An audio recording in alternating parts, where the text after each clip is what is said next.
others first contract a summoned beast, they all wish they could choose a divine dragon or a phoenix. But this man, having just entered the summoning world, set his sights on a dying wind wolf. It wasn't that he had poor judgment, but rather that he simply had no other choice. Because a summoner only has one chance to enter the summoning world for each level they break through. A successful contract grants them entry into the extraordinary realm. A failed contract results in instant extinction. As soon as Yu Youyou opened her eyes, she saw a rock boar, about the size of a water buffalo, frantically crashing into a tree.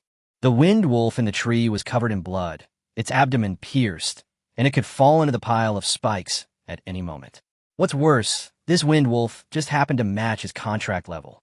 In other words, it could be a terrible start, or it could be the first trump card that turns the tide of fate.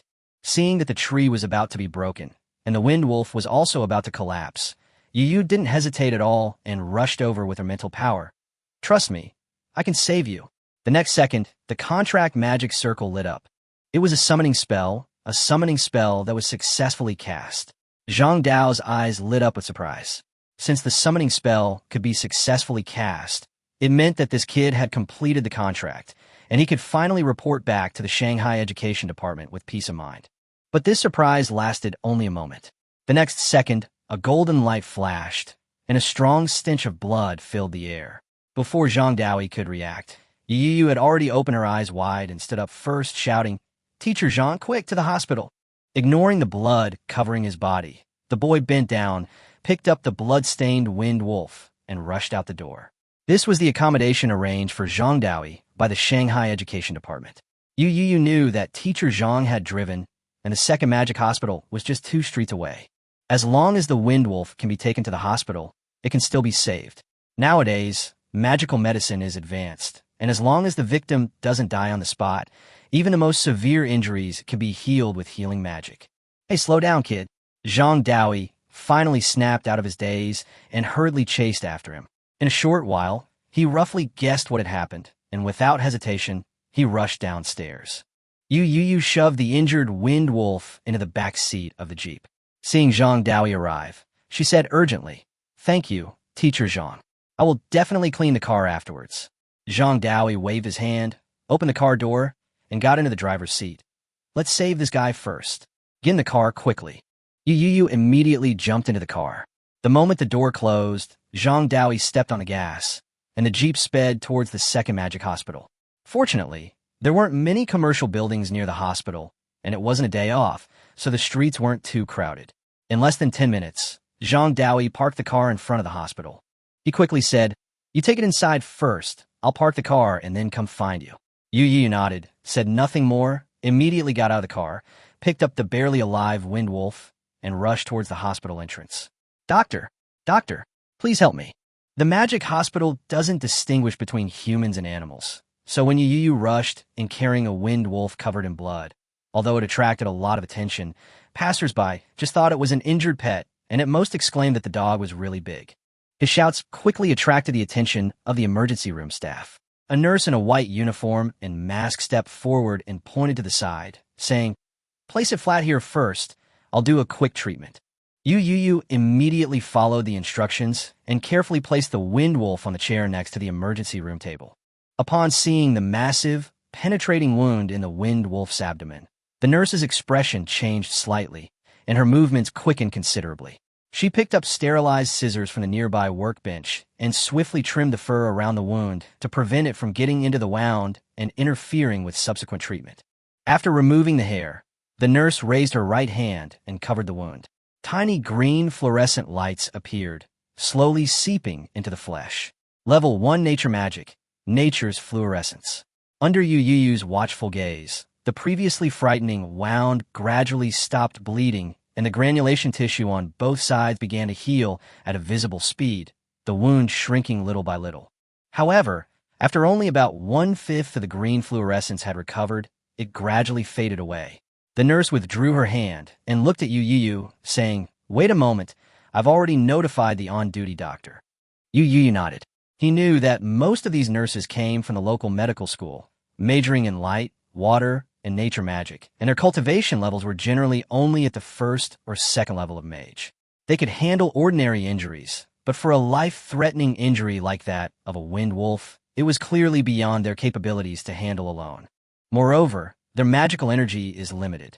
They have to deal with various emergencies every day, so they can't possibly use all their magical energy on a single treatment. Usually, they just stabilize the injury first and then hand it over to the attending physician. Fortunately, through the contract, Yu Youyou could clearly feel that Feng Lang's condition had improved considerably. At least he had been pulled back from the brink of death. The emergency room doctor arrived quickly. In less than a minute, a middle-aged doctor in a white coat with a receding hairline came running down the corridor. "Dr. Wong, over here." The nurse waved. Dr. Wong immediately turned around and stepped forward, first nodding slightly to Yu Youyou, without asking any further questions, before his gaze fell on Feng Lang in the chair. He quickly checked the wound to make sure there were no obstructions, then raised his hand to cast a healing spell. A green fluorescent light, several times more intense than the nurse's earlier glow, appeared and continuously seeped into the wound. A minute later, the light dissipated and the horrific penetrating wound had vanished, replaced by a patch of pale blue new skin, though it was still hairless. "Thank you, doctor." Yu Youyou breathed a sigh of relief. She was finally saved. She quickly expressed her gratitude. Dr. Wong simply nodded. "It's my duty." After saying that, he reached out and examined Feng Lang's body again, but as he examined him, his expression became somewhat strange. Yu Youyou had been watching his movements closely. Seeing this, her heart tightened, and she immediately asked, "Is there another problem?" Dr. Wong stood up and shook his head, looking at him uncertainly. "If I'm not mistaken, this is a magical creature, right? Is it your magical pet?" The nurse next to him looked over in surprise. In an era where magic was the norm, ordinary wild beasts had long been domesticated on a large scale. The emergency room had even saved many lions and tigers. But magical creatures were much rarer, usually being the pets of magicians. Each mage can only contract one magical pet, and the contracting medium is extremely expensive. Therefore, those who can contract magical pets are mostly wealthy mages. Since they have spent a lot of money, they will naturally be selective, mostly choosing magical creatures with higher bloodline potential. Creatures like the winged wolf, whose bloodline potential is mostly only at the mid-level, are rarely valued. This is precisely why Dr. Wong found it strange. It's like hearing that a wealthy person spent a fortune on an ordinary stray cat or dog. He might not understand, but he respected it. Yu Youyou was slightly taken aback, and was thinking about how to explain when a voice came from behind her. This is his summoned creature, not a magical pet. "Teacher Zhang." Yu Youyou quickly turned around and saw that the person who came was Zhang Daoui, who had parked his car and rushed over.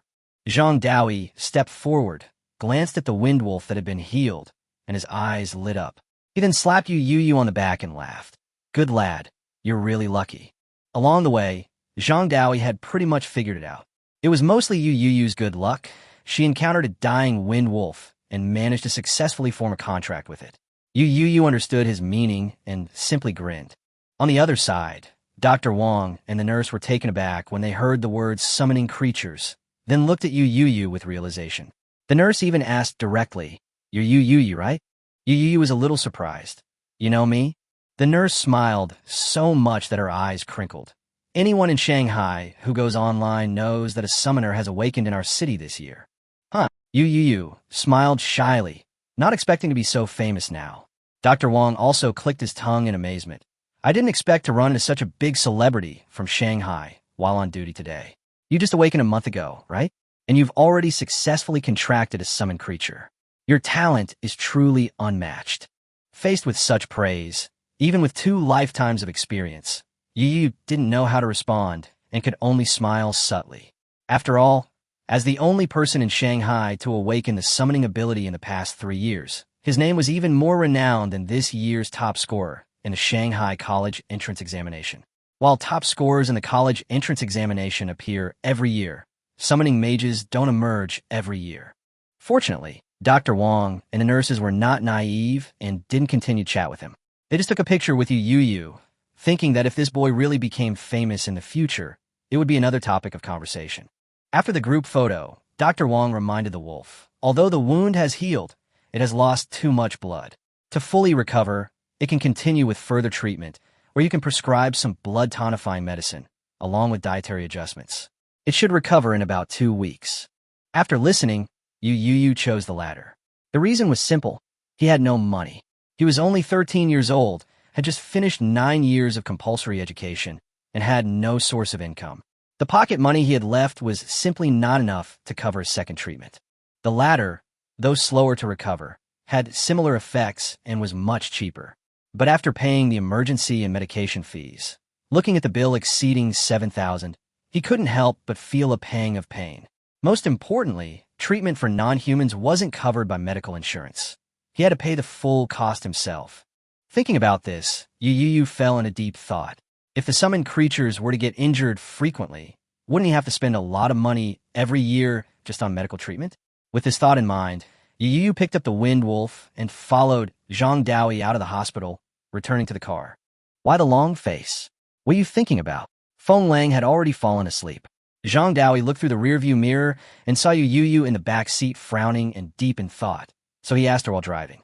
Yu Youyou came to her senses and said with a wry smile, "Teacher Zhang, I was thinking, if there are more summoned creatures in the future, and they get injured frequently, won't I be unable to afford the medical treatment fees?"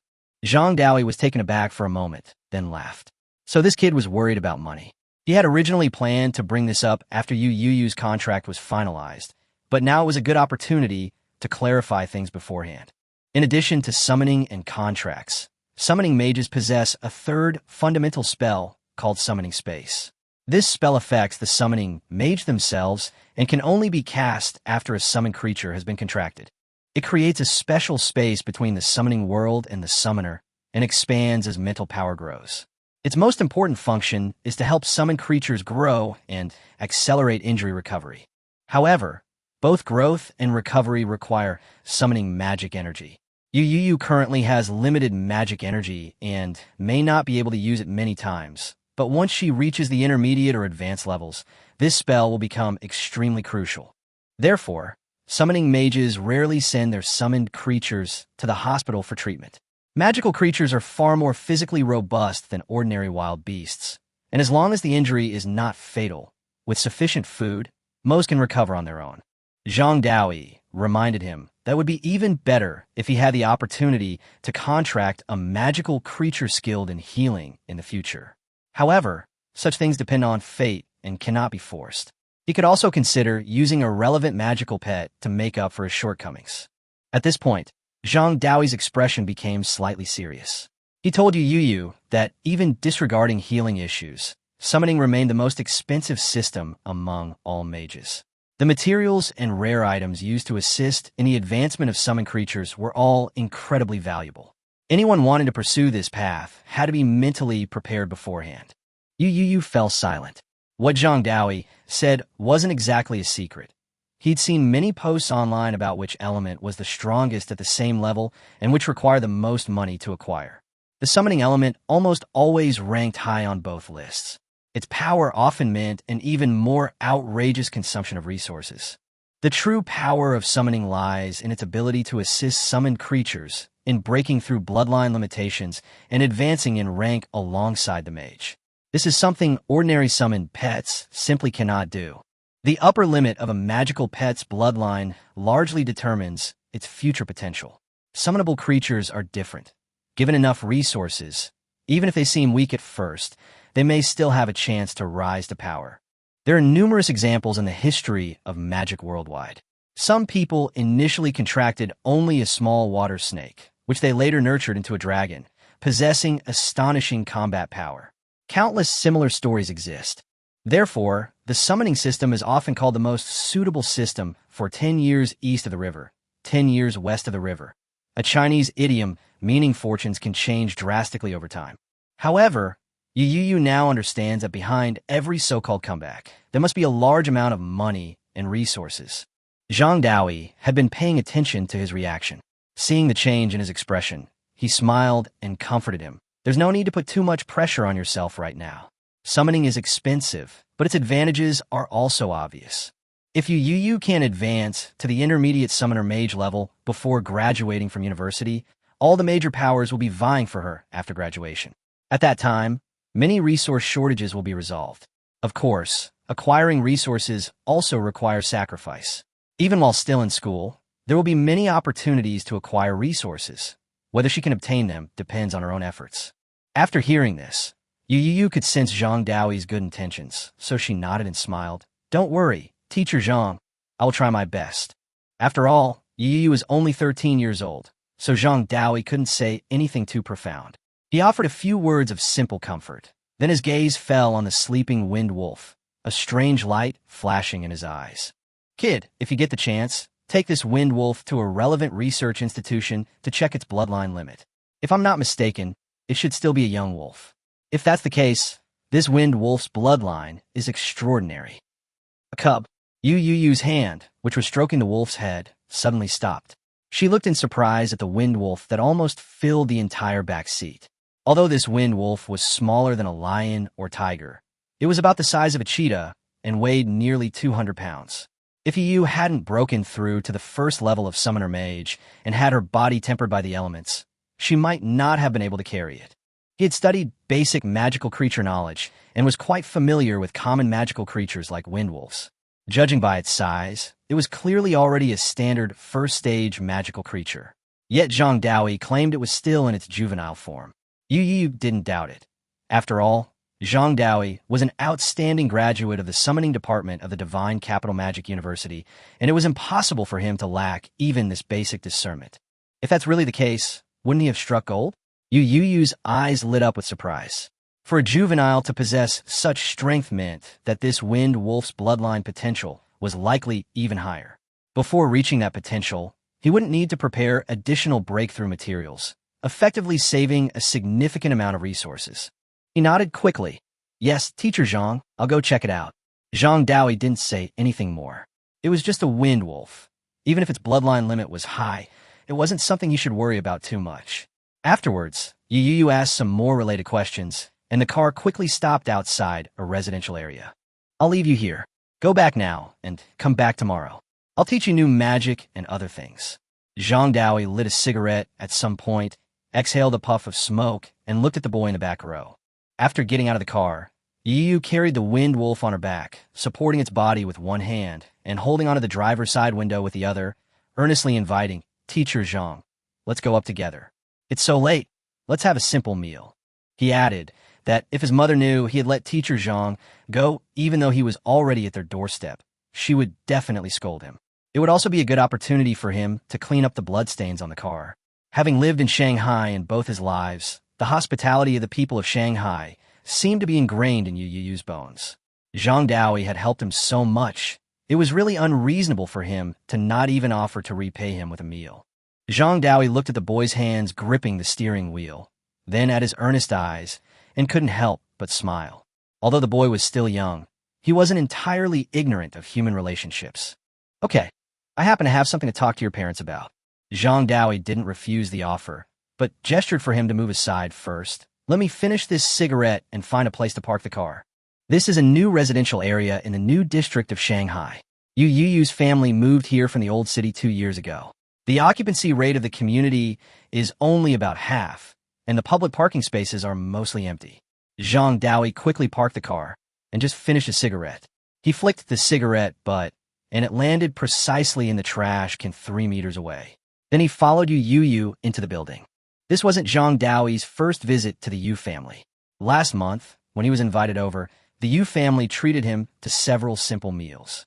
Originally, his food and lodging were arranged by the relevant departments, and he hadn't intended to freeload off them.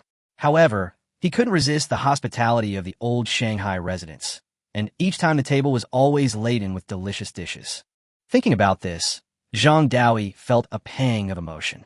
Shanghai, this small city known as the Jiangnan of the North and the Northern Jiangnan, truly has its own unique characteristics. The people here are willing to spend their income on food and drink, making one truly understand what it means to prioritize food above all else. In addition, the local tea culture is strong, and in the afternoons, you can often see residents sitting down to drink tea and relax on the streets after a good meal. Life is simple and peaceful, which is very comforting. Zhang Daoi even thought that it would be nice to retire here in the future. Lost in thought, he followed Yu Youyou to the foot of Building 41. When they reached the unit entrance, Zhang Daoi suddenly remembered that he had come empty-handed again. He paused, looked at Yu Youyou, who was about to press the elevator button, and said, Yu Youyou, wait a minute, I forgot something in the car, I'll go back and get it. He remembered a junior student visiting last week and putting a case of liquor in his trunk. Yu Youyou was taken aback. She was still carrying Fengling on her back and didn't feel comfortable chasing after him to help. Just then, a voice suddenly came from the sidewalk. Teacher Zhang.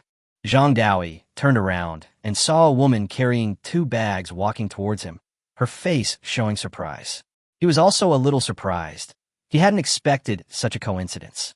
Mom, Yu Youyou called out as she saw her. Yu's mother's gaze shifted from Zhang Daoi to her son, and her expression instantly changed. She saw the bloodstains on Yu Youyou's white short-sleeved shirt, threw the bag in her hand to the ground with a thud, and rushed forward in a panic. What happened? Yu Youyou, don't scare your mom. She reached out and touched the blood, her voice trembling. Yu Youyou was startled and quickly explained, Mom, it's okay, this isn't my blood. He quickly recounted what had happened. Still worried, his mother lifted his clothes to check, and only breathed a sigh of relief after confirming there were no wounds. Once calmed down, her gaze fell on the wind wolf behind him, her tone now tinged with curiosity. So, son, you've officially become a summoner mage? She wasn't ignorant. She had seen summoners before, but the feeling was completely different when her own son actually became one. Yu Youyou nodded and smiled. Yes, this time it's all thanks to Teacher Zhang's guidance and help. Only then did Mrs. Yu remember that there were still guests nearby, and she quickly turned around to greet them. Teacher Zhang, thank you so much for your help this time. Please come upstairs and sit down. I'll call Mr. Yu right now, so we can have a nice lunch and a couple of drinks. She and Zhang Daoi had met before and weren't strangers. She took out her phone to notify Yu's father, then bent down to pick up something from the ground, gesturing for the two to hurry inside. Zhang Daoi wanted to use the opportunity to get the wine, but just as he spoke, Sister Zhao, I still have some things in my car, I'll go first. Before he could finish speaking, Yu's mother glanced at his hands, her expression turning serious. How can we let Teacher Zhang make another trip? Go upstairs first. You can fetch anything later. Zhang Daoi could only smile wryly.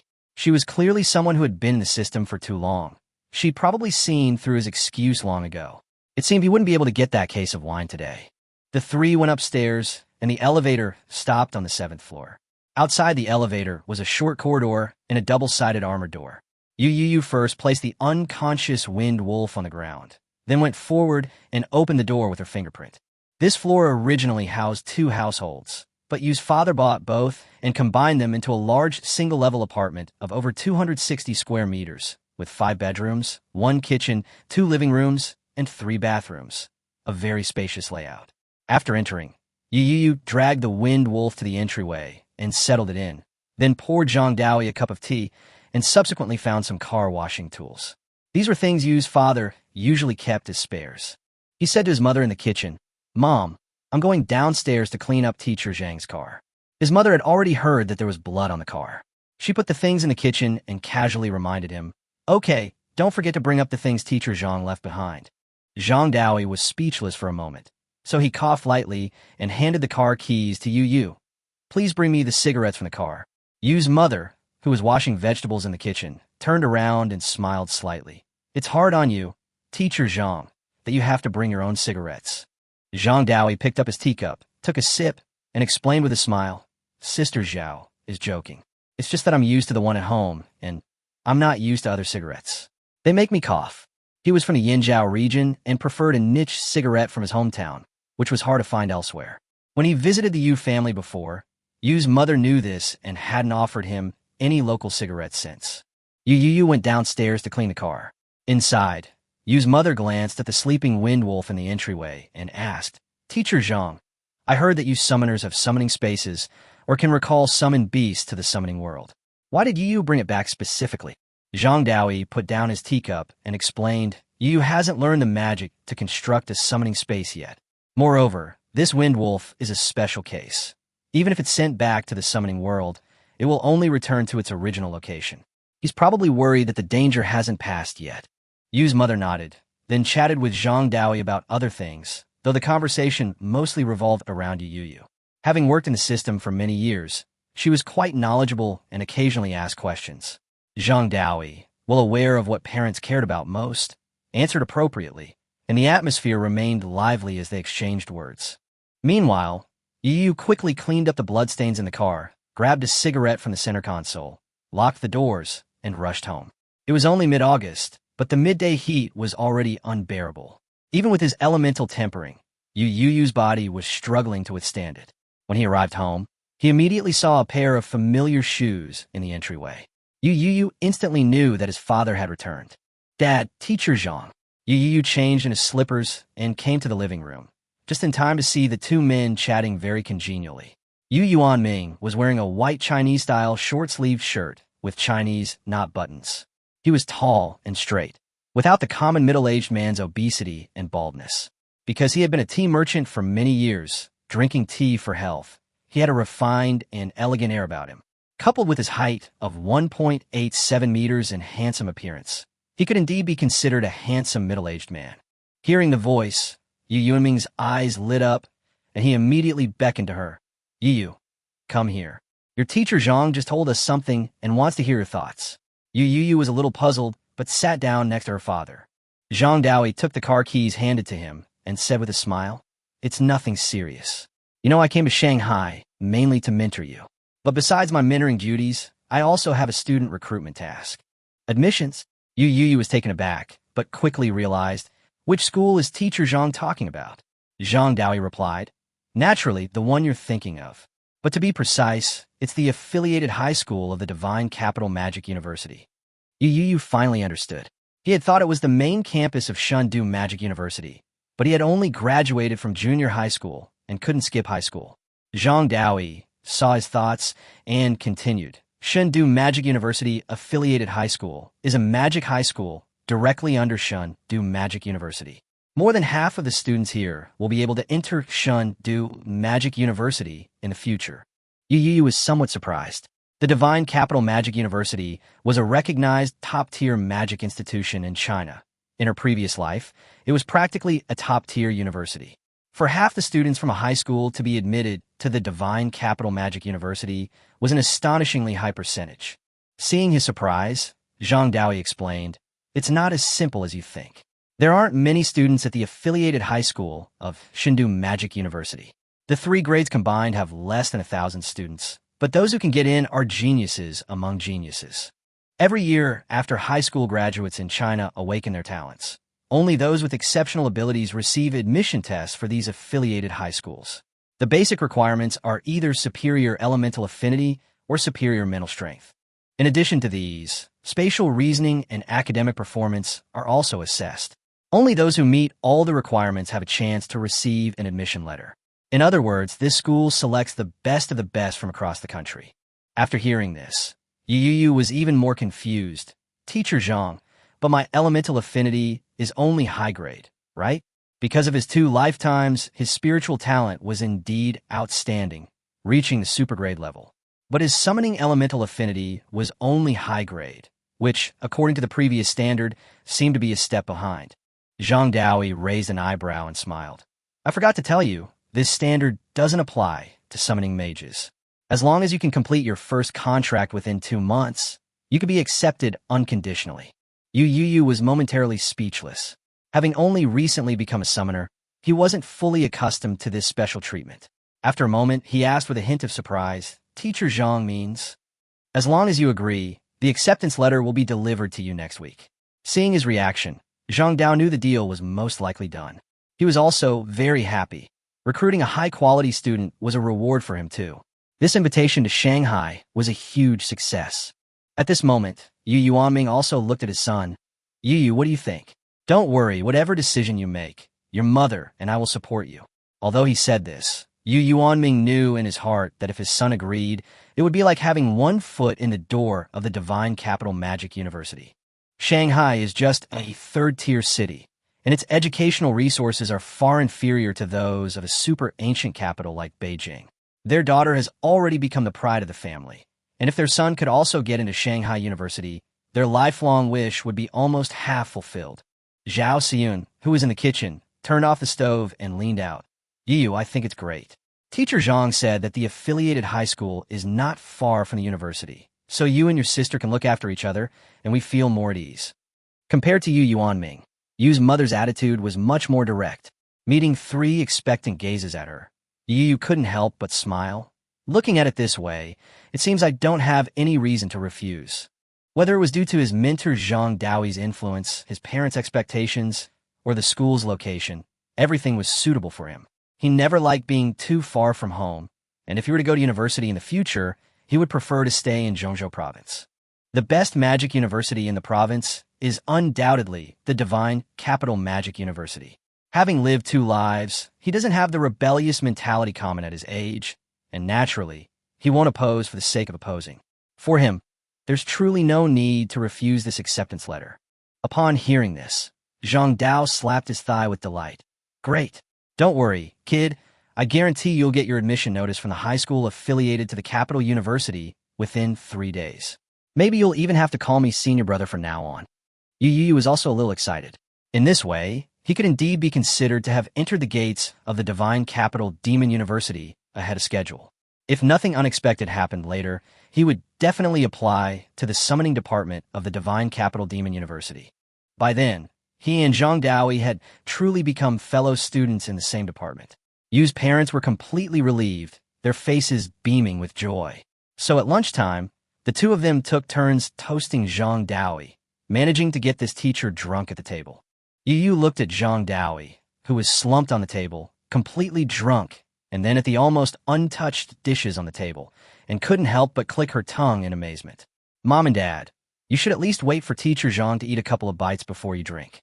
Yu Yuanming and Zhao Xian snapped out of their surprise and looked at the dishes on the table, feeling a little embarrassed. Yu Yuanming chuckled awkwardly. We were just too happy and couldn't control ourselves. But Teacher Zhang's alcohol tolerance is indeed a bit low. Yu Youyou could only cover her face with her hands. Her father was constantly entertaining clients for business, and he was considered one of the biggest drinkers in Zhongzhou. Not to mention her mother, who had also come from a government-affiliated drinking party. If these 2 attacked together, even a tiger from northeast China or a wolf from northwest China would probably be overwhelmed, let alone someone from Hebei. Chapter 9 Blue Light in the Sea of Consciousness. After the meal, Yu Youyou helped Zhang Daoi to the guest room to rest. Yu's parents, who were used to taking an afternoon nap, finished cleaning up the dishes and returned to their rooms. Yu Youyou first took a shower, changed his blood-stained clothes, and then moved the unconscious Feng Lang into his own bedroom. He didn't know when the guy would wake up, so he could only settle him down for now. He placed the wolf on a large, unfolded newspaper, reached out and stroked its head, a hint of anticipation in his heart. He didn't use the newspaper to keep it warm, but rather to prevent it from shedding fur. After all, they had almost never kept any furry pets at home. When she was little, her older sister had a British Shorthair, but it shed so much that she had to give it away soon after. Looking at the wind wolf, Yu Youyou suddenly had a thought. Do magical creatures shed too? He casually ruffled the back of the wind wolf's neck, then opened his palm to find it completely clean. Yu Youyou's eyes lit up, and she tried it a few more times elsewhere, confirming that it really didn't shed much, and immediately became satisfied. After settling the wind wolf, he sat down on the tatami mat beside him. Since awakening, Yu Youyou hadn't wasted any time. Since she was determined to become a great magician, cultivation naturally couldn't be neglected. He sat cross-legged, closed his eyes, and prepared to enter meditation.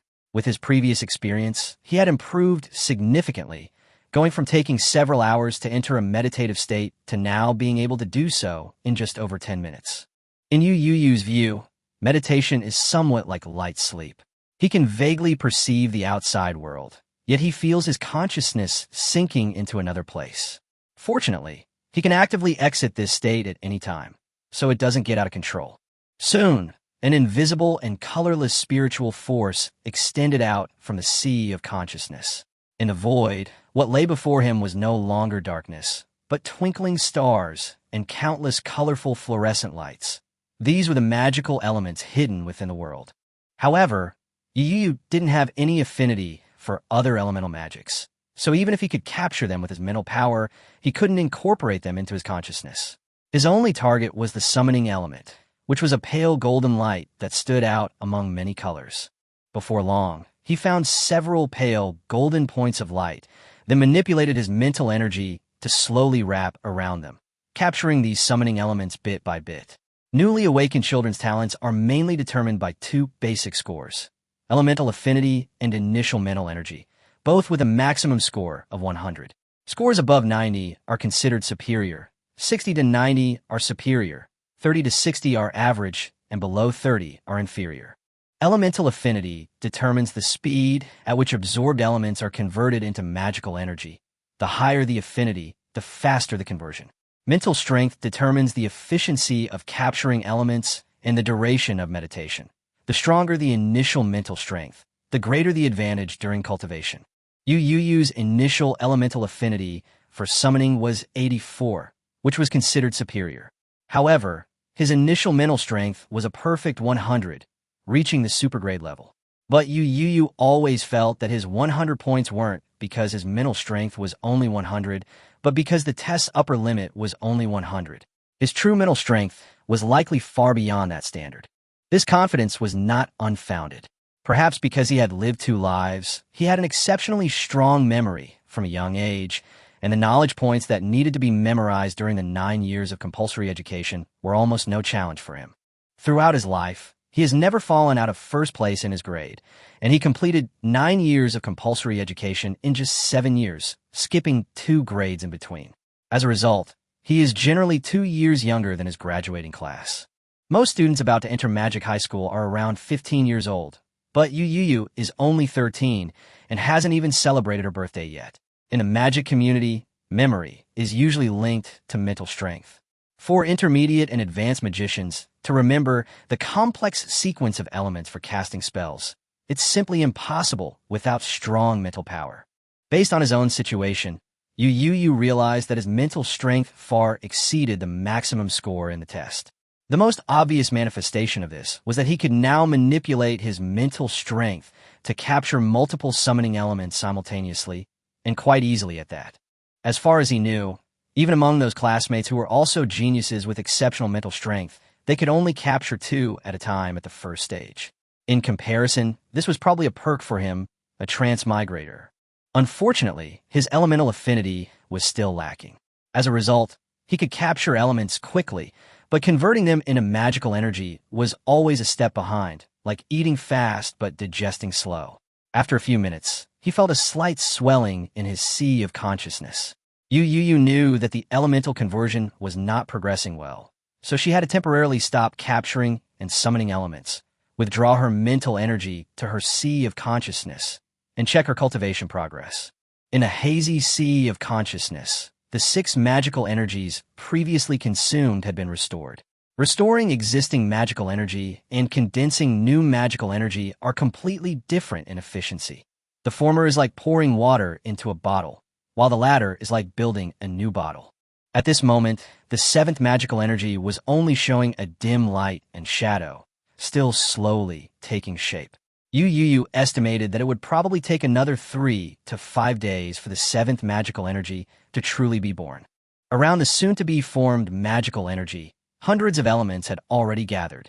These elements were much smaller than magical energy and were being refined little by his mental power, gradually transforming into magical energy that belonged to him. The so-called transformation is actually the repeated refinement of elements with mental power and the imprinting of one's own mental mark. The higher the elemental affinity, the faster the tempering, and naturally the faster the magical energy is formed. Nearly 2 hours later, Yu Youyou felt a wave of mental exhaustion and stopped cultivating. Today's meditation was over. To continue improving, she would have to wait until her mental energy recovered tomorrow. Just as he was about to exit his meditative state, he suddenly let out a soft exclamation and stopped abruptly.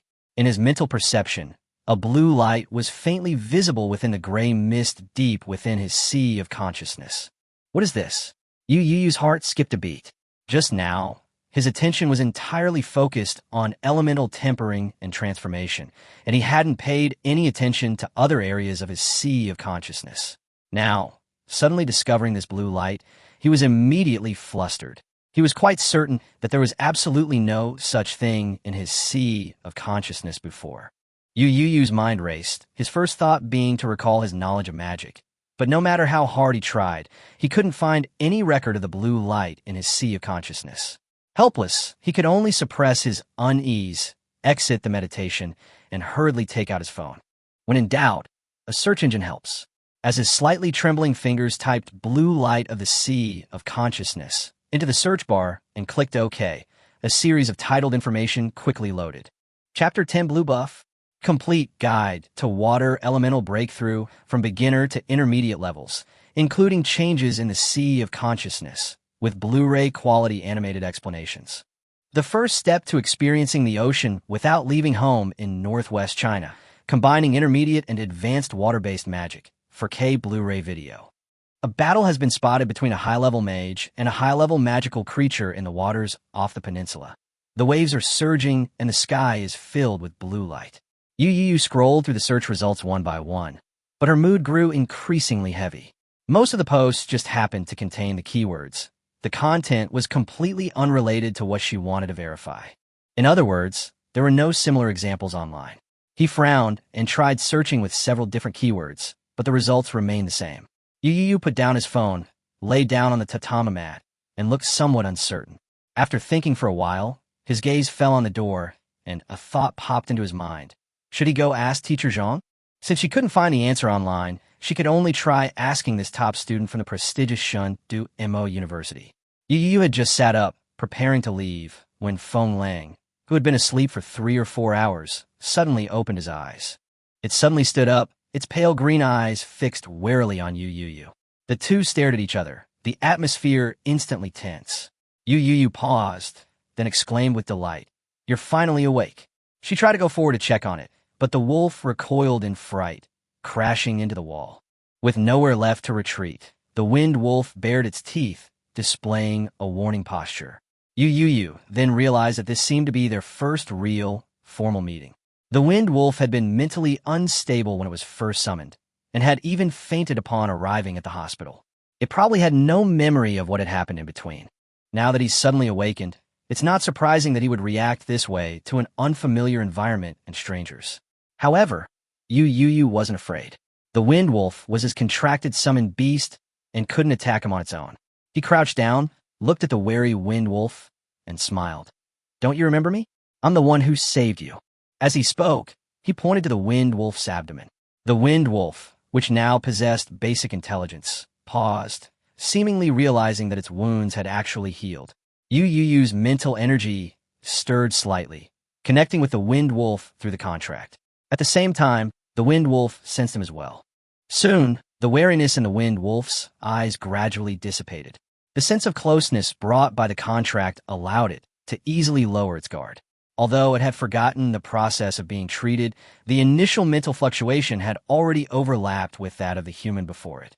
Seeing the wind wolf quiet down so quickly, Yu Youyou secretly sighed at how effective the summoning contract was. She then tentatively reached out and touched the top of the wind wolf's head. A hint of human-like hesitation flashed in the wind wolf's eyes, but it ultimately didn't pull away. Yu Youyou gently stroked it twice, and it even subconsciously rubbed its head against her palm. Yu Youyou smiled. The wind wolf's head wasn't actually easy to touch. Its light blue fur was a bit prickly, but the feeling of having a subtle connection with the summoned creature was exceptionally wonderful. Just then, his stroking motion suddenly stopped, and his eyes lit up. He suddenly realized that the blue light in his sea of consciousness had appeared precisely after he had contracted the wind wolf. He had never seen that mysterious blue light before. Yet, it appeared today after he formed a contract with the wind wolf. Yu Youyou had a vague feeling that there was likely a connection between the two. Thinking this, he immediately withdrew his hand, sat cross-legged on the spot, and prepared to enter meditation to confirm. Woo-woo-woo. The wind wolf, who was being petted comfortably, was a little confused. It walked to his side and gently rubbed its head against his arm. Yu Youyou quickly conveyed her message through the contract. "Wait here for me, for a moment, be good." After the contract was established, the wind wolf could accurately understand most commands, without needing to be repeatedly emphasized as before. After receiving the instructions, the wind wolf had no choice but to lie back in its original position, rest its head on its front paws, and quietly stare at Yu Youyou, who was sitting cross-legged.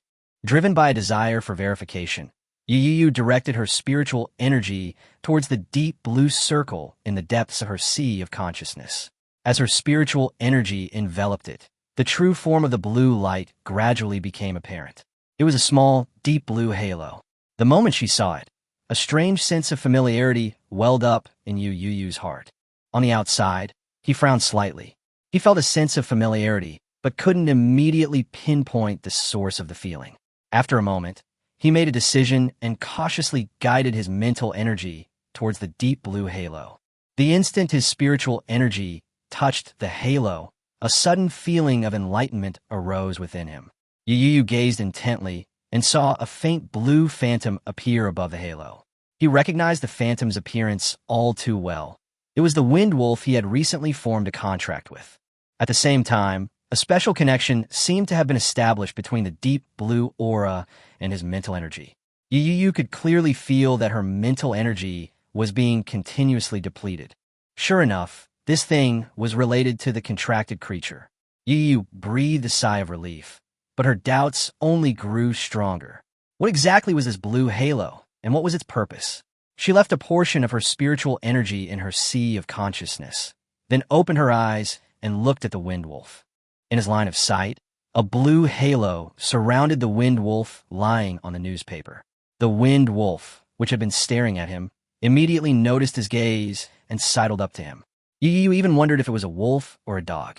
However, that wasn't the main point right now. He stared at the blue circle beneath Wind Wolf's feet and asked in confusion, "Can't you see it?" The circle was so obvious, yet Wind Wolf seemed completely oblivious, showing no reaction whatsoever. "Awoo!" The Wind Wolf stopped, seemingly preparing to howl in response.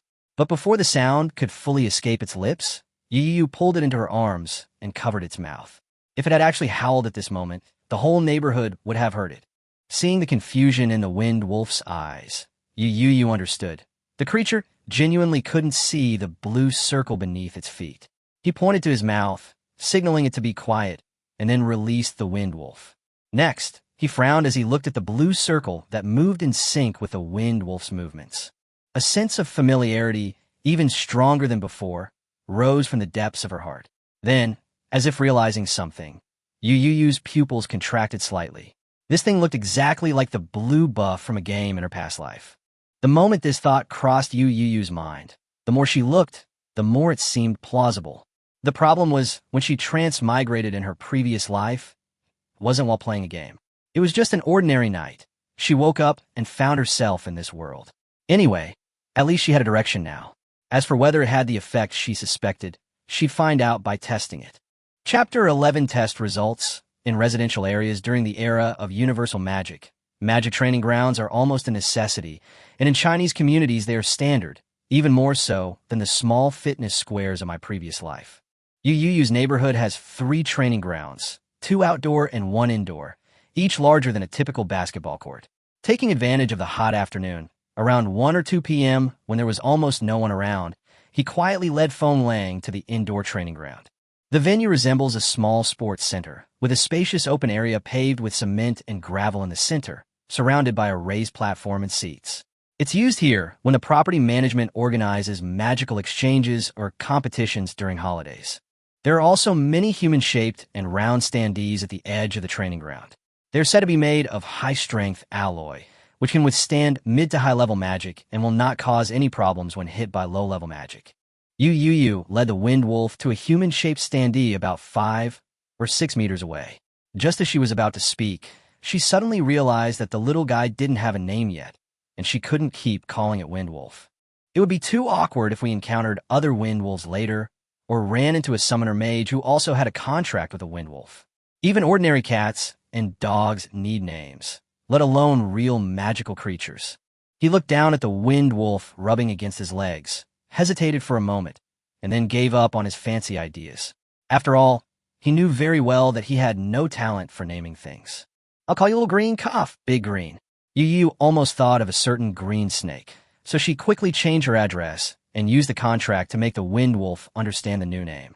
The Wind Wolf tilted its head, understood, and then stepped forward to rub its head against the back of his hand. Clearly, it accepted the name. From this moment on, the Wind Wolf was called Daqing. Yu Youyou smiled and pointed to the signboard in front of her. "Daqing, see that signboard? Try attacking it with your wind blades." As his own summoned creature, he had already researched it online. Under normal circumstances, a level 1 Wind Wolf possesses 3 level 1 Wind magic spells: Wind Blade, Wind Bind, and Wind Agility. Wind Blade is the signature attack magic of the wind element, capable of condensing into a crescent-shaped blade, sharp enough to cut through a piece of wood as thick as a bowl. Wind Bind uses air currents to entangle enemies, slowing their movement. It belongs to the control category. As for the agility of wind, it's the opposite of wind binding. It uses airflow to propel oneself or other creatures, and in ancient times it was also called the art of lightness. With attack, control, and buff abilities all present, such a configuration is quite excellent for a level 1 magical creature. Wind wolves are therefore quite famous. If they can't win a fight, they can always escape. There have even been cases of low-level wind wolf packs ganging up on mid-level magical creatures. Upon hearing the command, Daqing's pale green eyes turned to the humanoid standee. Although it didn't understand why Yu Youyou wanted to attack such a thing, it still obeyed. The next second, Daqing suddenly raised its head and roared, startling Yu Youyou so much that she almost covered its mouth.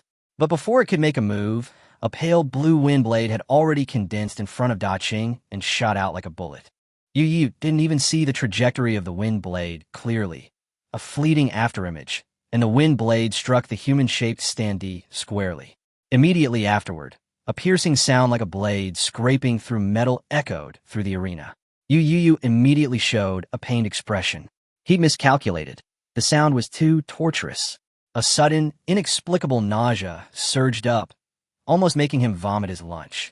He suppressed his discomfort and looked at the life-size cardboard cutout, but found no obvious marks. The cutout had been used for years, and its surface was covered with various marks, making it difficult to distinguish which mark the wind blade had left.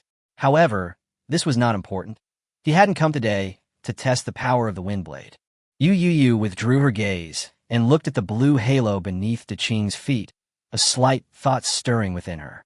If this truly was an effect similar to a blue buff, then its most likely function would be to accelerate mana regeneration, and perhaps even affect the timing of casting spells. As for the cooldown time, it's difficult to test in reality. This isn't a game. As long as your mana and mental strength are sufficient, you can cast spells continuously. According to the data he found, a level 1 wind wolf typically has enough mana to cast 12 to 18 wind blades consecutively. Even with exceptional talent, it won't exceed 30 at most. Thinking of this, Yu Youyou's expression turned serious. He first covered his ears, then said, Daqing, continuously attack that signboard with wind blades until its magic energy is exhausted. Daqing was clearly stunned for a moment, seemingly not expecting to receive such an order. But seeing Yu Youyou's solemn expression, it still chose to carry it out. For magical creatures, spellcasting doesn't require learning or guidance like humans do. Magic is ingrained in their blood. It's instinct. If they couldn't even cast spells instantly, they would have been eliminated by nature long ago. A series of pale blue wind blades shot out, almost touching the cardboard cutout, forming a continuous trail of light and shadow as they slammed into the cutout. Yu Youyou stared intently at the flying wind blades, quickly counting them using her exceptional memory. In just 3 seconds, Daqing unleashed 10 wind blades. At that moment, his expression changed slightly. After the 10th wind blade, he clearly felt his mental energy being rapidly depleted, and the source of this depletion was the blue halo deep within his sea of consciousness. At the same time, Daqing suddenly paused, a hint of confusion flashing in its pale green eyes. It had already consumed half of its magical energy after releasing 10 wind blades, but now, that magical energy was rapidly recovering at a speed it couldn't comprehend, even being fully replenished. Daqing, continue. Yu Youyou's voice interrupted its confusion. Daqing turned to look at him, meeting his clear eyes that couldn't hide their excitement, and seemed to understand something. The next moment, it turned its head again, releasing wind blades that were even sharper and faster than before, shooting one after another at the signboard. 20, 40, 60, 90, 120. Until the number of wind blades completely broke the law, Yu Youyou finally couldn't suppress her joy and called for a stop. Daqing, stop. Chapter 12, next time, forever. The boy's face was still flushed with excitement. He had just called a halt and wanted to go forward to check on Daqing's condition. But as soon as he took a step, a heavy dizziness suddenly surged into his mind. He staggered, and his face instantly turned from red to white. Yu Youyou gasped, then plopped down on the ground, rubbing his temples and muttering to himself that he had overexerted himself earlier. Although his face was pale, he couldn't suppress the joy in his eyes. Da Qing was startled and quickly ran over, a clear look of worry in its pale green eyes. Yu Youyou quickly waved her hand to reassure it, saying it was all right, while carefully observing Da Qing's changes. Da Qing appeared to be acting normally. This confirmed Yu Youyou's suspicions. The blue aura did indeed act like a blue buff, restoring mana and replenishing the summoned creature's spiritual energy. However, maintaining this effect consumed his own spiritual energy. Even so, this discovery still thrilled him immensely. Just now, Da Qing had unleashed nearly 200 wind blades in one go, more than 10 times the standard number for a level 1 wind wolf. More importantly, this is far from the limit. Da Qing's own magical energy has not been exhausted yet. If Yu Youyou is willing to continue to overdraw her mental energy, she can probably make it unleash dozens more wind blades. A wind wolf, equipped with a blue buff, could unleash over 200 wind blades. Yu Youyou felt that the fear of insufficient firepower ingrained in her bloodline was finally greatly relieved. With the ability to provide firepower coverage, who would bother with any tactical flanking maneuvers? Yu Youyou leaned back, one hand supporting her on the ground, the other stroking Da Qing's head. Her eyes slightly narrowed as she looked at the dome above her head, a smile involuntarily creeping onto her lips. As expected, countless time-traveling predecessors hadn't lied to him. A cheat system might be late, but it wouldn't truly be absent. Although it arrived a little late, it finally did. Yu Youyou accepted this matter quickly. Or rather, from a moment he transmigrated to this world and gained the ability to act independently, he had been searching for the standard cheat codes that transmigrators are entitled to. Knowing that this was a world where everyone was a magician, he had fantasized about awakening one day and becoming a god on the spot. But so many years have passed, and there hasn't been a single system artifact, let alone any special activity. He even wondered at one point if having slightly stronger mental power than others was his cheat code. But that thing was really nothing special, far inferior to the systems, artifacts, and heaven-defying backgrounds that his predecessors possessed. He had neither a divine artifact nor a remarkable lineage. The Yu family was considered moderately wealthy locally, but outside the city, they were insignificant. By the time he grew up and awakened his powers, he had almost given up. I never thought I'd finally get to see it today. Although this ability can't compare to those overpowered cheat codes, and is even a bit understated, after 13 years of disappointment, Yu Youyou only has 2 words left in her mind. It's really good. Da Qing tilted its head, looking at Yu Youyou, who was grinning foolishly, a hint of doubt flashing in its pale green eyes. It silently took a few steps back. This human seemed to have some serious illness. The wolf head beside it suddenly disappeared, and Yu Youyou finally came to his senses, turning his head to meet Da Qing's concerned eyes. He was stunned for a moment, then remembered his silly appearance, and his pale face flushed red again. He covered his face, feeling embarrassed. In his foolish moment, he had completely forgotten that Da Qing was right next to him. So he carefully moved over, grabbed Da Qing's wolf head, and said with an awkward smile, "Da Qing, let's make a deal. Forget what just happened." Da Qing was suddenly hugged and was clearly uncomfortable. He struggled to take a few steps back, his eyes filled with even more doubt and concern. Yu Youyou was silent for a moment, then finally realized that he had been overthinking things. Although Da Qing was clever, it wasn't clever enough to understand every word. Besides, it couldn't speak, so just let it see. With that in mind, Yu Youyou simply stood up and called Da Qing to go home. After sitting for a while, the dizziness from mental exhaustion had subsided considerably. He couldn't stay here any longer. Someone would definitely come this afternoon. Since awakening his summoning ability, he had become a celebrity in the neighborhood. If he were discovered and people gathered around filming and taking photos, it would be troublesome. Just in case, Yu Youyou wore a baseball cap and a mask when he went out. Now, he brushed the dust off his backside and rushed home with Da Qing. As soon as the elevator doors opened, 3 familiar figures appeared before them. Zhang Daoyi waved his hand, explaining that he really had urgent business to attend to and had already called a designated driver who would arrive soon. He had barely finished speaking when he turned around and saw the elevator doors open. Yu Youyou took off her mask and greeted him first. "Teacher Zhang, what brings you here?" Zhang Daoyi's gaze fell on Da Qing behind him, and he smiled, saying that the wind wolf had awakened and seemed to be in good spirits. He assumed that Yu Youyou had taken Daching out to experience what it was like to be a summoner mage and didn't think much of it. Yu Youyou didn't explain, but looked at Daching with some confusion. Daching was cowering behind him, its tail tucked tightly between its legs, clearly showing fear. Zhang Daoi noticed this and explained. Magical creatures have a far greater sense of danger than humans, especially when facing magical creatures stronger than themselves. They naturally feel fear. He carried the aura of many powerful summoned creatures, and the fact that Daching didn't immediately collapse was already a good sign. Yu Youyou finally understood. Zhang Daoi was, after all, a graduate of the summoning department of the Divine Capital Demon University. Although she didn't know the other party's exact strength, he definitely possessed summoned creatures far more powerful than Daching. At this moment, Yu's mother suddenly spoke up, asking Yu Youyou to persuade Teacher Zhang. She said that Zhang Daoi was still drunk and wanted to leave, which was always the case. He hadn't even eaten much lunch. She had originally planned to heat up some food for him to eat, let him stay another night, and return home the next day after he sobered up. Zhang Daoi's expression changed slightly, and he quickly waved his hand, saying that he really had an urgent matter and had already called a designated driver, so everything would be fine. He was joking. If he ate another bite, he'd probably be collapsing onto the table again. He had never properly finished a meal at the Yu family's house. As if to prove he wasn't just making excuses, his phone suddenly rang. Zhang Daoi immediately pulled out his phone, his eyes lighting up when he saw the caller ID. He quickly held the phone up to Yu's mother, saying it was Deputy Director Wang calling and that he really had something to discuss. Yu's mother glanced suspiciously at the contact name, which read, Wang Lei, Shanghai Magic Education Bureau. She recognized the name and number, and her suspicion subsided.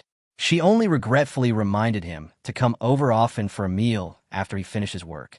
Zhang Daoi answered the phone, repeatedly promising, definitely next time, definitely. Chapter 13, The Gifted Ability User, Director Wang. Yes, it worked. Not at all, you're too kind. All right, I'll be right there. Zhang Daoi hung up the phone, turned around and waved to Mr. and Mrs. Yu, indicating that they didn't need to see him off. Mr. and Mrs. Yu didn't insist, only saying that it was only right and proper for Yu Youyou to see Teacher Zhang downstairs. Yu Youyou nodded in agreement, and with Daching, opened the elevator door for Zhang Daoi, escorting him downstairs.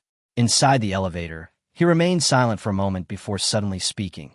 Teacher Zhang, I have something I'd like to ask you. Zhang Daoi, still feeling the effects of the midday alcohol, rubbed his temples and turned to look at him. Oh, go ahead.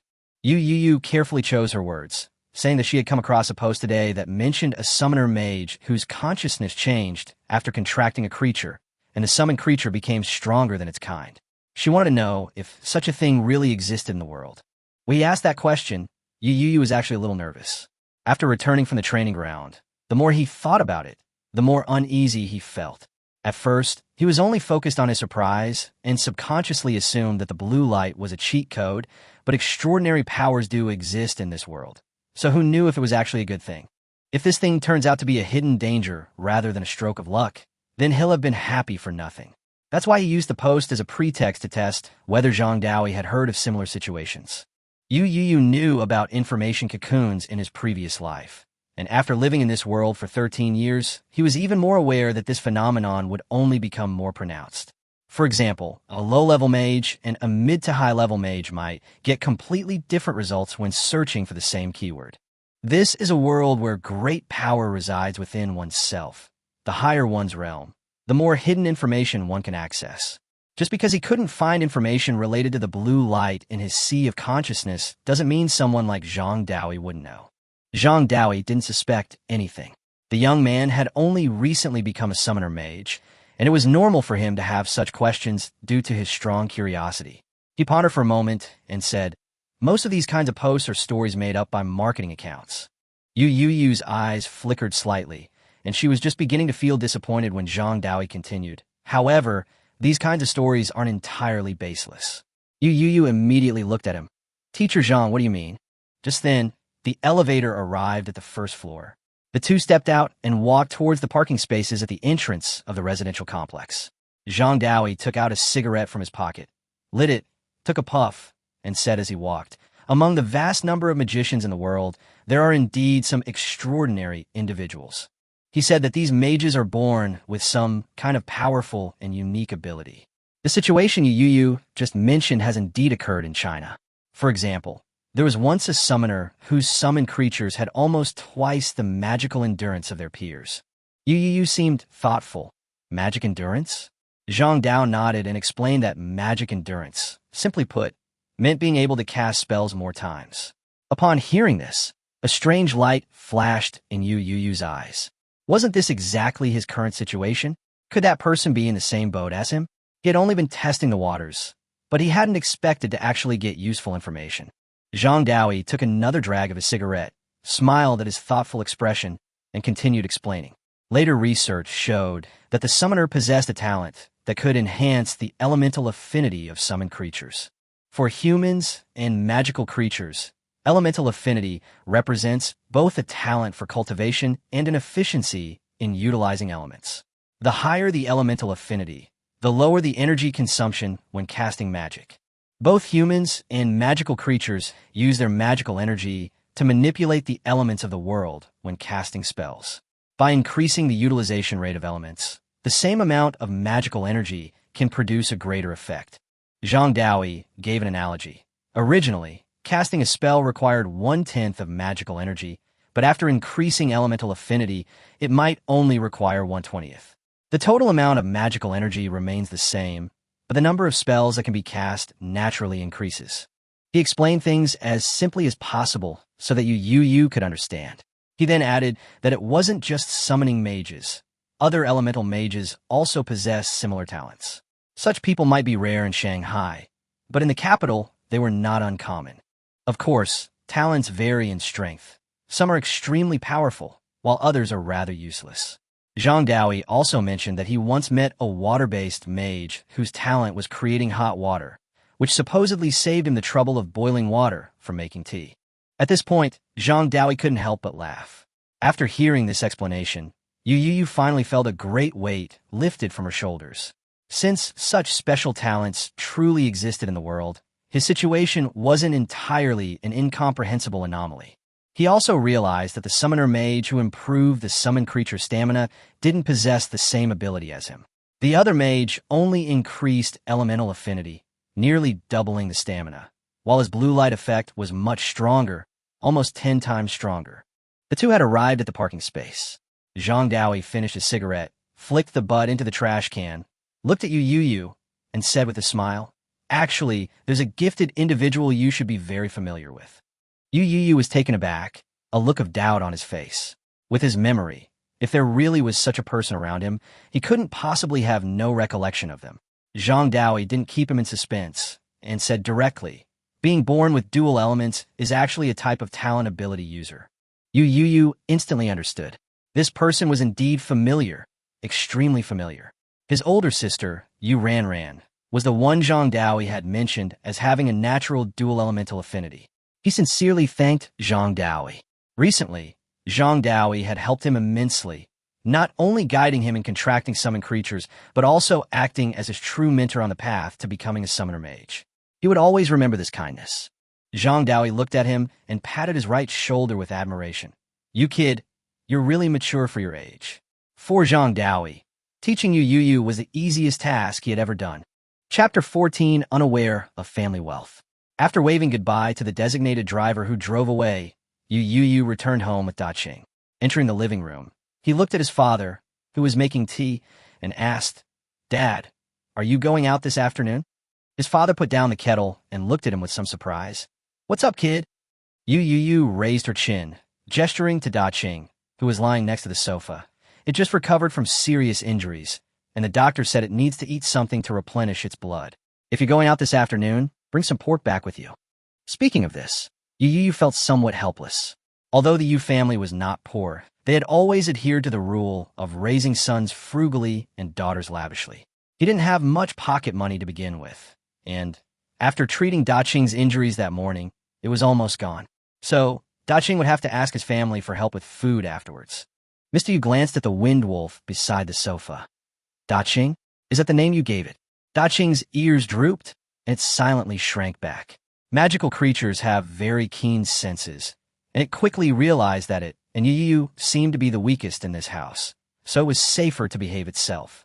At noon, Yu's father had already heard about Daching's situation from Yu's mother, so he nodded and said, "Okay, I'll go to the slaughterhouse in the west of the city this afternoon." After saying that, he looked at Yu Youyou and asked with a smile, "Are you out of money?" Yu Youyou didn't need to hide it and frankly admitted, "I really don't have much left. I spent almost all of it at the hospital this morning." At this moment, Yu's mother came over after tidying up the clothes drying on the balcony, sat down and said, "Old Yu, you can give that card to Yu Youyou in advance. He will be starting school in half a month. Chengdu is not as expensive as Shanghai, and summoning mages are known for burning through money. We can't keep holding him back like before."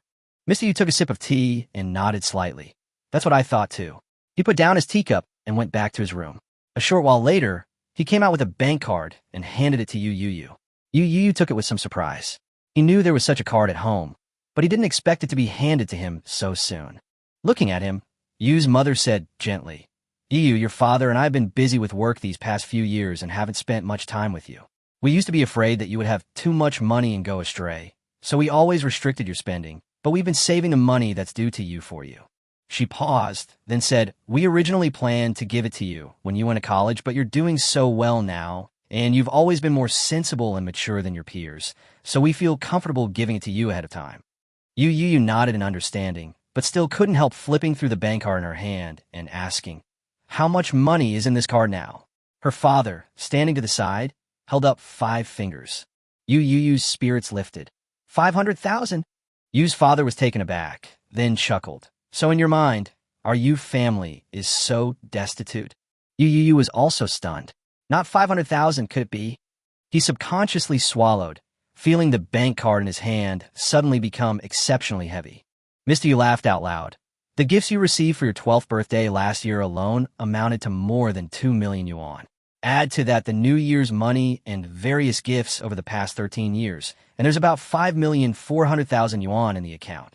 Yu's mother added, "Besides these, your father and I have discussed it and will put another 1,000,000 into it every year as your living expenses until you turn 18. Yu Youyou was momentarily stunned. He had always known that his family had assets, but he had never really grasped the concept. After all, his spending was strictly controlled since childhood, and he had lived with his grandparents in the countryside as a child, so he had no exposure to such things. He originally thought having a few 100,000 in his account was already outrageous, but he never expected it to be over 5 million. Keep in mind, their large apartment, including purchase and renovation, cost less than 4 million. Based on the prices of summoning creature advancement materials that Teacher Zhang had previously told him, he basically wouldn't have to worry about money before becoming an intermediate summoner mage. That's the charm of spending money. Thinking of this, Yu Youyou couldn't help but show a happy expression. Today was like he had been cheated. First, he signed a contract with the Great Azure. Then he discovered the blue buff, and now he suddenly received a huge sum of money, making him feel that the previous 13 years had been a bit of a waste. Seeing his happiness, Yu's parents exchanged a smile. His mother reminded him, "The password is your birthday. School starts soon. See if there's anything else you need to buy, and prepare early." Yu Youyou shook his head. "There's nothing I need to bring. If I need anything, I can buy it when I get to the capital." He hated carrying a lot of luggage when he went out. If he could, he'd rather not bring anything at all. Although this world had spatial storage magic and artifacts, those things were too expensive, the cheapest approaching 100 million, and they were practically unavailable. In all his years in Shanghai, he'd never heard of anyone actually possessing such a treasure. After drinking 2 cups of strong tea to sober up, Mr. Yu called a designated driver on his phone and went to the store. Mrs. Yu, because Yu Youyou's contract was successfully signed today, took a day off to stay home. In the rare afternoon of leisure, she took some photos of her beloved son and Daching, and then immediately showed them off on her WeChat Moments and her old friends group chat. Not long after, news spread throughout Shanghai that Yu Youyou, the only genius in the city to awaken the summoning ability in 3 years, had successfully contracted a summoned creature. Fortunately, Yu's mother was quite rational, or rather, as someone within the system, she was always cautious and would never speak carelessly about things that had not been officially confirmed. Therefore, the news that Yu Youyou had been recruited by the high school affiliated to Shanghai University was not disclosed to the public. 3 days later, as she still needed to study the construction of summoning spaces and related knowledge, Yu Youyou went to the guest house to find Zhang Daoyi, as usual. As soon as she entered, Zhang Daoyi smiled and said, "You've come at the right time, kid. I just picked up the package." He gestured for Yu Youyou to sit down and picked up an unopened express delivery bag with the China Express logo for the coffee table. Yu Youyou's eyes flickered slightly, and she already had a guess in her mind. "Teacher Zhang, could this be?" Zhang Daoyi kept her in suspense. "You'll know once you open it yourself." Yu Youyou didn't stand on ceremony, reached out and tore open the seal on the express bag and took out the contents. It was a piece of hard cardboard, bright red with gold trim, and at the top were 5 large, golden characters, admission notice. Upon seeing these words, Yu Youyou finally smiled, and the majestic ancient city he had visited a few times as a child came to mind. He would likely spend many years of his studies and life there. Chapter 15. A set of compliments based on one's physical constitution. How about that? I'm a man of my word, aren't I? Zhang Daoyi smiled at Yu Youyou, whose face lit up with joy. Yu Youyou carefully put away the notification letter and replied with a smile. He had never doubted Teacher Zhang. Zhang Daoyi shook his head and chuckled, increasingly feeling that this kid didn't seem like a 13 or 14-year-old boy, but rather like a mature adult, speaking with impeccable manners. With the notification letter delivered, his mission in Shanghai was considered complete. Zhang Daoyi picked up his teacup, took a sip, and told Yu Youyou that he would be returning to the capital tomorrow, hoping to see her there in a week. Yu Youyou was taken aback and quickly tried to persuade him to stay, saying that Teacher Zhang hadn't had a proper chance to explore Shanghai yet and suggested he stay a couple more days. Zhang Daoyi, however, shook his head. His time in Shanghai was directly tied to Yu Youyou's learning progress. Now that Yu Youyou had learned how to construct a summoning space, he had taught her almost everything he could. Moreover, after learning about the progress here, people in the capital city had already started urging him to return. There would be other opportunities to come to Shanghai in the future, so a couple more days wouldn't make a difference. Seeing that he had already said this much, Yu Youyou couldn't continue to try to persuade him to stay. She could only suggest that she invite Zhang Daoyi to her home for a simple dinner that evening as a small token of her appreciation. To everyone's surprise, Zhang Daoyi's expression stiffened, and he immediately waved his hand to refuse, saying that some local department leaders had already arranged a farewell banquet for him that evening, and he simply couldn't get away. He also added that Yu Youyou shouldn't take it too seriously, as he was invited by the local education system and had already received the due compensation. Yu Youyou wasn't surprised, just a little disappointed. She said her father had been asking when Teacher Zhang would come over for a visit, but it seemed that opportunity was now gone. Zhang Dao's face stiffened further upon hearing this. He'd rather attend the farewell banquet than go to the Yu family home. After all, Yu's parents' drinking capacity had left a lasting impression on him. In private, with only a few people around, he had nowhere to hide. To prevent Yu Youyou from continuing the topic, Zhang Daoyi quickly changed the subject, saying there was nothing new to teach today and that Yu Youyou could raise any question she had recently encountered, which he could answer. After all, he wasn't a formal instructor. He could guide Yu Youyou through the basics, but truly systematic learning would have to wait until she entered school. Yu Youyou didn't stand on ceremony. After nearly 2 months of spending time together, their relationship had long since transcended that of teacher and student. It was more like a mentor-student bond, and they spoke much more casually. He organized his thoughts for a moment, and then asked about the questions that had accumulated over the past few days. Zhang Daoyi answered them one by one, and the two chatted like this for almost an hour. Just then, the phone on the table lit up with a message. Zhang Daoyi picked it up, glanced at it, and quickly smiled. "Perfect timing, it's about time. I'll take you to meet someone." Yu Youyou was taken aback, not expecting this part, and hurriedly asked who she was going to see. Zhang Daoyi, however, kept her in suspense, only saying that she would find out when she got there, and that it would be good news, very good news. After saying that, he picked up his car keys, stood up, and gestured for Yu Youyou to follow. Yu Youyou was full of questions, but she could only follow him downstairs and get into Zhang Daoyi's car. The car drove out of the guest house courtyard and stopped in front of a rather old building a dozen minutes later. A red dragon-patterned flag fluttered high in front of the building. A natural granite slab stood in the center of the entrance, engraved with the 7 large characters, Shanghai Magic Education Bureau, in red ink. Zhang Daoyi drove directly to the gate. After the camera scanned the license plate, the retractable gate opened automatically. The courtyard was spacious with simple landscaping. He parked his car in a parking space with practiced ease, clearly a seasoned visitor. After getting out of the car, Yu Youyou looked at Zhang Daoui and couldn't help but ask, "Teacher Zhang, this?" Zhang Daoui just smiled and didn't explain, waving for him to follow. The two entered the building and were greeted by a spacious lobby with photo galleries and dragon flag pictures hanging on the walls on both sides. Soon, a young man in an executive jacket quickly came to greet them. He greeted Zhang Daoui first. Zhang Daoui smiled and responded, addressing him as Secretary Yang. Secretary Yang nodded, his gaze falling on Yu Youyou, and praised her with a smile. "This is the genius summoner mage of Shunshun. It's my first time meeting you today. Indeed, you are a remarkable young man, extraordinary indeed." Yu Youyou blushed slightly at being praised like that by a stranger, and could only greet him politely. Secretary Yang noticed his unease and didn't say anything more, but turned to Zhang Daoui and said that Director Wang had just finished a meeting and was waiting for them. Zhang Daoi's expression turned slightly serious, and he nodded to indicate that he shouldn't keep Director Wang waiting. Secretary Yang then led the two into the elevator, which ascended and stopped on the 6th floor. The group walked down the corridor to an office. Secretary Yang knocked gently on the door, and a strong, clear voice quickly came from inside. "Come in." As the door opened, the scene inside the office came into Yu Youyou's view. Behind the desk at the head of the room sat a middle-aged man, thin, with silver and black hair that was neatly combed, wearing black-rimmed glasses and an executive jacket. Below, there was a coffee table and several simple, square black sofa chairs. 3 people were sitting on the sofas, one of whom Yu Youyou recognized immediately. "Mom!" Yu Youyou exclaimed in surprise. One of the 3 was her mother. When Yu's mother saw him and Zhang Daoui enter, she showed no surprise, clearly having known they would come. She stood up and greeted them. "Youyou, Teacher Zhang, you've arrived." Zhang Daoui smiled and responded, "Sister Zhao." Yu Youyou quickly stepped forward, asking in confusion what was going on. Yu's mother reached out and pulled him to her side, simply smiling and reassuring him. "Don't worry, it's a good thing." Yu Youyou was speechless for a moment.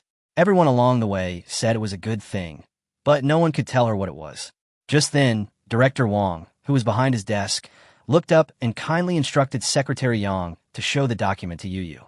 After speaking, he looked at Yu's mother and said with a smile, "Siyun, this must be your precious son. He's a truly outstanding young man." Yu Youyou fell silent.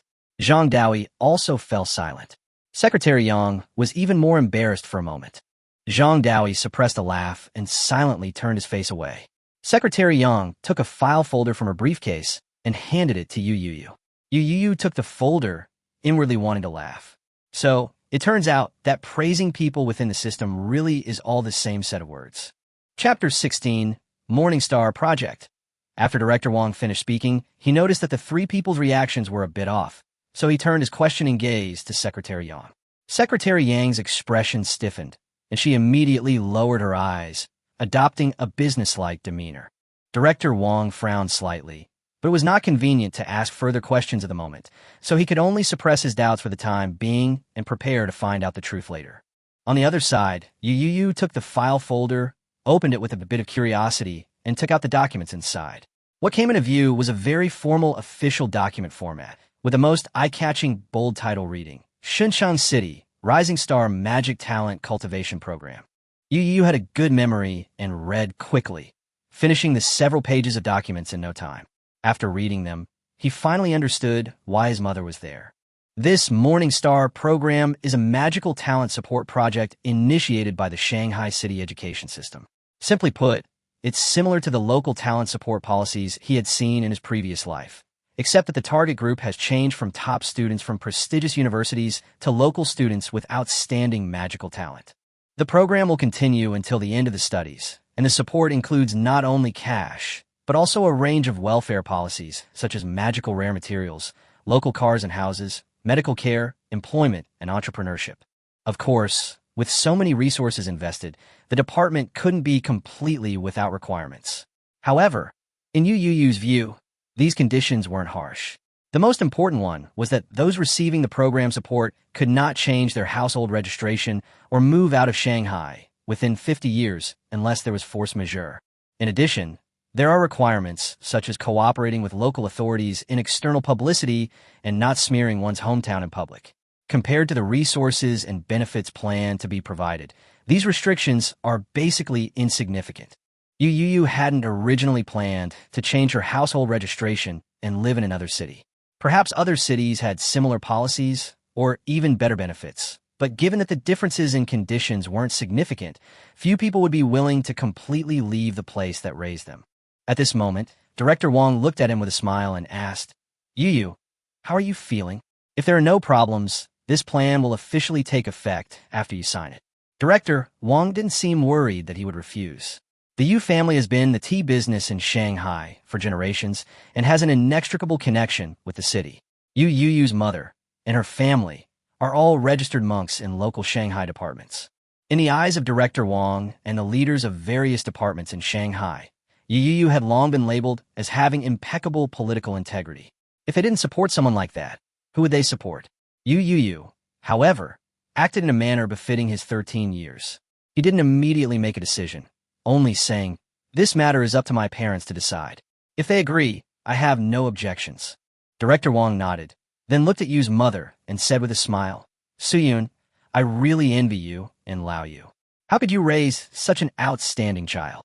In Youyou, Director Wong saw neither the arrogance of a 13-year-old boy who had become famous, nor the rebelliousness, but rather a very composed demeanor. Yu's mother quickly replied modestly, "Not at all. It's actually the elders in the family who took good care of them. When you and I were busy with work, the two elders took care of Youyou and ran more when they were little, and we didn't have many opportunities to teach them." Despite her words, the smile in her eyes and the rosy glow on her face clearly betrayed her inner pride. Director Wong, being experienced and knowledgeable, naturally noticed this, but he didn't point it out. Instead, he continued to praise, "You're being too modest." A good family atmosphere and the quality of parents are also important aspects of a child's growth. It's precisely because you and Lao Yu set a good example that your two children have been able to learn self-discipline and grow up to be so outstanding. Yu's mother quickly said that Director Wong was too kind. The two of them ended up chatting about children's education. Yu Youyou stood to the side, feeling a little uncomfortable. If it were just family members, it wouldn't be so bad, but there were quite a few outsiders present, and the focus of the conversation kept revolving around him and his sister, making him feel quite embarrassed. What bothered him even more was that from the moment he entered, a burning gaze had been fixed on him. It was a boy of about 15 or 16, thin and slender, wearing a white printed short-sleeved shirt, green crop pants, and slightly yellowed white sneakers. He had slightly curly hair and a few pimples on his youthful face. The boy wore thick glasses, but even through the lenses, Yu Youyou could still feel his direct gaze. Yu Youyou glanced at the file folder in front of the boy, then looked at the middle-aged man beside him who looked uneasy, and guessed that the other man was probably also selected for the Morning Star program, just like her. Since she was selected for this program, it meant she was a recognized genius. Yu Youyou thought for a moment and decided to take the initiative to get to know her. So she extended her hand and said with a smile, "Hello, my name is Yu Youyou."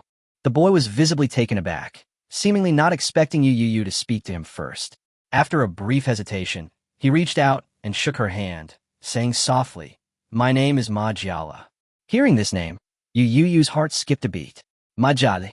Where had she heard that name before? Some memories flashed through his mind, and he quickly remembered the reason. So he asked with some surprise, "Are you Ma Jiala, the one for number 5 middle school who awakened the natural element and has super-level mental power and elemental affinity?" The boy pushed up his glasses and said in a low voice, "If there is no one with the same name, you should be talking about me." Yu Youyou nodded. Although he didn't usually pay much attention to these kinds of news, the class group had been discussing the several geniuses who had awakened in Shanghai this year, so he was familiar with the name Ma Jiala. With both exceptional mental strength and elemental affinity, Zhang Daoui stated that this talent essentially puts him one foot in the door of a top university. As long as his spatial imagination remains strong, his future achievements are immeasurable. More importantly, Ma Jiala awakened a nature-based magic. In this magical world, high-level nature-based mages are the seeds of top attending physicians in major hospitals. Powerful nature-based mages can even regenerate severed limbs or bring the dead back to life. Each one is as precious as a national treasure. By this time, Director Wong's conversation with Yu's mother was almost over. When the topic turned to the Morning Star project, Yu's mother stated that both she and Yu's father supported the arrangement. Since his parents agreed, 13-year-old Yu Youyou naturally had no objections. He picked up the pen that had been prepared on the coffee table and signed his name on the project proposal. Chapter 17, The Annoying Yu Ran. This trip was mainly for the Morning Star project. After Yu Youyou finished signing her name, Yu's mother exchanged a few more pleasantries with Director Wang before suggesting they go back first. Before leaving, Director Wang said that everyone was an outstanding young talent from the area and that they should interact more in the future. So Yu Youyou and Ma Jiala added each other as WeChat friends. Ma Jiala and his father seemed to still have things to discuss and were not in a hurry to leave. Zhang Daoyi also wanted to stay and discuss other matters with Director Wang, so Yu Youyou left first with her mother. Yu's mother drove a small, domestically produced sedan, the kind commonly seen in government offices. Yu Youyou had just sat in the passenger seat, her seatbelt not even properly fastened, when her mother reached out her hand. Yu Youyou looked at her questioningly, and her mother asked directly, "Where's the admission notice?" Yu Youyou paused for a moment, then pulled the folded admission notice from his right pocket and handed it to him. His mother unfolded it and immediately felt a pang of heartache, slapping him on the head. She said somewhat angrily, "You child, how could you roll up the admission notice like that?" Yu Youyou rubbed the back of his head, never expecting to get slapped for such a great opportunity. He explained, feeling wronged, that teacher Zhang said it was just a symbol, and all he needed to do was bring his ID card to register. Yu's mother, however, didn't accept this explanation, frowning and saying, "What do you know? If you wrinkle it, it won't look good in the photos." After saying that, she laid the notice flat on the back seat and weighed it down with a tissue box. Yu Youyou was speechless for a moment. Sure enough, parents all over the world take showing off their children very seriously. The car quickly drove home. As soon as Yu Youyou entered, he saw a faded blue suitcase next to the entryway and stopped abruptly. He turned to his mother, who was changing her shoes, and asked, "Mom, Yu Ran is back?" As Yu's mother carried the groceries she had bought on her way to the kitchen, she casually replied, "Yes, she got home not long after you left this morning." No sooner had she finished speaking than a disgruntled voice came from inside. "Yu, can't you even call me sister? And what kind of attitude is this? Aren't you welcoming me back?" A tall figure walked out of the room. Yu Youyou rolled her eyes at Yu Ran's displeased expression and went to lie down on the living room sofa. Like most siblings in most families, Yu Youyou and Yu Ran were the type who couldn't stand each other. In each other's eyes, the other was the most hated creature. Even though Yu Youyou had lived 2 lives, he sometimes couldn't understand how such a troublesome older sister could exist in the world. As a child, he spent most of his time in the shadow of Yu Ran, stealing his food, drinks, and even money. The worst part was that he couldn't fight back because Yu Ran was 6 years older than him. When he grew a little older and his physical abilities finally improved, allowing him to barely fight back, Yu Ran awakened his dual earth and water elemental powers and entered high school. Faced with his sister, who had been tempered by the elements, he was once again easily suppressed. Therefore, Yu Youyou's strategy towards Yu Ran has always been simple: avoid her if possible. Unfortunately, sometimes, just because he doesn't want to talk to someone doesn't mean they'll let him off the hook. Having not seen him for over a month, Yu Ran clearly wanted to give her little brother a good care. She sat down on the sofa and teased him with a smile. "My genius summoner brother, I've been seeing your news every day for the past month. Come on, release your summoned creatures and spar with me. Let me see what you've got now." As she spoke, she kicked Yu Youyou's leg with her shiny white feet. Yu Youyou shrank back in disgust and said irritably, "Yu Ran, how dare you say that? You, a mid-level mage, want to spar with a novice like me?" Yu Ran didn't care at all, and instead put her leg over. Yu Youyou raised her hand to slap her, but unfortunately, Yu Ran, being an intermediate mage, reacted much faster than her and easily dodged it. Yu Youyou got up irritably, looked at the pretty face that resembled her own, and said, "If you have nothing better to do, go help Mom pick vegetables. Can you please stop bothering me?" Yu Ran laughed even harder. What she loved most was seeing Yu Youyou's frustrated and defensive expression. From childhood to adulthood, this younger brother had been unbelievably mature. Despite being young, he acted like a little adult and even did better in school than her, making her feel like an older sister at all. What's even worse is that when she was little, she would get a beating for being naughty, and then this bratty younger brother would lecture her instead. This always made Yu Ran resentful. So her biggest hobby since childhood was teasing Yu Youyou, wanting to see this usually mature-looking brother show a vulnerable side. The scene right now was exactly what she wanted. Yu Youyou was too lazy to pay attention to her anymore, so he simply went to the entryway to change his shoes and prepare to go out. He knew very well that as long as he stayed at home, he couldn't get rid of Yu Ran no matter where he hid. He might as well go out for a walk. He also had something to take care of. Seeing him change his shoes, Yu Ran immediately came over and asked, Yu Youyou, where are you going? Yu Youyou didn't even look up and replied, It's none of your business where I'm going. At that moment, Yu's mother, who was picking vegetables in the kitchen, heard the noise and leaned out to call out, Yu, if you're going out, bring back a bottle of soy sauce. We've run out of soy sauce and forgot to buy some earlier. Before Yu Youyou could respond, Yu Ran had already said, Okay. Yu Youyou stared at her with wide eyes. Was this person determined to haunt her? Yu Ran said matter-of-factly, What are you looking at? It's not bad that your older sister is driving you there. You little bean sprout, you have to ride your bike there by yourself. After saying that, she looked down her short-sleeved shirt and hot pants and felt that it was not appropriate to go out like this. So she added, Wait for me, I'm going to change my clothes.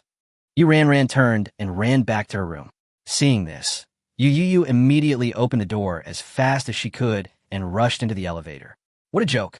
Make him wait for Yu Ran, unless he's crazy.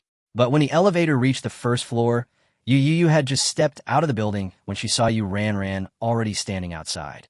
She had changed into jeans, white socks, white sneakers, and a printed white t-shirt, looking like a pure and innocent young girl. Yu Youyou was stunned, asking as if he'd seen a ghost, Yu, how did you get down here? Yu Ran raised an eyebrow and pointed to the ceiling. Yu Youyou quickly turned and looked up, only to see that the balcony window on their 7th-floor apartment was open. He looked away, swallowing hard, his mind reeling. Had the physical abilities of a mid-level mage become this outrageous? Chapter 18, Testing Bloodline Limit. Yu Youyou had always known that the mages of this world were not the fragile mages of traditional perception. With each advancement in realm, a mage would undergo elemental tempering, and their physical attributes would increase accordingly. Take himself as an example. He was originally just an ordinary teenager, struggling to run 2 kilometers. But after being tempered by the elements, he can now easily carry the nearly 200-pound I Ching, and can even run the 100-meter sprint in under 10 seconds with ease. While this change was exaggerated, Yu Youyou could still understand it. After all, there were athletes in her previous life who had reached a similar level through training. But Yu Ran had just jumped from a 7th floor without even breaking a sweat and landed almost without making a sound. That was truly outrageous. He had seen some intermediate-level mages before, but he had never seen any of them jump off buildings or smash rocks with their fists, so he lacked a direct understanding of their abilities. It wasn't until Yu Ran, whom he knew well, personally did this to him that he truly realized how terrifying the bodies of intermediate and advanced-level mages could be. At the same time, he was also somewhat relieved that he hadn't thought of competing with Yu Ran just because he had become a summoner. With her physical abilities, she probably wouldn't even need magic to beat Da Qing to a pulp. Yu Ran remained calm and casually said, All right, what's the big deal? You probably haven't seen anyone jump from 10,000 meters and come out unharmed. After saying that, she pulled Yu Youyou toward the parking space. Yu Ran got her driver's license at 18 and even bought herself a car. Looking at the blue sports car with a logo that looked exactly like a trident from her previous life, Yu Youyou was reluctant, but she was still shoved into the passenger seat. Yu Ran took out her sunglasses from the armrest and put them on, teasing as she drove. Don't look so sad, smile. I'll protect you when we get to the capital. Yu Youyou replied irritably. Don't you know who I'm sad for? Just stop torturing me and I'll be satisfied. Yu Ran frowned, feeling as if he were implying she had actually bullied him. Yu Youyou, too lazy to argue further, turned his head to look at the buildings receding outside the window. He knew very well that the best way to deal with Yu Ran was to remain silent. Sure enough, once he stopped responding, Yu Ran quickly became discouraged. The siblings might bicker at most, but the Yu family had strict rules, and she couldn't just hit her brother. Without a valid reason, she would be the one getting a double beating at home. The car was quiet for a moment before Yu Ran finally gave in. All right, I won't tease you anymore. Yu Youyou immediately seized on the loophole. So you admit you were teasing me? Afraid that he would continue to ignore her, Yu Ran only muttered stingy under her breath and didn't argue further. Yu Youyou pretended not to hear, glanced at her, and asked, Didn't you just arrive in Japan a couple of days ago? Why are you back all of a sudden? He wasn't really a child and wouldn't hold a grudge against Yu Ran forever. Taking advantage of a rare moment of free time, he casually asked. Upon hearing this, Yu Ran immediately became depressed. Don't even mention it. I received a super typhoon warning from the embassy as soon as I landed. If I hadn't come back early, I probably would have been stuck in Japan. She finally had a chance to travel far away, but it was all ruined. To make matters worse, the start of the semester was just around the corner, and delaying her return would mean losing credits. She couldn't afford to take the risk. Yu Youyou nodded. The weather this year was indeed unusual, with typhoons everywhere. Then he said, "Take me to the Magical Creature Research Center later." Yu Ran asked with some confusion, "What are you going there for?" Yu Youyou explained, "Last time, Teacher Zhang said that Daqing's bloodline might be unusual, and I want to test its upper limit." Upon hearing this, Yu Ran was immediately surprised. "You're so lucky, kid? Your first contract was with a wind wolf, and you even managed to snag such a great find." Yu Youyou didn't refute. The more he learned, the clearer he realized how lucky he truly was. He had just happened to encounter the injured and crisis-stricken wind wolf, and Daqing wasn't of ordinary bloodline. Such an opportunity was hard to replicate. Yu Ran then started talking. She told Yu Youyou that among the new summoning students in her batch last year, nearly half of them had their first contract with summoned creatures who were timid and had very weak combat power. Even at the second contract level, excellent novice summoned creatures like the Wind Wolf are rare, let alone those with bloodlines that might surpass the current level. This is true even at the Divine Capital Demon Academy, let alone the affiliated middle school. At this point, Yu Ran smiled brightly. "I can already imagine what it will be like when you become famous at the affiliated high school. No wonder you're my brother, just as outstanding as me." Yu Youyou couldn't help but roll his eyes. He really couldn't stand Yu Ran's narcissism. However, Yu Ran didn't care about his reaction and started talking about things in the capital city, such as where to find good food and fun places. Yu Youyou, who would be studying there for many years to come, wasn't impatient and asked some questions she wanted to know. Yu Ran answered happily.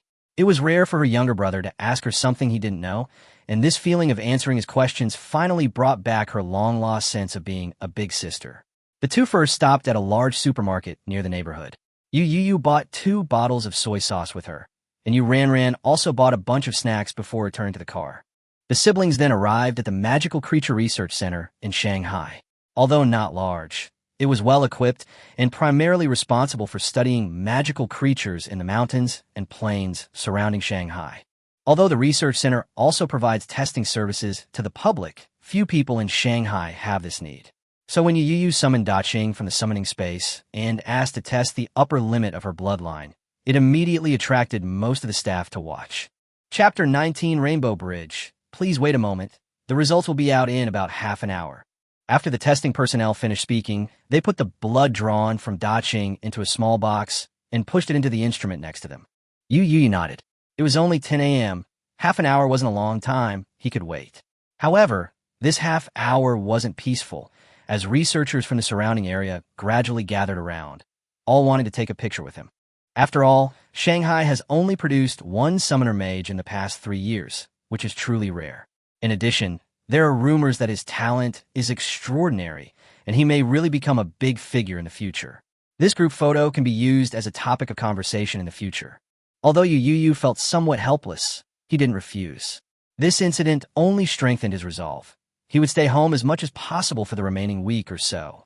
Fortunately, the researchers were all very considerate, returning to their posts after a brief group photo. Not long after, someone brought the milk tea and snacks. Yu Youyou looked at the things in front of her, her eyes lighting up slightly. Suddenly, she felt that this photo wasn't entirely wasted. After the delivery person left, Yu Ran next to her reached out and poked her arm, her tone teasing. "Tisk, big star. Yu Youyou." Yu Youyou glanced at her. "Can't milk tea and snacks shut you up, huh?" Yu Ran bit her straw, deliberately lowered her eyes, and looked hurt. As expected, you've become a big star, and your temper has gotten bigger.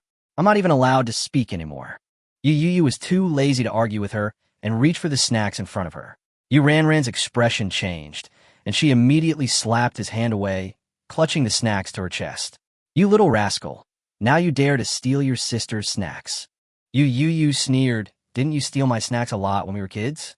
Yu Ran retorted confidently. You said it yourself. That was when we were kids. Yu Youyou was speechless for a moment. She always had a lot of twisted logic, and he didn't really intend to take it seriously. He just wanted her to stop being sarcastic. After this commotion, Yu Ran indeed returned to normal, drinking milk tea and eating snacks while chatting with him about some interesting things in the capital. Yu Youyou mostly listened quietly, occasionally interjecting a word. Neither of the siblings found their interaction strange. 19-year-old Yu Ran talked about topics appropriate for her age, while 13-year-old Yu Youyou could naturally join in, as if there was no 6-year generation gap between them. Half an hour passed quickly, and the testing personnel came over with a report. Young man, the results are in.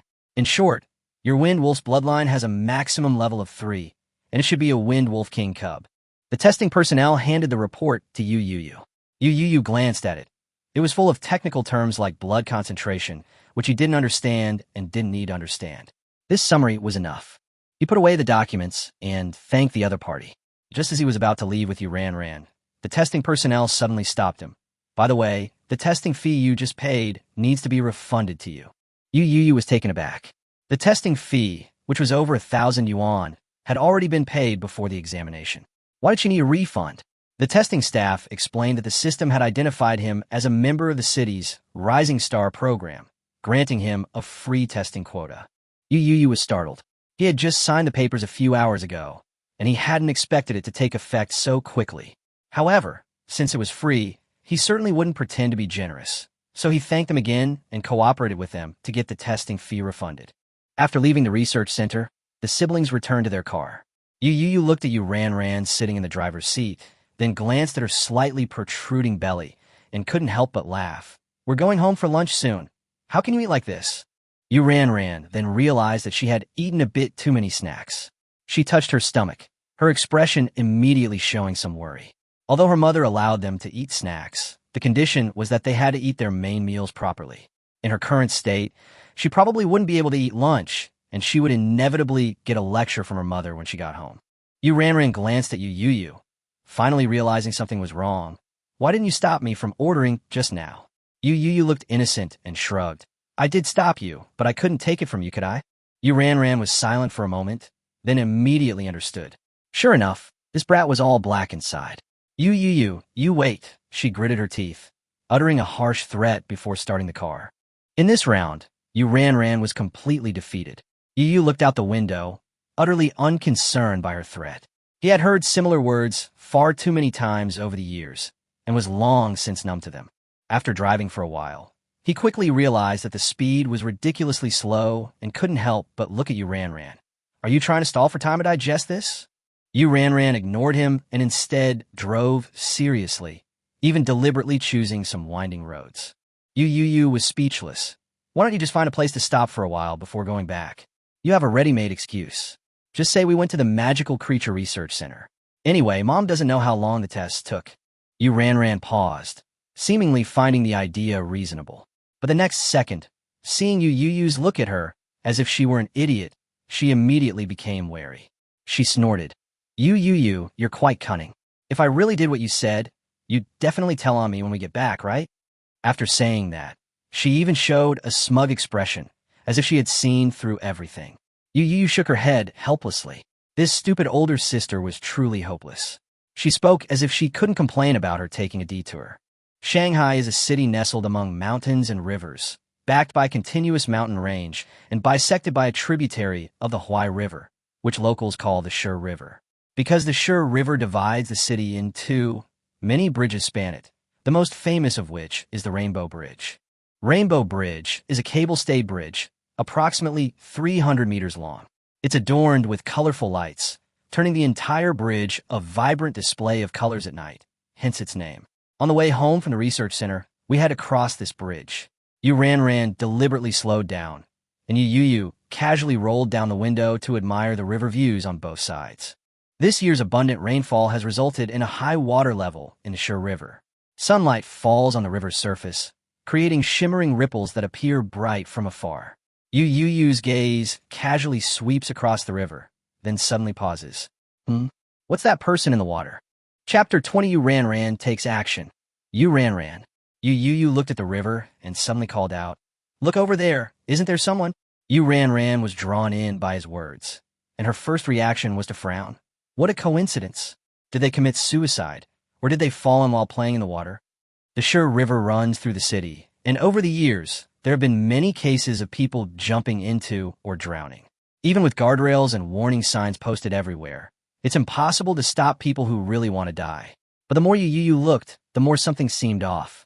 After being tempered by elements, his eyesight was better than the average person's, and he could vaguely make out what appeared to be a girl in the middle of the river, struggling desperately in the water. But the struggle didn't seem like simple drowning. It was more like something underwater was pulling her. Soon, people on the bridge and both banks noticed the abnormality and began shouting, "Is there a water mage? Help!" Water mages are not uncommon. Soon, several people on the bank cast level 1 water magic, a water-repelling shield, jumped into the river, and swam towards the center. Yu Ran also stopped the car at this moment and leaned out to look at the river. The next second, her expression changed drastically, and she immediately pushed open the door and got out of the car. Yu Youyou's heart tightened, and she chased after Yu Ran, asking, "Yu Ran, what's wrong?" Yu Ran's expression was grave. There are magical creatures in the river. This isn't suicide, nor is it ordinary drowning. She rushed to the bridge, her clear voice instantly echoing across the river and its banks. "Everyone, don't go into the water. There are magical creatures in the river." Everyone was stunned and turned to look at her. Even the water mages who had already entered the water immediately stopped. A middle-aged man not far away asked with suspicion, "Girl, this can't be a joke, can it?" Yu Ran didn't explain, only saying, "Yu Youyou, call the police immediately." Just as Yu Youyou was about to step forward, she saw Yu Ran leap off the bridge. Yu Youyou's face turned pale instantly, and she rushed to the railing to look down. The expected splashing sound did not come. Instead, she saw Yu Ran standing steadily on the shimmering river, as if she were standing on an invisible barrier. The next moment, she walked on water, rushing towards the center of the river. The onlookers on both banks were stunned. Those with knowledge immediately exclaimed, "Walking on water, a mid-level water mage." The crowd erupted in uproar. It wasn't unusual for ordinary people to see magicians, but intermediate-level magicians were rare, let alone such a young intermediate-level water magician. Many people pulled out their phones to film, and Yu Youyou also took out his phone, but not to record a video. He called the police. Someone nearby had already reported it to the regular police, but Yu Youyou needed to contact another department, the Water Management Department, which specializes in handling the cleanup and investigation of magical creatures in the waters within the territory. After the call connected, he immediately said, "Mom, magical creatures have appeared in the river near Rainbow Bridge." Yu Ran jumped in. She didn't say what they were, and I can't tell for now. "Okay, I understand." Yu's mother worked for the Shanghai Waterway Management Bureau and held a high-ranking position. After hanging up the phone, she visibly panicked. That girl is so reckless. She dared to rush in without even knowing what kind of magical creature it was. Before she could finish speaking, she hurriedly opened the balcony window, not even bothering to change her shoes, and jumped down. On the Rainbow Bridge, Yu Youyou stared intently at Yu Ran's figure. All eyes on both banks were also fixed on the girl, swiftly wading through the water. It would take at least 5 or 6 minutes for the nearest law enforcement mage to arrive. But if there really are magical creatures in the river, the person who fell in might not even have a complete body left after 5 or 6 minutes. On the river, Yu Ran was equally on edge. The closer she got, the clearer she could see the person who had fallen into the water. Long, soaking wet hair obscured their face, and their hands were flailing wildly in the water. The strangest thing is that the other party clearly had a strong will to survive, yet didn't utter a single cry for help. Just as a question flashed through Yu Ran's mind, she caught sight of the man's chaotic and lifeless eyes, and her expression darkened slightly. It's an illusion. The person who fell into the water was already in a hallucination. The struggle was just a physical instinct, and their consciousness had long since sunk into the abyss, so they couldn't even utter a cry for help. As a top student at the Divine Capital Magic University, Yu Ran had a wide range of knowledge in magic theory and quickly identified the problem, immediately becoming more vigilant. She stopped 3 meters away from the person who had fallen into the water, raised her hand, and a long whip of water instantly condensed on the surface of the water. With a flick of her wrist, Yu Ranran's long whip precisely wrapped around the drowning person's body. Then, she pulled sharply backward, unleashing a powerful force from her slender wrist, dragging the person directly out of the water. She reached out her other hand to catch the falling figure. Then, without looking back, she carried the person towards the rainbow bridge. Yu Ranran knew very well that she was there to save people, not to fight magical creatures. Real water cleanup was not her forte. But the magical creatures underwater clearly had no intention of letting go of the person who had interrupted its meal.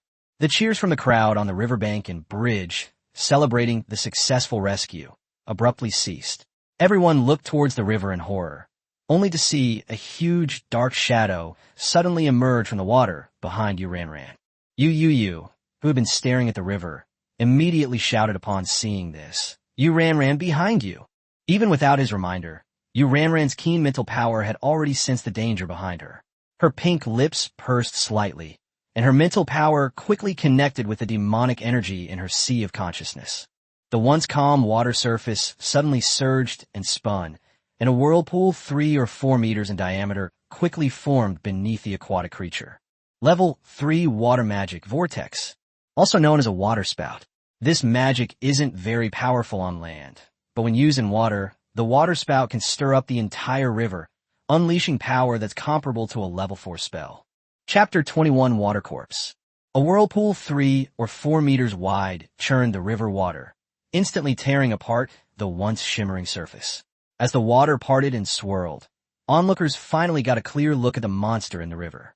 Exclamations rang out one after another, and the timid people retreated in fright, some even falling to the ground.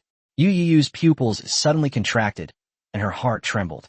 The creature was covered in floating black and gray fur, with thick limbs, sharp armor, and a head that resembled both a human and an ape, but its face looked like a ghostly mask that could terrify a child.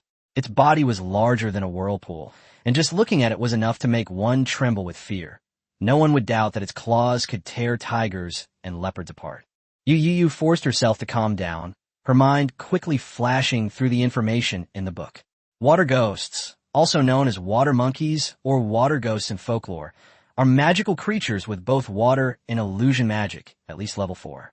They are best at creating illusions to lure creatures into the water to drown, and then devour the souls of the dead. Judging from its size, this is a level 4 water ghoul, which belongs to the category a aquatic magical creature in the danger classification of the Shanghai Water Management Bureau. The problem is, how could a water ghost appear in the Shehe River in Shanghai? Because of her mother, Yu Youyou was no stranger to the management of the waterways in Shanghai. The area was cleaned almost every week. The Shehe River wasn't very large, so it was understandable that some small magical creatures of the 1st or 2nd level escaped. However, a mid-level magical creature like a water ghoul should not have escaped the Bureau's patrols. In his memory of at least a decade or so, Shura had never discovered anything of this caliber. Yu Youyou frowned deeply. Something was definitely amiss, but with so little information, he couldn't come to a conclusion. The most important thing now is to stall it. Yu Youyou looked at Yu Ranran with concern, then turned her gaze back to the river. The weaknesses of the water zombies recorded in the book also came to mind. Water ghouls can create illusions and possess incredible strength, but they have a fatal weakness. They are very slow. They can still move relatively easily in the water, but once on land, their movements become as stiff as a corpse, hence the name corpse. Even in the water, it wasn't particularly fast, which is why it had to rely on illusions to lure its prey. Yu Ranran originally had a chance to shake it off, but there were too many onlookers on the shore. She could escape, but an ordinary person might not. Even at its slowest, it's still a level 4 magical creature, and dangerous to ordinary people. Those people on both sides of the strait who were paralyzed with fear and couldn't even stand up certainly couldn't outrun it. But Yu Ranran couldn't be left to shoulder the burden alone. She was only a level 4 mage, specializing in both earth and water magic, and earth magic was less effective on water. As for water magic, Yu Youyou didn't think she could overpower a magical creature known as a water ghoul. With a thought, a faint light flashed beside him, and Daching was summoned. When it first appeared, Daching tried to rub against him, but upon sensing the aura of a mid-level magical creature, it immediately stopped and trembled as it took 2 steps back. The sudden appearance of the giant Azure startled the surrounding crowd. Yu Youyou quickly explained loudly. Don't be afraid. It's my summoned creature. He then looked around and shouted, Folks, this is a water ghoul. Not very fast. It can use attack magic. Please help my sister hold it off. The law enforcement mages will be here in a few minutes at most. Everyone retreat. Upon hearing his explanation, many people around recognized Yu Youyou. The celebrity effect is indeed useful at crucial moments. With someone well-known in Shanghai taking the lead, the panicked crowd finally came to their senses. After Yu Youyou finished shouting, she immediately looked at Daqing and urgently ordered, Daqing, do you see the thing in the water? Use Windblade, Sujin barrage attack. These past few days, he'd often secretly taken Daqing to the training ground to familiarize him with the attack methods under the blue buff. The so-called gradual barrage was actually just continuous firepower coverage. The technique wasn't complicated, and after a few commands, Daqing had already learned it. Daqing was dumbfounded. His first battle, after becoming a summoned creature, was going to be a level 1, fighting a level 4. Yu Youyou noticed its fear and immediately reassured it through the contract, telling it that it was only providing remote support and that someone was holding the line. Only then did Daqing steel itself and approach the railing. Despite its fear, it still obeyed the order, unleashing wind blades aimed at the water corpse's head area. 10 wind blades slashed out in succession, forming a continuous area of coverage. The sudden appearance of the wind blades attracted everyone's attention, including Yu Ranran on the river. At this moment, Yu Ranran was holding the drowning person, standing on the water's surface, constantly casting water magic to hold off the water ghost. The moment she recognized the water ghost, she knew she couldn't retreat to the shore or the bridge. She was unaware of the extent of the water ghost illusion. If she lured it near a crowd, affecting even more people, the consequences would only be worse. Before the arrival of the law enforcement mages and the Water Management Bureau, she wasn't confident she could hold off the monster. If everyone around her could work together, there might be a chance, but that was clearly unrealistic. She had thought she would have to fight alone, but suddenly she heard a familiar voice. That sister made her even a little dazed, thinking she had misheard. The sharp wind blades sliced through the water's surface, striking the water ghost and leaving a clear wound. Crimson blood then seeped into the river. Heh. The pain caused the water ghoul to let out a piercing howl. The wind blade was too fast. Even though it was only a level 1 spell, it couldn't dodge it while trapped by the vortex and water magic. As it turns out, even level 4 magical creatures cannot completely ignore level 1 magic. Wind blades, in particular, are known for their sharpness. The water ghoul could neutralize vortexes with its water-based talent, and even level 3 water magic had difficulty harming it. But this level 1 wind blade drew blood from it. Although it was only a superficial wound to the water ghoul, it still broke through its defenses. Chapter 22, Forcing Back the Water Corpse Demon. Look, that guy's injured.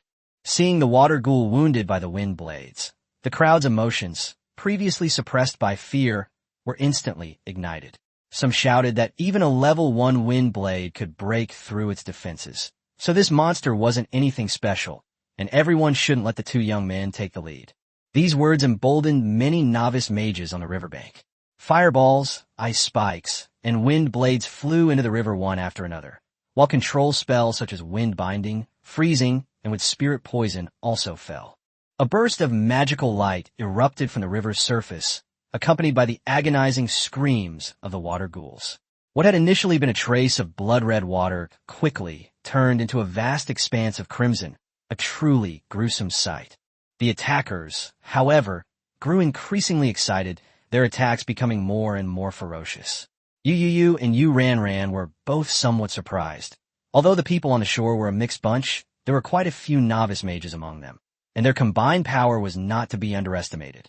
Just when everyone thought they could suppress the water ghost, the monster suddenly shook its limbs violently and broke free from the vortex.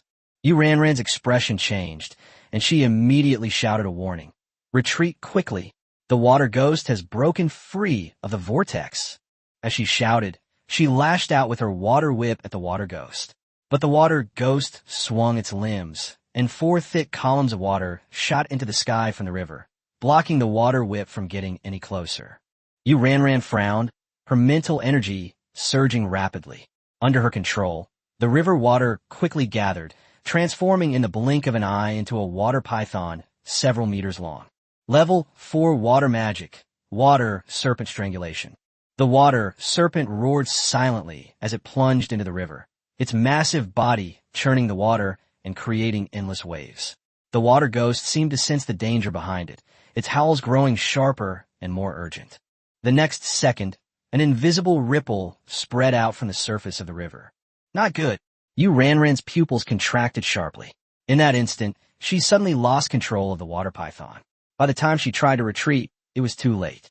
A sharp pain shot in my mind, and the world before my eyes instantly lost its color, leaving only black and white. All figures, the river, and the monsters vanished. She immediately realized that it was an illusion. In a moment of crisis, Yu Ranran endured the piercing pain in her head, channeling her mental energy to control her body, and bit down hard on her tongue. The salty, metallic taste spread in her mouth, and the intense pain acted like an anchor, forcefully pulling her consciousness back from the brink of collapse.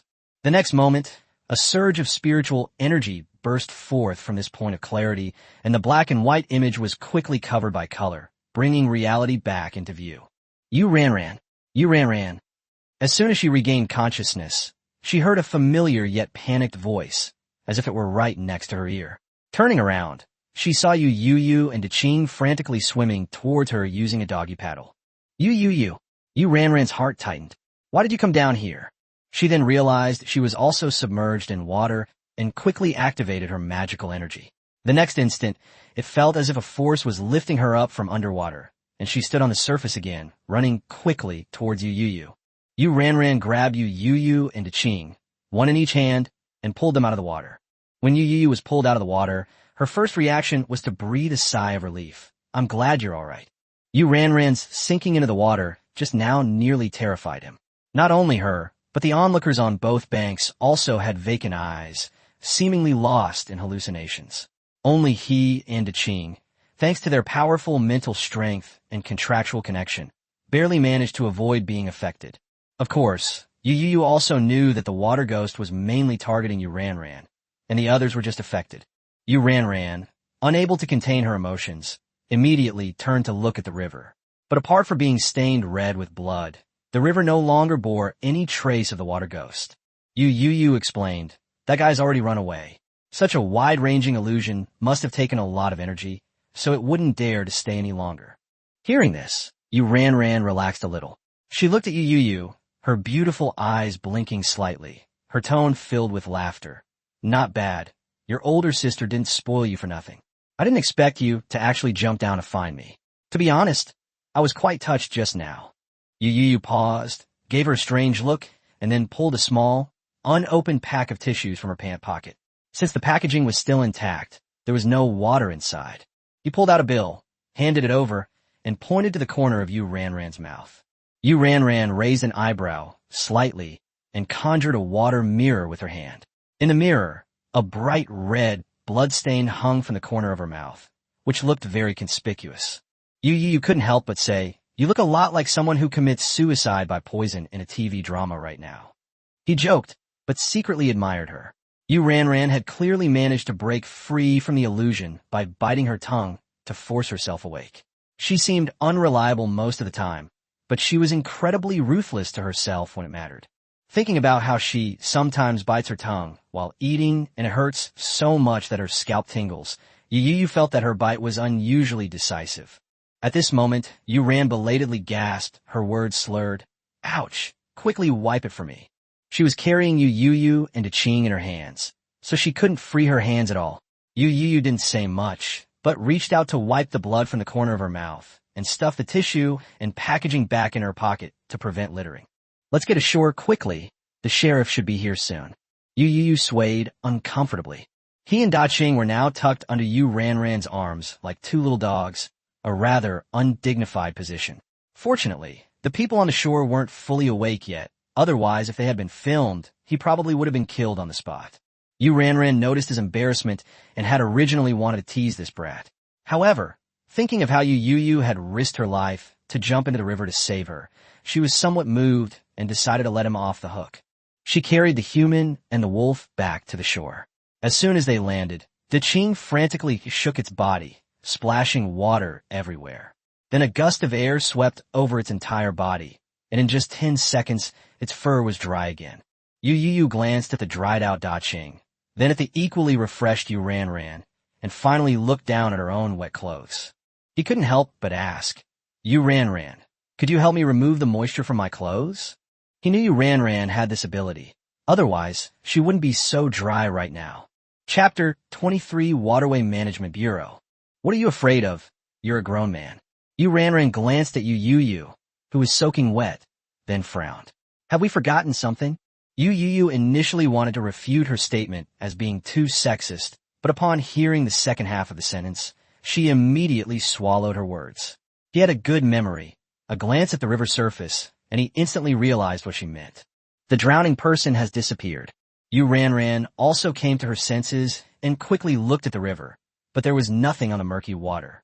Her face immediately darkened, clearly having considered the worst possible outcome. Seeing this, Yu Youyou quickly comforted her. Don't blame yourself too much. You've already done your best. If Yu Ranran hadn't intervened, that person might not have survived, and many more might have been lured by the illusion, drowning while trying to save others. Yu Ranran understood the logic, but she couldn't help but wonder if, had she been more decisive and stronger, that person might have survived. This thought is not uncommon. Many law enforcement officers, military mages, and even ordinary passers-by ask themselves this question after failing to save someone. But reality is not a game. There are no save files to start over. Being able to do your best and have a clear conscience is enough. Yu Youyou noticed that Yu Ranran was in low spirits and gave Da Qing a wink. Da Qing immediately scurried over and nuzzled against Yu Ranran. Yu Ranran snapped out of her daze, glanced at Da Qing, then looked at Yu Youyou and nodded gently. Don't worry, I'm not that fragile. That would be best. Yu Youyou turned and walked toward the bridge. Just before jumping into the water, he had casually tossed his phone onto the bridge. This cheap phone wasn't waterproof. Da Qing followed, leaving only Ranran standing there, gazing at the river and murmuring softly, "She's just not strong enough." Yu Youyou picked up the phone and found that although it wasn't waterproof, it was quite drop-resistant. The screen hadn't cracked. Just as he turned on the screen, a rapid alarm blared in the distance. The whoosh-whoosh sound grew closer and closer, and the crowd, who were still in a daze, seemed to have finally found an anchor and gradually came to their senses. Yu Youyou was somewhat surprised, not expecting that the alarm bell could also break the illusion. Soon, police cars stopped on the Rainbow Bridge, and the law enforcement officers quickly got out and began to blockade and surround both banks of the Shi River. Before they could even ask, the onlookers, now fully awake, began recounting what had just happened, with some even producing videos as evidence. The law enforcement officers quickly figured out what had happened. When they heard that the thing in the water was a water ghost, their expressions changed. But then they heard that the water ghost had been trapped by Yu Ranran and had been driven back by Yu Youyou's call for everyone to join them, and their gazes toward the siblings became more surprised. Soon, a law enforcement officer approached and said, "Hello, I am Wu Yukai, the captain of the 1st Security Brigade of the Shanghai Municipal Public Security Bureau. There are some questions that you two siblings need to answer." Yu Ranran had already arrived beside Yu Youyou. The siblings, who always cooperated with the law enforcement officer, truthfully recounted what they had seen, also mentioning that they suspected the drowning victim had already died and sunk to the bottom. Upon hearing this, Wu Yukai immediately arranged for a search and rescue operation. After the questioning, he looked at the siblings and said earnestly, "You two are very courageous, and on behalf of the Shanghai Public Security Bureau, I thank you. If it weren't for your intervention, many more people would likely have been harmed." The video clearly shows Wu Yukai witnessing two young men take action against the water corpse. One was only around 20 years old, and the other was even a minor, yet they possessed such strength and courage, which was truly astonishing. It wasn't until he learned that Yu Ranran was a student at the Divine Capital Magic University that he realized what was going on. The Divine Capital Magic University was a top magic academy in China, a gathering place for geniuses. It was said that intermediate mages were commonplace there, and advanced mages were not uncommon either. The school's motto is to sweep away all demons and monsters and bring lasting peace to all generations. Despite his affirmation, Wu Yukai still hesitated and reminded, "Before doing something heroic, you should also try your best to ensure your own safety." There was a slight contradiction in what she said, but Yu Ranran and Yu Youyou both nodded obediently and did not refute it. Just then, a black sedan broke through the cordon and stopped nearby. Yu Youyou looked over in confusion, feeling that the license plate number looked somewhat familiar. The car door opened, and Zhao Xiyun quickly got out. She was dressed casually, wearing slippers, and first glanced at Yu Ranran and Yu Youyou to make sure they were all right before turning to Wu Yukai and speaking seriously. Captain Wu, this area has been taken over by our Water Management Bureau. Please hand over the information you have obtained so far. Wu Yukai was taken aback, and looking at the woman dressed in front of him, he almost didn't recognize her. Director Zhao? Mom. Upon seeing the newcomer, Yu Ranran and Yu Youyou immediately stepped forward obediently and greeted her.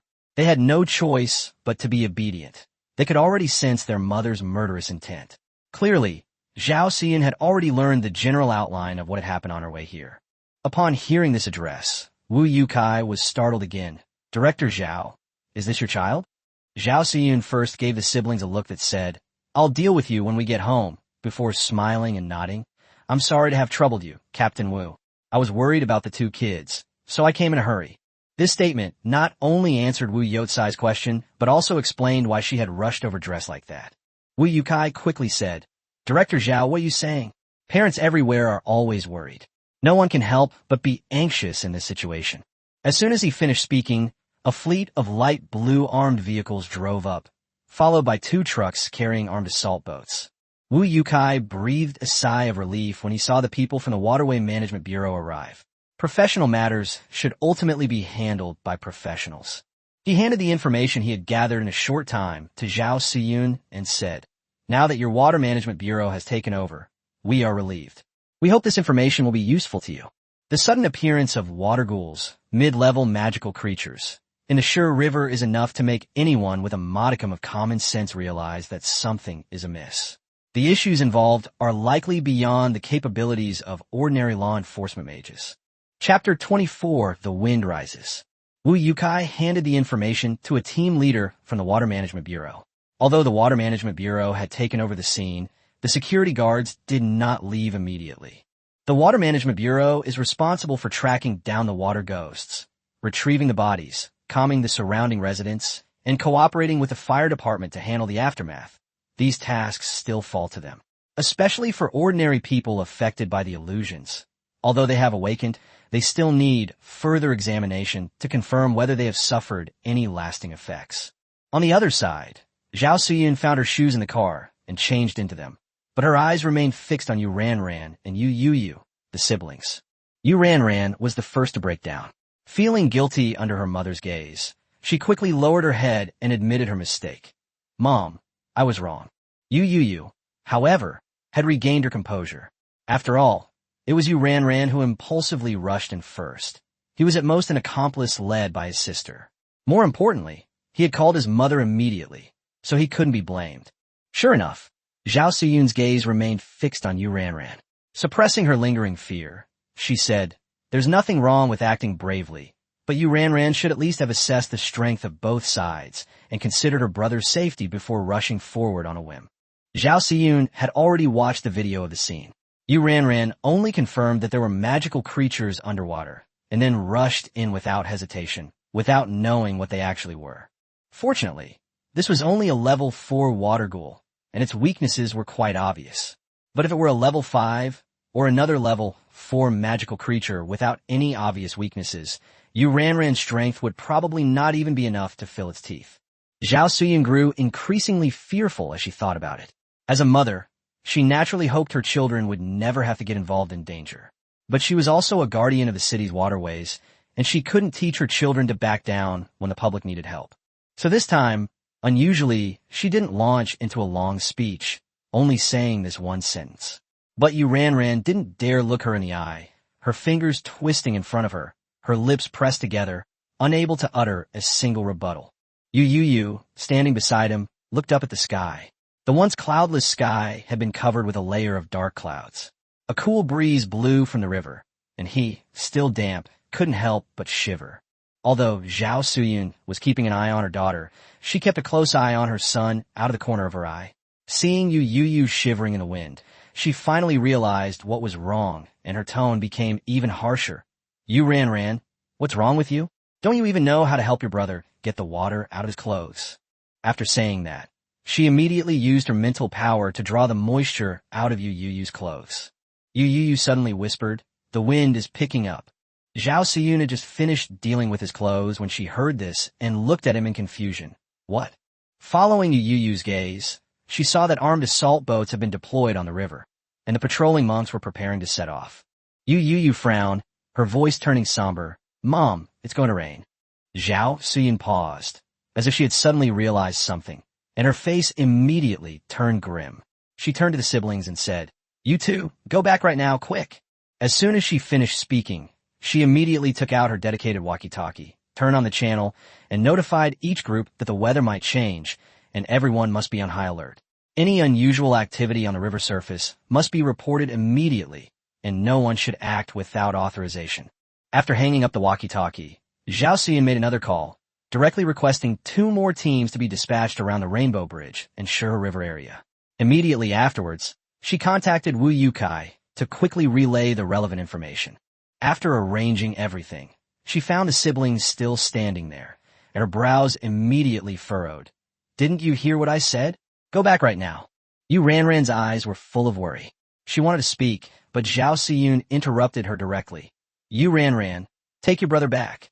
She looked at her daughter, her eyes filled with unconcealed seriousness. Yu Youyou reached out and tugged at Yu Ranran's arm, whispering to her that staying here would only distract her mother more. Yu Ranran gritted her teeth and finally nodded. Yu Youyou put away Da Qing and looked at Zhao Siyun, her eyes also filled with worry, but she could only say, "Mom, be careful." Zhao Siyun breathed a slight sigh of relief. Her son was so sensible. She tried to comfort them in a light-hearted tone, saying that it might just be a coincidence, and that they had already made preparations in advance, so nothing bad would happen. Yu Youyou didn't say anything more and got into Yu Ranran's car first. Yu Ranran then went forward and hugged her mother, took a deep breath, and said, "Mom, be careful. We'll be waiting for you to come home." Zhao Siyun patted her daughter's back and softly agreed, adding that she would go back to make them lunch. Yu Ranran then let go of her daughter's hand, forced a smile again, and turned to get into the car. Under Zhao Siyun's watchful gaze, the blue sports car roared to life and slowly drove away from the scene. Just as the car was about to disappear from sight, a drop of rain fell from the sky, hitting the scorching ground and quickly evaporating in the summer heat.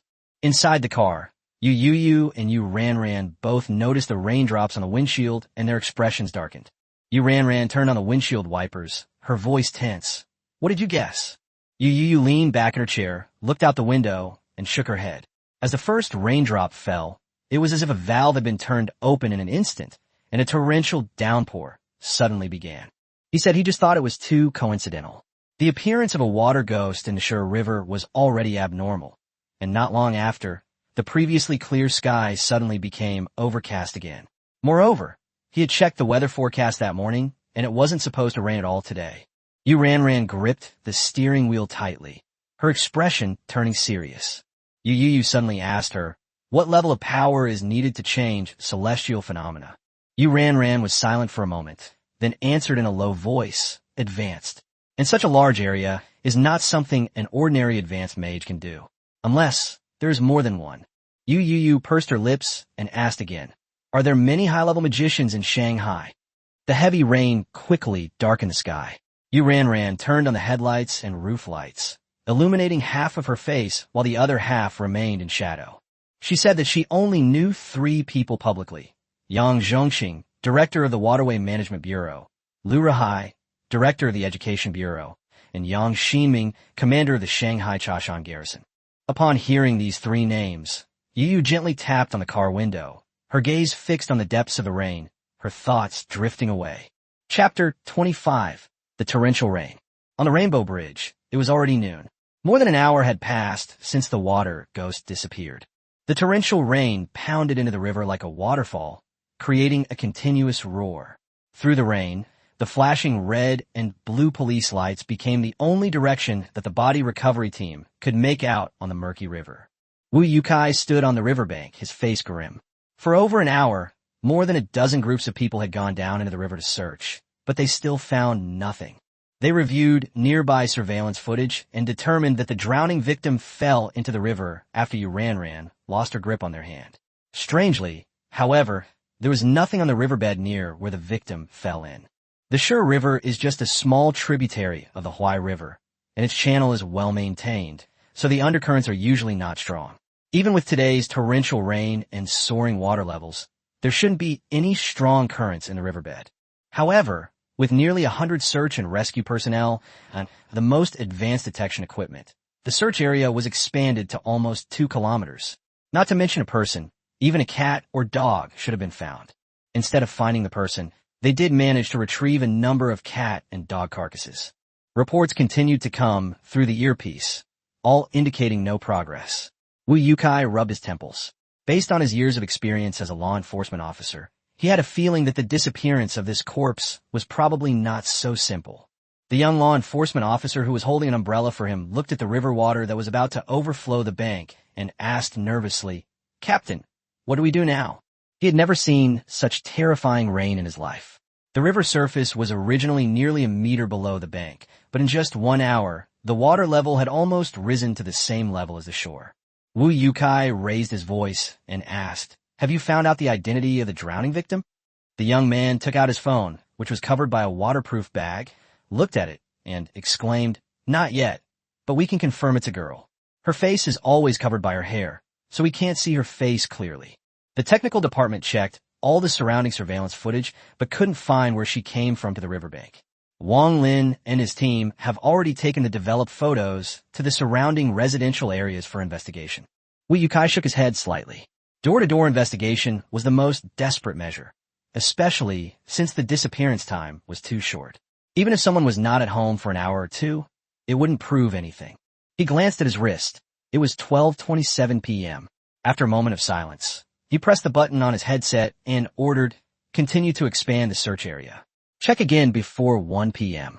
After the order was given, the team spread out to more distant sections of the river. But 20 minutes passed, and the news coming through the headsets still came back empty-handed.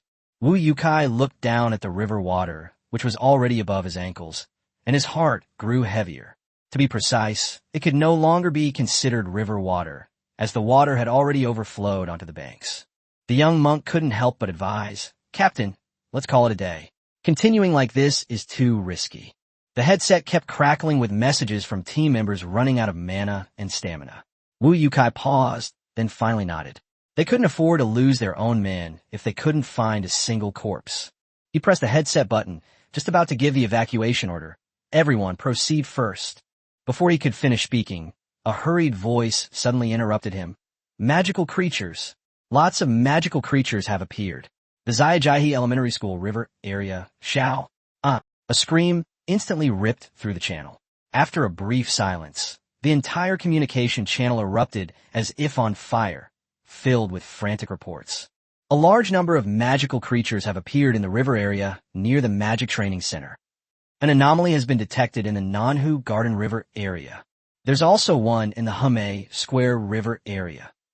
Magical creatures have appeared in the Shurha River area near Shurha Middle School." As messages arrived, Yu Youyou and the young monk turned deathly pale. They looked at the murky river before them and noticed that a crimson hue had appeared in the water. At 12:54, the piercing alarm sounded throughout Shanghai. Meanwhile, the Yu family, Yu Ran, and Yu Youyou stood side by side at the balcony window, looking down at the floodwaters that had already submerged vehicles. The sirens blared across the city, and the siblings' hearts tightened simultaneously, their faces turning uneasy. A dozen minutes later, the door suddenly opened. The siblings exchanged a glance and rushed over. Standing in the entryway, Yu Yuanming was soaked to the bone, looking exhausted, his lips pale. Yu Ran hurriedly asked, "Dad, what happened?" Yu Yuanming looked at his 2 children and did not answer immediately. A little over an hour ago, he closed the shop and went home after receiving a call from Zhao Xian. After arriving home, listening to the siblings' explanations and guesses, and considering the extremely unusual downpour, he couldn't sit still any longer. He told his 2 children to stay home while he went out alone to check the situation. At first, it was just heavy rain, but as the water on the roads deepened, the dangers hidden beneath the floodwaters gradually became apparent. Thinking of the 2 low-level magical creatures he had recently dealt with, Yu Yuanming's expression grew even more grim. After weighing his options, he decided to go home first. Regardless, he had to ensure the safety of his 2 children first. He had more faith in his wife, Zhao Suyun, to handle the crisis. But the children were still young, and the risk was too high. With his daughter's help, Yu Yuanming dried himself off and walked to the window. Looking at the torrential rain that showed no signs of abating, he said in a deep voice, "Many aquatic magical creatures have appeared in the city, but their origin is currently unknown." He paused for a moment, then added, "Now it seems that the appearance of the water ghoul was not an accident." Yu Ranran's brows were full of worry, and she couldn't help but ask, "Then what about Mom?" "Don't worry." Yu Yuanming turned to the siblings and gently comforted them. "Your mother is a former military magistrate who truly fought her way up from the battlefield. This little situation is no threat to her." Even so, Yu Yu still keenly noticed that her father's eyes also held worry. He frowned as he looked out the window at the dark sky, then suddenly asked, "Dad, doesn't this downpour seem a little familiar?" Yu Yuanming paused and almost simultaneously looked out the window. "You mean?" Yu Yuanming never treated his son as an ordinary 13-year-old. Yu Youyou's maturity and intelligence from a young age made him subconsciously follow this line of thought. Yu Youyou's eyes were deep and unfathomable as she recalled the overwhelming trending topics from July 2 years ago, as well as the images of cities being swallowed by floods in the videos. He slowly uttered a few words. "The 720 torrential rain in Xanadu." Upon hearing this, Yu Yuanming and Yu Ranran's pupils suddenly contracted, and they froze on the spot, neither of them speaking again. Chapter 26, On the Spot Killing. The Magic Training Center, located beside the Shur River, is now completely submerged by the water. Only the head of a target was visible above the water, trembling gently in the rushing current. On one side of the viewing platform, a figure with long hair covering her face stood quietly, and through the gaps in her hair, a pair of dark, lifeless eyes were vaguely visible. Suddenly, ripples appeared on the water's surface, and a figure in a blue robe was lifted up by the current, reaching the same height as the person. He stared at the figure with long hair obscuring their face, and asked coldly, "Why didn't you kill that girl?" The veiled person tilted their head slightly, a few strands of hair falling loose, their lifeless black eyes fixed on him, their dry, hoarse voice like the friction of iron and stone. "She is a student of the Divine Capital Demon University." The man in the blue robe frowned, even more puzzled. Then shouldn't they be killed even more? They were tasked with suppressing China's geniuses, especially students from top universities, and should not be let go. The veiled person slowly said, "Her teacher is Lu Ruyan, and she is Lu Ruyan's youngest direct disciple." Upon hearing this name, the blue-robed man's expression changed slightly. Lu Ruyan, the dean of the Divine Capital's Great Water Academy, was known as the closest being to the Saint Realm in the Central Continent. Such a powerful figure was someone even a high priest wouldn't easily provoke, let alone him. What's more troublesome is that their opponent is a water-based expert. Their methods hidden underwater are completely exposed to Lu Ruyan. Furthermore, the operation in Shanghai was hastily prepared and lacked sufficient manpower. If they attract someone like this, the entire plan will collapse. The man in blue robes was silent for a moment, then asked, "What about that summoner?" "A 13-year-old summoner will most likely go on to attend a top university. Why not get rid of him beforehand?" The veiled man looked at him intently, his voice low and husky. "Galen, before coming to China to carry out a mission, could you at least take a good look at the documents?" The blue-robed man called Galen frowned immediately. "What do you mean?" The masked man coldly reminded him. "This is China, a place that the divine cult has failed to conquer for thousands of years. If you continue to be so arrogant, believe me, Shanghai may very well be your last stop." Galen's face flushed red, and he was about to get angry, but when he met those dark, empty eyes, he felt a chill inexplicably in his heart and could only force himself to suppress it. The masked man continued. That summoner's instructor was named Zhang Daoi, the only son of Zhang Yinshi, the head of the Zhang family of Yin and Zhao. Zhang Daoi? Zhang Yinshi? Galen's eyes flashed with doubt. He was not familiar with the powerful figures in China, and only felt that the young man had only received guidance for a period of time, so he shouldn't have attracted the attention of any important figures. The masked man shook his head. This logic doesn't apply to summoners. Summoners are rare to begin with, and those with good talent are even rarer. Every one of them will attract attention from all sectors of China. No one could guarantee that the kid hasn't caught the eye of some big shot, especially since his mentor is a member of the Zhang family from Yin and Zhao. Galen sensed the apprehension in the other person's tone and couldn't help but ask, is the Zhang family of Yin and Zhao very powerful? The veiled figure lowered his eyes slightly. Very strong, and also very troublesome. The Zhang family is a family of summoning mages, and with their unique secret techniques, they can produce summoning mages generation after generation.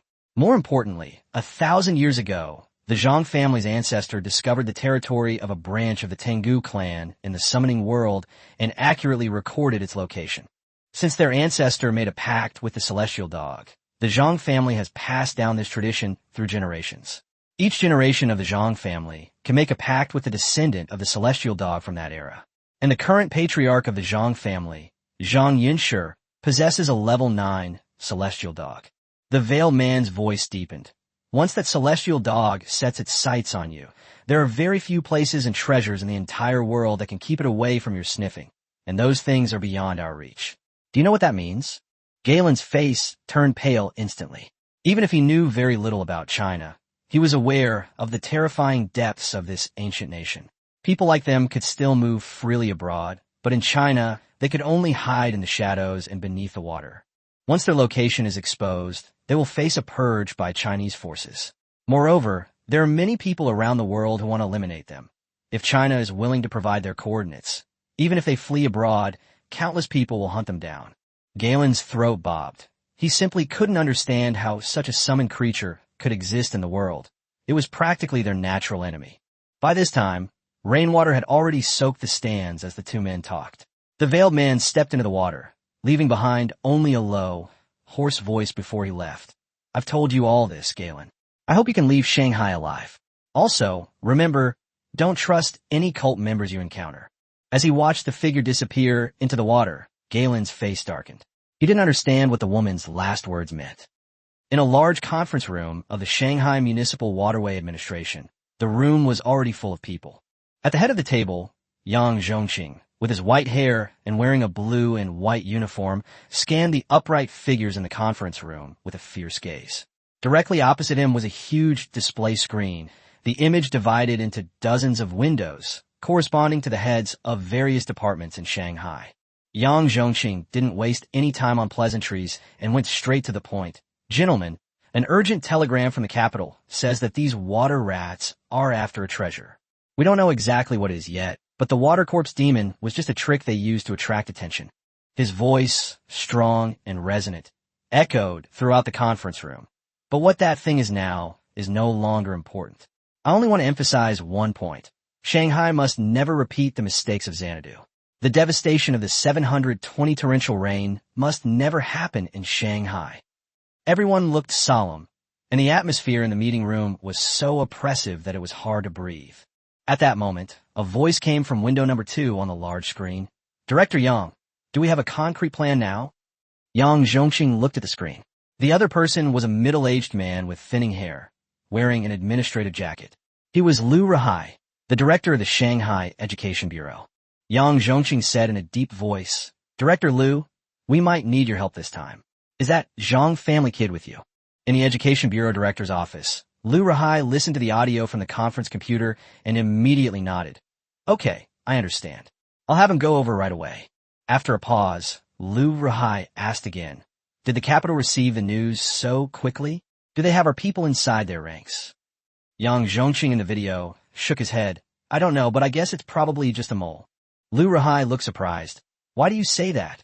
Yang Zhongqing's tiger-like eyes narrowed slightly, and his voice suddenly turned cold. Because the order from above is to capture one deacon alive at will, find out what he wants, and kill the rest on the spot. Even through the screen, Liu Rahai could feel the chilling, killing intent emanating from the screen. Chapter 27, The Arrangements in Shanghai.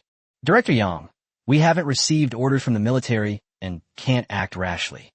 However, within our jurisdiction, I can deploy the Water System Battalion into the city to assist your operation. From window number 1, a middle-aged man in a green military uniform spoke. Yang Zhongqing nodded his thanks and reminded Yang Shiming to keep a close eye on the tea plantation to prevent the rats from using diversionary tactics. Yang Shiming clenched his fist and sneered. saying they should try if they dared to come. But Yang Zhongqing's expression was serious, telling him not to underestimate them. Last time, this group escaped from the siege of Xanadu, which had already angered the higher-ups. This time, the order was clear. They must all be captured. Upon hearing the words annihilate, Yang Ximing's smile vanished.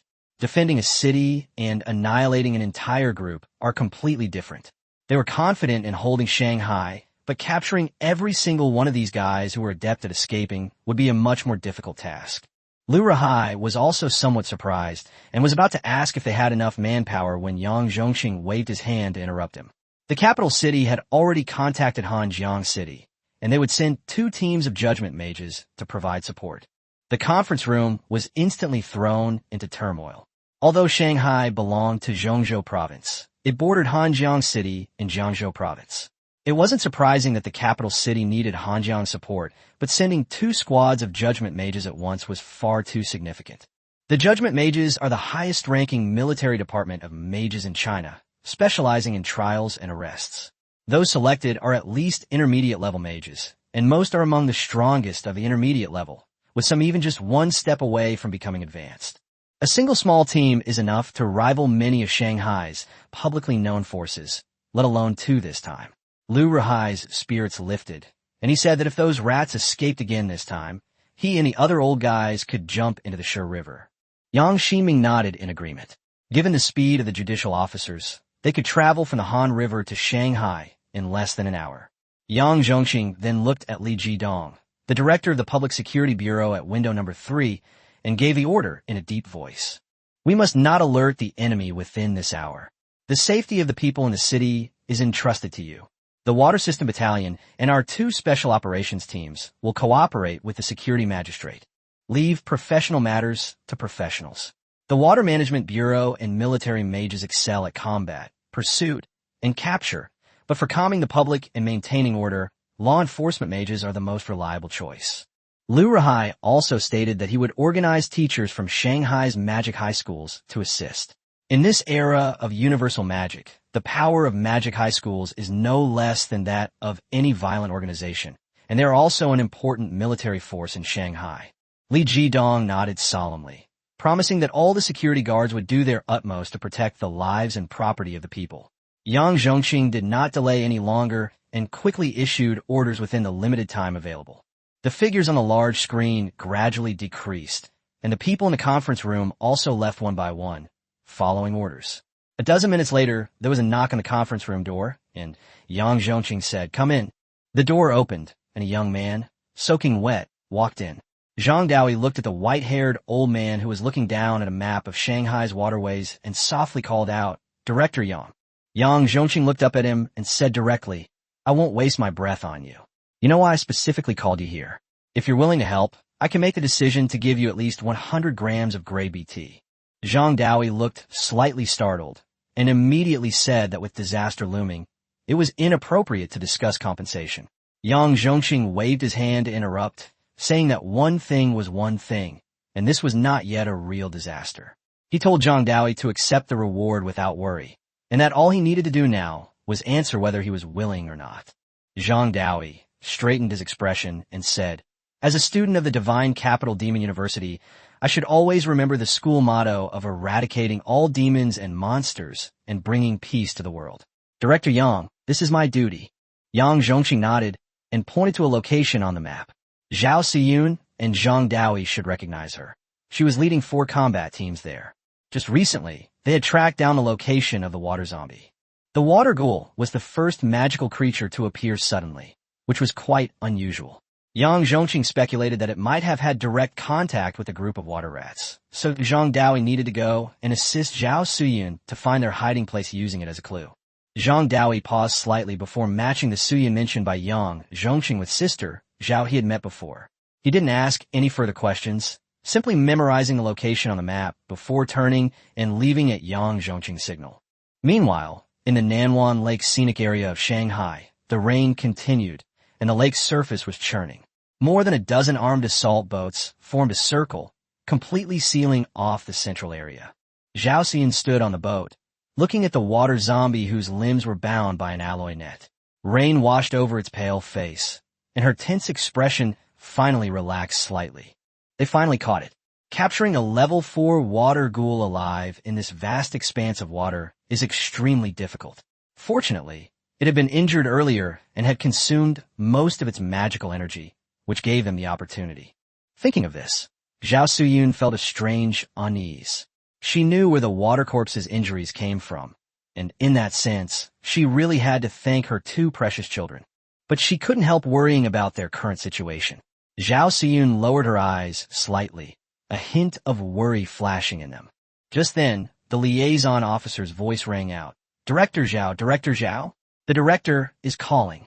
Yu Youyou immediately snapped out of her daze, stepped forward to take the specially made headset, and reported to Yang Zhongqing that the water ghost had been captured. After a moment, she listened to the order and replied in a deep voice, Yes, I understand. She returned the headset to the contact person and looked at the trapped water ghost again, her expression now serious. Chapter 28: The Search for the Celestial Dog. Teacher Zhang, I never imagined that we would be working together one day. Yu Youyou looked at Zhang Daoyi, who was riding on a tortoise, with a strange look in her eyes. Zhang Daoyi looked slightly embarrassed and coughed to explain. Sister Zhao, this is one of my summoned creatures of the level 4 green-armored turtle. The green turtle at his feet seemed to understand the introduction, immediately raising its head and shaking it up and down, as if greeting everyone. Zhao Xin almost burst out laughing, but then she composed herself and pointed to the surrounded water corpse ghost, saying, Director Yang has already told me the plan. The water corpse ghost is here, so let's move out as soon as possible. Zhang Dao nodded, his spiritual power surging as he began to cast a summoning spell. The moment the powerful aura spread, both the green-armored turtle and the water ghost became visibly agitated. Just as the green-armored turtle retracted its head into its shell, its back suddenly felt heavy. A white figure appeared on the turtle's shell, immediately attracting the attention of all the combat team members. Yu Youyou looked over curiously. The name Heavenly Dog has been circulating in Chinese legends for a long time, and there's also the story of the Heavenly Dog eating the moon. Although Zhang Daoyi is just a magical creature with the bloodline of the Heavenly Dog, he still carries a trace of mythical power. Woof woof woof. The white slender dog tilted its head and barked twice, seemingly displeased with the unsophisticated expressions on everyone's faces. Surprise flashed in everyone's eyes. In legends and impressions, Tengu were mostly large black dogs, and no one expected that this one in front of them was completely white. Zhang Daoyi didn't explain why it was white, but only ordered in a deep voice, Old Bai, smell this water corpse ghost to see if it has the scent of those water rats. He had dealt with those water rats before, and although each one smelled different, Old Bai roughly knew which scent to look for. Old Bai looked at the water ghost, a hint of human-like disgust flashing in his dark, dog-like eyes, yet he still leaned closer to sniff it. As its nose twitched slightly, everyone around unconsciously fell silent. Not long after, Old Bai's eyes lit up, and he suddenly turned his head to look in one direction, calling out several times. Zhang Daoyi immediately translated, Over there. Yu Youyou's gaze sharpened, and she immediately ordered, Everyone move out.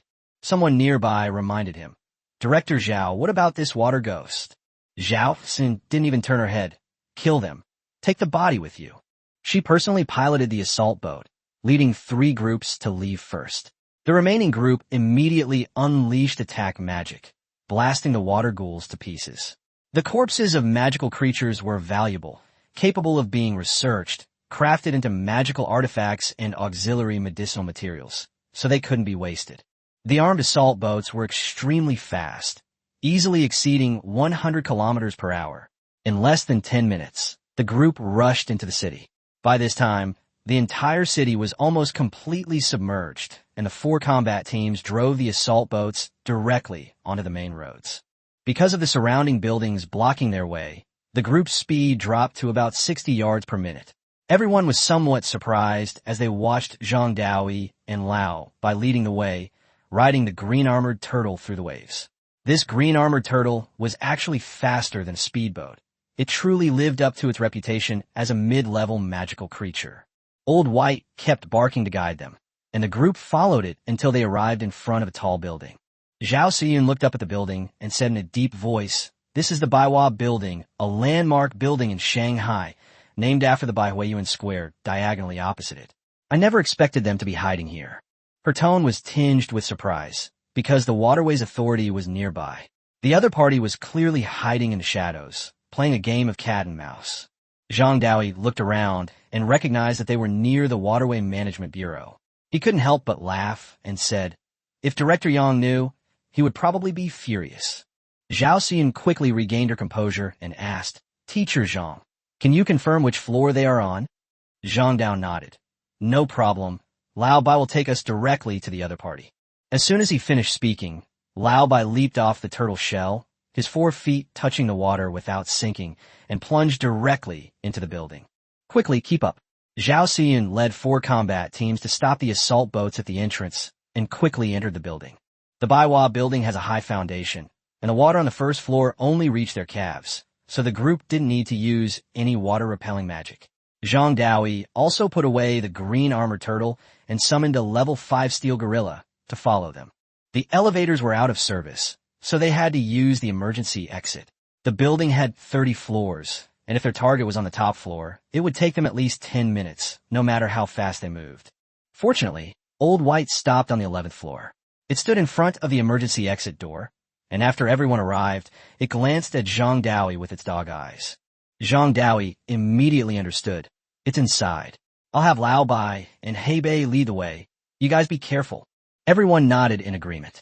The steel gorilla, known as Blackback, stepped forward, a flash of eerie light appearing on its body as black stone armor instantly covered its entire form, leaving only its eyes exposed. Blackback reached out and gently pulled open the emergency exit door. Old White transformed into a white shadow and rushed in first, followed closely by Blackback, who also pushed off the ground and darted in after him. The group filed in from behind. This floor was quite large, housing many small companies. Everyone was tense, following Lao Bai and Hebei straight to a company called Haoyan Advertising. Woof woof woof.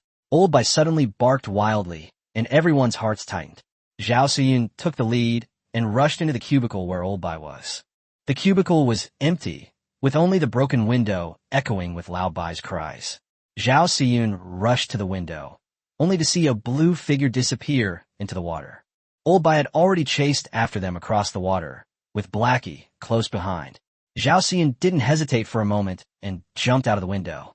Zhang Daoi and the combat team members also jumped off the building in pursuit. In the murky water, Galen, his face ashen, was revealed as he fled, cursing wildly. Fuck! Fuck! Can anyone tell me how they found me? He had only just arrived in China and hadn't even had any contact with the local monks, so how could he have been exposed so quickly? And what about that dog? Why was it able to keep chasing him so relentlessly? When Galen thought of the dog, he suddenly paused, and the hoarse voice from not long ago flashed through his mind. Chapter 29, The Temptation of the First Incense. It's the heavenly dog. Galen's expression changed drastically, his teeth clenched in hatred. Coincidence? He never believed in such things. Since arriving in China, he had only come into contact with a few priests and that woman. The priests couldn't be the problem. The problem could only be with her. But when exactly did she plot against him? A dark shadow flashed through Galen's mind, and he instantly realized it was the water ghoul. That woman had used the water ghoul to tamper with him. Galen was furious, his eyes practically blazing with rage, cursing inwardly. No one sent on a mission to China was a fool. He quickly pieced together the whole story. He vowed that if he could escape this time, he would make that woman pay. Woof woof woof. The barking grew closer, and Galen's expression darkened further. That dog was too persistent.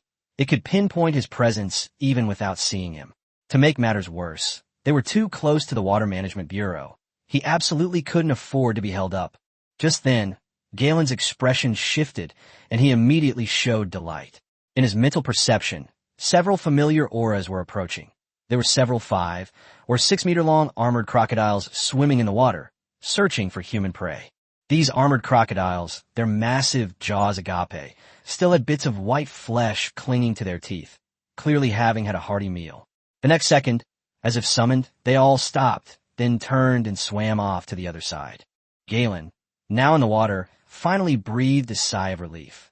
He had forcibly controlled the armored crocodiles using a secret technique of the cult, hoping they could buy him some time. On the other side, Zhao Xian followed closely behind Lao Bai and He Bei, immediately reporting to her superiors. Through the special headset, Yang Zhongqing's calm voice quickly came through. Suyun, what's the situation? Zhao Xian immediately said, Director Yang, we tracked down a rat using the Heavenly Dog device. It's near headquarters. You can check our location directly. Yang Zhongqing's voice immediately became more invigorated. Good. Hold him tight. Can you confirm his strength? Zhao Suyun was in a dilemma for a moment. Before she could speak, Zhang Daoi's voice rang out from the side. Pseudo level 7. Old Bai has a very keen sense of danger, so it can be basically confirmed. The speaker was Zhang Daoi, who had rushed over on a tortoise. After undergoing elemental refinement multiple times, his physical abilities far surpassed those of ordinary people, and he could hear the voice in his earpiece clearly. Upon hearing the words, pseudo-level 7, Zhao Siyun and the nearby combatants were all startled.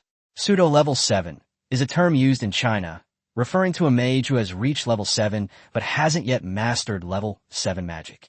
In China, the ranking of mages is determined by the highest level of magic they master, not simply by their cultivation level. Therefore, this person can only be called a pseudo-level 7.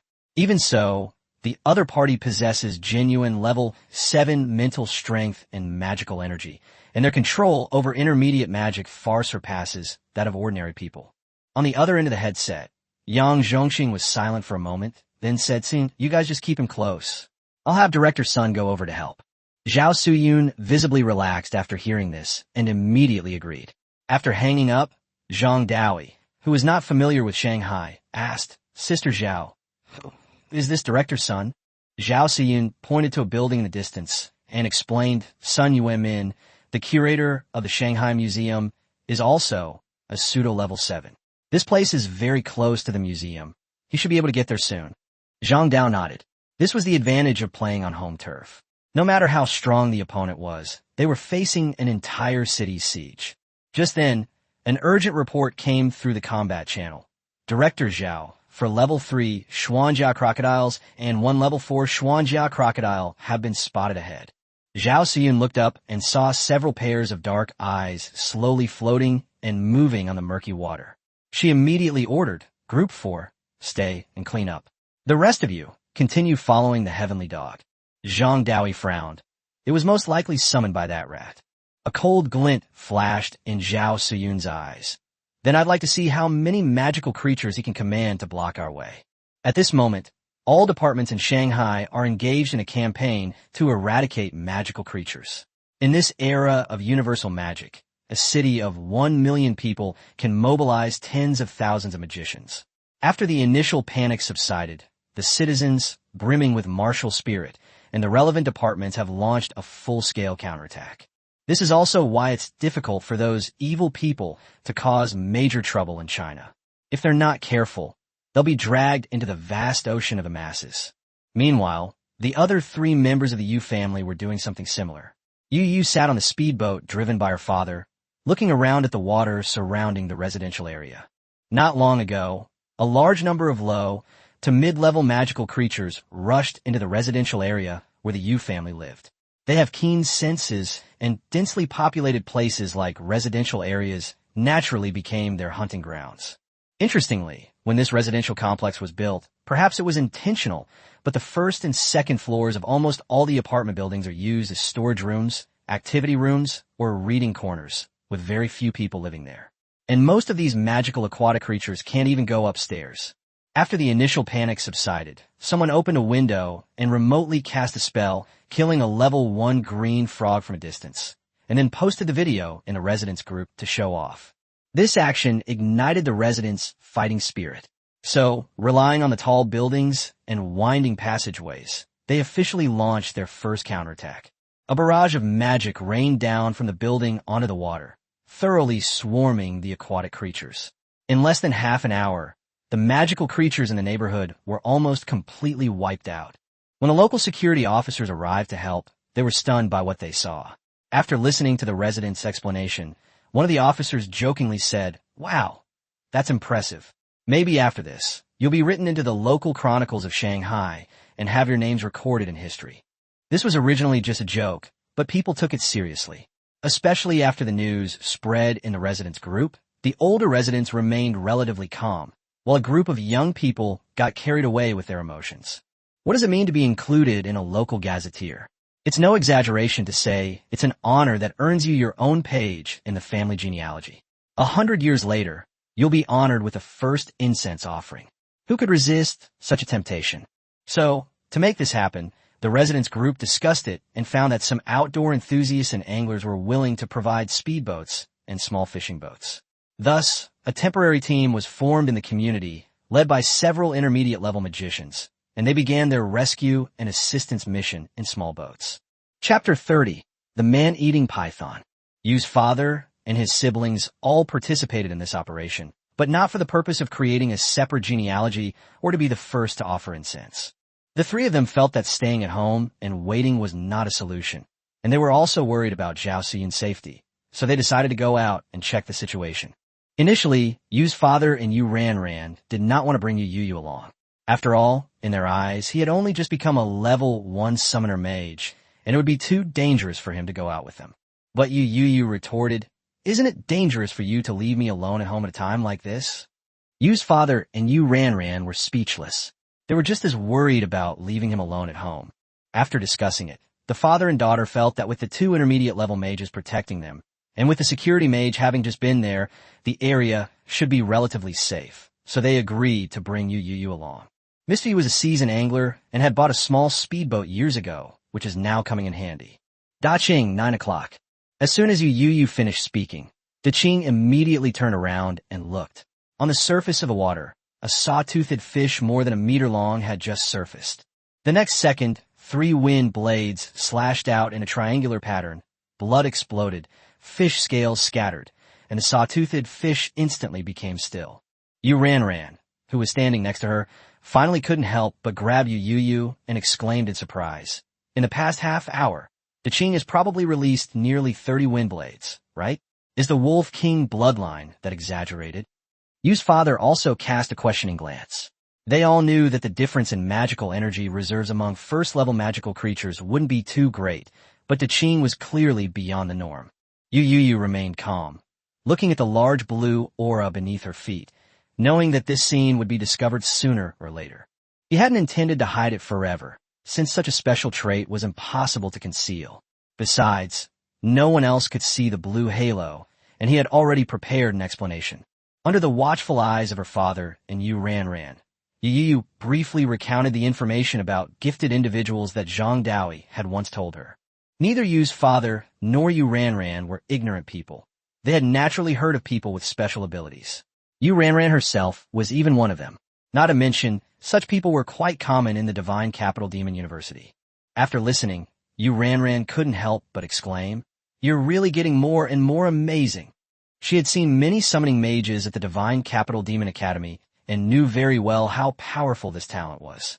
It wasn't obvious yet, but once they reached the intermediate or even advanced levels, the summoned creatures would have super long endurance, which would be equivalent to having greater survivability.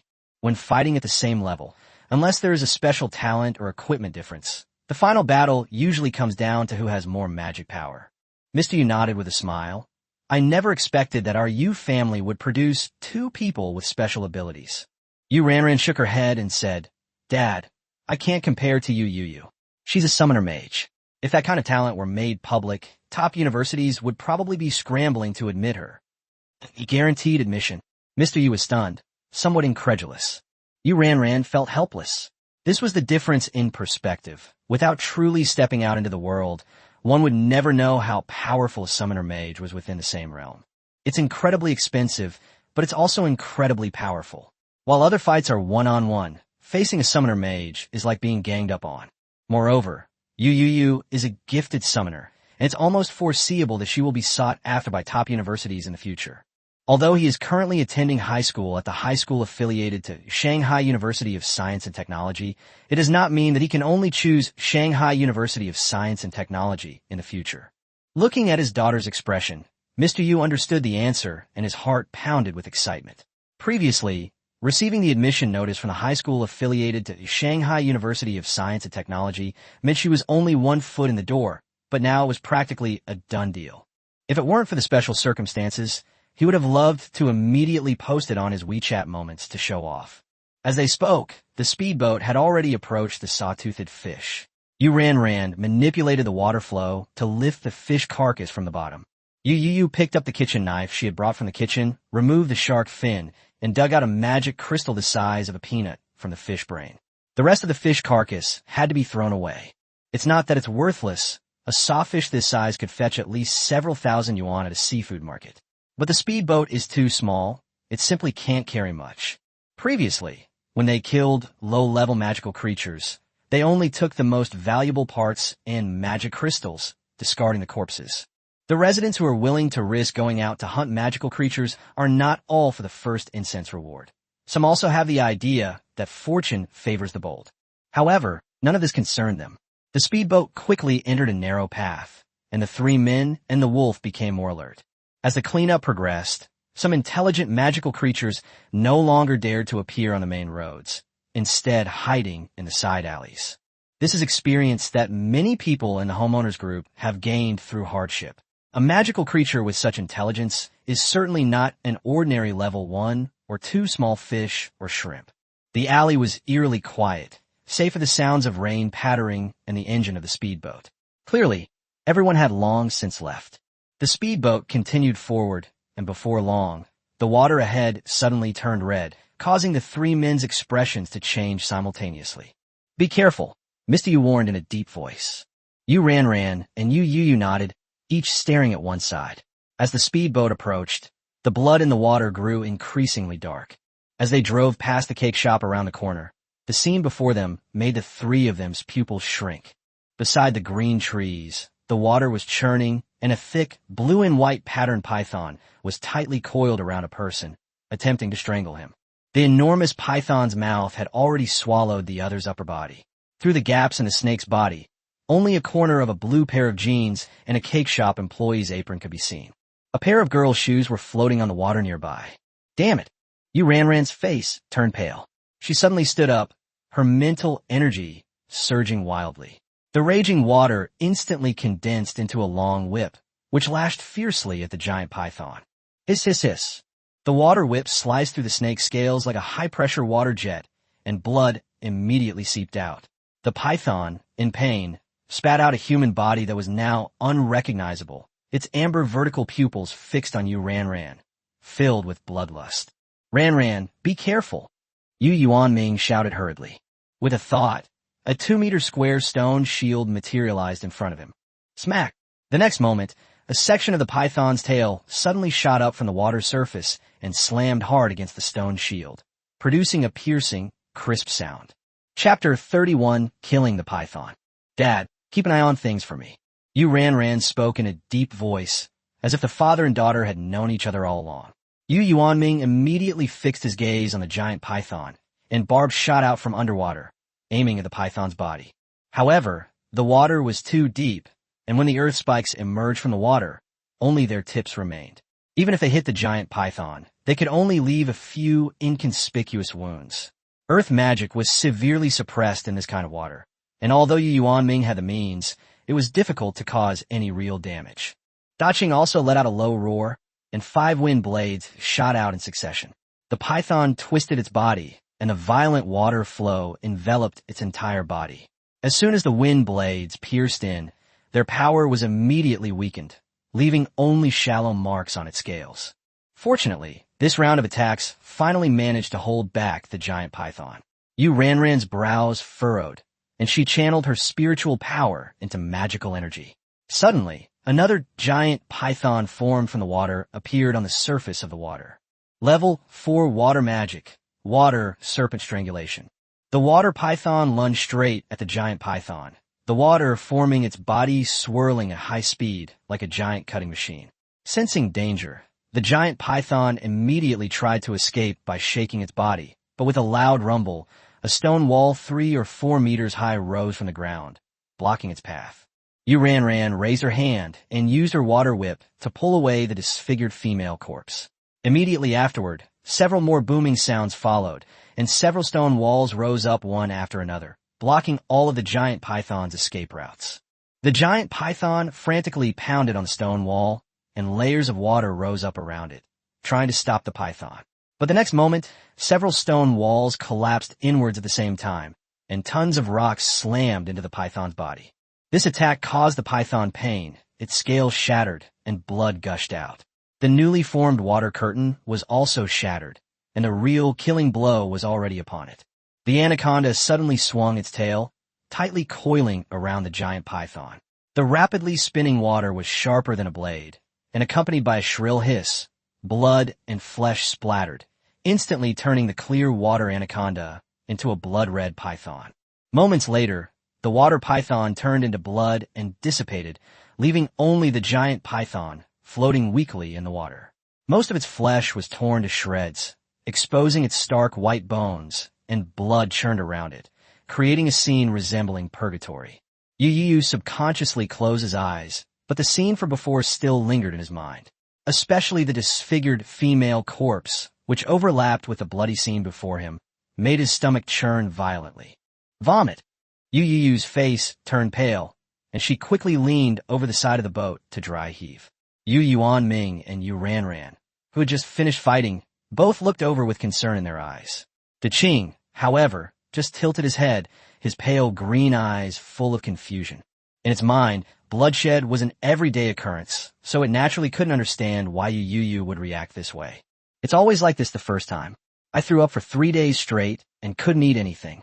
Yu Ranran stepped forward, gently patted Yu Youyou's back, and handed him the hot water she was carrying. Yu Youyou took the water, rinsed her mouth, leaned back on the boat, and lowered her eyes slightly. She had seen death before, but this was the first time she had faced a familiar, yet gruesome corpse so closely. He had occasionally passed by this cake shop before, although he had never bought anything.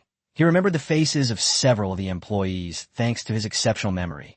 Now, one of them was dead right before his eyes. The shock was indescribable. Humans are instinctively afraid of the corpses of their own kind, and coupled with the bloody and gruesome scene before him, he ultimately couldn't suppress his physical reaction. He did feel better after vomiting, but the image kept flashing through his mind. Feeling the 3 gazes still fixed on her, Yu Youyou whispered, "Don't worry, I'm fine." Yu Ranran and Yu Yuanming nodded and looked away. Just then, the giant python, which was on the verge of death, finally breathed its last. Yu Ranran manipulated the water flow, dragging the remaining python body to the side of the assault boat. The bones and flesh of a level 4 magical creature were extremely hard, impossible to separate with an ordinary kitchen knife, and the assault boat couldn't hold it all, so it could only be hung on the side of the boat for the time being. Yu Yuanming then contacted a law enforcement mage to retrieve the body.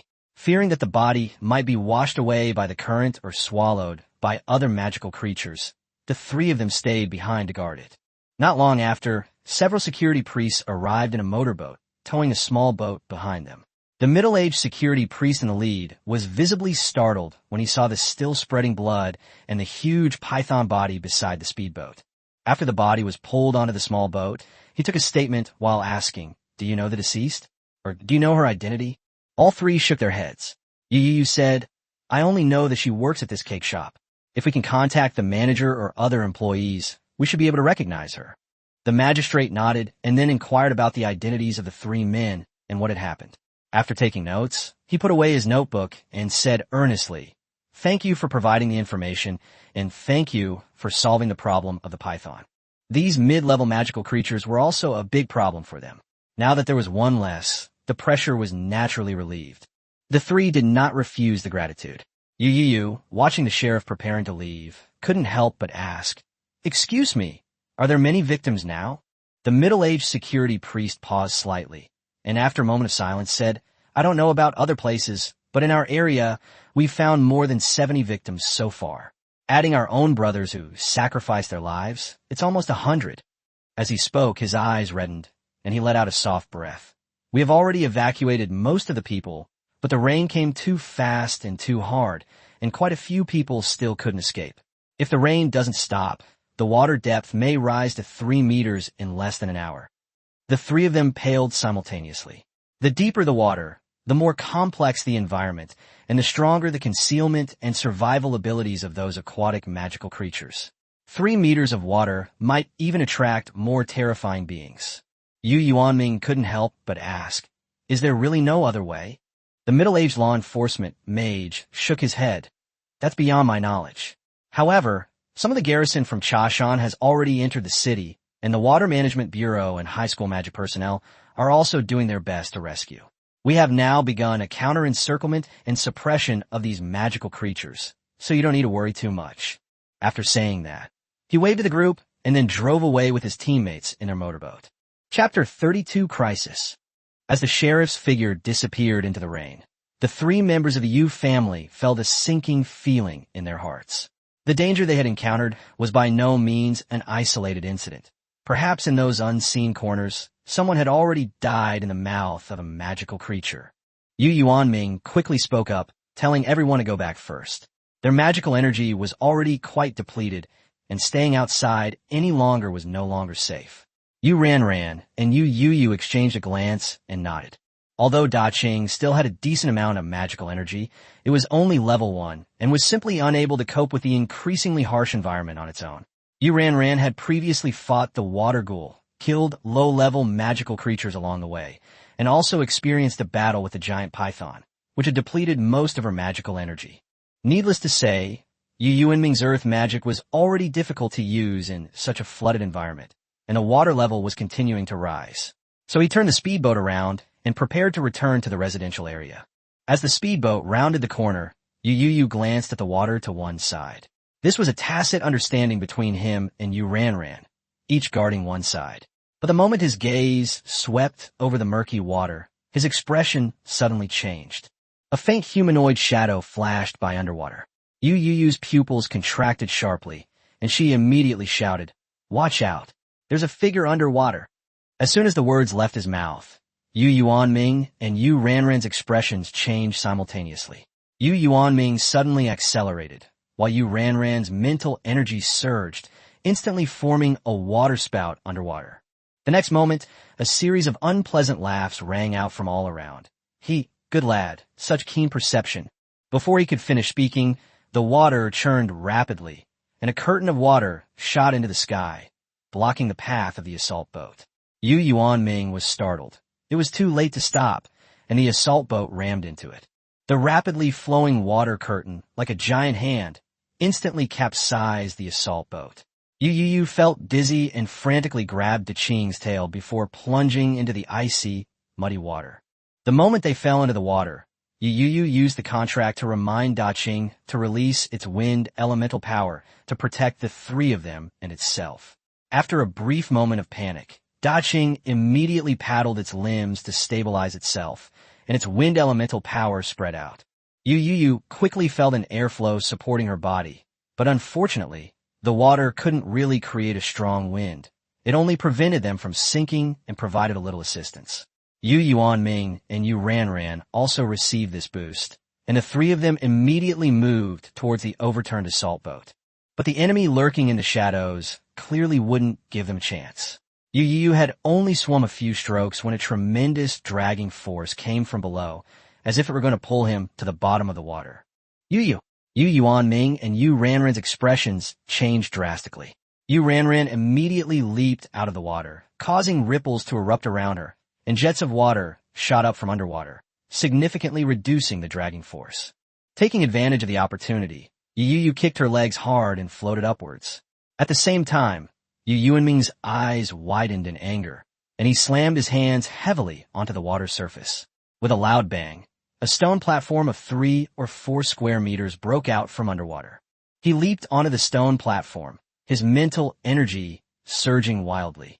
Countless spikes emerged from the bottom of the water, piercing the surface, trying to force out the enemy hiding in the water.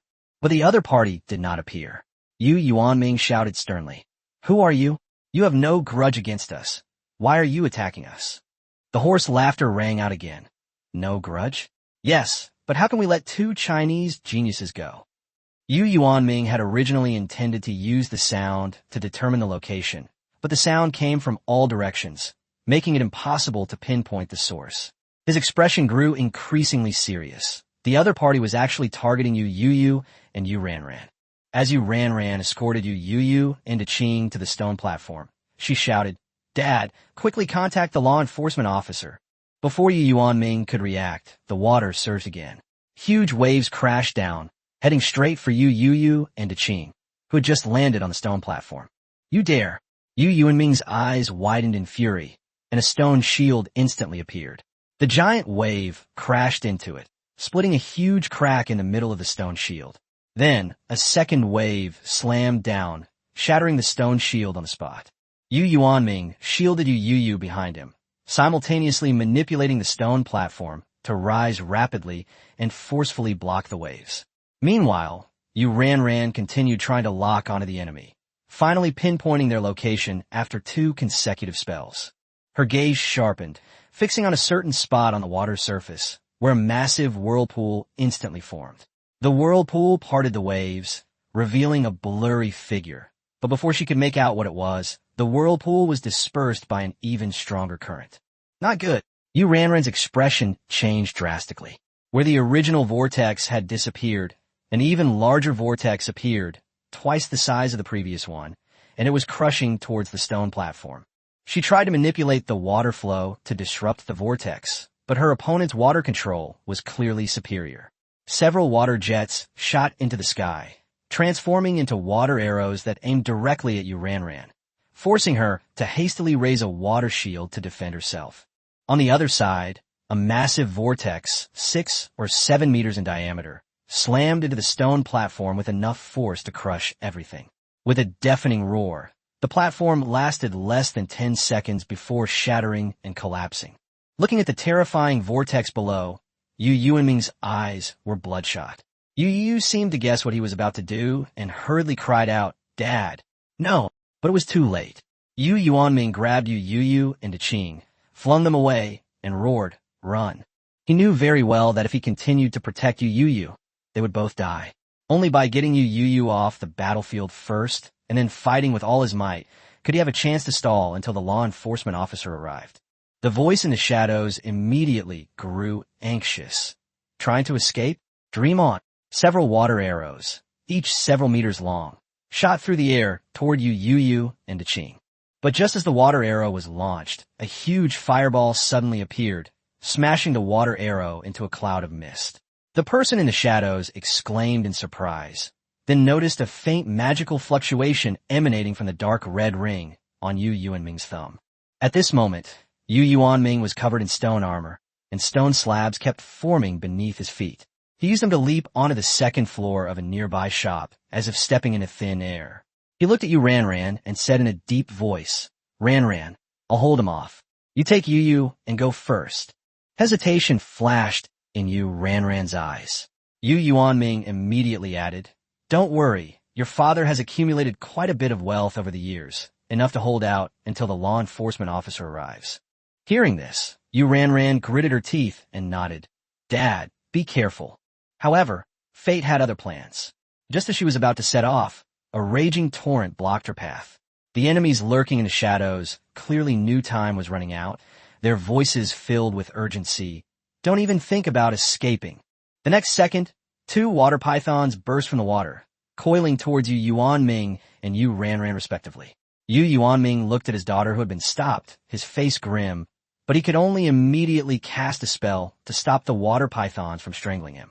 Meanwhile, Yu Youyou was thrown off the street, and before he could react, he plunged headfirst into the water. In the chaos, he bumped into a fire hydrant hidden underwater. A sharp pain exploded in her head, and Yu Youyou's vision went black as she lost consciousness. Chapter 33, The Shocking Incident at the Museum. Yu Youyou was already unconscious, but fortunately Daqing stopped her in time.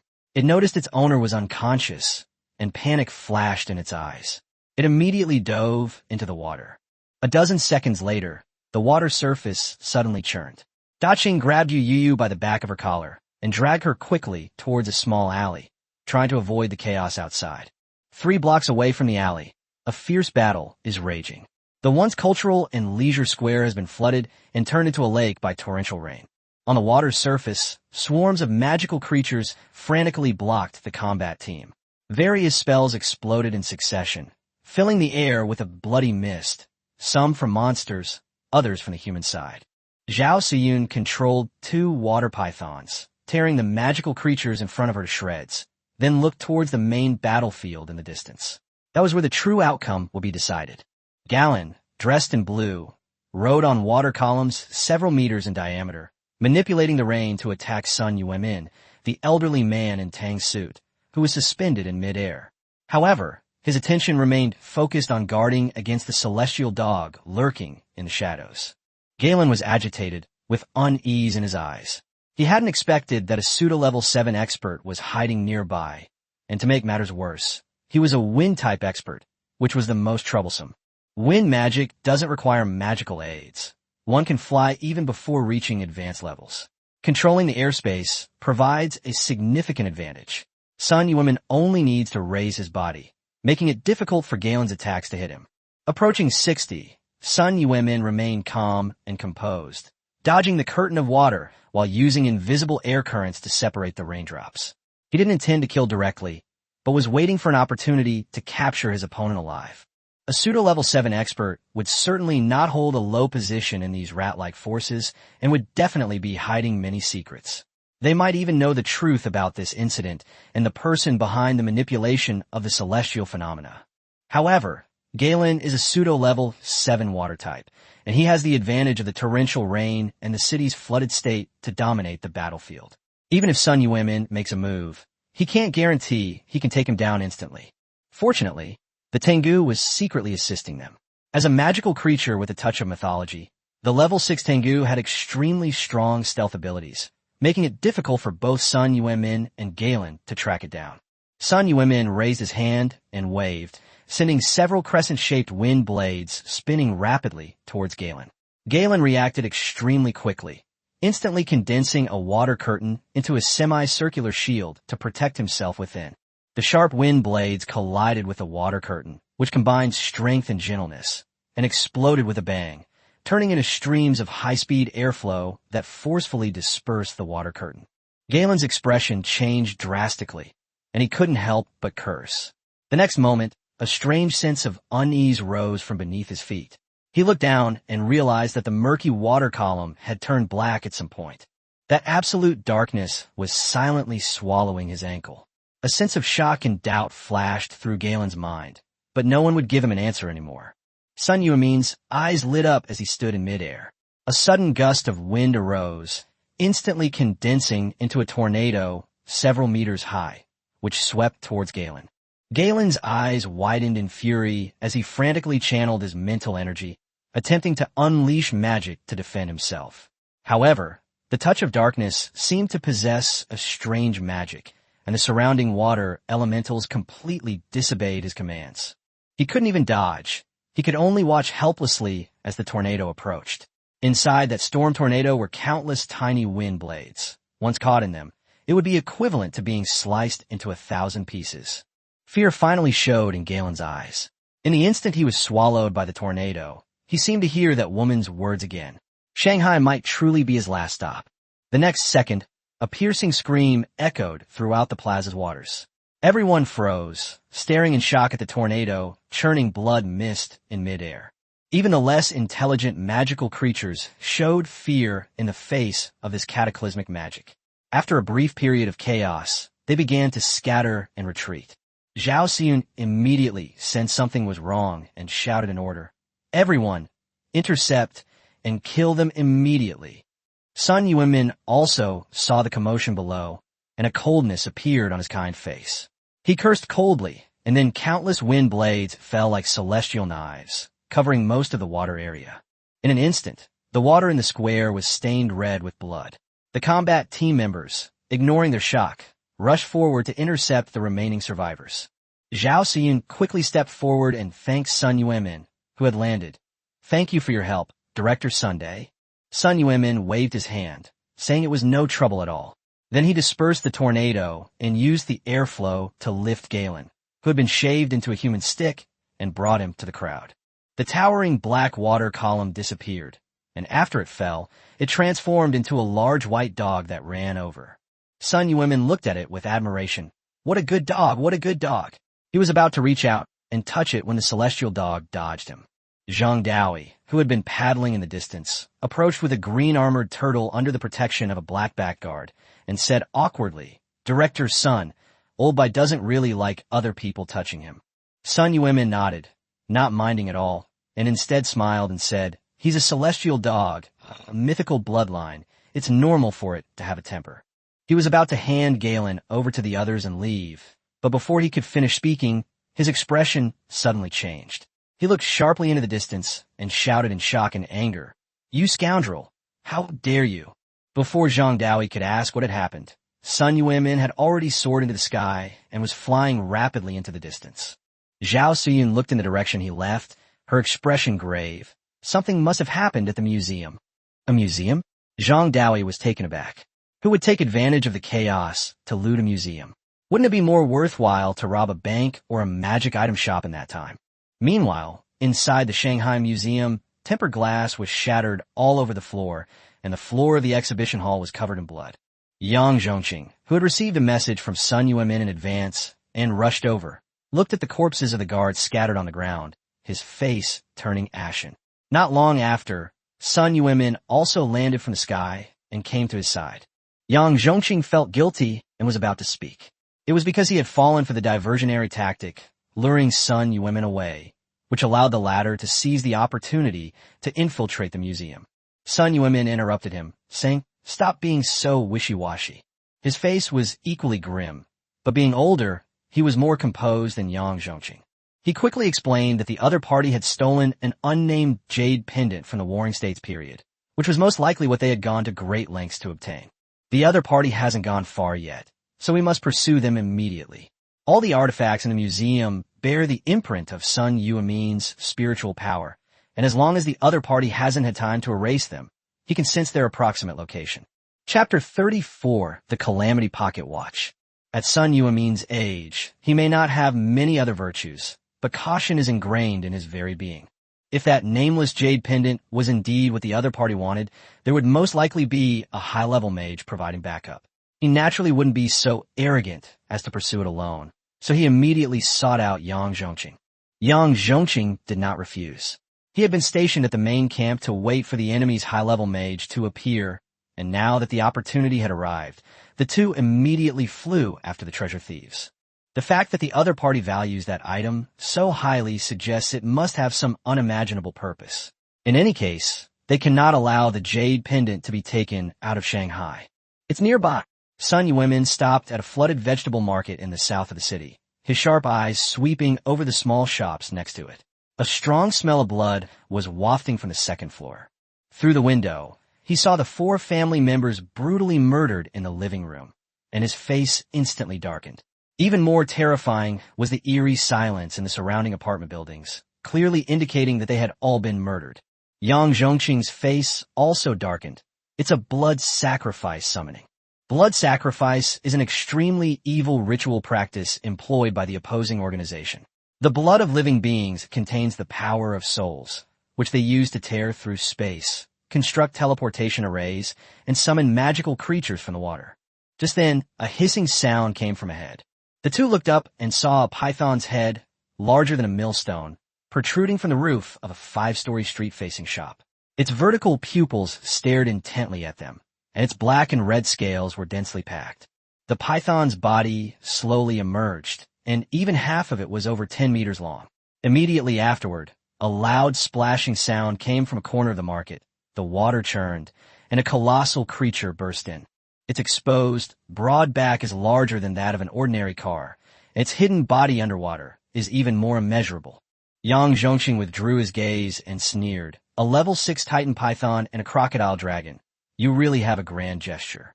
Both of these magical creatures possess mythical bloodlines and are considered quite powerful within their realm. However, a level 6 is still just a level 6, and there's a world of difference between it and a level 7. A hoarse laugh echoed in the void. This is a gift prepared for Director Yang's opponent, is me. In the distance, waves surged on the water, lifting a hooded figure. Yang Zhongqing narrowed his eyes slightly, but his attention was drawn to the antique pocket watch on the other person's chest. The Calamity Pocket Watch. Yang Zhongqing's tone was slightly cold. Your sea god cult is quite audacious, daring to bring such a treasure into China. The hooded man wasn't surprised and chuckled. Director Yang is overthinking it. It's just a replica. It's nothing to the great cult. Yang Zhongqing feigned disappointment. I thought I would be able to see the legendary genuine product, but it turned out to be just a replica. The other party paused for a moment, then smiled and said, if Director Yang is willing to join my sect, I can take you to the main sect to see the real thing. Yang Zhongqing shook his head. Then there's no need. We've seen enough about counterfeits today. Sun Yuemin said impatiently. Yang Zhongqing, why waste your breath on these rats?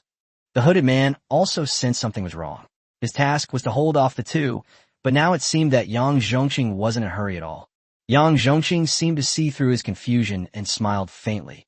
Because I'm also stalling for time. What? Sun Yuemin and the hooded man exclaimed in surprise at the same time. The next second, Yang Zhongqing looked up at the distant sky. They're here. A dazzling purple light and flames burst through the air, instantly transforming into two figures dressed in golden cloud-patterned mage robes. The hooded man's pupils constricted sharply, and he cried out in alarm, Judgment Mage. He was like a mouse seeing a cat, and immediately tried to run away. But the moment he moved, a thick bolt of lightning descended from the sky, striking him hard and blasting him into the water with a scream. Yang Zhongqing nodded to the two judges. I'll leave this to you two. Director Sun and I will continue to pursue the thief. After saying that, he left with a slightly startled Sun Yuemin. Under the watchful gaze of the Judgment Mage, the two level 6 magical creatures didn't dare to move an inch. Meanwhile, in a dark body of water, a figure with long hair covering her face turned around and looked back, a deep fear flashing in her dark eyes. She hadn't expected that the Judgment Master would arrive in Shanghai so quickly. The divine cult didn't deploy many people to Shanghai this time, fearing that failure would result in heavy losses like in Xanadu last time. Fortunately, although the divine cult was unwilling to send too many people, they gave her a replica of the Calamity Pocket Watch. It was a magical artifact involving rules, whose main function was to create disasters, and torrential rain was also a type of disaster. Taking advantage of the torrential rain, and by deliberately exposing Galen as bait, they planned this heist. However, Shunshang reacted too quickly. By the time the Judgment Mage arrived, it was too late for her to take the items out of the city. Now, her priority is to save her life, and then she needs to figure out how to hide the things. However, the jade pendant bears the spiritual imprint left by Sun Yuemin, which cannot be erased in a short time, so she must find a suitable container. A veiled figure swam swiftly through the water, her dark eyes constantly scanning her surroundings.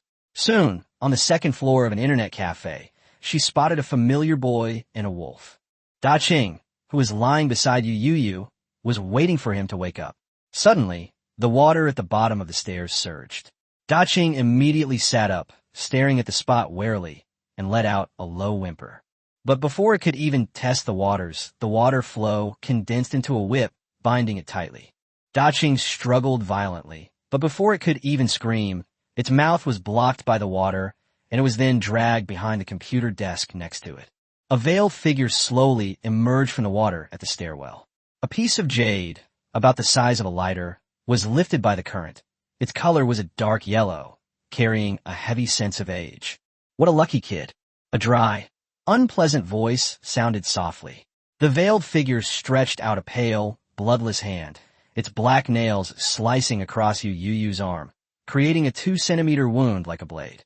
The bright red blood didn't flow down. Instead, it seemed to be controlled and remained at the wound. She picked up the jade piece and applied it, and the blood immediately transformed into strange patterns, slowly seeping into it. The jade piece emitted a faint blood-red glow, melting as it seeped into Yu Youyou's arm along the wound. The wound healed instantly, leaving only a shallow mark. After doing all this, the veiled figure stared intently at the boy's face with his dark eyes, as if trying to memorize him completely. Chapter 35 Awakening. As they flew over an old town, Sun Yuemin suddenly stopped, his face instantly darkening. Yang Zhongqing stopped immediately, frowned, and asked him what was wrong. Sun Yuemin whispered that he couldn't sense the jade pendant anymore. Yang Zhongqing's heart sank. Sun Yuemin had been at the pseudo-7th level for many years, and the mental imprint was extremely difficult to erase. Even for him, it would take several days. Could it be that there really was a powerhouse above the 7th level behind the other party? But he quickly dismissed this guess. If such a thing truly existed, the other party wouldn't have needed to go to such lengths. Sun Yuanmin closed his eyes and sensed for a moment again, then pointed in a direction, saying that was where the jade pendant had last disappeared. Without delay, the two rushed over. After flying over just 2 streets, Yang Zhongqing sensed a familiar, chilling aura. Having dealt with these lurkers for years, he knew this smell all too well. Sun Yuanmin was a moment slow to react. When he looked up, he only saw a shadow flash by. Yang Zhongqing landed on the water and stomped heavily on the spot where the shadow had disappeared. The floodwaters instantly parted, surging to both sides and revealing a gap nearly 100 meters long, in which a face-covered person dressed in a purple-red robe was also revealed. Yang Zhongqing's gaze turned cold.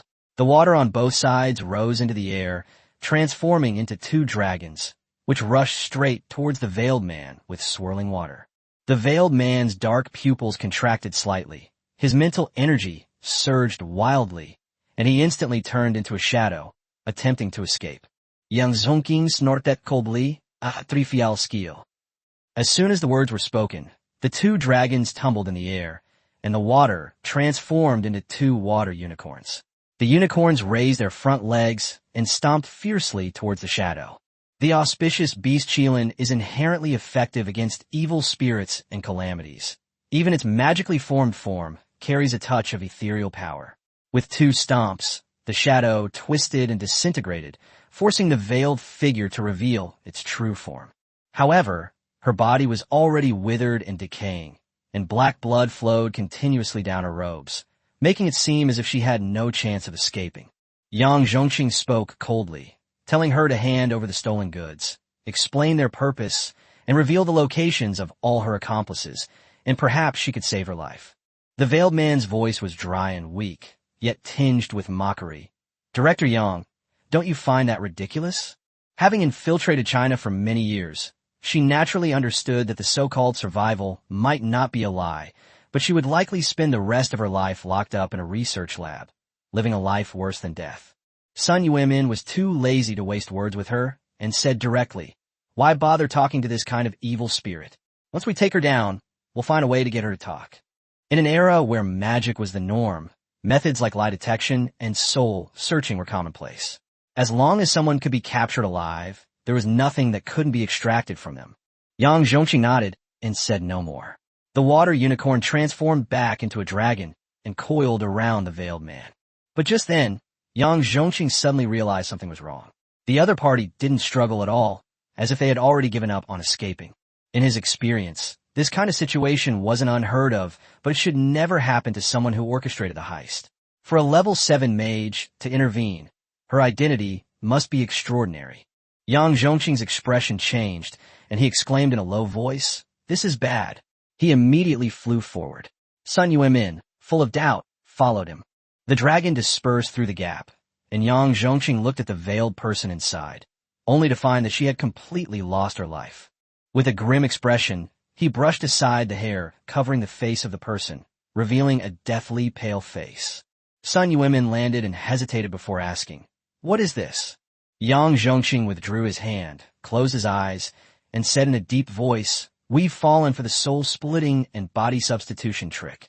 Sun Yuanmin was startled. If it was a split soul substitute, then the jade pendant shouldn't have been truly taken away. Yang Zhongqing suddenly opened his eyes and immediately used his mental power to scan the veiled man's body, but found nothing. Disappointment flashed in his eyes. He judged that the jade pendant was most likely hidden somewhere in the city, and he could only organize a search party later. Sun Yuanmin nodded. They had a lot of other things to deal with and couldn't stay here specifically to look for a jade pendant. As long as they were sure the item was still in the city, with their current methods and manpower, they could find it. After making up his mind, Yang Zhongqing grabbed the masked man's corpse and flew away with Sun Yuanmin. The dizziness and sharp pain in his head made Yu Youyou grit his teeth. He reached up and rubbed the back of his head, slowly opening his eyes to meet a pair of pale green eyes. Ducking.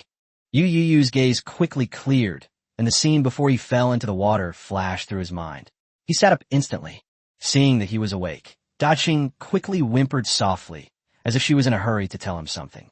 Yu Youyou originally wanted to contact her father, and Yu ran immediately, but she quickly sensed the message from Daching through the contract. A look of surprise flashed in his eyes. You mean, while I was unconscious, someone attacked you with magic? Yu Youyou immediately examined Daqing's entire body, but found no injuries. Despite her doubts, the most important thing now was to confirm the safety of her father and Yu Ranran. He reached into his pocket, and thankfully he was wearing work pants with large enough pockets to keep his phone from falling out. But when he took out his phone, he was stunned. The phone wasn't lost, but it had already gotten wet and shut down, and water was still gushing out of the charging port. For the first time, Yu Youyou realized just how important a waterproof phone really is. Left with no other choice, he could only grit his teeth against his headache, help Daqing to his feet, and look around. It looked like an internet cafe. He walked to the window and looked out, only to see a continuous expanse of water. But to his relief, the rain had stopped. Yu Youyou scanned the surrounding buildings, barely managing to determine his approximate location. He had intended to have Daqing carry him back, but he was worried about encountering magical creatures along the way. With Daqing's current strength, they might still be able to fight against ordinary level 2 creatures, but if they were to encounter that giant python-like being, they would probably have no chance of escaping. If he were to die in a place like this, he would probably become the most pathetic transmigrator. Fortunately, there's always a way out. Yu Youyou found a cell phone left behind in front of the computer lab on the second floor of the internet cafe. It must have been left behind by the staff when they left. He quickly went over and pressed the power button.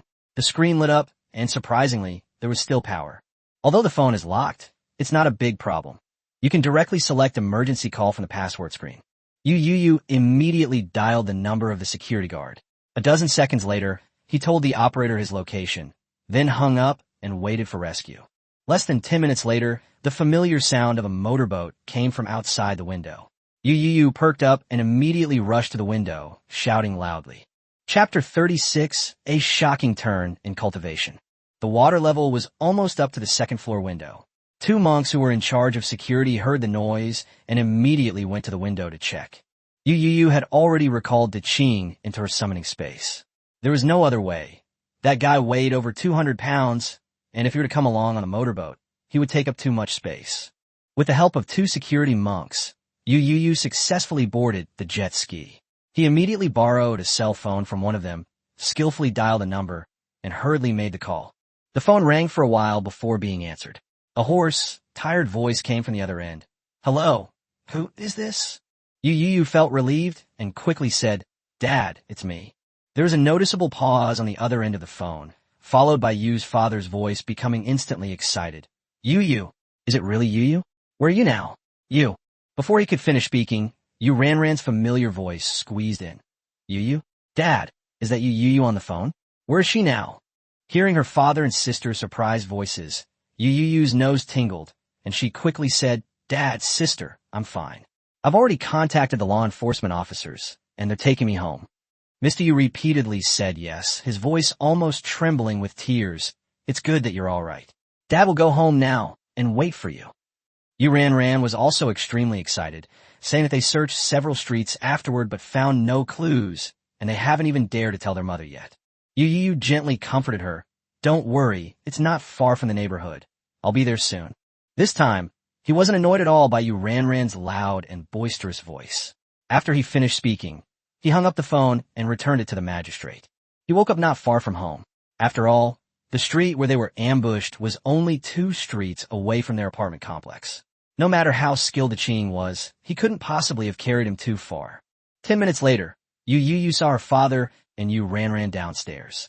Perhaps because the community is located on higher ground, the water level had already shown signs of receding after the rain stopped. Because of this, their community was one of the few places that hadn't been forced to evacuate to a safe zone.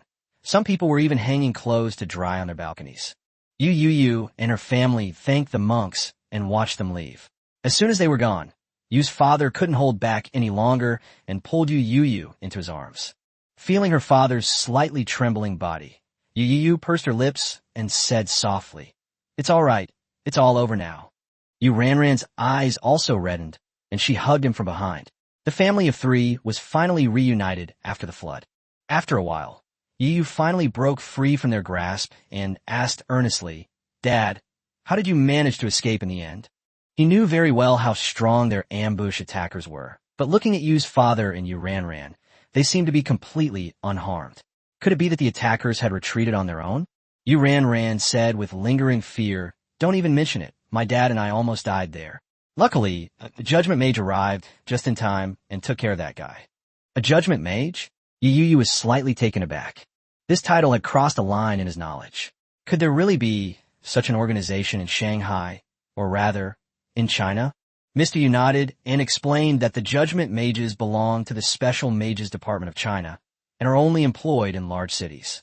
Those who came this time all seemed to be from Hanjian City. Yu Ran's eyes lit up when she mentioned the judgment mages. You didn't see it, they're so rich. Each of them has a flying magic weapon. All of them flew directly from the Han River. They're ridiculously cool. She became more and more excited as she talked, and even said that she would try to join the judgment mage after graduation. She heard that as long as you are hired, you will be given a set of 3 magical artifacts: attack, defense, and flight, a car and a house, food and drink expenses will be reimbursed, and you will only have to go on missions for 1 or 2 months a year, with the rest of the time being paid leave. Yu Youyou quietly moved to the side to avoid being hit by her spittle. After hearing their explanation, Yu Youyou had a general idea of what a judgment mage was. This department was somewhat similar to a special security agency from a previous life. It wasn't surprising that China had such a force. It would be abnormal if it didn't. He ignored Yu Ran's longing and turned to look at her father. "Dad, is there any news from Mom?" Mr. Yu smiled and said, "Don't worry, I just called to ask. Your mother is fine. She's almost finished dealing with things on her end, but there's still some finishing touches. She probably won't be back for the next couple of days." Yu Youyou nodded gently. Her mother used to often work overtime and not come home for several days at a time, so they were used to it. He was about to suggest going upstairs when a loud rumbling sound came from beside him. Yu Ran rubbed her stomach and said without any embarrassment, "I'm a little hungry." Yu's father was amused by her and said, "Let's go back and cook first." Yu Youyou nodded, while Yu Ran rushed upstairs impatiently. Once home, Yu Youyou immediately washed up and changed his clothes. Unlike Yu Ran, he didn't have the ability to stay in dirty water for so long. He was practically smelling of odor. The heavy rain caused a power outage at home, but thankfully we had a portable gas stove. The 3 of us cooked something simple to eat. It was already getting dark outside, so we could only rely on our phone lights for illumination. Luckily, we had plenty of power banks at home, so we should be able to get through the night. The torrential rain started around 10 a.m. and lasted until 4 p.m. In just 6 hours, almost the entire city of Shanghai was flooded, with the average water depth exceeding 2 meters, a truly terrifying situation. The appearance of those magical creatures must be related to this torrential rain. Fortunately, the rain has stopped. Otherwise, who knows how many more people would have died in Shanghai. Yu Youyou lay on the sofa, gazing out the window in deep thought. A short while later, he got up and returned to his room. With the night long and no phone to play with, he decided to meditate and then go to sleep. After lying down on the bed, Yu Youyou closed his eyes. A few minutes later, he entered a meditative state, controlling his mental energy to begin capturing and summoning elements into his body. But the next moment, he suddenly opened his eyes filled with surprise and doubt. How could the speed of element transformation suddenly become so fast? Yu Youyou swallowed hard, a strong sense of unease rising within him. Something was definitely amiss, and he immediately began to search through his memories. Chapter 37: Yu Youyou's Guesses and Decisions. He meditates and cultivates every day, and there was no such change before yesterday. In other words, the problem could only have occurred within this one day, but Yu Youyou thought about it repeatedly and couldn't find anything unusual. He frowned, quickly realizing a crucial point. If there was any memory he couldn't recall, it was only the time he spent sleeping last night and the period after he fell into a coma today. Thinking of this, Yu Youyou's eyes flickered slightly, and she immediately used her mental power to summon Da Qing. Da Qing seemed to be sleeping, and when it was suddenly called out, its eyes were still somewhat dazed. Yu Youyou asked it directly, "Da Qing, when you were attacked today, did you see who attacked you?" Da Qing paused for a few seconds, and only after Yu Youyou repeated it did it let out 2 soft cries. However, its intelligence was limited, and its expression was unclear. Yu Youyou could only try to understand what it was trying to convey through the contract. After a long pause, Yu Youyou asked hesitantly, "You mean the other party just dragged you away, and you didn't see anything?" Da Qing nodded. Yu Youyou frowned even more. So the so-called attack hadn't actually harmed Da Qing. It had only dragged it away. But why would the other party do that? His mind raced. If such a being had indeed discovered him and Daqing, then barring any unforeseen circumstances, dragging Daqing away was likely to prevent Daqing from seeing the other party. In other words, the other party's real target was him. It wasn't that he was narcissistic. It's impossible for that being to drag Daqing away just to tease it. Yu Youyou's heart suddenly sank. Could her sudden surge in elemental conversion speed also be related to the other party? This kind of windfall seemed suspicious no matter how you looked at it. He was more inclined to believe it was related to both, because that was the only unusual thing happening today. But the question was, why him of all people? Was it a coincidence, or was there another purpose? Most importantly, he had absolutely no idea whether this change was good or bad. The more he thought about it, the more uncertain he became, and thoughts of evil magical artifacts and old monsters parasitizing his body even popped into his head. That night, Yu Youyou completely lost the will to meditate and couldn't fall asleep. She finally drifted off in the middle of the night, only to be awakened by a nightmare around 7 a.m. In his dream, an evil monster took over his body, and all the demonic energy he cultivated became its spoils. When he reached a certain level of cultivation, the monster successfully possessed him, transforming him into a great demon who slaughtered everywhere, leaving a trail of blood. Yu Youyou's forehead was covered in cold sweat as he stared blankly at the ceiling. It took him a while to come to his senses, and he thought to himself that he should read less of these kinds of nonsensical novels in the future, so that his mind wouldn't be filled with such things. He sat up and looked at Daqing sleeping beside the bed, when suddenly another question occurred to him. If an evil entity truly possessed him, would his summoned creatures obey him or that evil entity? Based on what Teacher Zhang had taught him, Yu Youyou quickly concluded that the summoned creatures would only obey him. The medium between a summoner and their summoned creature is a summoning contract. As Teacher Zhang has said, the summoning contract involves the true spirit, and each person's true spirit is unique and cannot be imitated by anyone. He remembered jokingly asking if the legendary gods could do it. Teacher Zhang answered with absolute certainty, no, they couldn't either. Although Yu Youyou didn't understand why Teacher Zhang was so certain, the result was clear. The summoned creature recognized his true spirit, not his physical body. Thinking of this, he felt a little more at ease. At least, even in the worst-case scenario, the other party wouldn't be able to control his summoned creatures to do bad things. After calming down, Yu Youyou lay back down and decided to try meditating again to see if he could discover anything unusual. Perhaps because he wasn't in a good state, it took him almost half an hour to enter a meditative state. He then skillfully controlled his mental energy to capture the elements. More than an hour later, Yu Youyou opened her eyes, her gaze filled with both disappointment and delight. To his disappointment, he still found nothing amiss. Everything seemed perfectly natural, as if it were always meant to be. To his delight, the speed of elemental transformation was now at least 4 or 5 times faster than before. Yu Youyou was quite certain that even those geniuses with perfect elemental affinity could not possess such a conversion speed. A level 1 mage needs to cultivate 10 magical energy points to form a ring, and their mental strength must also meet the requirements to break through to level 2. Originally, he had been cultivating for more than a month, and had already condensed 6 magical energy points. The 7th was almost complete. At the previous rate, given another month, with his current mental strength, he would have a chance to break through to level 2. But now it's different. At this rate of transformation, he'll probably complete the breakthrough in less than a week. Such speed, if not astonishing, is certainly extremely rare. At least based on Yu Youyou's current understanding, she has never heard of anyone being able to achieve this. For a moment, he felt both excited and worried. His expression changed for a while before he finally gritted his teeth and made a decision. I will not cultivate for the next few days. After the water recedes, I will go to the hospital for a full checkup. He let out a breath. It would be foolish to completely abandon cultivation based on some baseless guesses. But it was safer to pause for now until he understood the situation.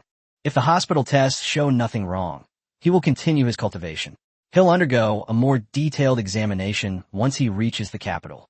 If even a top-tier ancient capital like the capital can't find anything abnormal, then there's likely no major problem. Having lived in this world for so many years, Yu Youyou was well aware of the level of the divine capital. Even if there were some truly evil monsters, they might not be a match for those powerful figures. Otherwise, they wouldn't have needed to act so stealthily. He shook his head, temporarily banishing the jumbled guesses from his mind, and then got up to go to the in-soot bathroom in his bedroom to wash up. The power and water supply were out, but it wasn't a big problem. Last night, Yu Ranran had conjured up 2 large buckets of water, enough for their temporary use. After washing up, Yu Youyou changed her clothes and went out the door. She saw her father cooking noodles on a portable gas stove in the living room. Yu Ranran wasn't there. She probably hadn't gotten up yet. The sound of Yu Youyou opening the door also made Yu's father look up. Mr. Yu was taken aback for a moment, then said, "If I had known you were up, I would have cooked more." These 2 children usually sleep until late morning, so the Yu family doesn't usually prepare breakfast for them. Anyway, in this world, there are all sorts of healing magic, so minor ailments like common stomach problems are nothing to worry about. Chapter 38, The Secrets of the World. It's okay, I'll just eat something. Yu Youyou remembered that Yu Ranran bought a lot of snacks yesterday noon, so there was no shortage of food at home for the time being.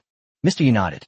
If Mrs. Yu were here, she might urge the 2 children to eat properly, but with him, they were basically left to their own devices.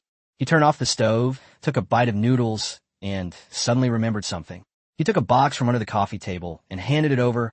"Oh, right, this is for you." Yu Youyou took the heavy box and was slightly taken aback. "A cell phone? Dad, where did you get this?" "The floodwaters haven't receded yet. The cell phone shops can't be open, can they?" Mr. Yu smiled and said that old Yao upstairs sells mobile phones and has some in stock. He went upstairs that morning to get one. Apparently, it's the latest model, waterproof and shockproof, with satellite calling. Yu Youyou didn't stand on ceremony and immediately opened the packaging. Inside was a new phone in the Yachuan Qin color scheme. It felt quite substantial in her hand, and just by looking at it, it was much better than the one she used before. He wasn't a tech enthusiast to begin with, and not many people in this world are constantly chasing after phone specs. After all, with supernatural powers like magic, who would spend all day glued to their phone? Yu Youyou inserted his old SIM card, turned on the phone, and checked the battery level. It was still at 80%, enough for today. After a quick setup, he logged into WeChat, and messages immediately started popping up one after another. Most of the messages were in group chats, with only a few private messages, all from classmates asking how he was doing. Yu Youyou glanced at them and noticed that most of the inquiries were from girls, but her expression didn't change. She simply replied to the group chat that she was fine. He then browsed through the class group, the family group, and several local groups. The class group was the most lively, with everyone talking about yesterday's flood and magical creatures. After a day of fermentation, all sorts of horrifying rumors have spread. Some say someone was eaten by a magical creature. Others say someone has gone missing. The truth and falsehood are mixed together, making people's hearts sink. Yu Youyou casually scrolled up and even saw a discussion about herself. Some people said he saved someone on the Rainbow Bridge yesterday, praising him for his bravery. Later, because several female classmates couldn't contact him, the rumor spread that he had gone missing. He put down his phone, a hint of sadness in his expression. Those reports might have contained exaggerations, but most of them likely included real victims. Thinking of the names mentioned in the group chat, the corresponding figures flashed through his mind. Although he was mature enough not to get along well with these classmates, they had spent so much time in the same classroom and had spoken to each other. No one expected that after just one disaster, some people would be separated by death. After finishing his noodles, Yu's father noticed his son's expression and asked what was wrong. Yu Youyou paused, briefly explained what had happened in the group chat, and finally asked in a low voice, "Dad, are these kinds of things quite common?" There is a severe information barrier in this world. Without sufficient strength and without certification of one's level by a specialized institution, ordinary people find it difficult to see the true world. When the Xanadu floods struck back then, the media reported it as a typical natural disaster with a low death toll. But looking back now, the truth may not be so simple. Yu Youyou could understand the higher-ups' desire to conceal the truth. Ordinary people who knew too much were easily shocked, and it could even disrupt social order. But as someone who had experienced it firsthand, he still wanted to know more. After a moment of silence, Yu's father slowly said, "There are many secrets in this world. You don't know them because everyone has accepted a rule. Only the strong have the qualifications and the mental fortitude and strength to bear the responsibility and terror that the truth brings." He added that compared to other countries, China's situation was already the best. Actually, he didn't know much, only that his mother had once mentioned that in every disaster, the other side paid a far greater price than they did. Therefore, they won't easily cause such a disaster. At least on this land, they can only hide like rats, not daring to show themselves easily. Yu Youyou's eyes flickered slightly, and he nodded gently, but he didn't press for details about who they were. Rather than hearing the answer from others, he preferred to uncover the truth through his own efforts. This flood also made him clearly see his own powerlessness. The first level of cultivation was still too weak. Putting aside everything else, he at least needed to have the ability to protect himself and his family. Seeing that he was relatively calm, Yu's father didn't continue the conversation and got up to clean up the trash. Yu Youyou walked to the window and looked downstairs. The water in the residential area has receded almost completely, and the ground is now faintly visible. It's estimated that the floodwater will be completely gone by the afternoon. Several shops in the distance appear to have already begun to open. After watching for a while, he retreated back to the sofa to scroll through his phone.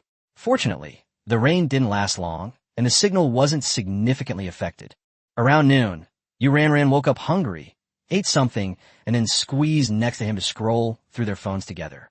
Yu Youyou wanted to move to another spot, but thinking about yesterday's experience, her impression of Yu Ranran had improved considerably, so she didn't move away. Yu Ranran was somewhat surprised. This brat of a brother didn't seem to mind her today. After a moment's thought, she understood why. She rested her head on Yu Youyou's lap, looked up and smiled. To be honest, it's quite amazing. Yesterday was the first time in over 10 years that I heard you call me sister, and more than once. Yu Youyou glanced at her and said in a flat tone, "If you act like an older sister, I will naturally call you that." Yu Ranran immediately objected, saying that she hadn't been good enough to him before. She then raised an eyebrow, adding, "Besides, this is my first time being an older sister, and I have no experience. Call me a few more times so I can get the hang of it. Maybe I'll get it then." Yu Youyou didn't reply, but grabbed the potato chips from her arms and stuffed them in her mouth, trying to shut her up with food. After finishing her food with a smacking sound, Yu Ranran opened her mouth again and urged him, "Yu Youyou, continue." Yu Youyou was speechless for a moment, barely suppressing the urge to throw her to the ground and make her fall flat on her face, and then picked up another piece and stuffed it into her mouth. And so, Yu Ranran would open her mouth after finishing her food, and he would continue feeding her. The siblings inexplicably started playing this childish game. Watching Yu Ranran chewing like a hamster, Yu Youyou's lips curled up slightly. Chapter 39, The Origin of the Name, Shanghai. Soon, it was 4 o'clock in the afternoon. With a click, the door lock clicked, and the family of 3 in the living room looked up at the same time. When Zhao Siyun suddenly returned home, Yu Youyou, Yu Ranran, and Yu Yuanming were all stunned for a moment, then both surprised and delighted. She had said she might be busy for a few more days, and none of them expected her to come back today. Yu Ranran immediately called out, "Mom," and Yu Yuanming followed suit, calling her wife. Zhao Siyun changed her shoes while glancing around at the 3 of them, and only breathed a sigh of relief when she saw that none of them were injured. She explained with a smile that several neighboring cities had sent people to help out, essentially replacing them. The 3 of them then realized what was happening. Yu Ranran jumped up from the sofa, grabbed Zhao Siyun's hand, and said she was so worried about her. Zhao Siyun noticed that her daughter still had potato chip crumbs on the corner of her mouth, and asked her impatiently if she was worried about her mother, or if she was worried that no one would cook. Yu Ranran retorted, feeling wronged, that it was a stereotype. Zhao Siyun simply told her to figure out how to change it herself, then broke free and walked towards the kitchen. As soon as she entered the kitchen, she saw the vegetables she had washed yesterday at noon still sitting there untouched, and she felt a little helpless. Yu Yuanming chuckled and leaned closer, saying that it was inconvenient to cook because there was no electricity. Zhao Siyun, however, remembered that they had quite a few portable gas stoves and gas cylinders at home, enough to last for several meals. Seeing Yu Yuanming's increasingly embarrassed expression, she quickly understood. These men really didn't have much talent for cooking. Yu's father could usually only cook instant food and noodles, but anything slightly complicated was beyond him. Sure enough, she soon found the packaging bags of frozen dumplings and noodles in the trash can. Zhao Siyun was too lazy to say anything more, and just told them to wait for her to wash up first, and then she would cook. Yu Ranran's eyes lit up immediately, and she cheered and ran to the bathroom to take a shower. As someone who can't live without rice, she's had enough of eating noodles these past 2 days. Zhao Siyun shook her head and sat down on the sofa to rest for a while. Yu Youyou, being perceptive, took a glass of water and handed it to her. Zhao Xiyun took the water and drank a sip, praising Yu Youyou for being so well-behaved. Then she looked at him and said in a more serious tone that she and Yu Ranran had actually played a crucial role in this matter. Yu Youyou was stunned, not understanding how they had made a contribution when they hadn't done anything. Zhao Xiyun gave a brief explanation. If they hadn't injured the water ghost, the Public Security Bureau wouldn't have been able to capture it so quickly, let alone discover the lurking rat so soon. Yu Youyou's advance warning of the unusually heavy rain allowed the Public Security Bureau an hour to arrange for the emergency evacuation of the public, thus reducing considerable losses. These situations will be written into the summary report afterward, and the reward will definitely be substantial. However, Zhao Xiyun also reminded them that because the two were still young and not strong enough to face the subsequent risks, their story would not be made public, and the reward would be distributed privately. Yu Youyou nodded slightly after listening. He hadn't expected that a casual reminder or a simple action would have such a significant impact. As for whether or not it would be reported, he didn't care. As long as there was a reward, that was enough. Anyway, with his elderly mother around, she wouldn't just dismiss the two siblings casually. At this moment, Yu Youyou suddenly remembered the question that had been troubling him for the past 2 days. He hesitated for a moment, then asked Zhao Xiyun why those people wanted to create disaster in Shanghai. Zhao Xiyun remained silent for a moment, her brows furrowing slightly, as if she was considering whether or not to tell her son. But when she met Yu Youyou's calm gaze, she finally nodded and said that she didn't know much, only that she had heard that the matter was related to a collection in the museum. Yu Youyou was somewhat puzzled. Most of the artifacts in the museum were just ordinary cultural relics, so what were those people trying to achieve by going to such lengths? In China, cultural relics are generally divided into 2 categories. One category consists of ordinary antiquities, which have no extraordinary characteristics and are simply objects used or appreciated in ancient times. Another category is ancient magical artifacts, which are related to magic. These items are generally not kept with ordinary cultural relics. Once identified, they are sent to relevant research institutes for study or are simply sealed away. Most of the cultural relics exhibited in museums across the country are ordinary cultural relics. Zhao Xiyun shook her head and said that the stolen items were obviously not ordinary, and that the person who appraised the artifacts back then may have misjudged them. Upon hearing the word stolen, Yu Youyou's heart tightened, and she immediately noticed her mother's choice of words. Zhao Xiyun sighed, confirming that the item had been stolen. All the museum guards were killed, and although their own strong warriors pursued the thieves and found them, they couldn't find the missing item. Based on current speculation, the object is most likely still in Shanghai, so relevant departments will conduct a citywide search in the next few days. Yu Youyou's pupils contracted slightly, and her heart skipped a beat. For some reason, he suddenly had a strong intuition that the lost collection might be related to the changes in himself. The thought had barely formed in his mind when it first appeared, when Yu Youyou quickly suppressed her emotions and tried to appear calm. He looked at Zhao Xiyun and asked softly what the stolen artifact was. Zhao Xiyun took a sip of water, thought for a moment, and then said that she had heard researchers mention that it seemed to be a piece of jade from the Warring States period, but its exact origin was no longer known. However, there's a rumor that the jade was a gift from the king of Chu to Lord Chunshin. At this point, Zhao Xiyun smiled and indicated that such rumors should be taken with a grain of salt. Most of the Warring States period artifacts unearthed in Shanghai can be linked to Lord Chunshin in some way.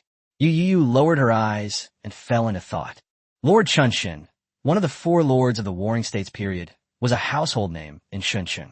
During the spring and autumn period, the area where Shuncheng is located was once a small state called Shun. Later, the state of Chu conquered Shun and adopted the name Shuncheng. Lord Chunshin was born here, and the area where Shuncheng is located later became his fief. Later, Lord Chunshin's fief was moved to Wu, which is the area around present-day Shanghai and Suzhou. As his birthplace, Shanghai naturally tries to associate Lord Chunshin with the history and culture of the Warring States period in its promotion. Therefore, many artifacts and sites from the Warring States period in Shanghai are said to be related to this ancestor to varying degrees, making it difficult to distinguish between the genuine and the fake. Yu Youyou pondered to herself, regardless of whether that jade was related to Lord Chunshin or not, its age alone was enough to suggest it was ancient. The Warring States period That's something from thousands of years ago. Having thoroughly studied the history of Chinese magic, he was well aware that in this world, the magic system of that era was still in a rather primitive stage. Chapter 40, Only the Strong Deserve to Know the Truth. Not long after, Yu Ranran rushed out of the bathroom as if she wanted to take credit, excitedly calling Zhao Suyun to come and see, saying that she had already boiled a large bucket of hot water. Zhao Suyun was taken aback, then frowned and asked her how she had boiled it. She had initially thought Yu Ranran had just filled it with cold water, but it turned out to be hot water. Yu's father followed behind, laughing and explaining that she had used up 2 gas canisters by cooking pots one by one with the portable gas stove. Upon hearing this, Zhao Siyun's expression immediately changed, scolding her for being too wasteful, as no one knew when the power would be restored. Yu Ranran didn't seem to care, saying there was still a large box of gas cylinders at home. She sat down next to Zhao Siyun, crossed her arms, and said that she was just worried that her mother would feel uncomfortable washing with cold water. Zhao Siyun could easily see through her little scheme and told her to stop with the act, directly asking what she wanted to eat for dinner. Yu Ranran's eyes lit up, and she immediately ran to the refrigerator, pulling out a red bag. Zhao Siyun looked at the bag with suspicion. She had basically bought the refrigerator herself, and she didn't remember having such a bag. Yu Yuanming casually said it was the meat of a level 4 blue-striped python he had killed yesterday. A level 4 blue-striped python? Zhao Suyun's expression changed instantly. Yu Yuanming realized he had let something slip as soon as he finished speaking, and his expression froze. Yu Ranran stood there holding the bag, feeling a chill run down her spine. Zhao Siyun immediately looked at Yu Yuanming, her tone turning serious, and questioned him about how he took care of the child at home. But before she could finish speaking, Yu Youyou, who was standing next to her, suddenly started gagging. Upon seeing the bag of python meat and hearing her father mention yesterday's events, Yu Youyou's mind flashed back to the gruesome image of the blue-striped python swallowing a person, causing her stomach to churn. She could only quickly pull over to the trash can. Zhao Siyun quickly stepped forward and patted his back, anxiously asking if he had eaten something bad. Yu Ranran and her father exchanged a glance, silently taking a half step back, both inwardly cursing their misfortune. If Zhao Siyun really finds out what happened yesterday, it won't just be a scolding. They could barely manage to fool the level 4 blue-striped python, but Yu Youyou was also there, and she almost went missing afterwards. If this gets exposed, both father and daughter will be in trouble. Yu Youyou suppressed his nausea and said he was fine, probably just from eating too many snacks. In truth, he couldn't accept eating the flesh of a demon who had been human, a view that differed from most people in this world. Here, many people are more accustomed to the logic of nature. Monsters eat people, and people in turn eat monsters, and they don't see anything wrong with it. But Yu Youyou can't even bring herself to eat it just by thinking about that scene. Yu Ranran and her father breathed a sigh of relief when they saw that he hadn't exposed what happened yesterday. Fortunately, they had agreed on their story beforehand, and neither of them would reveal what happened yesterday unless absolutely necessary. Zhao Siyun glanced at the trash can full of snack bags, but didn't suspect anything. She just frowned and scolded Yu Youyou, saying that he didn't usually eat snacks, but today he must have been led astray by Yu Ranran. Yu Ranran stood silently to the side. She knew she had no choice but to take the blame. After Yu Youyou calmed down, Zhao Siyun remembered the blue-striped python incident and gave Yu's father and Yu Ranran a severe scolding. The father and daughter had already rehearsed their story, insisting that they hadn't taken Yu Youyou out. Although Zhao Siyun was angry, she didn't completely lose control, considering that they were both intermediate-level mages. After scolding the two of them, she ultimately didn't disappoint her daughter's kindness in boiling water and went to wash up first. Only after her daughter disappeared did Yu Ranran feel as if she had escaped a disaster, and she stuffed the blue-striped python meat back into the refrigerator. She sat down next to Yu Youyou, full of resentment, and said that he had made her take the blame for such a big mistake, and asked how she planned to make it up to her sister. Yu Youyou glanced at her indifferently and asked if she wanted to go tell her mother the truth now. Yu Ranran froze on the spot. Only then did she realize that she was completely under Yu Youyou's control. She slumped onto the sofa, utterly dejected, knowing that she would probably not be able to eat the blue-striped python meat tonight. Yu Youyou continued scrolling through her phone. Time passed slowly, and as darkness fell, unexpectedly, power was restored to the house just before 6 o'clock. Looking out the window, the neon lights of Shanghai were lit up again, as if the city had returned. With the power back on, everything at home became much more convenient, and Zhao Xiyun finished washing up and started cooking. The family didn't wait around comfortably to eat. Zhao Xiyun had just returned, and everyone felt bad leaving her to do all the work alone, so they gradually went into the kitchen to help. Only Yu Youyou was kicked out because she was not feeling well. As Yu Ranran passed by, she couldn't help but give him a resentful look. At dinner time, the family of four finally reunited at the table and enjoyed this hard-won meal. Daqing was also released and lay on the ground gnawing on the thigh bone that Zhao Xiyun had stewed. After the meal, Yu's father and Yu Ranran were very perceptive and took the initiative to wash the dishes and clean up. Zhao Xiyun turned on the TV, and the local channel's news feed immediately popped up.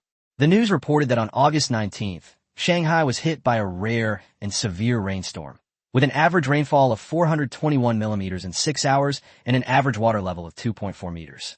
As of 3 p.m. the following day, official statistics showed 307 people missing and 54 dead. Personnel from 7 surrounding cities and 36 counties have been dispatched to Shanghai for rescue operations, and the Central Plains Provincial Water Management Department had also issued important instructions. Immediately following, news reports stated that at 10 a.m. on August 20th, the Ministry of Water Resources and the military jointly issued an announcement that a joint patrol and security exercise would be conducted in inland river basins such as the Yangtze and Huai River basins, as well as in coastal areas. It is understood that this exercise will be led by 2 Level 9 water mages, with 28 advanced mages participating. Yu Youyou shifted her gaze from the screen to Zhao Xiyun, whose expression was solemn, and sighed softly in her heart. He really wanted to ask what the actual number of deaths and missing persons was, but he was also afraid to hear a number he simply couldn't bear. At this moment, he understood more and more the words his father had said. Only the strong have the right to know the truth. And what could he do even if he knew now? It would only result in impotent rage. Chapter 41. 98% Neutralization Effect. The next day, Yu Youyou learned from a local group chat that major hospitals had officially resumed operations, so she got up early in the morning. After Yu's parents left the house, he immediately slipped away quietly. He didn't want his family to know he was going to the hospital for a checkup, and he especially wanted to avoid Yu Ranran. Yu Ranran usually didn't wake up until noon, so as long as he returned before then, he wouldn't give himself away. When they arrived at the first magic hospital, it was already packed with people. The flood had just passed, and many were injured. Fortunately, the magical era was extremely efficient at treating illnesses. The registration, consultation, and healing magic process were all completed quickly. When it was Yu Youyou's turn, because he was a member of the Rising Star Project, his examination fee was waived. Since he didn't have to pay, he simply chose the most comprehensive test. This examination included not only scientific physical examinations, but also magical tests, such as tests for foreign spirits and the presence of forces unrelated to oneself. There were more than 100 items in total, and it took more than 2 hours to complete the entire process. Normally the results would be available within 8 hours, but he had too many projects, so he would have to wait another day or two.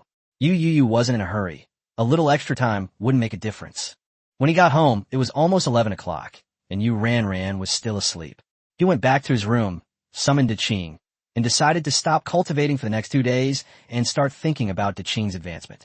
If the physical examination goes smoothly, he can prepare to break through to level 2 in less than a week after resuming his cultivation. At that time, Daqing can also attempt to break through to level 2. However, although Daqing has the bloodline of a level 3 wind wolf, breaking through to level 2 is not entirely without risk.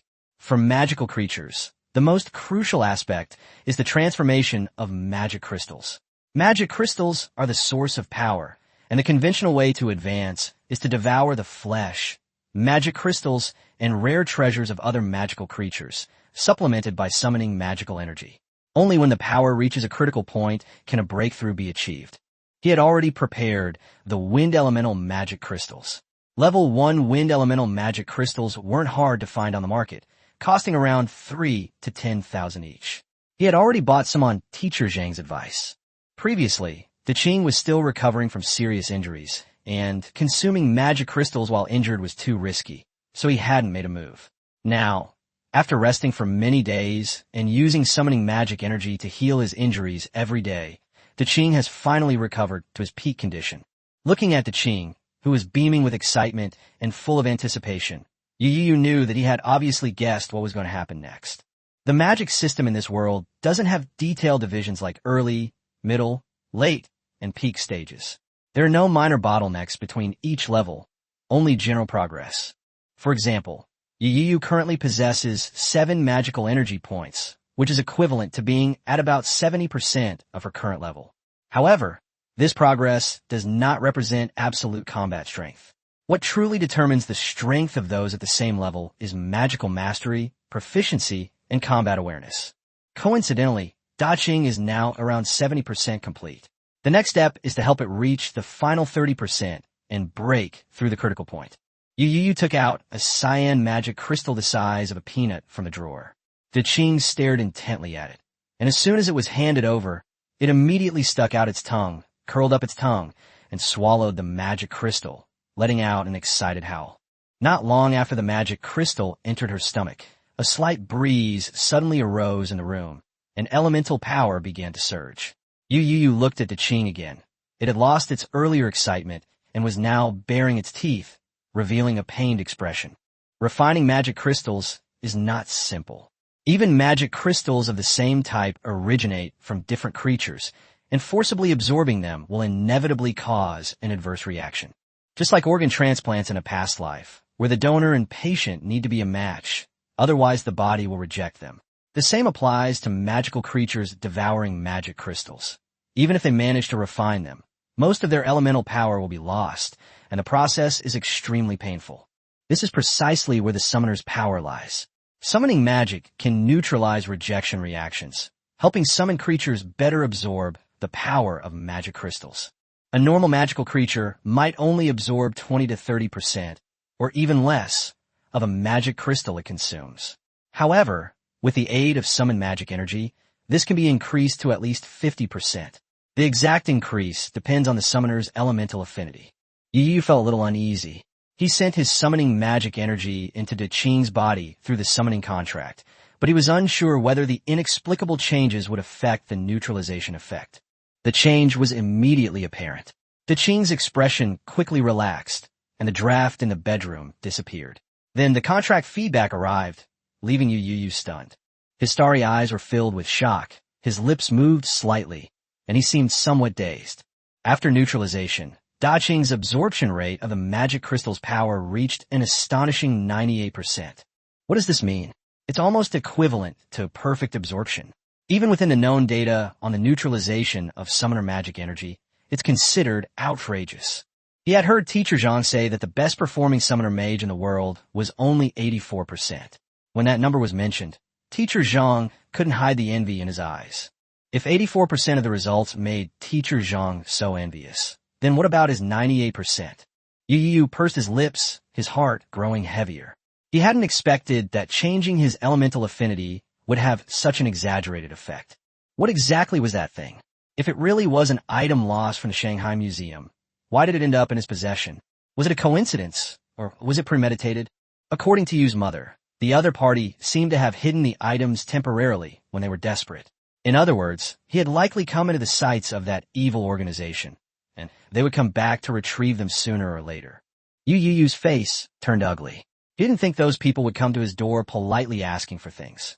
Most likely, they would take the things but not spare his life. Should I tell my mom? He quickly fell into thought. His mother was an official and someone he absolutely trusted. Logically, seeking her help in this situation would be the safest option. The problem is, he has no idea what kind of methods the other party has left on him. If that thing can monitor his movements, it could trigger danger instantly if he reveals it to the authorities. He knew that some magical artifacts or special methods could listen in, monitor, or even launch attacks similar to curses from thousands of miles away. If that were the case, he might lose his life if he just opened his mouth. Therefore, he needs time and an opportunity to understand his own situation. The opportunity lies in the capital city. There, they have higher-level medical examination facilities, which can first confirm whether he has any markings indicating monitoring or curses. Even if a problem is found and danger is triggered, the capital city's top-tier magic hospital is more likely to save him. However, the likelihood of it being triggered by a medical checkup is probably low. If it were at the hospital, something bad would have happened. He would have been gone long ago during his checkup at the Shanghai hospital today. Furthermore, if he were to suddenly die in the hospital, the authorities would inevitably investigate, and the evil organization would lose all its previous efforts. Therefore, until he proactively reveals his true colors, the two sides are likely maintaining a certain balance. Following this line of thought, the magic hospital might not find anything, but at least it can buy peace of mind. In addition, the capital city itself has a rich history, higher security, and a better learning environment. Prestigious schools like the affiliated High School of Magic University not only have strong teaching staff, but also a vast reserve of magical knowledge. Perhaps he can find some clues once he gets there. Only after ensuring his own and his family's absolute safety can he then try to seek official help. Chapter 42. The Safe Way to the Capital. Yu Youyou quickly forced himself to calm down. At least for the time being, he shouldn't have to worry too much. Last night's news had already shown that China had begun its counterattack, and the other side would definitely not dare to risk coming after him now. Once he officially enrolls, the heavily guarded capital city will make it even more difficult for the enemy to strike. The real risk lies in the journey from Shanghai to the capital. He had originally planned to go with Yu Ranran driving. But now it seemed that this plan was clearly not feasible. The risk was too great, and they had to find a safer alternative. But even if you switch to public transportation, or even an airplane, there's no guarantee of safety. If those people really dare to attack, many innocent passengers could be implicated. Thinking of this, Yu Youyou irritably punched the bed. De Qing, who had just finished absorbing a magic crystal and was in a state of mental relaxation, shrank back in fright. Da Qing's reaction brought Yu Youyou back to his senses. He reached out and patted Da Qing's head, indicating that everything was all right. There were still nearly 10 days before departure. They could take their time to come up with a solution. He looked at Da Qing again and sensed the progress through the contract. The absorption efficiency of 98% was indeed exaggerated. Da Qing's accumulation had reached over 80%, and it would basically be ready to break through after 2 more cycles. However, a high absorption efficiency of a magic crystal does not equate to obtaining the full magical energy of a level 1 magical creature. Many magical creatures are not advanced in their level, and low-level magical creatures often face crises, so the magical energy within the magic crystal may not be abundant. If you're unlucky enough to kill a magical creature that's exhausted its magic energy, the magic crystals you get will be practically worthless, not even good enough to be used as decorations. This is why there's such a huge price difference between magic crystals of the same level. Yu Youyou stood up and waved to Da Qing. You should familiarize yourself with magic energy. I'm going out now. Summoned creatures can't be forced to consume magic crystals to advance. They need time to adapt to the surge in magic energy. A breakthrough requires not only sufficient magical energy, but also a corresponding increase in mental strength. While magical energy can be enhanced with magic crystals, mental strength is not so easily improved. There are no shortcuts to improving mental strength, whether for human mages or magical creatures. One must either cultivate through long-term meditation and accumulate it gradually, or constantly engage in combat, honing one's spirit through frequent battles. Low-level magical creatures naturally don't understand meditation. Most of them can only rely on chance or repeatedly teeter on the brink of death in battle. However, after closing the door, Yu Youyou paused. If we're talking about things that help with mental strength, there really is one authoritative resource in Shanghai, the spirit-nourishing tea. Kuyun Shin tea is strictly controlled, and even local tea merchants like Yu's father have difficulty accessing it. The occasional grade C and grade D teas that appear on the market are extremely rare and sell out as soon as they appear. Fortunately, Yu's father had been a tea merchant for many years and had some connections, so he could occasionally snag a little tea. In previous years, most of this tea was given to Yu's parents, but even more was supplied to Yu Ranran. When Yu Ranran awakened, her affinity for both earth and water elements was super grade, but her initial mental strength was only average, the opposite of Yu Youyou's. Her chances of getting into the Divine Capital Magic University were initially slim. Later, it was with the help of the spirit-nourishing tea that she gradually made up for her shortcomings. During the Magic College entrance examination, her mental strength finally met the requirements, and she successfully entered the Divine Capital Magic University. This year, Yu Youyou joined the family, so he should be able to get some too. After Yu's parents returned at noon, Yu Youyou took the opportunity to ask about the Yinshin tea. Before Mr. Yu could speak, Mrs. Yu laughed first. What a coincidence! I almost forgot to tell you. As a member of the Morning Star program, you will receive a certain amount of spirit-nourishing tea every year. She added that they had done a great job this time, and she had already applied to change their reward to Yinshin tea. Plus, her father could occasionally manage to buy some, so Yu Youyou shouldn't lack tea these past few years. Yu Youyou was stunned after hearing this, and even her father was somewhat surprised. Is this Morning Star project really going all out?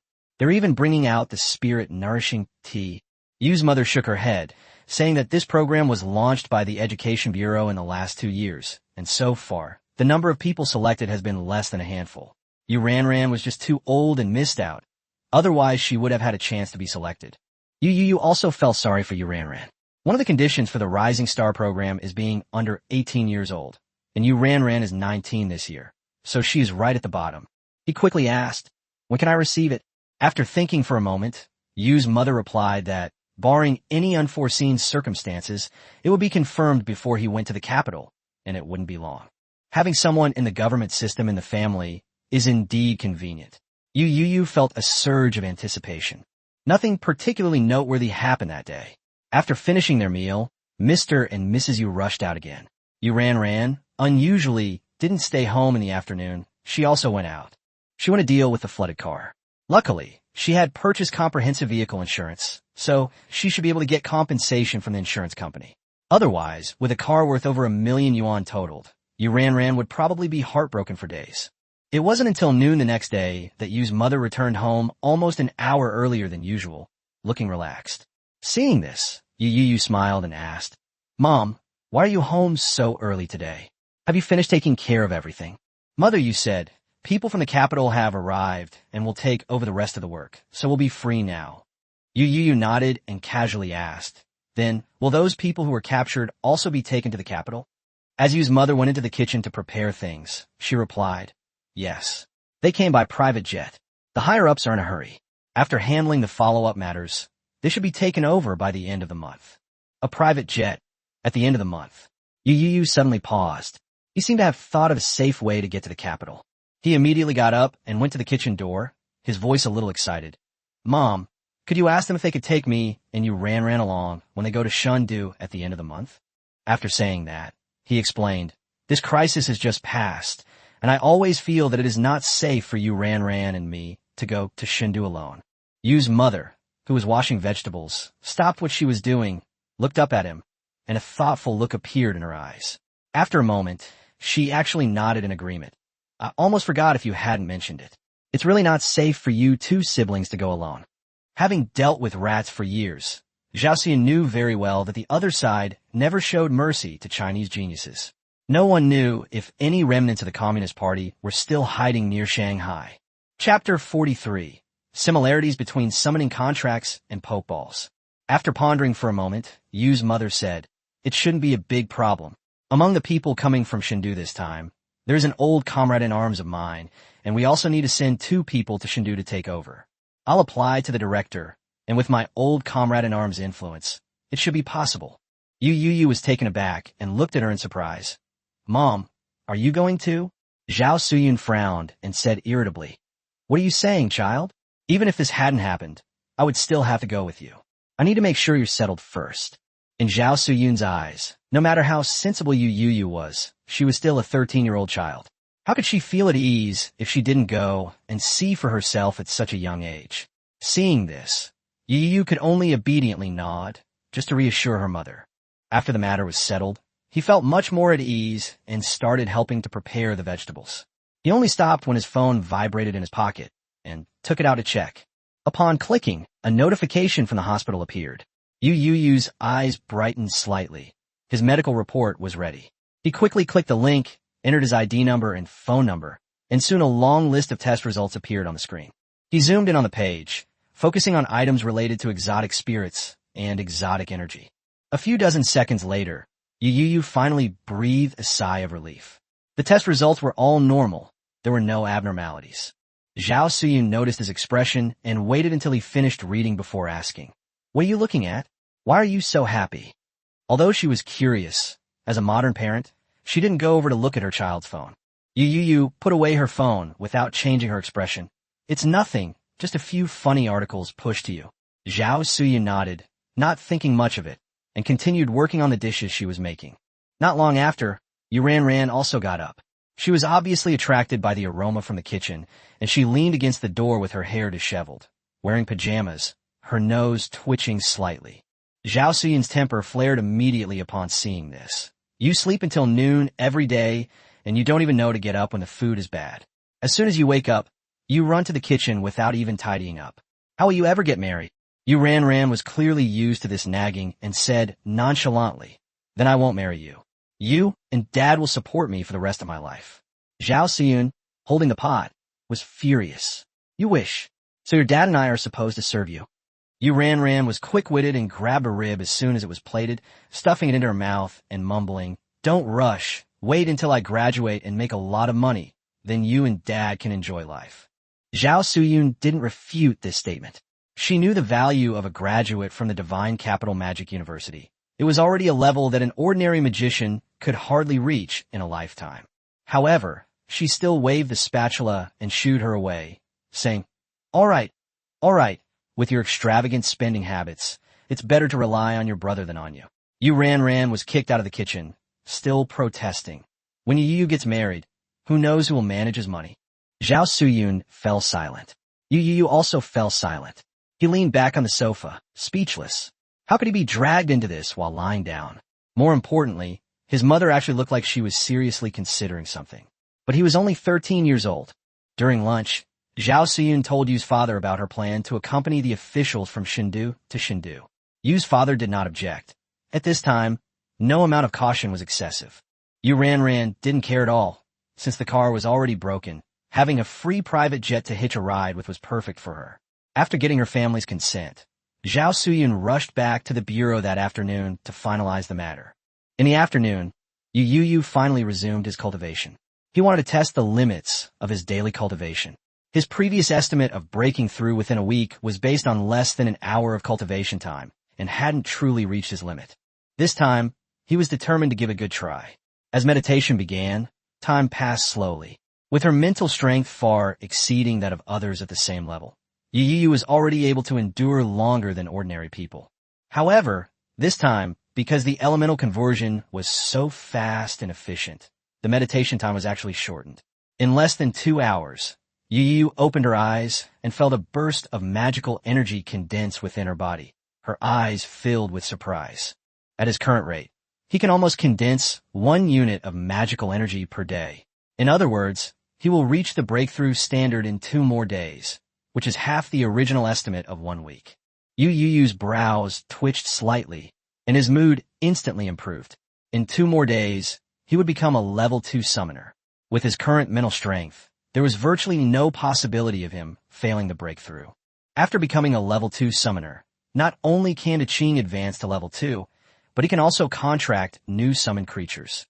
Moreover, with the Qing's cooperation, the choices for the second contract will be much greater, and he won't need to rely on luck like he did the first time. Before that, however, he still needs to learn the second level summoning contract. Summoning mages can only learn a limited number of spells, mainly contracts corresponding to different levels of magical creatures, as well as summoning spells and summoning spaces. Summoning magic is a levelless spell. Learning it once is enough. Summoning space is less of a spell and more of a technique, utilizing the summoner's connection to the summoned world to create a small space attached to it. This space allows summoned creatures to rest, heal, and train. It is said that it was originally developed to prevent summoned creatures from dying in battles within the summoned world. It also has no levels and does not require repeated learning. Therefore, the only active spells that summoners truly need to continuously learn are summoning contracts of different levels. Basic spells involve relatively few magical energy variations and are relatively easy to learn. At least a level 2 summoning contract requires only 12 points of magic power. And for Yu Youyou, remembering the order of these mental connections wasn't difficult. A level 2 summoning contract corresponds precisely to a level 2 magical creature. In fact, a level 1 summoning contract can also summon a level 2 magical creature, but the success rate is pitifully low. This is because the mental power of a level 2 magical creature far exceeds the upper limit that a level 1 contract can suppress. It would only be possible to succeed if the contracted magical creature was completely unsuspecting and had no mental capacity to resist. Yu Youyou understood this quite well. This is similar to the Pokeball system in a certain Pokemon anime from a past life. Different levels of summoning contracts are like normal balls, ultra balls, and master balls. The higher the level, the greater the success rate of a contract. Even at the intermediate and advanced levels of summoning contracts, when contracting with rudimentary magical creatures, it is possible to achieve a near-forced contract. Chapter 44 Breakthrough to Level 2. That evening, Yu's mother returned home with good news. The application to go to the capital had been approved, and the siblings would even be able to hitch a ride on the private jet. According to Yu's mother, the other party might return to the capital on the 28th. This means they would arrive 2 days earlier, but it wouldn't be a big problem. It would be a good opportunity for them to familiarize themselves with the learning environment. Over the next few days, Yu Youyou focused all his attention on cultivation, concentrating on preparing for his breakthrough. 2 days later, his cultivation progress had reached 100%, officially meeting the requirements for advancing to the second level.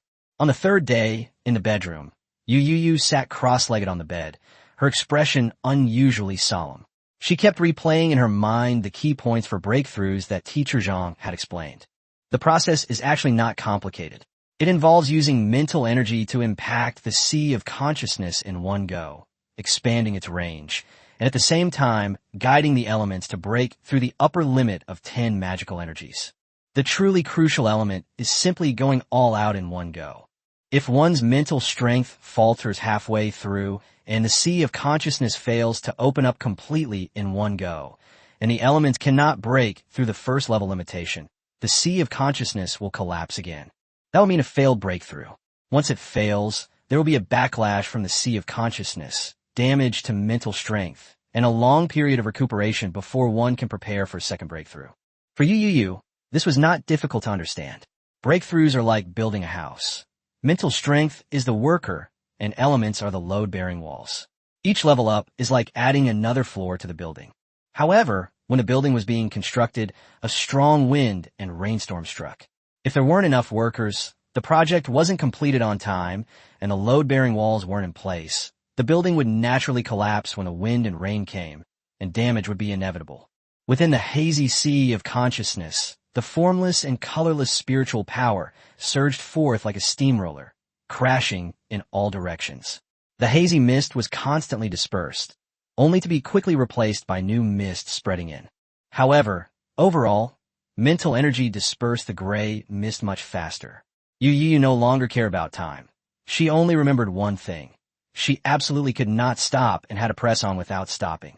He continuously channeled his spiritual power to impact his sea of consciousness until it expanded to a certain extent.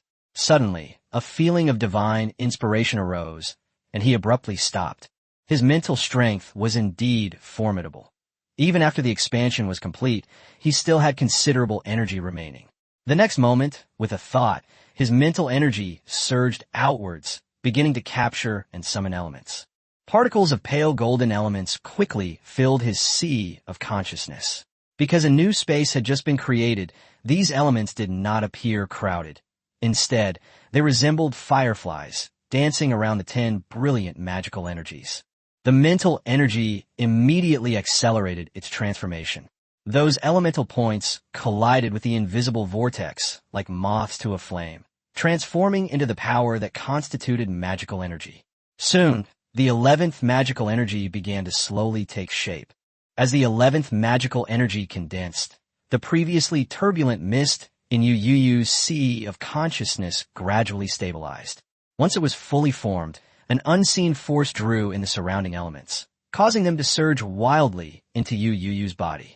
The surging elements continuously washed over his body. Yu Youyou's face showed an expression that was both painful and comfortable, because this tempering not only affected her body, but also strengthened her mental power. This comprehensive enhancement is extremely valuable. Even some long-standing injuries can be slowly healed during the elemental tempering process. The entire process lasted for more than half an hour before finally ending. As she sensed the surrounding elements gradually subsiding, Yu Youyou opened her eyes, glanced at her clothes soaked with sweat, and immediately rushed into the bathroom to wash them. In the mirror, his eyes shone brightly, his skin was fair and delicate, and although his body did not have exaggerated muscle lines, it was clear that he was more toned and powerful than before.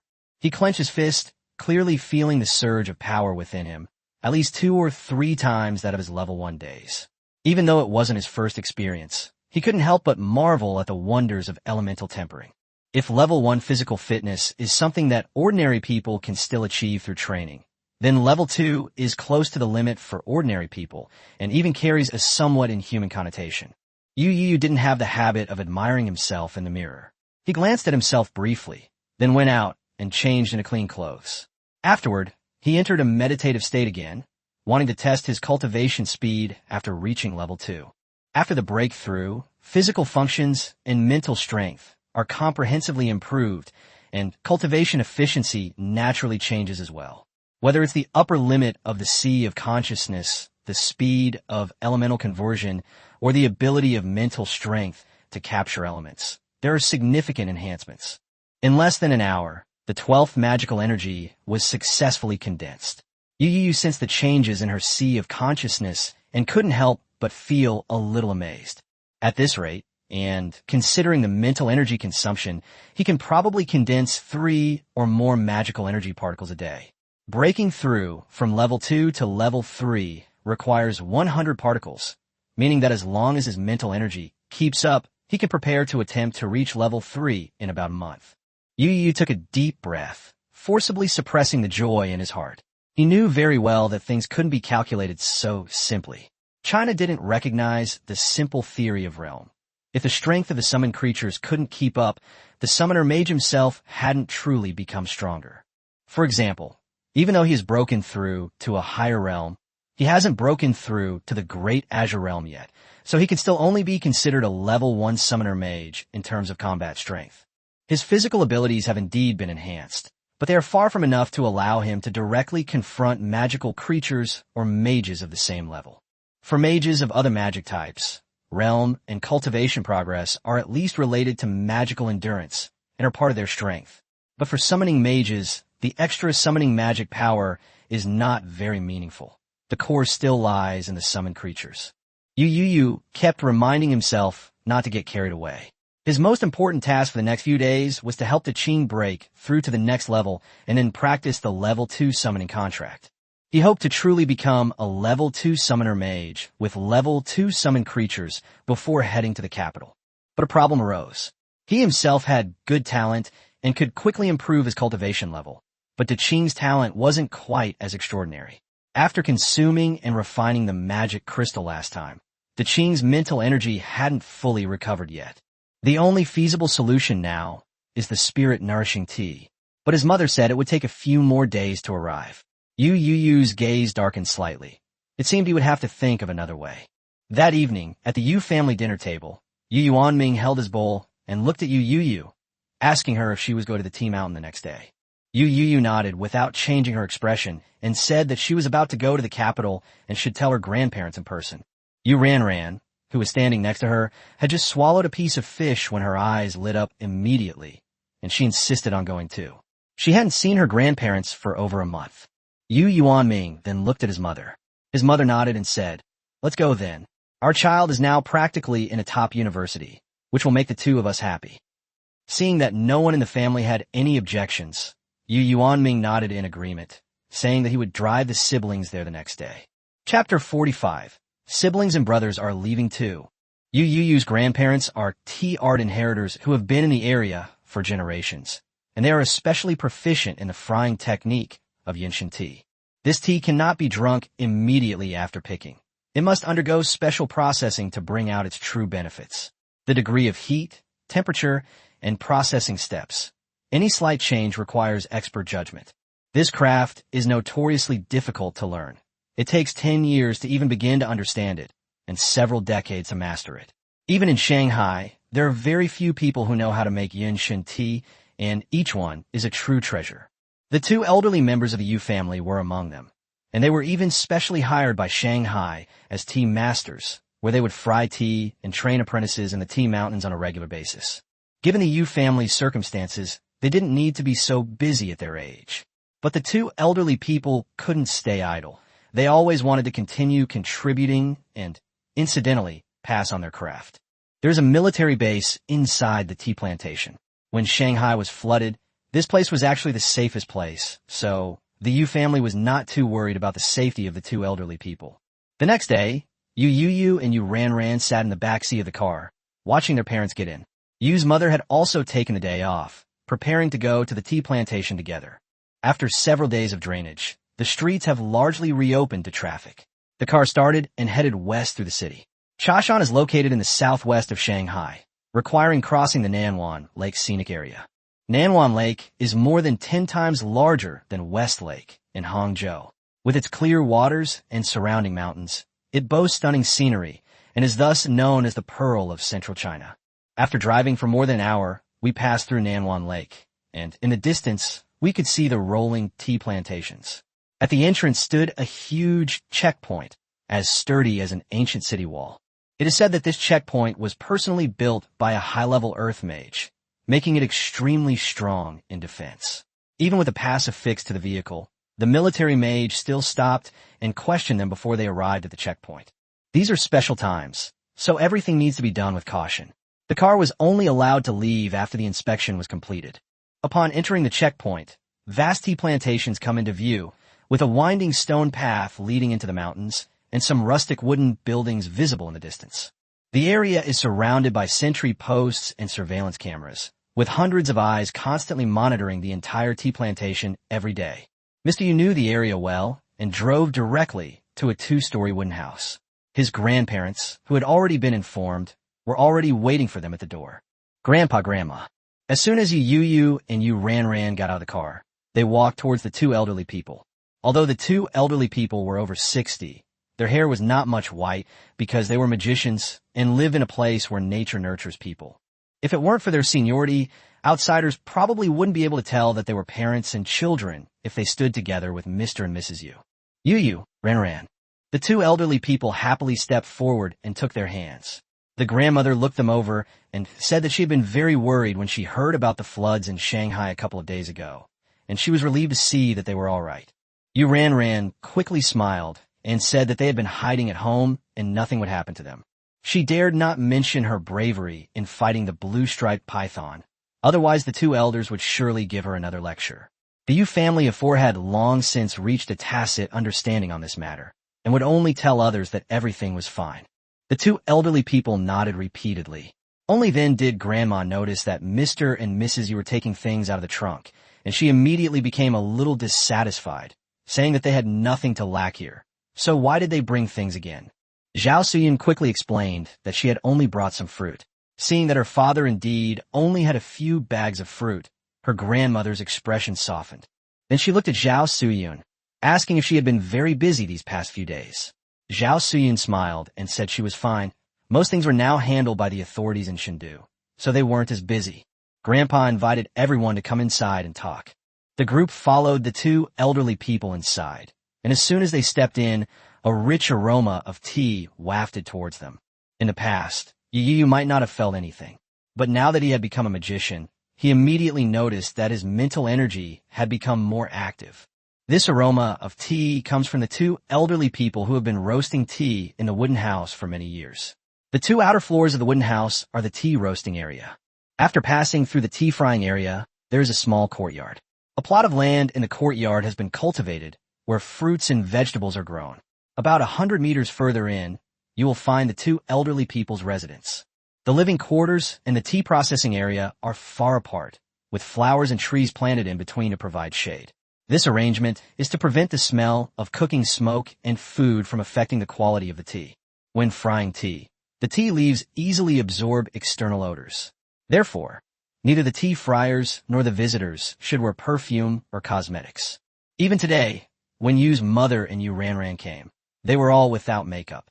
Once inside, Grandpa and Grandma pulled Yu Youyou and Yu Ranran down to chat. Upon hearing that Yu Youyou was already halfway into a top university, the two elders became excited. Grandpa's face was beaming, and he kept saying, "Good."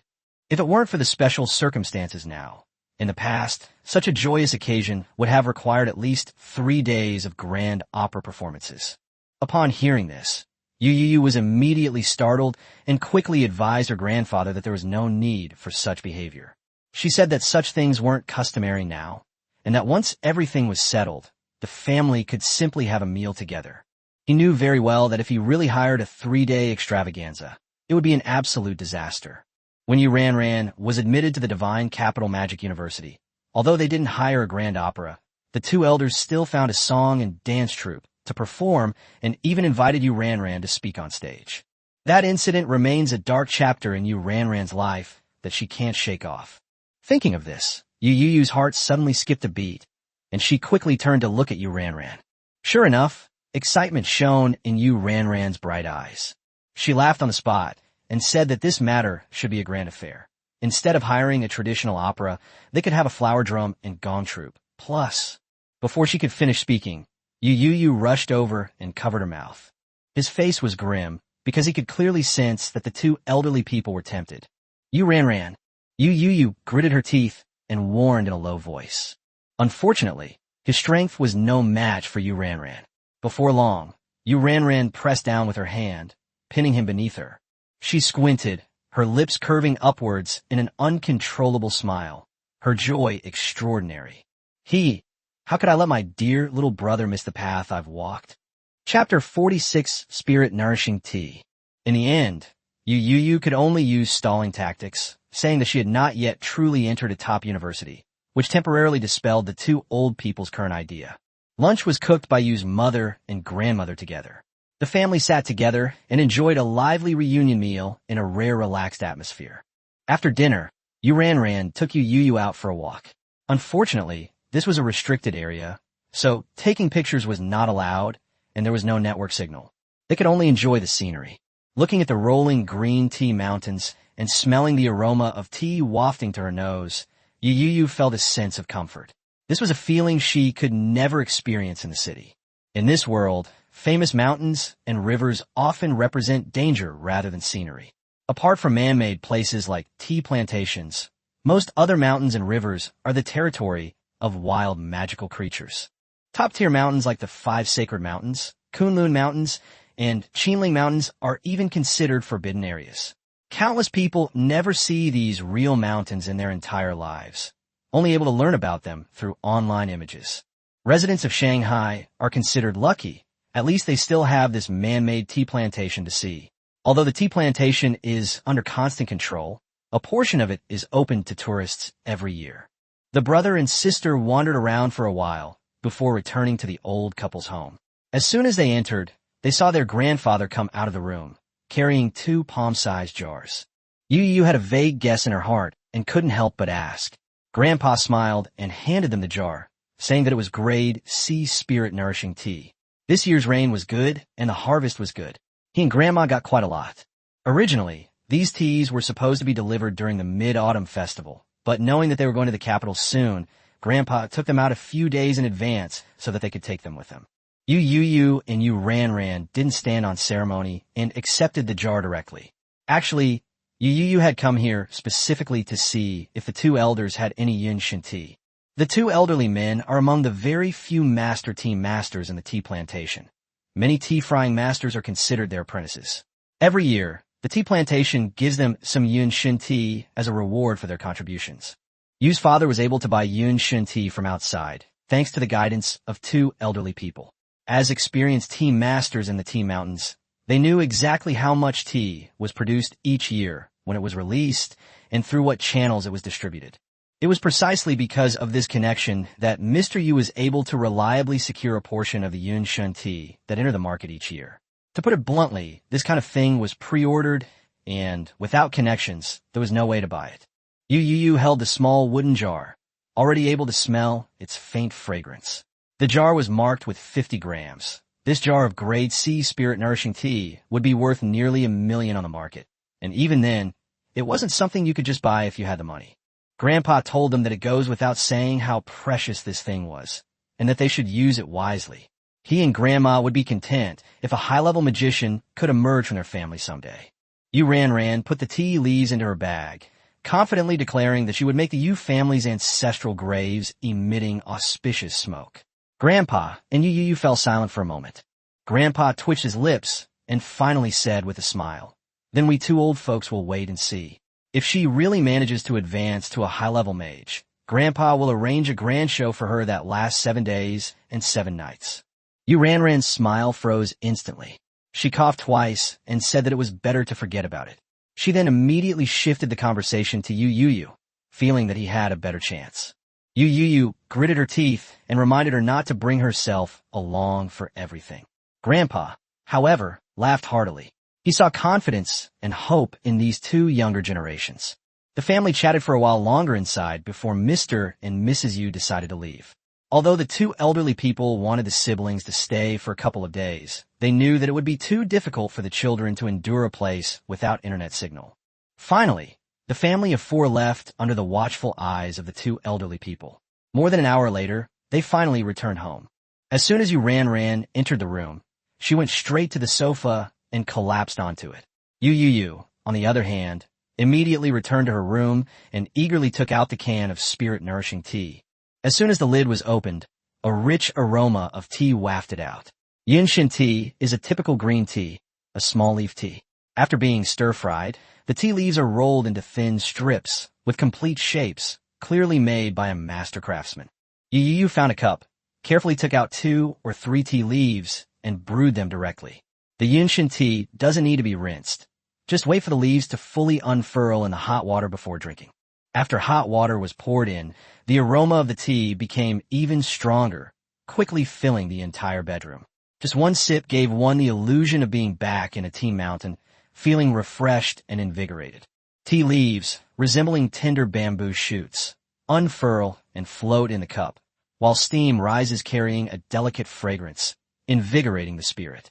Once the tea leaves had fully unfurled and the tea liquor had turned a slightly yellowish hue, Yu Youyou immediately took a sip. The tea was refreshingly cool on the palate, and its aroma filled his nostrils, clearing his mind and washing away all distracting thoughts. He couldn't help but exclaim, "Truly worthy of being called spirit-nourishing tea."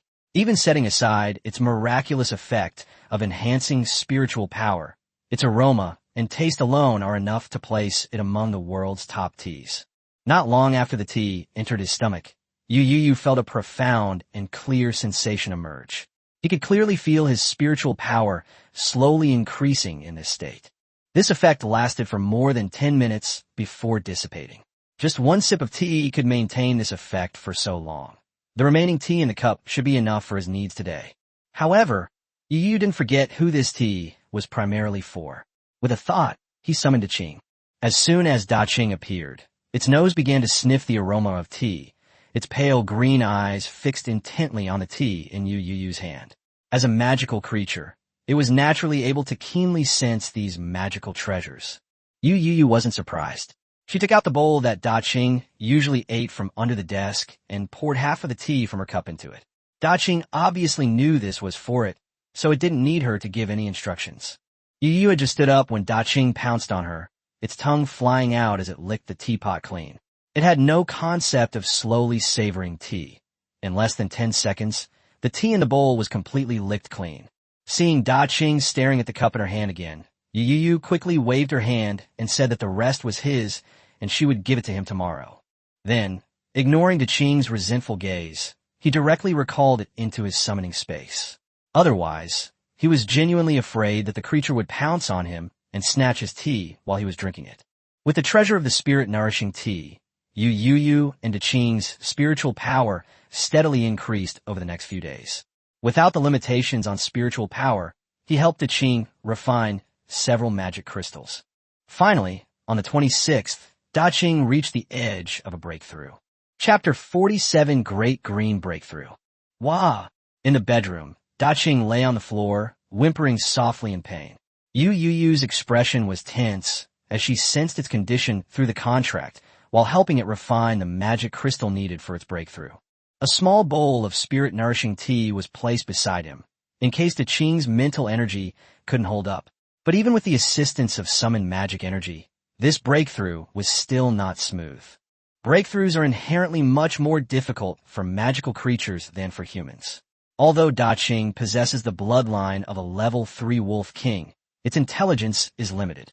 When expanding its sea of consciousness, it can only rely on instinct, making the process bumpy and difficult. At one point, its sea of consciousness even contracted in reverse, causing it to tremble in pain. Fortunately, Yu Youyou was prepared. Da Qing endured the pain and licked a few mouthfuls of tea before its condition eased slightly. Yu Youyou was secretly relieved. If it were an ordinary magical creature, it would have had no choice but to tough it out in this situation. With tea to replenish his mental energy, the refining of the magic crystal went smoothly. Finally, according to Yu Youyou's perception, Da Qing passed that hurdle. A surge of elemental power flowed into its body, and Da Qing slowly closed its eyes, falling into a deep sleep. Yu Youyou finally breathed a sigh of relief. Magical creatures also undergo elemental tempering after breaking through. But this process takes longer, and their physical improvement is more pronounced than that of humans. Da Qing's current slumber is precisely the process of completing its final transformation. After confirming that everything was all right, Yu Youyou got up and opened the door, preparing to go out. But as soon as the door opened, a familiar pretty face almost pressed against hers. "Hey!" Yu Ranran stumbled and quickly grabbed the door frame for support. Yu Youyou frowned at her posture of leaning against the wall. "Yu Ranran, what are you doing?" After regaining her footing, Yu Ranran wasn't embarrassed at all. Instead, she peeked into the room and asked suspiciously, "Shouldn't I be asking you this? I've been hearing Da Qing screaming the whole time. You're not up to anything, are you? I'm warning you. Abusing summon creatures will get you boycotted by the summoner mage community." Yu Youyou then realized that she had heard the commotion of Da Qing's breakthrough. After all, the process had lasted for an hour, and even the best soundproofing in the room couldn't hide it from a mid-level mage. "It's nothing," Da Qing just broke through. He casually pushed Yu Ranran out and prepared to close the door. "Oh, so it's a sudden..." Yu Ranran's expression suddenly froze halfway through her sentence, her doe eyes widening. "A breakthrough?" Yu Youyou found her reaction somewhat amusing. "What's with that expression?" The next second, Yu Ranran exclaimed in surprise. "Holy crap. Yu Youyou, are you kidding me? You must be kidding me, right?" She called out as she pushed open the door and darted inside. Yu Youyou didn't have time to stop her. She was already gone, so she had no choice but to follow her in. It wasn't that he didn't want Yu Ranran to know, but mainly because Da Qing had secreted some bodily fluids during his breakthrough, and the room didn't smell very good. He was afraid Yu Ranran would misunderstand. Upon entering the room, Yu Ranran was already squatting in front of Da Qing, looking at the spiritual power and elemental fluctuations emanating from its body. The doubt on her face quickly turned into shock. Da Qing has indeed made a breakthrough. "Ah!" Yu Ranran suddenly stood up, grabbed Yu Youyou's shoulders, and said in disbelief, "Yu Youyou, you're really something? How could you be so fast? This makes me look like a complete failure back then." Da Qing has already reached level 2, so Yu Youyou's own cultivation level is naturally beyond question. Yu Ranran recalled that it took her more than 5 months to advance from level 1 to level 2.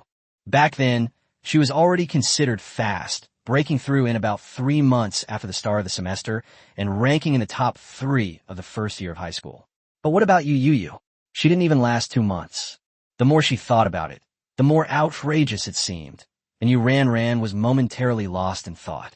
Taking advantage of the opportunity, Yu Youyou broke free from her clutches and casually tossed out a sentence. "Basic stuff, don't be silly." Yu Ranran fell silent. Looking at Yu Youyou's calm demeanor, she just thought this person was incredibly arrogant. Damn it, if Ran was born, why was Yu Youyou born at all? When she was a child, Yu Youyou was so talented that she was often called Yu Youyou's older sister at school. Later, she awakened as a magician and was admitted to the Divine Capital Magic University. She finally got rid of this title and even made Yu Youyou happy to be called Yu Ranran's younger brother. But now, she can already imagine that years from now, when people see her, they'll say, "Oh, isn't this Yu Youyou's older sister?" Just thinking about it made her extremely unhappy. Seeing her clenched teeth, Yu Youyou couldn't guess what she was thinking, so she could only push her out again. "Go out, don't disturb Da Qing." Upon entering the living room, Yu Youyou sat on the sofa and closed her eyes slightly to ponder. After Da Qing's breakthrough, he should seriously consider summoning a second creature. With Da Qing at level 2 and the blue buff, He wouldn't dare say he's invincible at level 2, but he'll at least be hard-pressed to find an opponent. However, each time a summoned creature returns to the summoning world, it can only return to the place where it was summoned. In other words, once Da Qing returns, it will appear on the same tree it was summoned from. I wonder if that tree was eventually knocked down by the rock boar. Upon thinking of the rock boar, Yu Youyou immediately pictured its robust and imposing figure. If she could form a contract with it, she would definitely feel very safe. But he quickly dismissed the idea. The rock boar and the big blue beast were mortal enemies. If he really made a contract with it, not only would it alienate the big blue beast, but if the two summoned creatures started fighting amongst themselves, it would also be detrimental to their unity. Since we can't choose boar, who else can we contract with? Yu Youyou fell into deep thought. The problem was that he wasn't familiar with the forest where Da Qing was, nor did he know what magical creatures were in it. After much deliberation, he decided to give up for the time being. Forget it, we'll just have to play it by ear. At this moment, Yu Ranran finally reluctantly accepted the fact that Yu Youyou had made a breakthrough. She took a bottle of yogurt from the refrigerator, inserted a straw, and glanced at Yu Youyou, who was deep in thought on the sofa. What are you thinking about? Da Qing has already broken through. Why don't you look happy at all? Yu Youyou casually replied, I'm thinking about what to make a good second summoning creature contract. Yu Ranran. Yu Youyou deserves to die. Chapter 48, Re-entering the Summoning World. That evening, Mr. and Mrs. Yu were so shocked by the news that Yu Youyou and Da Qing had both broken through to the next level that they were stunned for a long time. The more they thought about it, the happier they became, so they simply opened a bottle of baijiu, Chinese liquor, and drank together to celebrate. The next day, the two of them overslept, which was unusual for them. They didn't even have time to go to work, and simply took the day off to rest at home. On the contrary, Yu Youyou woke up particularly early. She opened her eyes groggily, saw the faint morning light outside the window, and then looked at Da Qing by the bedside, and was immediately stunned. He then realized that he hadn't woken up naturally at all, but had been woken up by Da Qing nudging him with its head. He was almost startled the moment he woke up because Da Qing had changed so much after waking up. The most obvious feature was its size. It weighed well over 300 kilograms, and its body was no smaller than that of an ordinary lion or tiger. If it weren't for those familiar light green eyes and the connection from the contract, Yu Youyou would almost have doubted whether the giant wolf in front of her was Da Qing. But soon his attention was drawn to the horrific scene in the bedroom. Wolf fur was piled up everywhere, and Yu Youyou's expression gradually froze, as if she were about to put on a mask of pain. Teacher Zhang hadn't told him that the wind wolf would molt after advancing in rank. Da Qing, supporting himself on all fours, tilted his head and looked at him, his eyes, which had been excited about the breakthrough, slowly turning into one of trepidation. Yu Youyou sensed its emotions through the contract and helplessly comforted it. It's not your fault. It's my fault for not preparing in advance. Even so, with the bedroom already in this state, he couldn't continue sleeping.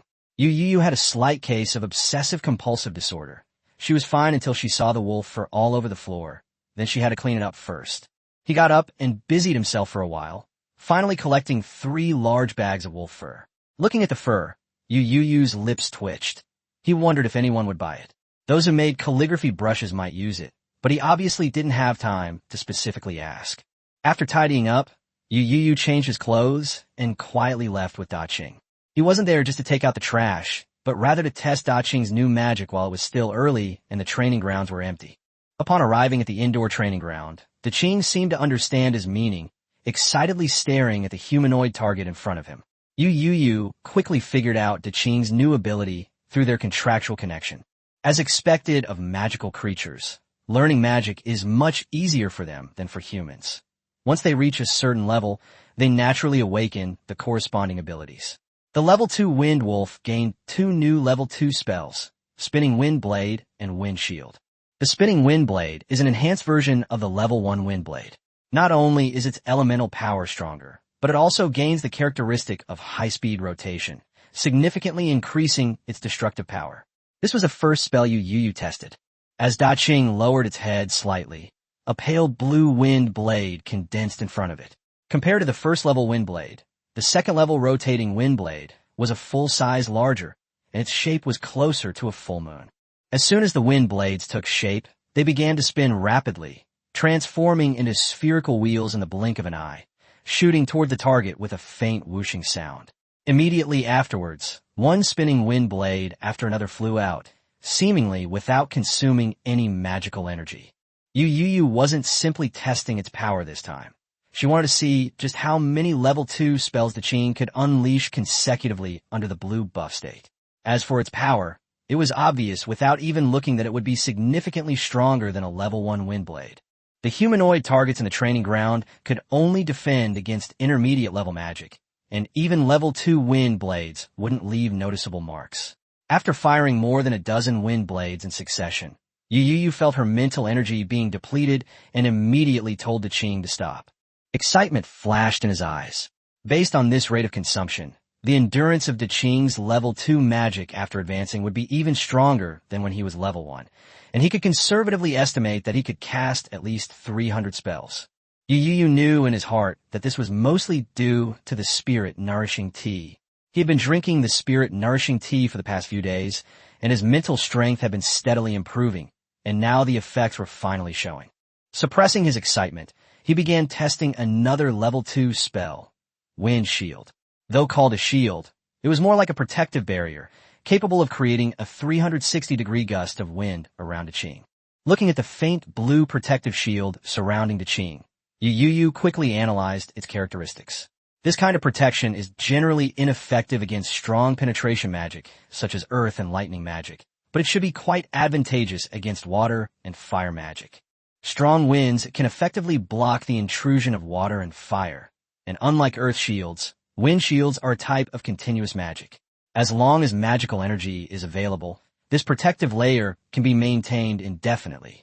This is precisely why Yu Youyou couldn't accurately test its battery life. Being attacked would definitely accelerate its depletion, but under normal circumstances, the protective shield's mana consumption was even slower than his mental energy recovery. So theoretically, it could be kept on indefinitely.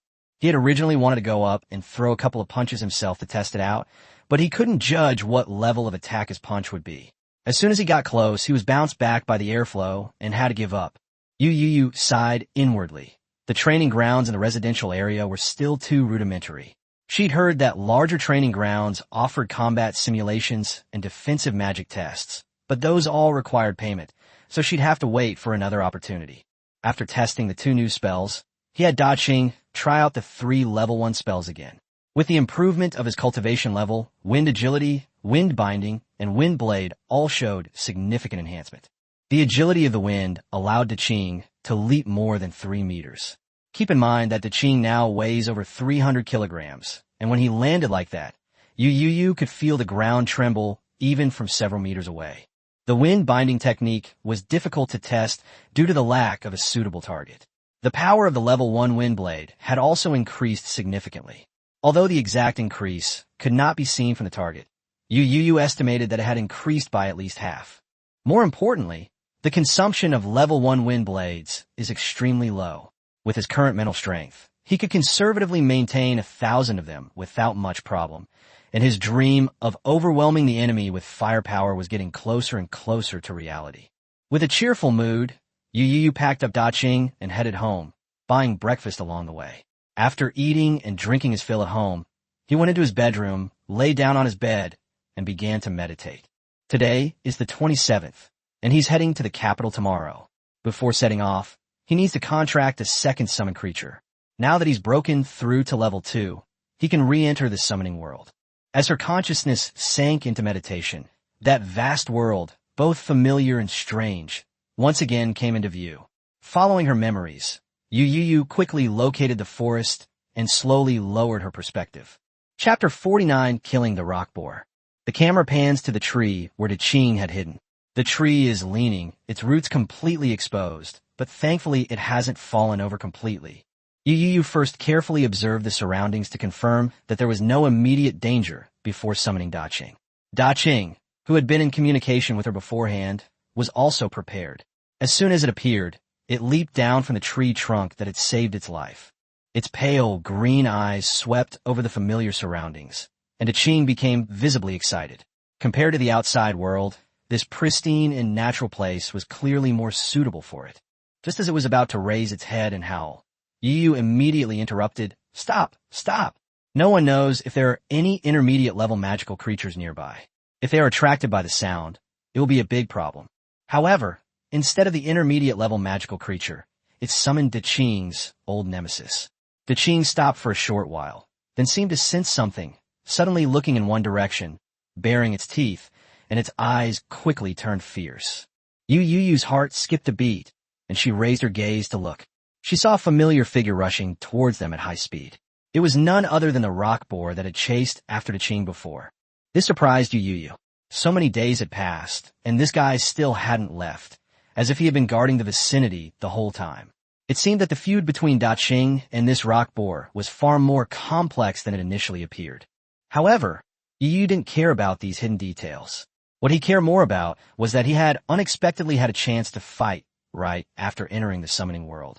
Excited as he was, he didn't let his guard down and immediately used his mental power to cast a blue halo around Daching. Seeing the familiar blue light appear beneath Daching's feet, Yu Youyou finally breathed a sigh of relief. He had been worried that he wouldn't be able to activate this ability in the summoning world, but now it seemed there wouldn't be a problem. In the forest, the ground began to tremble. The rock boar, like an armored vehicle, stormed into Daching's line of sight with a heavy aura. Upon seeing their enemy, the rock boar's eyes instantly turned red. Although it noticed Daching's sudden increase in size, it was blinded by rage. It let out a deep groan, lowered its head, and charged forward at an accelerated pace. At the same time, Daching leaped up, and the next second, spikes shot out from where it had just been standing.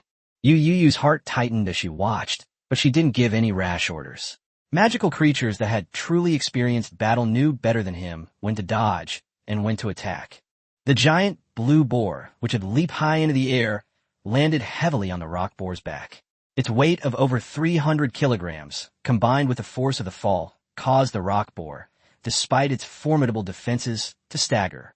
Big Blue opened its mouth to bite its neck, but the rock boar reacted quickly.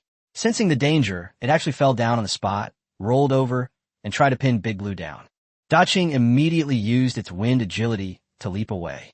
Given the rock boar's size, once it was pinned down, it would be difficult for it to break free in a short time, and if another round of earth spikes followed, it would likely be in danger. Realizing that a close-quarters attack was unrealistic, Daching took advantage of the rock boar's unsteady stance and unleashed Windbind. A pale blue stream of energy wrapped around the rock boar's four hooves, causing it to lurch violently as it tried to stand up. As a sense of crisis struck, the rock boar immediately grunted, and 2 half-meter-thick earthen walls rose from the ground.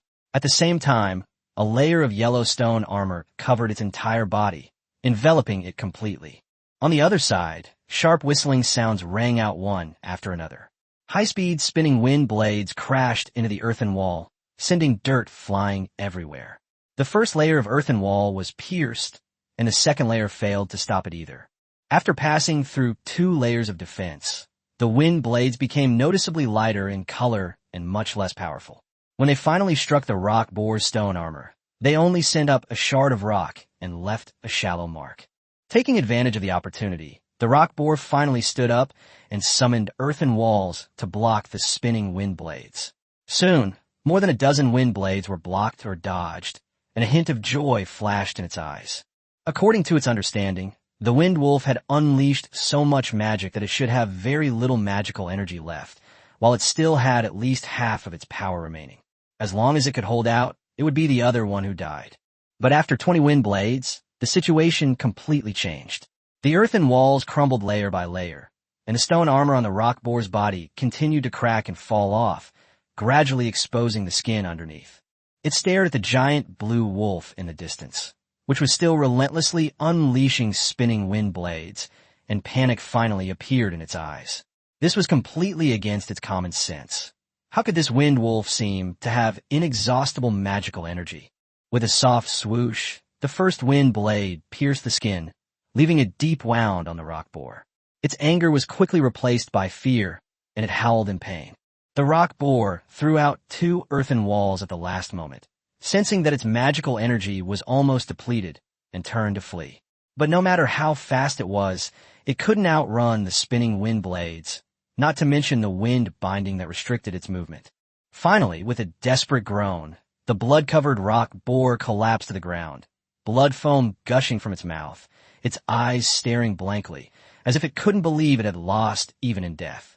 After the wind blade stopped, Daching regained his composure and slowly walked up to the rock boar. The rock boar's stone armor had been completely shattered, and each wind blade had left deep wounds, with blood seeping through the leaves and into the soil. Yu Youyou lowered her gaze, looking at the rock boar that had been nearly hacked to death, and couldn't help but sigh. This battle didn't involve much skill. It was simply a matter of continuous attacks to see who could withstand the first blow. Daching killed this earth elemental magic creature, known for its defense, in less than 40 spinning wind blades. Under the barrage of fire, as long as its defenses can be breached, even the toughest defenses are useless. After a sigh, Yu Youyou felt a little regretful. Aside from summoned creatures, nothing else could be taken out of the summoning world. This rock boar and the magic crystal inside, it would probably just be wasted here. Just then, Daching once again used spinning wind blade to slice open the rock boar's head, took out the magic crystal with its claws, and then happily carried the magic crystal back to the tree, dug a hole in the tree, and stuffed it in. Yu Youyou found it somewhat amusing. Aren't you afraid of it being stolen? Daching's method of hiding things was really too crude. The tree hole wasn't even concealed, and anyone who jumped up could easily find it. Daching paused for a moment, glanced at the magic crystal in the tree hole, and clearly took what was said to heart. But then it scanned its surroundings, seemingly unable to find a more suitable place for the moment. Yu Youyou then suggested that it take the magic crystal and look around first, perhaps finding a suitable place to hide something. He had important business to attend to this time, and couldn't waste time hiding the magic crystal. Knowing Yu Youyou's purpose, Daching didn't hesitate any longer, picked up the magic crystal, and ran off in one direction. Yu Youyou slowly adjusted the camera angle to continue following its figure. Chapter 50, Purple-Winged Eagle. Soon, more than 10 minutes had passed. Yu Youyou grew increasingly anxious. He followed Daching through the forest for half a day, encountering quite a few magical creatures, but almost none of them were truly suitable. Most of them were only level 1, with the only one being level 2, and it was a poison-type arrow-patterned frog. It wasn't that Yu Youyou looked down on poison-type frogs, but the thought of contracting a frog just didn't feel right for her sunny and cheerful image. More importantly, he needs a magical creature that can maximize the effects of the blue buff. Poison has its advantages, such as area of effect attacks and the ability to kill enemies silently, but its disadvantages are equally obvious. If the opponent is prepared, it is difficult to poison them. Teacher Zhang also reminded him that it's unnecessary to contract poison magic in the initial stage, because basic poison magic is easy to defend against. As long as protective clothing and gas masks are provided, the threat will be greatly reduced. Poison-based attacks only become truly powerful at the mid to high levels. However, Yu Youyou hasn't reached that level yet, so she needs to choose a more practical target for now. He suddenly noticed that the trees around him were becoming increasingly sparse, and then he realized that Daching seemed to be leading him out of the forest. Before long, the camera followed Daching out of the forest, revealing a vast expanse of dense wild grass and shrubs. Daching used its agility of wind to leap and bound through the grass, the shrubs offering no resistance to its powerful body. Further on, the grass and trees gradually shortened. Yu Youyou raised her perspective and saw the scene beyond the grass and trees, finally understanding why Daching had come here. Beyond the grassy forest, a winding river flowed from afar. This was clearly the riverbank, a place where nearby magical creatures replenished their water supply. The importance of water in nature goes without saying. Yu Youyou's mood instantly lifted as she watched the magical creatures drinking water on both sides of the riverbank. Within sight alone, there were dozens of magical creatures of varying levels. There were even a few mid-level creatures, yet they were surprisingly quiet by the water, as if adhering to some unspoken rule, coexisting with each other for the time being. Yu Youyou's gaze quickly swept over the magical creatures, focusing on the level 2 targets. Most of them were of the 4 conventional elements: earth, wind, water, and fire. He secretly noted down a few that were barely suitable, and then continued his search. On the other side, Daching also pretended to be an ordinary magical creature that had come to drink water, slowly walking to the riverbank and bowing its head to drink.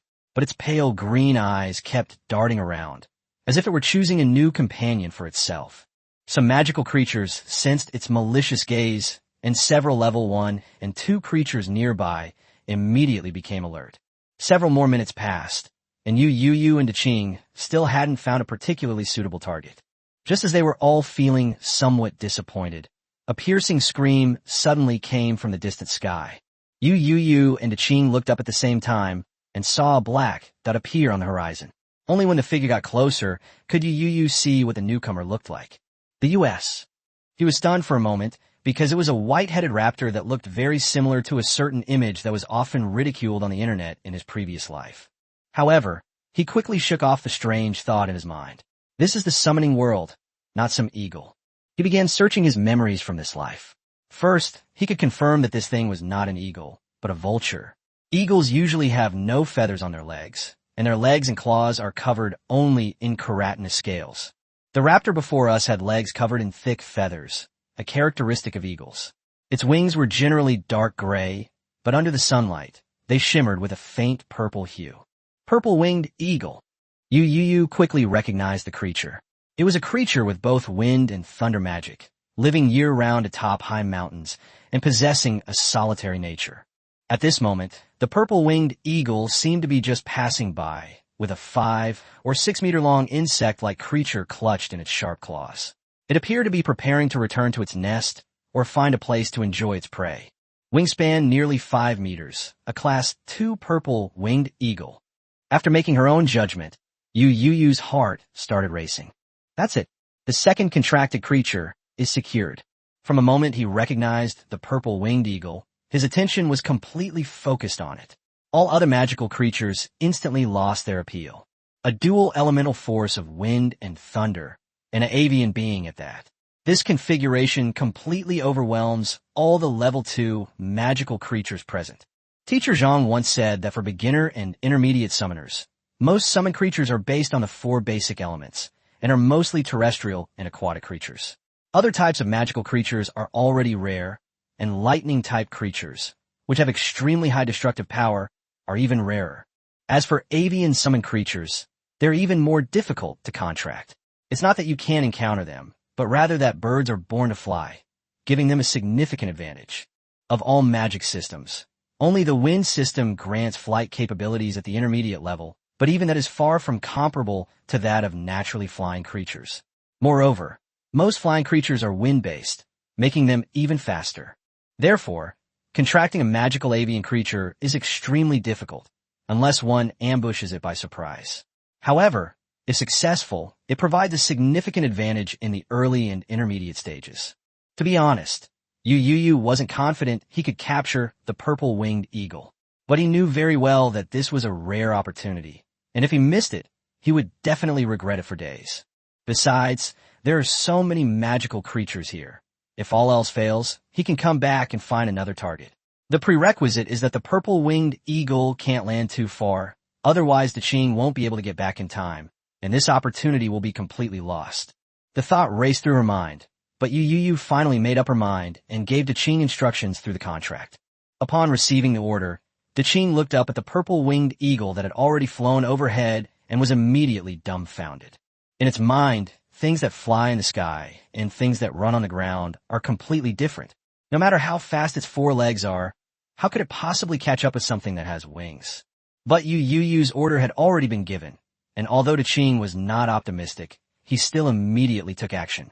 With a series of agile wind attacks, it transformed into a streak of blue light, speeding swiftly through the grass and forest. Yu Youyou quickly zoomed out, keeping a close eye on the purple-winged eagle in the sky. At the same time, he kept estimating the distance between them. Once the purple-winged eagle flies out of his acceptable range, he will immediately have the great green turn back and contract with other magical creatures. Chapter 51 High-speed wind blade shoots at the purple-winged eagle, but a few minutes later, the flame in Yu Youyou's heart was extinguished by a bucket of cold water. Looking at the speeding great green and the purple-winged eagle, which was just a small black dot, he began to hesitate. It's wishful thinking for land creatures to catch up with birds. If Daching weren't also a wind-type creature, and with the assistance of Wind Spirit, its speed wouldn't be slow at all. It probably wouldn't even be visible as a black dot by now. Never mind, I was just being too idealistic. Yu Youyou stopped looking and used the contract to make Daching stop chasing, leaving him with no choice but to give up. He almost managed to gamble again, but the difference was too great. Within minutes, Daching was almost out of sight. Upon receiving the command, Daching suddenly stopped and looked up into the void. Although it couldn't see anything, it knew that Yu Youyou was there. "Let's go back. We've given up," Yu Youyou said helplessly. Daching showed no complaint or surprise at this, clearly having expected it. How could those creatures that run on the ground possibly catch up with those that fly in the sky? Fortunately, Yu Youyou was rational enough not to lose her temper and continue the pursuit.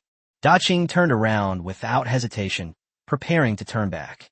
Yu Youyou glanced at the already blurred black dot with some reluctance, and then changed her perspective. On the way back, Daching didn't run as hard. That kind of all-out effort was very exhausting. Within minutes, a burning sensation appeared in all the muscles of my body, caused by the high-speed vibration of the muscle groups. Continuing to maintain full-speed operation will cause some degree of strain. Yu Youyou could monitor Daching's condition in real time through the contract, so she didn't let Daching use its full strength when they returned. But just as the two were about to turn back, within seconds they heard a familiar shriek. Gurgle! Yu Youyou and Daching were both taken aback. Looking back, the small black dot gradually became clearer. Yu Youyou was a little confused. Why did the purple-winged eagle turn back? Daching was also stunned, a human-like question flashing in his light green eyes. Does this summoner also have the ability to summon birds from a distance? But a few seconds later, the shadowy figure revealed its full form, and Yu Youyou saw the direction the purple-winged eagle was staring at, its amber eyes filled with murderous intent. "Oh no, Daching, watch out."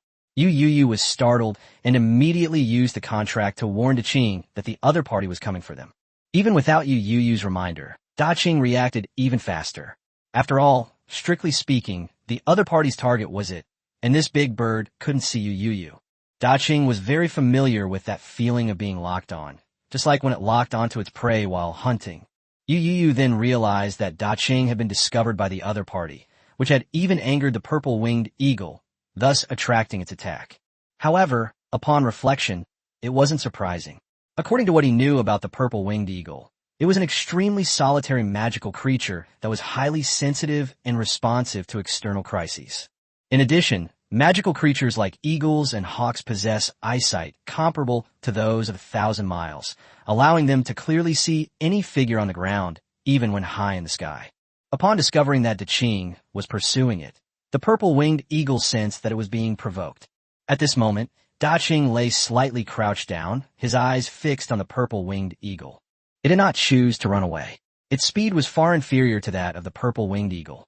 If it ran away, it would be exposing its back to the other party, which would almost certainly be a path to death.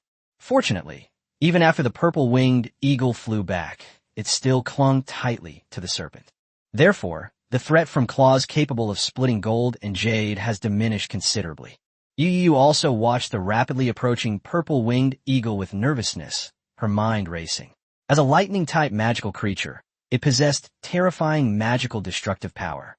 Moreover, lightning magic is generally extremely fast, making it difficult to dodge. Once struck, the paralysis effect of the lightning will cause the creature to become physically rigid, making it virtually a lamb to the slaughter. We can't let the purple-winged eagle attack first, otherwise Daching might not have any chance at all. At the critical moment, Yu Youyou remained extremely calm, and with a thought, she transmitted instructions to Daching through the contract. Only by striking first can you have a chance. Upon receiving the order, Daching's expression remained unchanged, but his slightly bared teeth made him look even more ferocious. In the eyes of the purple-winged eagle, this was undoubtedly the most serious provocation. Gurgle! Its beak opened slightly, and a loud screech echoed across the sky. The purple-winged eagle began its descent from thousands of meters in the sky, its sharp, amber-colored eyes fixed intently on the great blue eagle. Seeing the fierce descent, Yu Youyou's heart began to tense up again. At this speed and height, even without using any magic, the powerful kinetic energy from the descent would be enough to pierce through any low-level magical creature. Daching! The purple-winged eagle was too fast, and Yu Youyou was afraid that she would not be able to control the speed, so she gave the command when the eagle was still hundreds of meters away. Without the slightest hesitation, Qing unleashed a barrage of wind blades that shot towards the sky.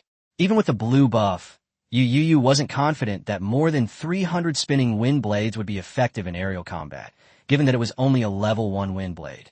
Let's use level 1 wind blades first and increase the success rate by using quantity. The purple winged eagle is a typical example of high attack and low defense. Even a level 1 wind blade can cause effective damage if it hits. The effective killing range of a level 1 wind blade is within 1,200 meters. Beyond this range, its elemental power will be greatly reduced. As streaks of wind shot into the sky, a scene of exquisite human warfare aesthetics unfolded across this vast wilderness. The purple-winged eagle was clearly surprised that the wind wolf dared to attack first, and a human-like disdain flashed in its amber eyes. At this distance, it could completely dodge all attacks. It wanted to see how long the opponent's magic power could last. With a flap of its wings, the swooping purple-winged eagle came to a stop and turned in midair, and a series of wind blades also changed direction and shot into the air. This scene is strikingly similar to a scene from a past human war, where fighter jets fly ahead and anti-aircraft machine gun bullets closely follow. Yu Youyou felt no joy at the purple-winged eagle being forced back. In just over 10 seconds, nearly 100 wind blades shot out, but she managed to shake them off. Judging from his effortless manner, it's likely that even if thousands of wind blades were fired, they would likely not be able to harm him in the slightest. At that time, the only way to survive was to summon Qing back, which would essentially mean that his contract had failed. No, we have to think of something. Yu Youyou raised her perspective, hoping to see if she could predict the purple-winged eagle's movements from a godlike viewpoint, and then use the contract to have Qing launch a preemptive attack. But after a dozen seconds, Yu Youyou gave up. She could predict the attack, but the purple-winged eagle's reaction speed was even faster than the predicted attack, so it was simply impossible. Chapter 52, The Dead Snake and the Opportunity. Yu Youyou was a little numb. This was impossible to play. The gap was too big. She was disheartened for a moment. However, at this moment, not only Yu Youyou was numb, but the purple-winged eagle was also somewhat insecure. Amber's eyes were filled with surprise and uncertainty. This must be the strangest day it had ever encountered in all these years. A level 2 wind wolf unleashed hundreds of wind blades in a short time. Was it dreaming?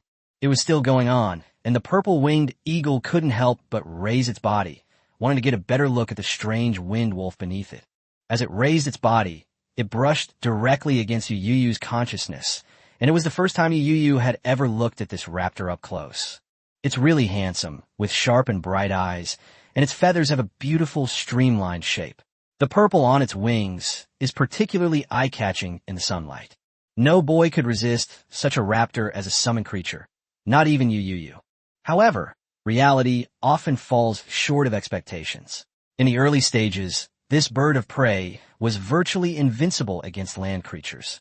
Yu Youyou had no doubt that even if Qing advanced to level 3 or even level 4 in the future, it would most likely still be unable to do anything about this raptor. My gaze quickly swept across the purple-winged eagle's body and landed on its claws. Apart from the powerful claws covered in keratinous scales, the most eye-catching thing was the long worm that the purple-winged eagle was tightly gripping.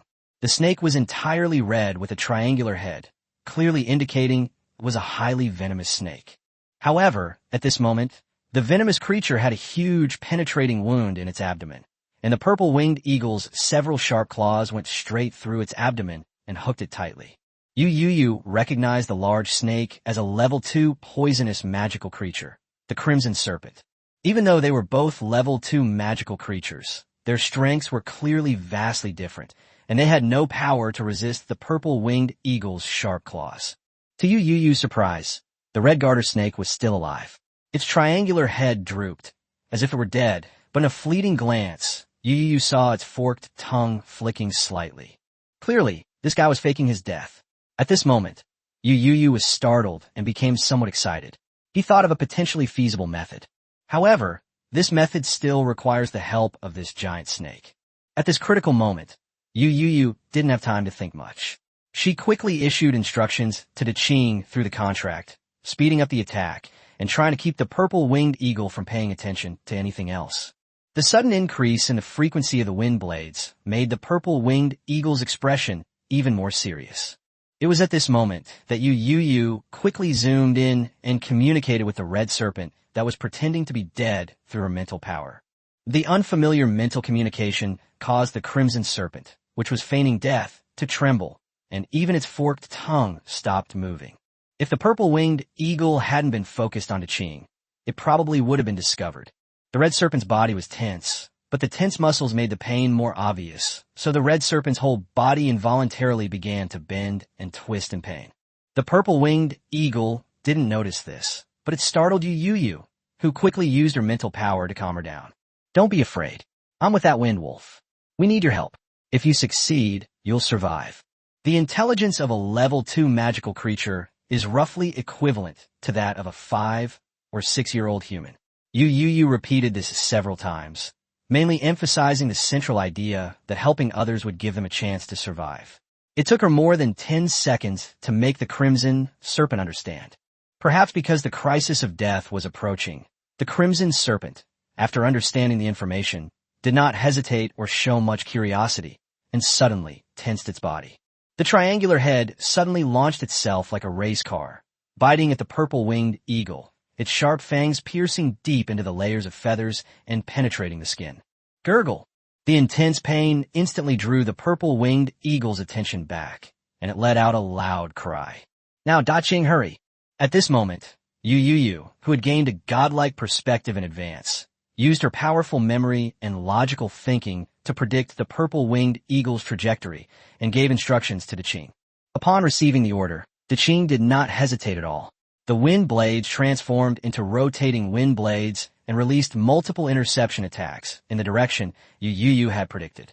The high-speed rotating wind blades are even faster than ordinary wind blades, and the purple-winged eagle is unable to maintain a high level of sensitivity due to the intense pain and the need to resist the toxins. Sizzle, sizzle, sizzle. Even though the purple-winged eagle instinctively dodged several spinning wind blades and even managed to activate its level 2 wind shield, it was still hit by 2 of them. Level 2 wind shield has a significant weakening effect on rotating wind blades, which are also wind elemental. The strong airflow of the wind shield can slow down the high-speed rotating wind blades very quickly. But at the same time, the strong airflow generated by the rotating wind blades also affects the wind shield and even the purple-winged eagle. The most obvious effect is that the flight trajectory of the purple-winged eagle is difficult to perfectly replicate the path it imagines when it reacts. This also led to more of the rotating wind blades hitting the purple-winged eagle thanks to Yu Youyou's prediction. It wasn't until the 5th rotating wind blade hit that the wind shield could no longer hold on. Although it didn't disappear, the weakening effect of the strong wind was greatly reduced. The wind blade pierced through, leaving a deep bloodstain on the pale purple wings. Gurgle! All that has been said was actually done in the blink of an eye. From the attack of the crimson serpent to the 5th spinning wind blade hitting and breaking through the defense, the difference was less than 2 seconds. With a painful scream, the purple-winged eagle could no longer maintain its flight and wobbled as it plummeted into the air. Qing also suddenly stood up, released a wind aura, and rushed towards the direction where the purple-winged eagle had fallen. At the same time, he spun the wind blade and switched it back to a normal wind blade, shooting it towards the trajectory of the purple-winged eagle's fall. Yu Youyou did not lose her vigilance just because the first hit broke her defense. The crimson serpent was so badly injured, but it could still attack, let alone the purple-winged eagle, whose wings were only injured. Its powerful lightning magic had not been displayed from beginning to end. Perhaps it was just a coincidence that it catered to Yu Youyou's thoughts, or perhaps it was a sense that a crisis was approaching. Even as it fell, the purple-winged eagle's eyes remained sharp, and suddenly, streaks of lightning burst forth from its wings, sending several thumb-thick bolts of red and white lightning towards the oncoming great green. Too fast. Qing's pale green pupils contracted slightly. When his eyes saw it, he immediately felt a numbness and excruciating pain in his body. The speeding Qing suddenly lost its footing and flipped to the side, stopping with its face. Qing! Yu Youyou exclaimed inwardly, and quickly controlled the summoning magic to heal Qing through the contract. On the other side, the purple-winged eagle launched another attack, but it fared no better. It was struck by several wind blades, its blood-stained wings flying off as it plummeted into a grassy forest with a mournful shriek. This purple-winged eagle ultimately defended its pride by perishing along with its mate. Chapter 53 Red Light in the Sea of Consciousness. Yu Youyou quickly lowered her perspective and came to Daqing's side. At this moment, Daqing was charred black all over, emitting wisps of black smoke. Its pale green eyes were somewhat lifeless, and its mouth was slightly open, exhaling hot air. Upon seeing this scene, Yu Youyou felt a pang of regret. It's all his fault. Daqing pushed him too hard. This time was too risky. I really didn't expect that the purple-winged eagle would risk even more serious injuries or even death to choose a suicidal fighting style with Daqing. The cruelty of nature exceeded his imagination. A single misstep could lead to a rollover. The main problem was underestimating the purple-winged eagle's strength. With its God's eye view, blue buff, and the assistance of the Crimson Serpent, it achieved such a feat only under these combined conditions, which is truly unbelievable. Yu Youyou carefully sensed Daqing's condition through the contract. He had extensive burns all over his body, some small organs were even carbonized, and his heart almost stopped.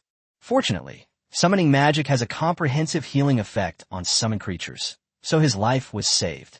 As long as the patient can survive, this kind of injury is not a problem at all with modern magical medicine.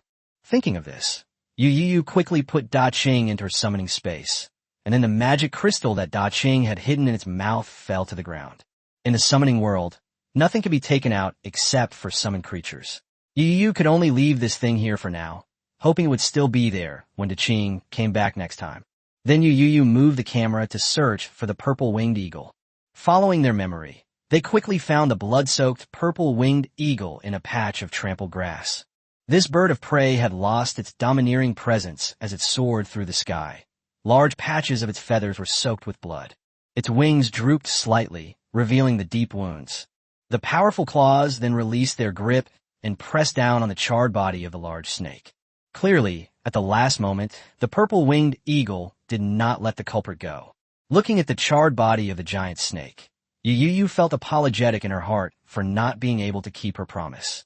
Whether it was sensing something or not, the eagle's slightly closed eyes suddenly opened and looked into the void. Its hooked beak opened and closed slightly, emitting a silent hiss. Submit or die. Yu Youyou didn't have time to waste with the purple-winged eagle. She slightly vibrated her mental energy and sent a message to communicate with the eagle. This time, unlike the time with Daqing, there was no coaxing or coaxing. Yu Youyou knew that the purple-winged eagle had probably guessed that he and Daqing were inevitably connected. Given the purple-winged eagle's nature, it might admire and submit to the stronger, but it is unlikely to be lured by its enemies. His amber eyes flickered slightly, while his eagle-like gaze remained fixed on the void, offering no response. Yu Youyou sighed inwardly, knowing it wouldn't be that simple. How to persuade the purple-winged eagle to relax is a difficult problem. If all else fails, he can only wait until the purple-winged eagle is close to death and its intelligence is on the verge of dissipation before trying a direct contract. But if we fail, there might not be a second chance. Yu Youyou paused for a moment, looking at the raptor in front of her, her mind flashing with related memories, hoping to find a feasible solution. Sure enough, in a flash, he came up with a solution.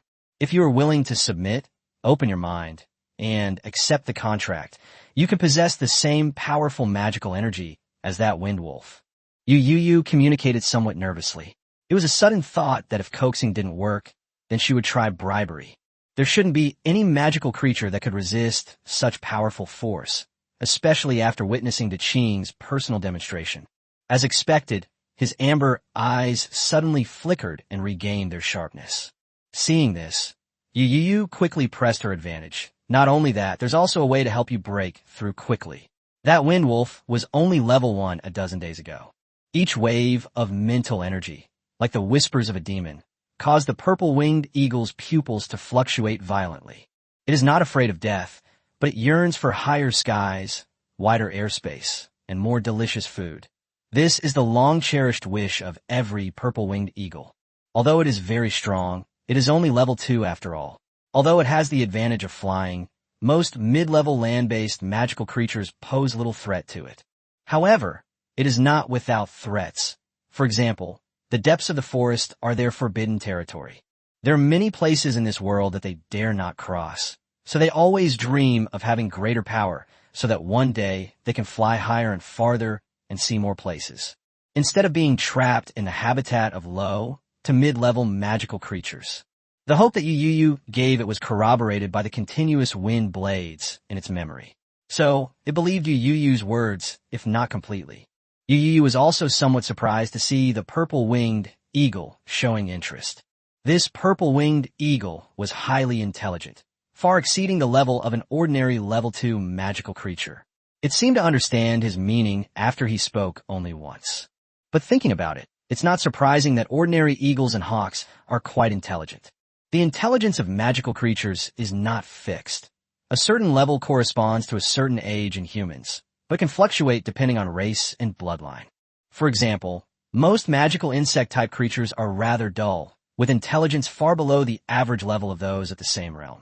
Humanoid magical creatures, such as apes, gorillas, or monkeys, possess intelligence far exceeding that of other magical creatures at the same level. Or those with higher bloodlines, such as dragons, phoenixes, unicorns, and celestial dogs. Magical creatures with mythical lineages would possess intelligence far exceeding that of beings at the same level. This purple-winged eagle is clearly one of the more intelligent species. Maybe it has some amazing bloodline, Yu Youyou thought to herself. If I can form a contract with this purple-winged eagle, I should also get its bloodline limit tested. While Yu Youyou was pondering, the purple-winged eagle seemed to have come to a realization and lowered its eyes and head. This instantly brought Yu Youyou back to her senses. Gazing at the purple-winged eagle, which clearly showed a submissive posture, Yu Youyou was overjoyed. All right, just relax. Yu Youyou emphasized it again, and then quickly activated her magic power to release the level 2 summoning contract that she had practiced for several days. The 12 magical energy beads linked together to form a strange symbol. It appeared in the void, its pale golden light slowly disappearing into the head of the purple-winged eagle. With the birth of a new contractual connection, Yu Youyou felt a sense of relief. Success. The second contracted creature, the purple-winged eagle. Yu Youyou had no intention of lingering any longer. With a slight movement of her mental energy, she took the purple-winged eagle into the new summoning space that she had already constructed. With a single thought, the perspective shifts and the mind withdraws from the summoning world. In her sea of consciousness, Yu Youyou was about to end her meditation. Just before her consciousness was about to leave, she discovered that a dazzling red light had appeared next to the faint blue light. Chapter 54 Red buff equals health bar. So, every time I contract a new summoned creature, a new aura appears, right? Yu Youyou looked at the red halo triggered by her mental power, on which the figures of the Qing and Zi Diao appeared, and pondered to herself. He never expected that this aura, which resembled an innate talent, would unlock new ones as he summoned creatures through contracts. If it's red, is it a red buff? Yu Youyou was pleasantly surprised but also puzzled. After all, with the case of the blue buff, he had a direction to guess the effect of the red buff.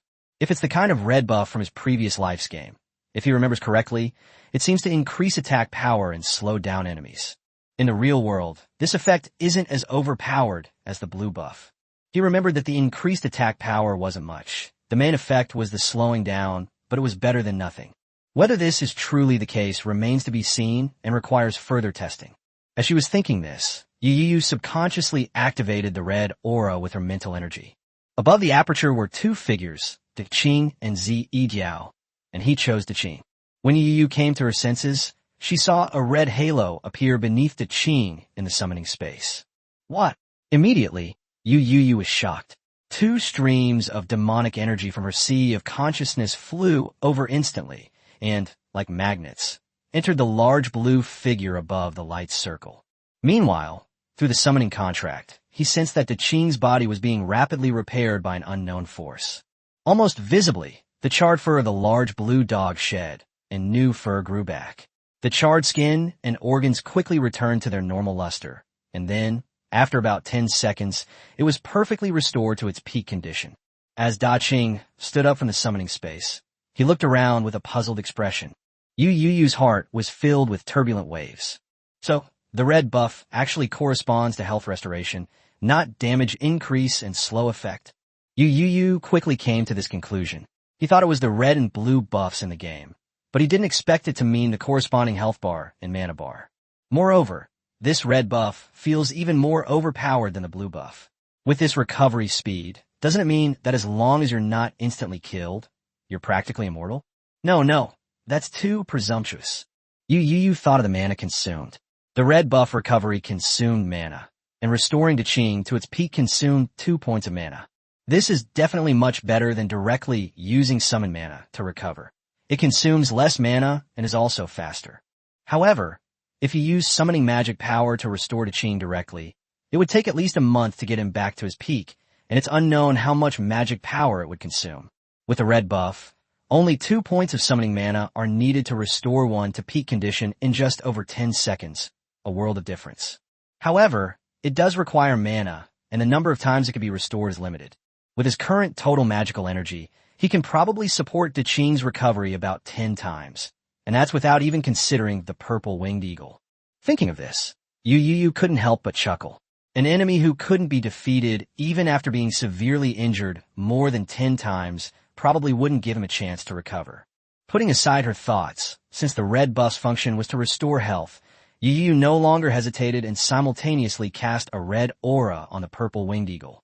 To Yu Youyou's surprise, restoring the purple winged eagle actually consumed the last 3 magic energy. It seems that the amount of energy consumed varies, depending on the severity of the injury. Yu Youyou thought to herself that the purple winged eagle was indeed more seriously injured than the great green eagle. The external injuries were not too bad, but the main problem was that it had fallen from a height of several hundred meters. Even with the purple winged eagle's level 2 magical creature physique, it was difficult to avoid secondary injuries. With a sudden bite from the crimson serpent, all the venom in its body was injected into the purple winged eagle's body.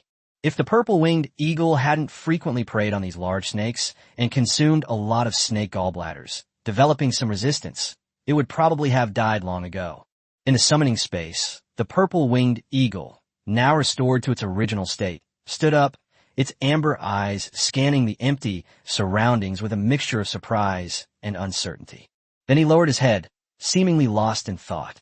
On the other side, Yu Youyou had already ended her meditation, a satisfied smile on her lips. Today's gains were so great that even his current state of mind is experiencing considerable ups and downs. Most importantly, he recovered from the venom of the purple winged eagle and realized something very important. If the red buff corresponds to a health bar, then theoretically it can restore some injuries, including mental injuries, toxins, and soul injuries. These kinds of injuries are not something that can be dealt with by simple healing magic. For example, in reality, injuries involving the soul can only be healed by advanced healing magic. Doctors who possess this level of healing magic are only found in top-tier ancient hospitals like those in the capital, and each treatment costs at least several million. He could imagine how much money he would save on healing and restoring summoned creatures in the future. Unless he contracts a summoned creature proficient in healing magic in the future. But such magical creatures are even harder to find than the purple winged eagle, and they would also occupy a contract slot. Thinking about it that way, it's like making a killing. Yu Youyou took a deep breath, calming her surging joy and allowing herself to regain her composure. He needed to consider a new problem. He had already chosen to expose the fact that summoned creatures had superhuman endurance. But what if he also exposed this abnormal regenerative ability? The tallest tree in the forest is bound to be felled by the wind. He felt that there wasn't a big problem in China, but there was still an organization that secretly liked to assassinate Chinese geniuses. If you really push the other party to the brink, they'll eventually catch you. He never doubted that an organization that could survive being hunted down and suppressed by the state apparatus had this capability. Therefore, when you're weak, try to use the red buff as little as possible in public. Even the use of the blue buff needs to be controlled to a certain extent. At this stage, with the strength of the purple winged eagle and the great azure eagle, it is basically enough to show off on the surface. Play it safe and don't be reckless. He didn't want a situation like Xiao Yin being suppressed and killed by the Soul Emperor while still in the Doja stage. Having quickly formulated a plan in her mind, Yu Youyou regained her composure and began to lie down. She decided to take a nap first. Although she had only been in the summoning world for an hour, the battle of wits and courage with the purple-winged eagle had taken a toll on her mental energy, and she was feeling a bit sleepy. At noon, at the Yu family's dining table, Yu Ran munched on a chicken leg while watching Yu Youyou across from her, who had a constant smile on her face. Yu Youyou, what are you thinking? Your mouth is practically stretched to your ears with that grin. After finishing her chicken leg, Yu Ranran finally managed to say, "Huh." Yu Youyou was stunned. Really? Yes. Not only Yu Ranran, but also her parents cast inquiring glances at her. Yu Youyou quickly straightened up. Ahem, it's nothing. I just made a contract with a new summoned creature, and I'm just a little happy. Upon hearing this, all three paused, and Yu's mother asked curiously, so fast, what kind of summoned creature is it? Facing three curious gazes, Yu Youyou didn't say anything. Instead, she looked around and chose a relatively open space. With a thought, a flash of light appeared, and a majestic white-headed raptor appeared before the family of three. 5 seconds later, Yu Ranran's gritted teeth and unwilling voice echoed throughout the living room. Yu Youyou, you deserve to die. In Chapter 55, the purple-winged eagle, feeling somewhat uncomfortable in Bungbu, took 2 steps back until its rear end bumped against the wall. The surrounding gazes sent a chill down its spine. Good bird, good bird. Yu's father looked at the large bird, which was almost as tall as his chest, with excitement in his eyes. He wanted to reach out and touch it, but the purple-winged eagle dodged him with a wary look in its eyes. If Yu Youyou hadn't used a contract to stop it from attacking, it would have wanted to unleash a lightning strike right there. Just as most girls love cute little animals, boys are also powerless against powerful birds of prey and wild beasts. Birds of prey and other wild animals can occasionally be seen in zoos, but there are very few birds of prey in zoos in China. Most birds of prey are proud by nature and extremely difficult to tame. If they're confined to a small area, they may even commit suicide. That's why it's extremely rare to see birds of prey in zoos in China. Not to mention that as a magical creature, the bird of prey was something that even Yu's father had only seen a handful of times in his entire life, and all of them were from a distance. This is the first time I've ever seen such a majestic and powerful bird of prey up close. Those streamlined wings and powerful claws are the ultimate aesthetic impact for men. Even for Yu Ranran and her mother, this was a rare experience, and their eyes were filled with surprise. Sensing the purple-winged eagle's discomfort through the contract, Yu Youyou quickly said, Dad, please calm down. Little Purple is a little scared. Little Purple, that's the name Yu Youyou gave to the purple wing carving this morning. Father Yu. Yu's father reluctantly withdrew his gaze and looked at his son. Xiao Zi? Son, your naming skills are hard to describe. The idea of naming a bird of prey, Little Purple, just seems so incongruous. Even Yu Ranran didn't hold back in mocking her, saying, I can tell from the Qing's name that Yu Youyou is terrible at naming things. Although Yu's mother didn't say anything, she found it amusing. Yu Youyou's face flushed red, somewhat indignant. My summon creature, what are you calling me? Didn't you see that Xiao Zi didn't have any objections? Although he knew he was terrible at naming things, he was still a little resentful of saying it so bluntly. Yu Ranran paused for a moment, then looked at the purple-winged eagle again, seemingly not really resistant to the name. Do all birds of prey like to have such cute names? Yu Ranran was suddenly plunged into self-doubt. Little did they know that the purple-winged eagle was imagining things when faced with this new name, thinking that whatever the big shot called was right. After observing the birds for a while longer, Yu Youyou put away the purple-winged eagle under her father's slightly regretful gaze. Mr. Yu originally wanted to take a photo with Xiao Zi, but Xiao Zi refused to comply, so he had to give up. The afternoon was busier than Yu Youyou had imagined. Mom went out for a while and finally brought back their reward. As a result of the rainstorm, he and Yu Ranran each received 100 grams of grade CT and 20 grams of grade BT. In addition, the Morning Star program also includes 100 grams of grade CT and 500,000 yuan in cash. He now has more than 250 grams of spirit-nourishing tea, not including the 20 grams of grade BT. That's enough for him to use for the next 6 months. Tomorrow we're heading to the capital. Although Yu Youyou wanted to pack as much as possible in one suitcase, her doting mother added many more things to the luggage. Watching her mother stuffing a bunch of Shanghai specialties into the second suitcase, Yu Youyou said helplessly, Mom, let's forget it. I might not even have a chance to use these. What do you know? This is your first time traveling far from home. You never know when you might miss home.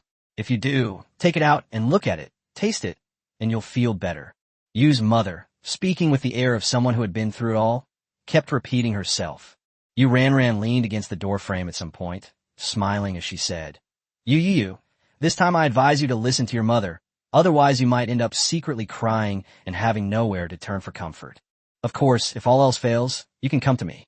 I'll always give you the warmth of home. Yu Youyou glanced at her sideways. So, you ran. You cried back then, right?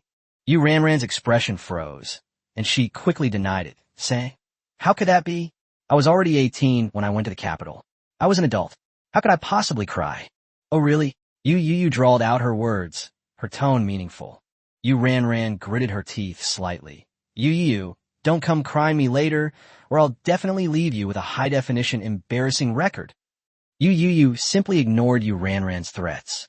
He had indeed cried when he was far from home, but that was something from his past life. She was the same age as Yu Ran at that time, but she traveled thousands of miles to study in another province. The first few days were fine. It was during military training, so I trained during the day and went straight to sleep at night. I didn't feel anything was wrong until the military training ended and I started my normal school life. I had nowhere to release my energy in the middle of the night, so I started to have wild thoughts and then I couldn't stop them. However, after half a year, he completely adapted and his heart was colder than the fishmonger at our T-Mart. Therefore, the scenario that Yu Ran imagined could never happen to him. After experiencing a series of actions by her mother, Yu Youyou looked at the two suitcases, one large and one small, and a backpack in front of her, and sighed helplessly. When will we be able to get space equipment? Yu Youyou secretly resolved that once she had the money, she would definitely get a space device to experience the feeling of traveling without any burden. That evening, Yu's mother prepared a sumptuous dinner, and the family spent this very special night together in a joyful atmosphere. The next day, Mr. Yu drove his family to Shanghai Airport. To be fair, although Shanghai is just a third-tier city, it does have a civilian airport, which puts it ahead of many other third-tier cities. Shanghai's airport is located next to a small town. It's not very big, and there are very few flights, but it's better than nothing. Outside the airport, Mr. Yu stopped the car and hugged each of the three of them goodbye. During his final hug with Yu Youyou, Yu Yuanming patted her back heavily and whispered, Yu Youyou, your talent is unparalleled in my life. Shanghai is too small to contain such a true dragon like you. I believe that even in the capital, you will be the most outstanding one. I look forward to seeing you again, when you, like a pearl, have shed your luster and let your father experience the feeling of gaining status through his son. Your father is a little reluctant to work hard anymore. Yu Youyou was quite touched at first, but something fell off towards the end. But after the hug ended, seeing her father's serious expression, Yu Youyou was somewhat taken aback. Goodness, that's really what they think.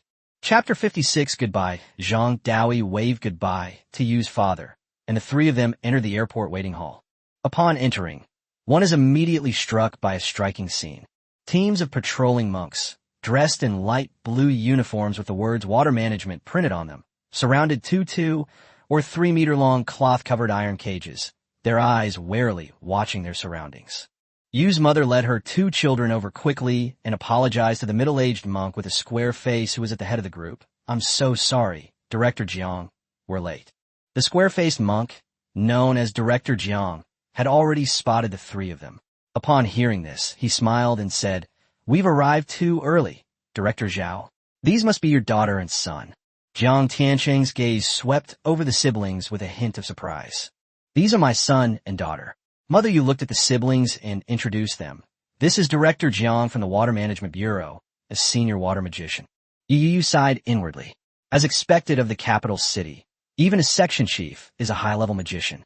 No wonder there is a saying that a section chief in a provincial department is half a rank, or even a rank higher than a section chief in a local department. Hello, Director Jiang. The siblings nodded obediently in greeting. Oh, don't be so formal, Jiang Tiancheng said with a smile. We're all colleagues in the same system, and this isn't the first time I've met your mother. Just call me Uncle Jiang. Yu Youyou and Yu Ran turned their gaze to their mother, and after receiving a nod and acknowledgement, they said again, Hello, Uncle Jiang. Haha, very good, very good. Jiang Tiancheng laughed loudly. I know that you 2 siblings are both exceptionally talented, and your future achievements are limitless. I wonder if you have considered following in your mother's footsteps and working in our Waterway Management Bureau. Yu Youyou and Yu Ran paused, clearly not expecting Director Jiang to pull this stunt on them. Yu Youyou was all right. He could sense that most of the other person's attention was on Yu Ran. But thinking about it, it makes sense. Yu Ranran is already an intermediate mage and a student at the Divine Capital Magic University. She is expected to become an advanced mage in the future, and she is also a water-type mage. It is not hard to understand why people would target Yu Ranran. Director Jiang is joking. The children are still young, and their minds are always on playing. They would never have thought about such a thing, Zhao Xian quickly said with a smile, trying to smooth things over for her children. Upon hearing this, Jiang Tianqing nodded slightly. I was just too eager to find talent. It's true that the department has been lacking in talented young people these past few years. Otherwise, I wouldn't be stuck in this position at my age. Zhao Suyin smiled but didn't reply. Jiang Tianqing shook his head and smiled, said nothing, and turned to walk into the private passage on the side.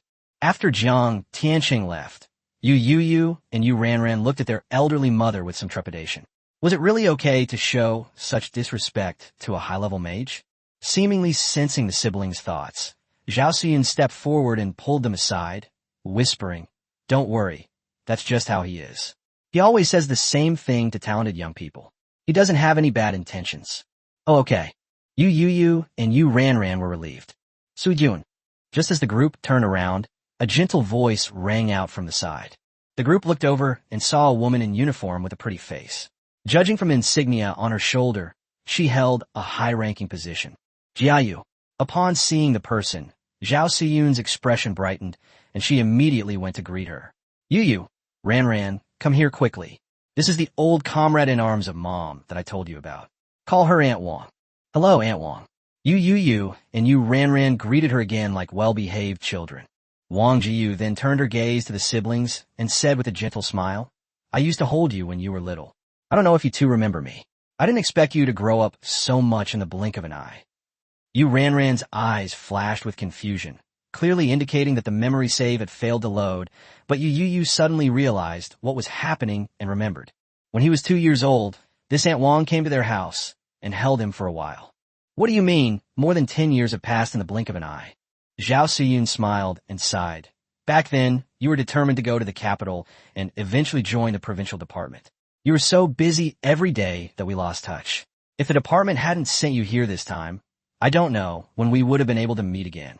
Upon hearing this, Wang Jiyu paused for a moment, then sighed. There were many floods in those years. "I wanted to make contact, but I didn't have the time." As if remembering something, Wang Jiyu smiled and said, "It's a good thing I work in office, otherwise you might never have seen me again." Pa.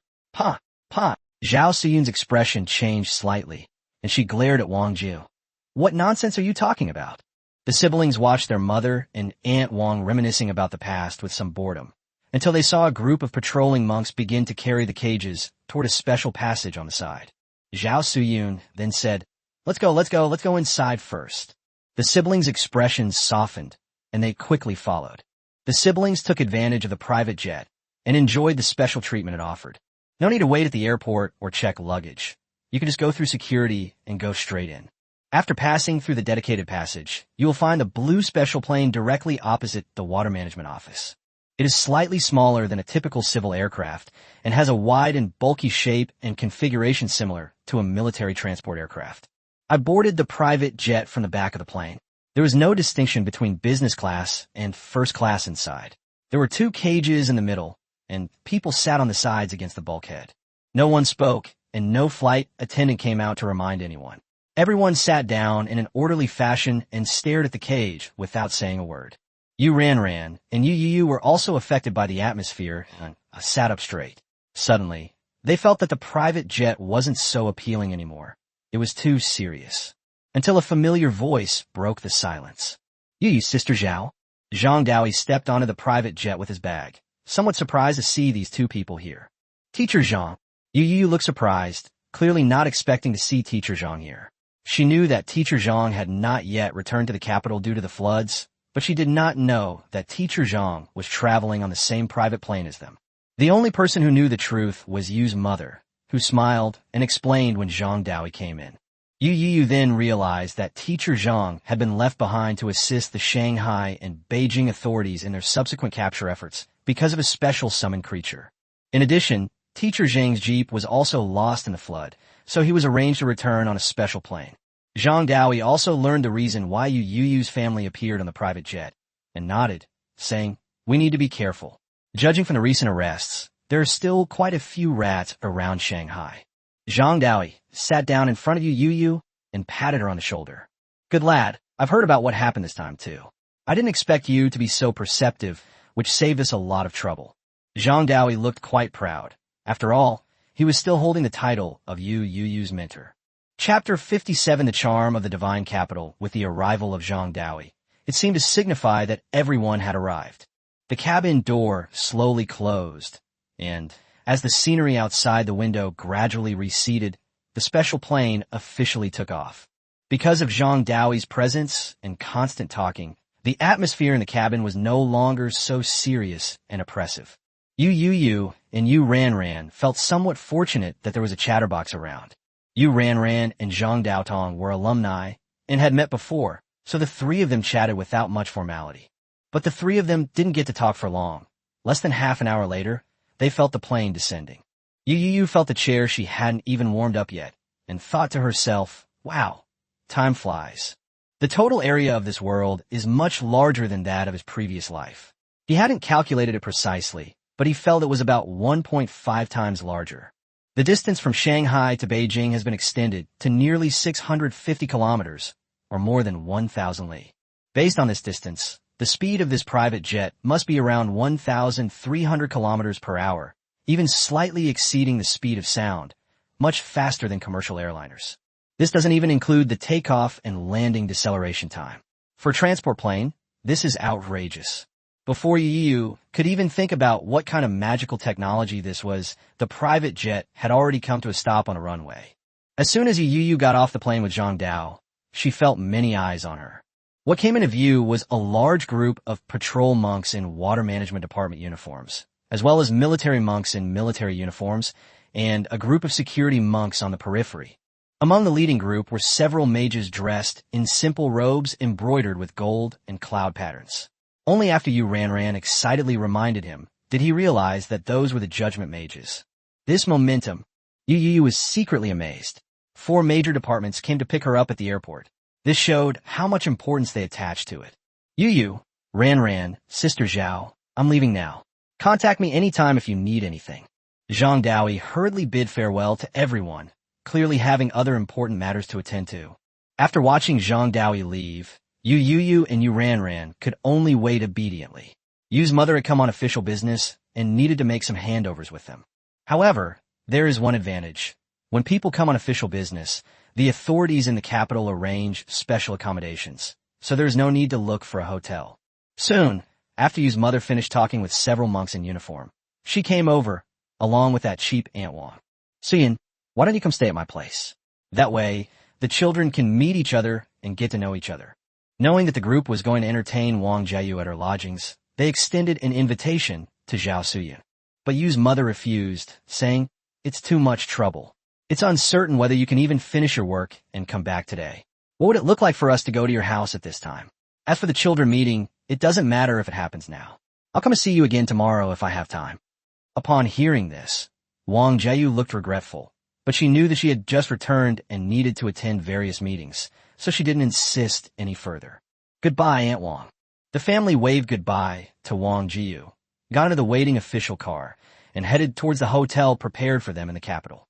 The airport is located in the northern suburbs of the capital, some distance from the city center. Leaning against the window in the back seat, Yu Youyou also took another look at this top-notch ancient capital that she hadn't visited for several years. To be honest, what impressed Yu Youyou most about the capital was not the peerless peonies that bloomed in the capital, nor the profound magical foundation, nor the luxury cars and magical pets that could be seen everywhere on the streets. Instead, it was the antique charm that I saw through the car window, young ladies dressed in ancient costumes and ancient buildings. Although I have lived in this world for more than a decade, I have come to accept the coexistence of reinforced concrete cities and magic. But when this uniquely Chinese ancient clothing and architecture collide with magic, an unusual feeling inevitably arises. If this were any world of cultivation, you wouldn't have this feeling, but it's a world of ancient costumes and magic. Yu Youyou quietly observed the street scene outside the window while Yu Ranran gazed at him. Yu Ranran has been in the capital for over a year, and her curiosity has diminished. So, after getting on the bus for a short while, I wanted to talk to Yu Youyou, but I found her staring out the window, lost in thought. She followed Yu Youyou's gaze and saw a row of young ladies dressed in ancient costumes walking by. When I looked away, I noticed that Yu Youyou's expression was a little strange from time to time. Yu Ran felt like she had found a melon in her heart, and quickly shared it with her mother. Mom, look at Yu Youyou staring at those girls. She's so young, and she already knows how to look at pretty girls.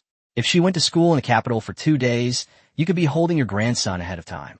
Yu Youyou, who was deep in thought, suddenly snapped back to reality. What nonsense was Yu Ran talking about? He wasn't looking at any pretty girls. Yu Youyou quickly turned around, wanting to retort, but was met with a meaningful look from her mother in the front row. Yu Youyou paused, opened her mouth, and said, Mom, let me explain, it's not like what Yu Ran said. But the old mother didn't want to hear any of this. She had already seen Yu Youyou's absorbed expression, and she trusted her eyes, so she waved her hand to interrupt. Youyou, you're all grown up now, and you're in your adolescence. It's normal to think about these things when you're young and in love. But you better remember this. Before you turn 18, you must control yourself and absolutely cannot commit any murder, or you could disown me as your mother. Zhao Siyun looked serious, seemingly realizing for the first time that her child lacked this kind of education, and her words were exceptionally solemn. He then glanced at Yu Ran, who was chuckling to herself, and said, Yu Ran, keep a close eye on Yu Youyou in Shindu. If anything seems amiss, notify me immediately. Don't worry, Mom. I'll keep a close eye on Yu Youyou, Yu Ran said, patting her chest. Yu Youyou, I am tired. Let's destroy it. Her innocence, which she had cherished for 13 years, was destroyed by Yu Ran. Yu Youyou glared fiercely at Yu Ran. This woman was his lifelong enemy. Mom, look, Yu Youyou is glaring at me. He's threatening me, Yu Ran exclaimed as she felt Yu Youyou's gaze. Fine, Yu Ran, you just wait. Yu Youyou knew that her mother would no longer care about what happened next, so she made a throat-slitting gesture at Yu Ran. Yu Ran tilted her long neck slightly, crossed her arms, and looked at him as if to say, Bring it on. Yu Youyou turned his head away. He couldn't stand the arrogant behavior of such a petty person. Soon, amidst the siblings' open and covert struggles and subtle power struggles, the car arrived at a hotel that wasn't particularly tall. The hotel didn't even have a sign, just a simple dragon logo. The family of 3 got out of the car, pulled their luggage, and entered the hotel. They checked in with the help of a staff member. Chapter 58, Unexpected Guest Pushing Open the Door. The only feeling Yu Youyou got was one of minimalism and cleanliness. This is a standard single room, with everything you should have and nothing you shouldn't. The only thing that made Yu Youyou's eyelids twitch was that the bed sheets and cups were arranged according to military standards. Yes, it's that famous tofu block from past lives to the present, and it's pure white. I hope they won't ask me to restore the blankets to their original condition when I check out. Yu Youyou thought to herself, then arranged her luggage, and just as she sat down to change her shoes, Yu Ran rushed in. Why change into slippers so early? Come on, let's go out for a walk. Yu Ran was carrying a small bag and seemed to have put on light makeup, clearly indicating that she had a prearranged schedule. Yu Youyou frowned slightly. Just the 2 of us? Yes, I asked and Mom isn't going. Yu Ran nodded, then revealed a mischievous look, and some of my sister's classmates are going too. They're all great beauties. Yu Youyou's face darkened. She knew it wouldn't be that simple. I'm not going. Why should I join in when you girls are shopping? Are you sure? Yu Ran took out her phone, found a few photos, and held them up to Yu Youyou's face, saying in a seductive tone, I know you like this kind of thing, so I specially had them change into ancient costumes. Looking at the several figures in the photo, dressed in ancient costumes and smiling sweetly, Yu Youyou's face darkened even more. Yu Ran, are you sick? Get out of here right now, immediately, or don't force me to release birds to monitor you. Yu Ran's smile froze. She hadn't expected Yu Youyou to have such a quirky move. However, he quickly realized what was happening and said disdainfully, the airspace above the capital is off limits to air travel. If you dare to let it out, you'll be caught in no time. Upon hearing this, Yu Youyou glanced at him and said, Of course I know that, but Teacher Zhang said that once a summoning mage reports to the air traffic control, he is no longer bound by this rule. Yu Youyou, you'll regret this. Yu Ran gritted her teeth, but before she could say anything in rebuttal, Yu Youyou got up and pushed her out. After closing the door, Yu Youyou felt a sense of relief. Wouldn't it be better to use that time for cultivation and study? Sigh. After seeing Yu ran off, Yu Youyou happily whistled. After changing into slippers, I lay down and began my daily practice. Let's set a small goal first. This semester, I'll strive to get into CET 4 and at least get into CET 3. He really didn't want to go to school unless necessary. But according to Teacher Zhang, if he could break through to the intermediate mage level during his time at the affiliated high school, he could skip a grade and be directly admitted to the Divine Capital Demon University. The same applies at the Divine Capital Magic University. If one can break through to become an advanced magician within 4 years, one can graduate directly. But such cases are too rare. When Teacher Zhang talked to him about it, it was just a casual remark. He probably never expected that the man was actually thinking about graduating early. Therefore, he cannot slack off in his cultivation. He has several mouths to feed at home, so he has no time to go out and play. Since it was a morning chartered plane, it only took half an hour to arrive, so even though Yu Youyou finished her 2-hour cultivation session, it was only around 10 o'clock. Then he summoned Daqing to help refine 2 level 1 magic crystals and 1 level 2 magic crystal. After breaking through to level 2, Daqing's refining limit increased significantly. Then he summoned Little Purple, who also helped refine a wind-type magic crystal. As for lightning-type magic crystals, he couldn't do anything about them, as he hadn't had time to prepare to buy one yet. Thinking of this, Yu also began to ponder whether she should go and buy some level 1 or 2 lightning-type magic crystals in the afternoon, but she didn't know where in the capital city it would be more appropriate to buy magic crystals. Yu took out her phone, ready to check, when she saw a name on the WeChat homepage and paused. She thought of a way that didn't require her to go out or search. Yu then clicked on the name and dialed the number. The call was connected quickly, and an excited voice came from the other end as soon as it connected. Ha ha ha, Yu Youyou, I told you you'd regret it. But it's no use regretting it now. I'm not taking you with me. Yu Youyou frowned and said, You ran. When you come back this afternoon, please bring me some level 1 or 2 lightning-type magic crystals. I'm not very familiar with this area. The laughter on the other end of the phone stopped abruptly, but Yu Youyou heard several other women's voices ring out almost simultaneously. Ran, isn't that your brother's call? Why do you look like that? You Ran, didn't you say you were going to show us your handsome younger brother? Where is he? Call him over here quickly. You Ran, hurry up and tell your little brother to come quickly, or I can go pick him up myself. Slurp, Ran, you promised to introduce your younger brother to me. Ran, sister, you're my own sister. Quickly let your brother come over. Although the sounds were mixed, Yu heard them clearly, and her face immediately turned as black as ink. You Ran, you Ran on the other end seemed to have just come to her senses as well, and hung up immediately before Yu could finish speaking. Yu dialed again, but the call was immediately disconnected. A message followed. Bring it with you, the money's on me. Yu paused slightly as she was about to continue typing, pursed her lips, and typed in a message.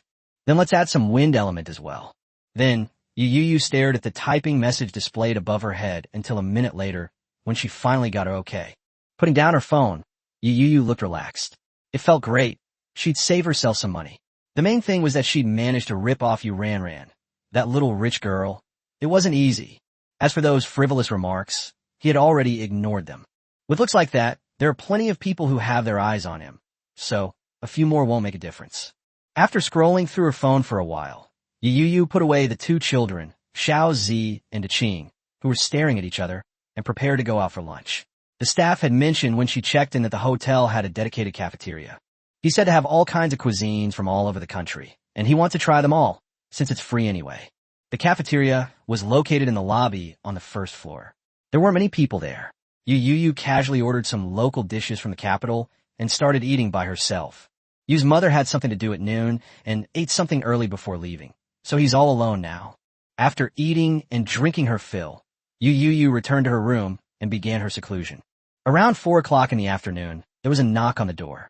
Yu hurriedly went to open it, knowing that the magic crystal he had been longing for had probably returned by now. Quickly, my demon. Upon opening the door and seeing the row of pretty figures outside, Yu froze, the wafting fragrance making her nose itch slightly. Cough.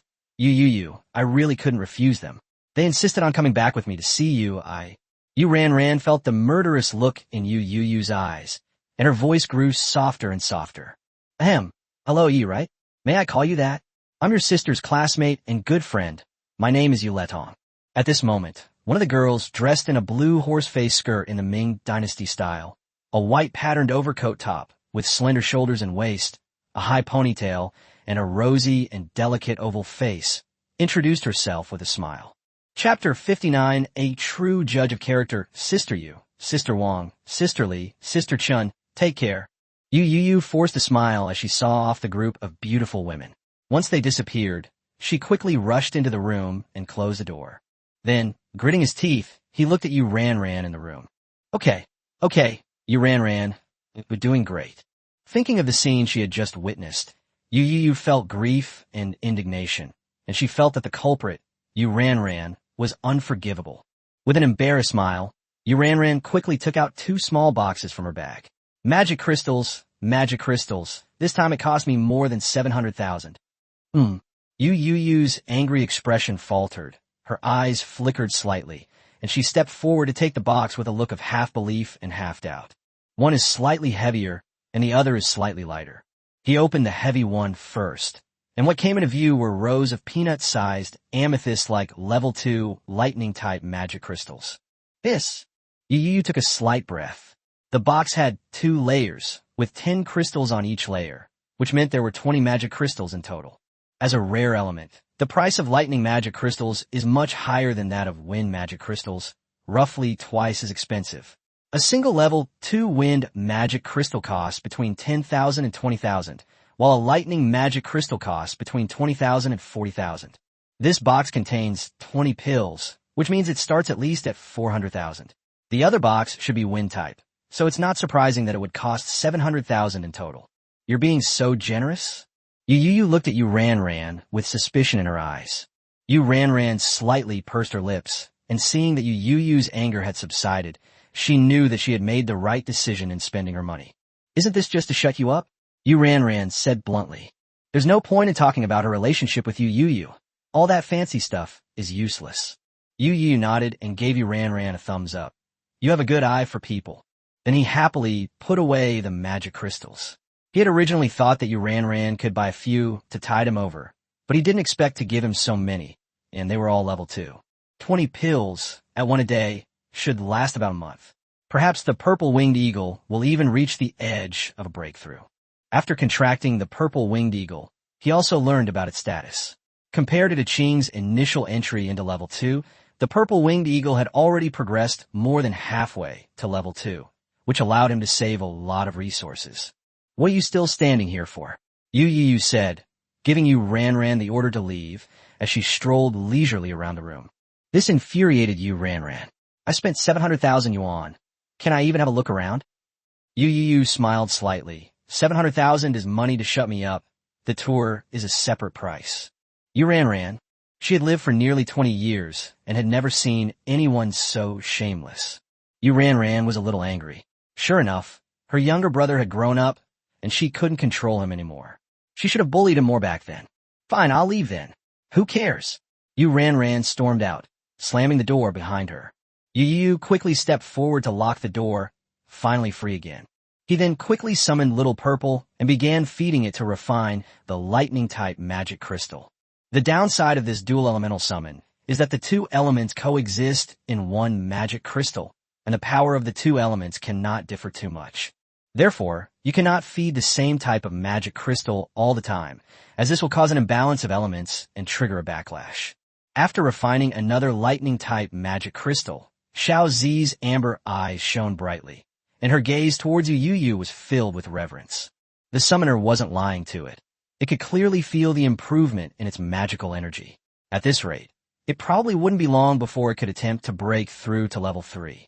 Even intermediate-level magical creatures are just around the corner. As long as they can consistently break through, sooner or later they will be able to cross those forbidden areas and see the skies of other places. Yu Youyou had no idea what Xiao Zi was imagining.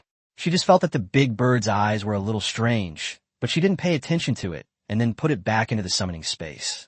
I checked the time. It was already past 5 p.m. I wondered if my mom had come back yet. It was almost time for dinner, and Yu Youyou sent a message to her mother. Not long after receiving a reply, Yu Youyou leisurely began to walk out towards the cafeteria. Upon arriving at the dining hall, I soon spotted two familiar figures, my mother and Yu Ran, whom I hadn't seen for long. Mom! Yu Youyou walked over and sat down. Her mother had already chosen the food for her. Yu Youyou, can't you see there's someone else here?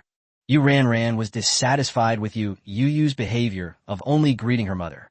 Yu Youyou ate her food slowly and deliberately, without responding to Yu Ran's reaction, which made Yu Ran so angry that she bit her chopsticks. All right, you two are both so old. Why are you still bickering? Zhao Suyun looked at her two children with a headache. They were really a handful. Yu Ran slightly pursed her lips. It was Yu Ran who first showed disrespect to her elder sister. Yu Youyou glanced at it and said, "Should I tell Mom what happened this afternoon? I still have the phone recording." Yu Ran's expression froze, her pupils widening in shock as she exclaimed, "How despicable! Yu Youyou, you even recorded it. Delete it now." As she spoke, Yu Ran reached into Yu Youyou's pocket, but was stopped by her mother. "What's going on this afternoon?" Zhao Siyun's gaze swept over the siblings, questioning them. Ahem, nothing. Yu Ran quickly changed the subject. "By the way, Mom, where did you go today? Why are you so late?" Zhao Siyun wasn't very curious. She figured the two kids couldn't possibly have anything serious going on. It was mostly just jokes and such. Hearing this, he nodded and said, "Your mother has some acquaintances and friends in the capital. Since she's finally here, we definitely have to get together." The siblings nodded and didn't ask any more questions. They knew that their mother used to be a military strategist, and she had comrades in arms in many places and friends all over the world. "By the way, your Aunt Wang is taking a day off tomorrow and invited us over. Don't oversleep in the morning, especially you." Yu Ran, Zhao Suyun reminded her. Yu Ran revealed her pained expression. School was about to start, and the days of sleeping in until she naturally woke up were numbered. She never expected that she would have one less day. But due to her mother's imposing presence, Yu Ran could only nod helplessly. Zhao Suyun nodded again and said, "Let me tell you about your Aunt Wang's family situation. Her husband is an active-duty military officer and is basically not at home. They have two children, a son and a daughter, but the son is older and the daughter is younger. She usually leaves her in the care of her grandparents. Oh, and her son is also at the high school affiliated to Shanghai University. He's a junior this year. It'll be good for Yu to meet him. She'll have someone she knows at school." Yu paused for a moment, then nodded. "Okay." The family of three chatted casually for a few more minutes before returning to their respective rooms. Chapter 60 Little Bean's Curiosity. The next morning, the three of them took a taxi to Aunt Wang's house. The location is a residential area in the Shindu New District, which is said to be inhabited by the families of public officials. Upon arrival, the three of them couldn't enter the area because their car didn't have a permit, so they had to get out and wait at the gate for someone to pick them up. Suyun. A short while later, Wang Jiyu, dressed in casual home clothes, came over with a boy who looked about 16 or 17 years old. "You're quite strict, aren't you? Even cars can't get in," Zhao Siyun said with a smile as she led her siblings over to greet them. Aunt Wang. Yu Youyou and Yu Ran greeted her immediately. Wang Jiyu nodded with a smile, then looked at the things the siblings were carrying, and looked at Zhao Siyun with some reproach.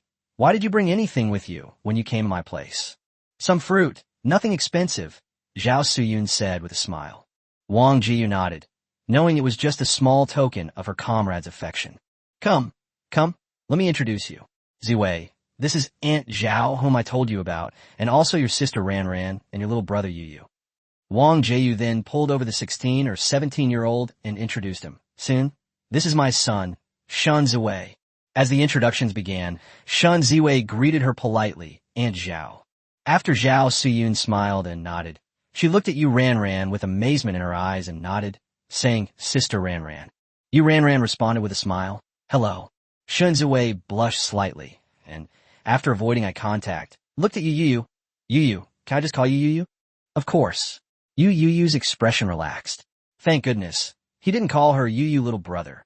It's clear that Shan Ziwei has a good upbringing, but thinking about it, it's not surprising.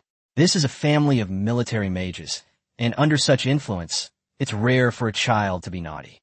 On the other side, Zhao Siyun and Wang Jiyu had already started walking into the residential area, leaving them behind and wanting the younger generation to interact on their own. But awkwardly, after exchanging greetings, the three fell into silence, slowly following the two adults, unsure of what to say. In the end, Yu Ranran couldn't stand the weird atmosphere any longer and smiled. I heard that, Ziwei. You're also from the high school affiliated to the University of Shanghai. You'll be Yu Yu's senior then. I'll have to trouble you to take good care of me. Upon hearing this, Shun Zui nodded repeatedly. Of course, Yu Yu and the others should be able to register tomorrow. I can take Yu Yu there. There are very few people at the summoning mage's side, so it will be much faster. Shun Zui clearly knew something about the siblings, and Yu Youyou chimed in. Then I'll have to trouble you tomorrow. With that as the starting point, the three of them began chatting intermittently. It was only then that Yu Youyou realized that Shun Ziwei was actually a level 2 fire mage, which was really hard to reconcile with his refined and gentle appearance. Isn't it said that fire mages have pretty bad tempers? Soon everyone arrived at a building numbered 17 and followed the signs to take the elevator to the 9th floor. Each unit here has 2 households per floor, although they are not super large single-level apartments. Each household has an area of more than 150 square meters. If we consider the housing prices in Beijing, this 150 square meter apartment is much more expensive than a 200 square meter apartment in Shanghai. As soon as the door was opened, a clear female voice was heard, accompanied by the sound of footsteps. Mom, where did you and my brother go? At the entrance, what catches everyone's eye is a 7 or 8-year-old girl with a bun hairstyle, chubby cheeks, and wearing overalls. Ziyue, you're running around on the ground without socks again. Wang Jiayu said angrily as she picked up the little girl and slapped her bottom twice. The little girl didn't cry, which meant Wang Jiayu hadn't hit her hard.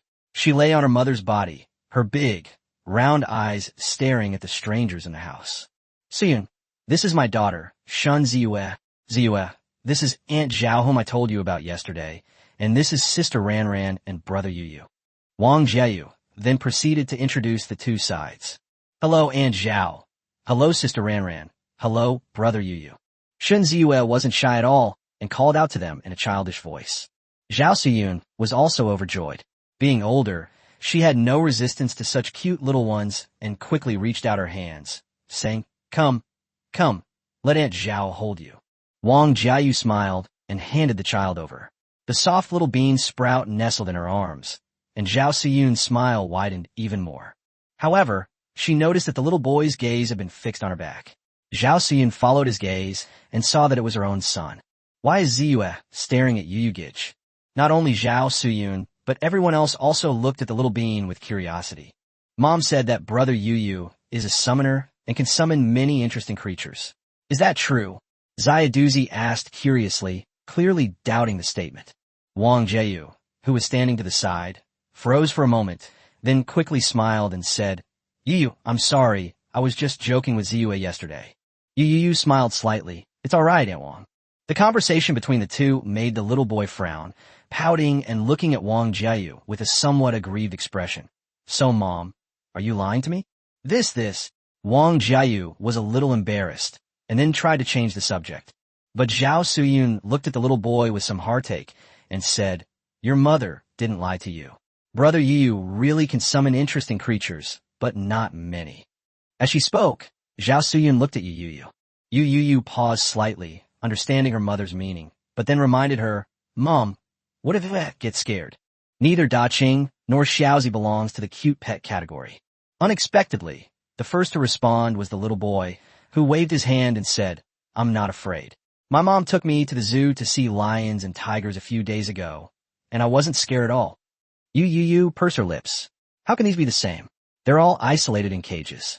However, since that's what they said, Yu Youyou could only nod and say, Then Ziyue can keep an eye on it.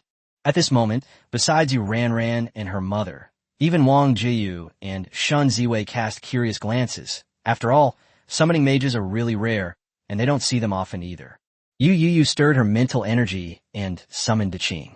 A flash of light appeared in the entrance hall, only to be obscured by a massive figure.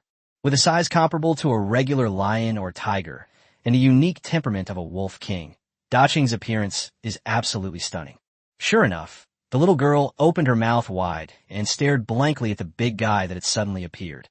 Only Shun Ziwei and Wang Jiayu's pupils contracted, and they exclaimed in surprise, A level 2 summoned creature? Chapter 61, Shun Ziwei's Challenge. Wow. That's amazing. The little girl was also suddenly awakened by the noise. She clapped her hands excitedly, and her little legs drooped down, clearly wanting to go down and take a closer look. Zhao Xian quickly picked her up and carried her forward, letting the little girl reach out and touch Da Qing. She was quite at ease with Da Qing, a summoned creature. The little girl reached out to touch Da Qing's head, but Da Qing dodged her. Her pale green eyes scanned the surrounding figures with some confusion, clearly not understanding what was going on. Wang Jieyu also realized what was happening and quickly went over to hug the little boy. All right, you've seen it, so what do you think? Mommy didn't lie to you, did she? Wang Jieyu gestured to Yu Youyou with her eyes that she could put away the summoned creatures. Otherwise the child might cause some more trouble. Yu Youyou understood immediately and put away the large green amulet. The little girl looked at the Qing, who had suddenly disappeared again, pouted, and almost burst into tears. Mom, I haven't touched it yet. What are you touching? Wang Jieyu threatened impatiently. That's the big bad wolf I told you about. He eats people. You know Little Red Riding Hood, right? She was eaten by the big bad wolf. Upon hearing this, the little boy was indeed startled and quickly shrank back, saying, I won't touch it anymore. Everyone was amused by the little guy's reaction. Only Yu Youyou remained silent, thinking to herself, what a terrible fairy tale this is, that the Qing's reputation has been ruined. At this moment, Shen Ziwei stepped forward and asked incredulously, Yu, you're already a level 2 summoner mage? Yu Youyou glanced at Shen Ziwei's expression and nodded slightly. This kind of thing would be made public sooner or later. After all, he couldn't keep the Qing and the others from being summoned at school forever. Upon receiving an affirmative answer, Shen Ziwei was somewhat lost in thought, and finally sighed, I can already imagine how high the quality of this year's new students at the affiliated high school will be. It's a gathering of monsters. Sensing the questioning looks from Yu Youyou and Yu Ranran, Shen Ziwei immediately explained, the list of new students for the affiliated high school is released a week in advance each year, and people also discuss it on the school's official WeChat group and website. Many of the students are star students from various regions, and it is not difficult to find relevant information through the internet and some special channels. By compiling this information, we have also rated this year's freshmen as the most extraordinary class in the past 10 years of our affiliated high school. Among them, there are several students who, like you, broke through the second level before even enrolling. Even the number of new students in rare element departments this year is much higher than in previous years. For example, the number of new students in the space department, which used to be in the single digits, has exceeded double digits this year. And your summoning department has also reached a record high, with nearly 40 new students this year. I heard there's even a monster who contracted a dragonborn at level 1. Shen Ziwei became more and more agitated as he spoke, but in the end he felt somewhat powerless. Sigh, I could just imagine how miserable it must be for others to live in the same era as these monsters. I'm afraid the admission scores for the Divine Capital Demon University will have to rise because of this. After hearing Shen Ziwei's words, Yu Youyou didn't react much. In such a large country as China, it's normal for a few freaks to appear. However, he was quite interested in the spatial element that Shen Ziwei mentioned. As far as he knew, spatial equipment could only be made by spatial element mages. If you have time, go and learn more about them and get to know these future masters of space equipment manufacturing. After listening, Yu Ranran reached out and poked him with some interest. How are you feeling? Aren't you feeling a lot of pressure? Oh, I'm terrified, Yu Youyou said calmly. Yu Ranran. Yu Youyou then added, you guys should be under a lot of pressure, right? What if you get swept away by the next generation and left stranded on the beach? TSK. Yu Ranran. Shen Ziwei. Yu Ranran is alright. She's already in university and a mid-level magician, still far behind these younger generations. Shen Ziwei was feeling anxious and uncertain. As a junior in high school, he was clearly one of the people who would be swept away by the next generation. As the topic came up, Yu Youyou and the other two became much more familiar with each other and were less reserved afterwards. Before long, Shen Ziwei, now wearing shoes and socks, joined them. The little girl showed Yu Ranran and Yu Youyou around her in her brother's room. What relieved Yu Youyou was that Shen Ziwei wasn't the type of bratty kid. The Shen family's upbringing is indeed excellent. Although Shen Ziwei has a bit of a temper, it can be reasoned with. The three of them stayed with the little guy as he played in the room. It was noon soon, and to Yu Youyou's surprise, Shun Ziwei showed off his extraordinary culinary skills. Perhaps it was because of his keen perception of fire elements that Shun Ziwei was so talented in controlling the heat. When it comes to cooking, if you control the heat well, you've already succeeded most of the way. The seasonings are just a matter of practice. Almost half of the dishes served at lunch were prepared by Shun Ziwei. This led to the elderly mother frequently complaining at the lunch table about when she would finally be able to eat a meal cooked by her son. This made Yu Youyou extremely annoyed with her meal. Looking at Yu Ranran smirking beside her, Yu Youyou was still a little annoyed and said, "Mom, shouldn't my older sister set an example first in this matter?" Yu Ranran's expression changed, and she immediately glared at her. Zhao Xian, however, said with some displeasure, "She is hers, and you are yours. If you have to argue about who should go first, then I have to doubt whether you really have such intentions." Yu Youyou. After the meal, Shun Ziwei took the siblings downstairs to digest their food. The community has excellent landscaping, especially with many osmanthus trees. It's osmanthus season, and the refreshing fragrance of the flowers helped improve Yu Youyou's mood. As they walked, Shun Ziwei suddenly looked over. Yu Youyou was slightly taken aback. "What's wrong? I'd like to have a friendly spar with you," Shun Ziwei said with a serious expression. Yu Youyou looked surprised. "This is not a good idea. I have no experience in sparring. It would be troublesome if I accidentally hurt someone." "It's all right, don't worry." Shun Ziwei pointed in a direction. "There's a hospital right next to our neighborhood, and I'm experienced, so I'll just stop here. I just wanted to get a feel for when this new generation of young people would arrive." Yu Youyou glanced at Yu Ranran. He had never experienced this kind of sparring before, and he felt it was unnecessary.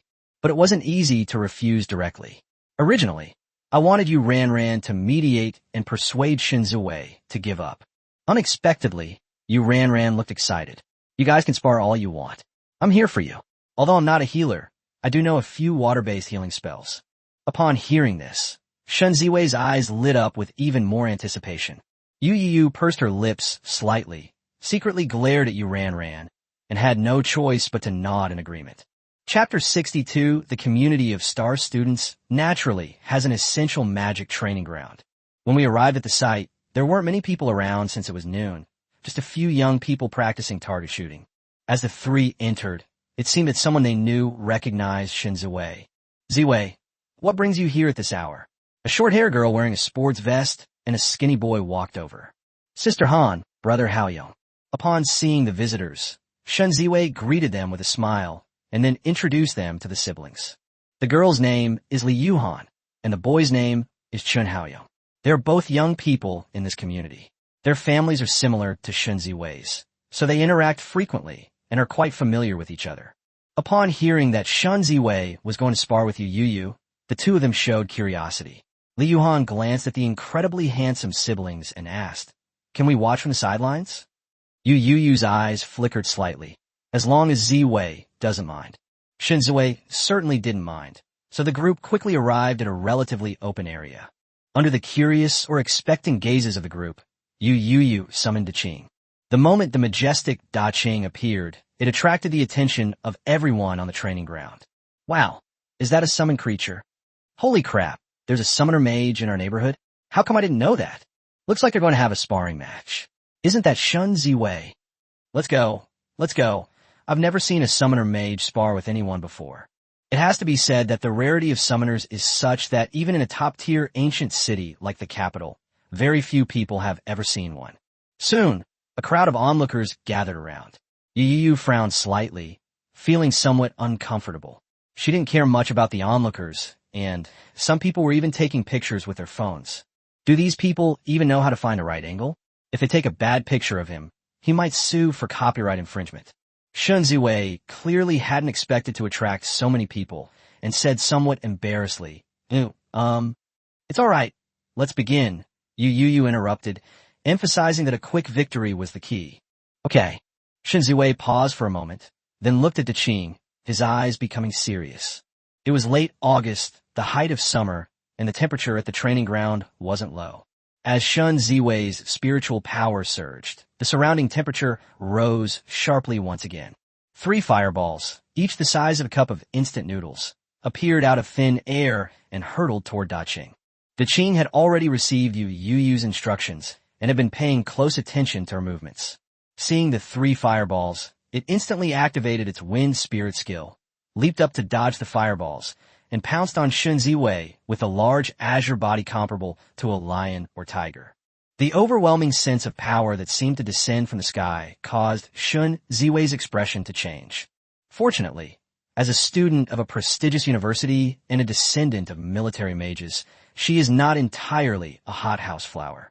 Under Yu Youyou's astonished gaze, the 3 fireballs that had been dodged suddenly turned and continued flying towards the giant blue beast in the air. Feeling the heat behind him, the Qing was somewhat surprised and quickly put on the wind shield. Sizzle sizzle. The fireball was rapidly impacted by the strong winds of the wind shield, turning into a burst of flames that dissipated in the air. The giant green beast charged forward with undiminished force, and just as it was about to close in, Shun Ziwei took a sidestep, grabbed a long, flaming whip, and flung it into the air. However, to Shun Ziwei's drastic change of expression, the long whip was also quickly worn down and turned into flames by the wind shield. How is this possible? This is a level 2 fire-type attack spell, and a sustainable one at that. Yet his magic power didn't even break through his defenses. Bang! Da Qing suddenly veered off course and landed beside Shun Ziwei with a dull thud. I lost. Shun Ziwei was somewhat lost in thought. He had already been left behind before the start of the semester. Amidst the gasps of the crowd, Yu Youyou put away Da Qing, stepped forward, and asked with some curiosity, "How did you manage to make that fireball suddenly change direction?" Before Shun Ziwei could react, Li Yuhan, who was standing next to him, said with some surprise and doubt, "That's mental energy marking guidance, a magic technique that you learn in high school. Don't you know that?" Yu Ranran, who had walked behind Yu Youyou, couldn't help but laugh out loud. She explained for Yu Youyou, he's only a prospective high school student and hasn't enrolled yet. Upon hearing this, not only Li Yuhan, but also all the onlookers around her were utterly astonished. What a joke.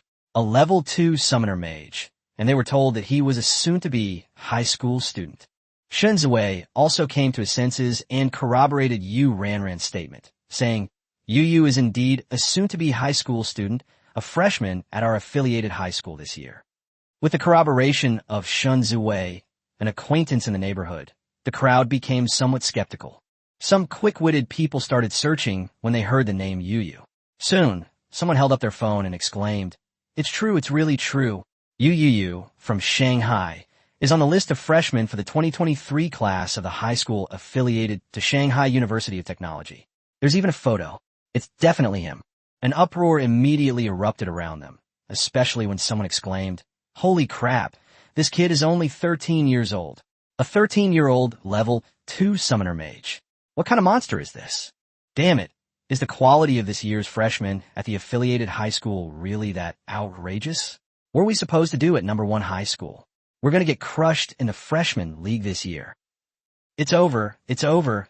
This year is another year of being brutally defeated. Ahem, am I the only one who noticed how handsome this little brother is? He must be at least 1.8 meters tall. At 1.8 meters tall at 13 years old. What kind of hormones did he take to grow up like that? 13 years old. Little brother, let's exchange contact information. I'm okay with that. I can wait a few more years." Hearing the conversation around them gradually veering off topic, Yu Youyou and the others felt embarrassed and quickly squeezed out with Shun Ziwei. They couldn't stay any longer. After rushing out of the training field, Yu Youyou wiped the non-existent sweat from her forehead and exclaimed in surprise, "Are the people of the capital really this crazy?" Li Yuhan and Chun Haoyong both looked at him speechlessly. Chun Haoyong smiled wryly and said, "You may not understand the value of a second-level high school student, especially with the double halo of being 13 years old and a summoner mage. You're definitely the coolest new student at the high school this year. A lot of people have already taken videos of you, and I bet someone will soon put you on their list of the most outrageous new students. Yu Youyou, what mess. This is all so bizarre and outlandish. They even made a list of the most twisted people." Yu Ranran, standing to the side, also teased, "Yu Youyou, you're really famous now. Maybe you'll even have a support group and a fan super topic in the future." Shun Ziwei nodded in agreement. That's definitely going to happen. Yu Yu's talent is so extraordinary, and he's so handsome. He'll definitely become a star student. Yu Youyou moved to Bungbu. What the heck? How did she suddenly become an idol star? In Chapter 63, the list of perverts ended with Yu Youyou and her two companions bidding farewell to Li Yuhan and Shun Haoyong before returning to the Shun family. On the way, Yu Youyou asked Yu Ranran and Shun Ziwei about the mental energy mark guidance from before. Finally, Yu Ranran, a top student from the prestigious magic university, explained this is a very simple and practical magic technique, and it is something that all high school students must learn, and it will even be one of the techniques used in all future assessments. Novice mages have limited magical energy, so in order to maintain a higher level of endurance, each spell must be highly accurate. Therefore, through the research of a group of researchers, this magical technique was created. The main principle is to mark the enemy with mental energy, and then use this mark to guide the magic off course and achieve a targeted hit. You can think of it this way. After marking the mental energy, there's an invisible mental energy line between you and the enemy, and the magic you release will attack along this line. No matter how the enemy changes position, as long as the mental marker remains, the trajectory will change accordingly, and the path of the magic will also change. Yu Ranran paused for a moment, then said, however, this technique is not without countermeasures, and it also carries great risks. If the opponent's mental strength is much higher than yours, it is easy to detect the mark and dispel or even reverse the tracking mark. Even the range of mental energy markings is limited, so the use of techniques must be carefully considered in relation to the situation and the target, and applied flexibly. Yu Youyou nodded. He understood what Yu Ranran meant. Avoid using this method to attack strong enemies, especially when the enemy is in the open and you are in the dark, as using this technique would expose yourself. Can summoned creatures learn this kind of skill? Yu Youyou looked curious and asked the question that concerned him the most. If Daqing had known this technique back then, he wouldn't have been in such a sorry state when he finally managed to subdue Xiaoji. Upon hearing this, Yu Ranran shook her head slightly. I'm not too sure about that. The courses for summoners are very different from those for regular mages.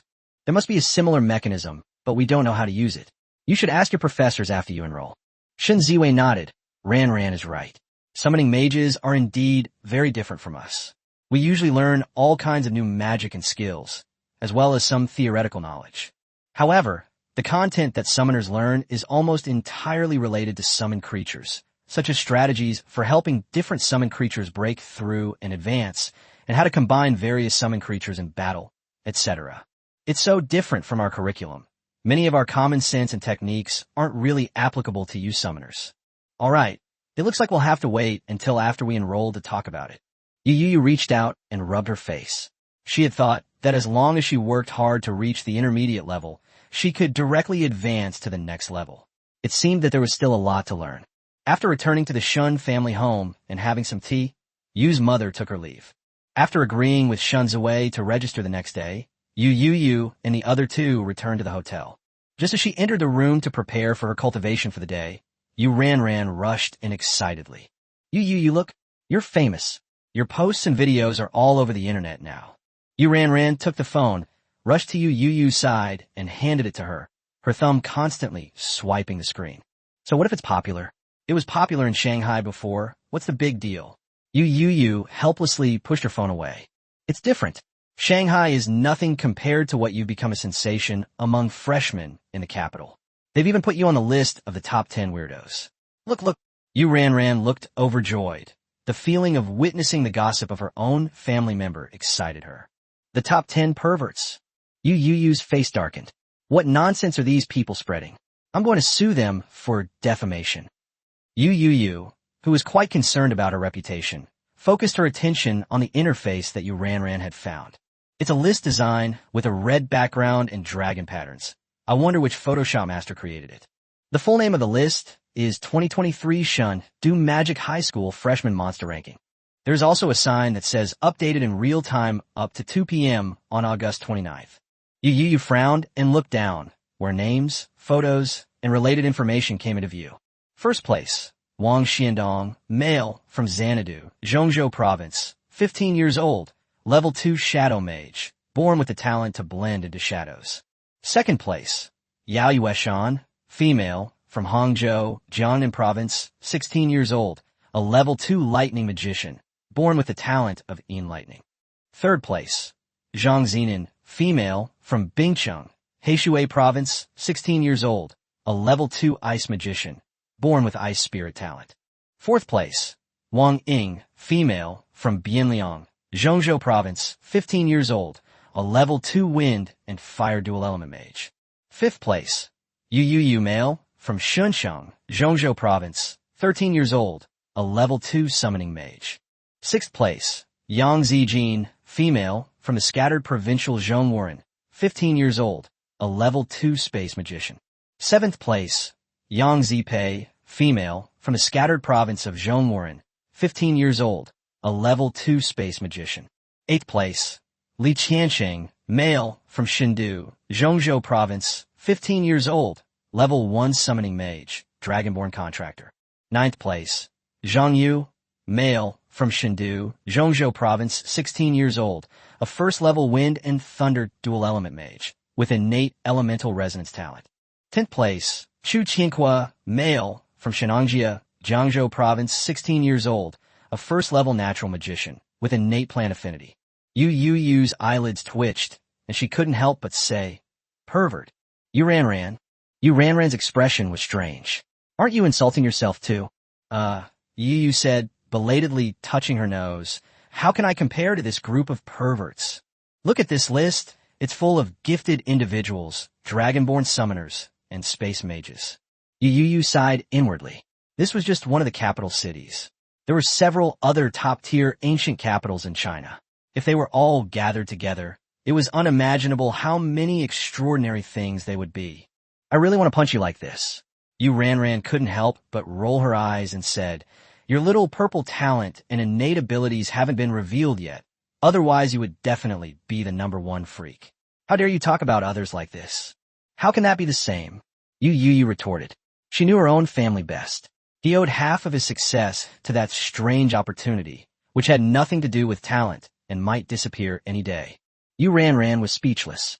She then scrolled through her phone and sighed. "There are really a lot of monsters in your year. 7 people are at level 2. I can't imagine how fierce the competition will be in the future. And look at this, the 6th and 7th place winners are twins. I saw some speculation in the comments that the sisters have a telepathic talent, which they can even use in real combat. It's incredibly powerful." Yu glanced at it. It was a photo of 2 girls with pigtails smiling close together.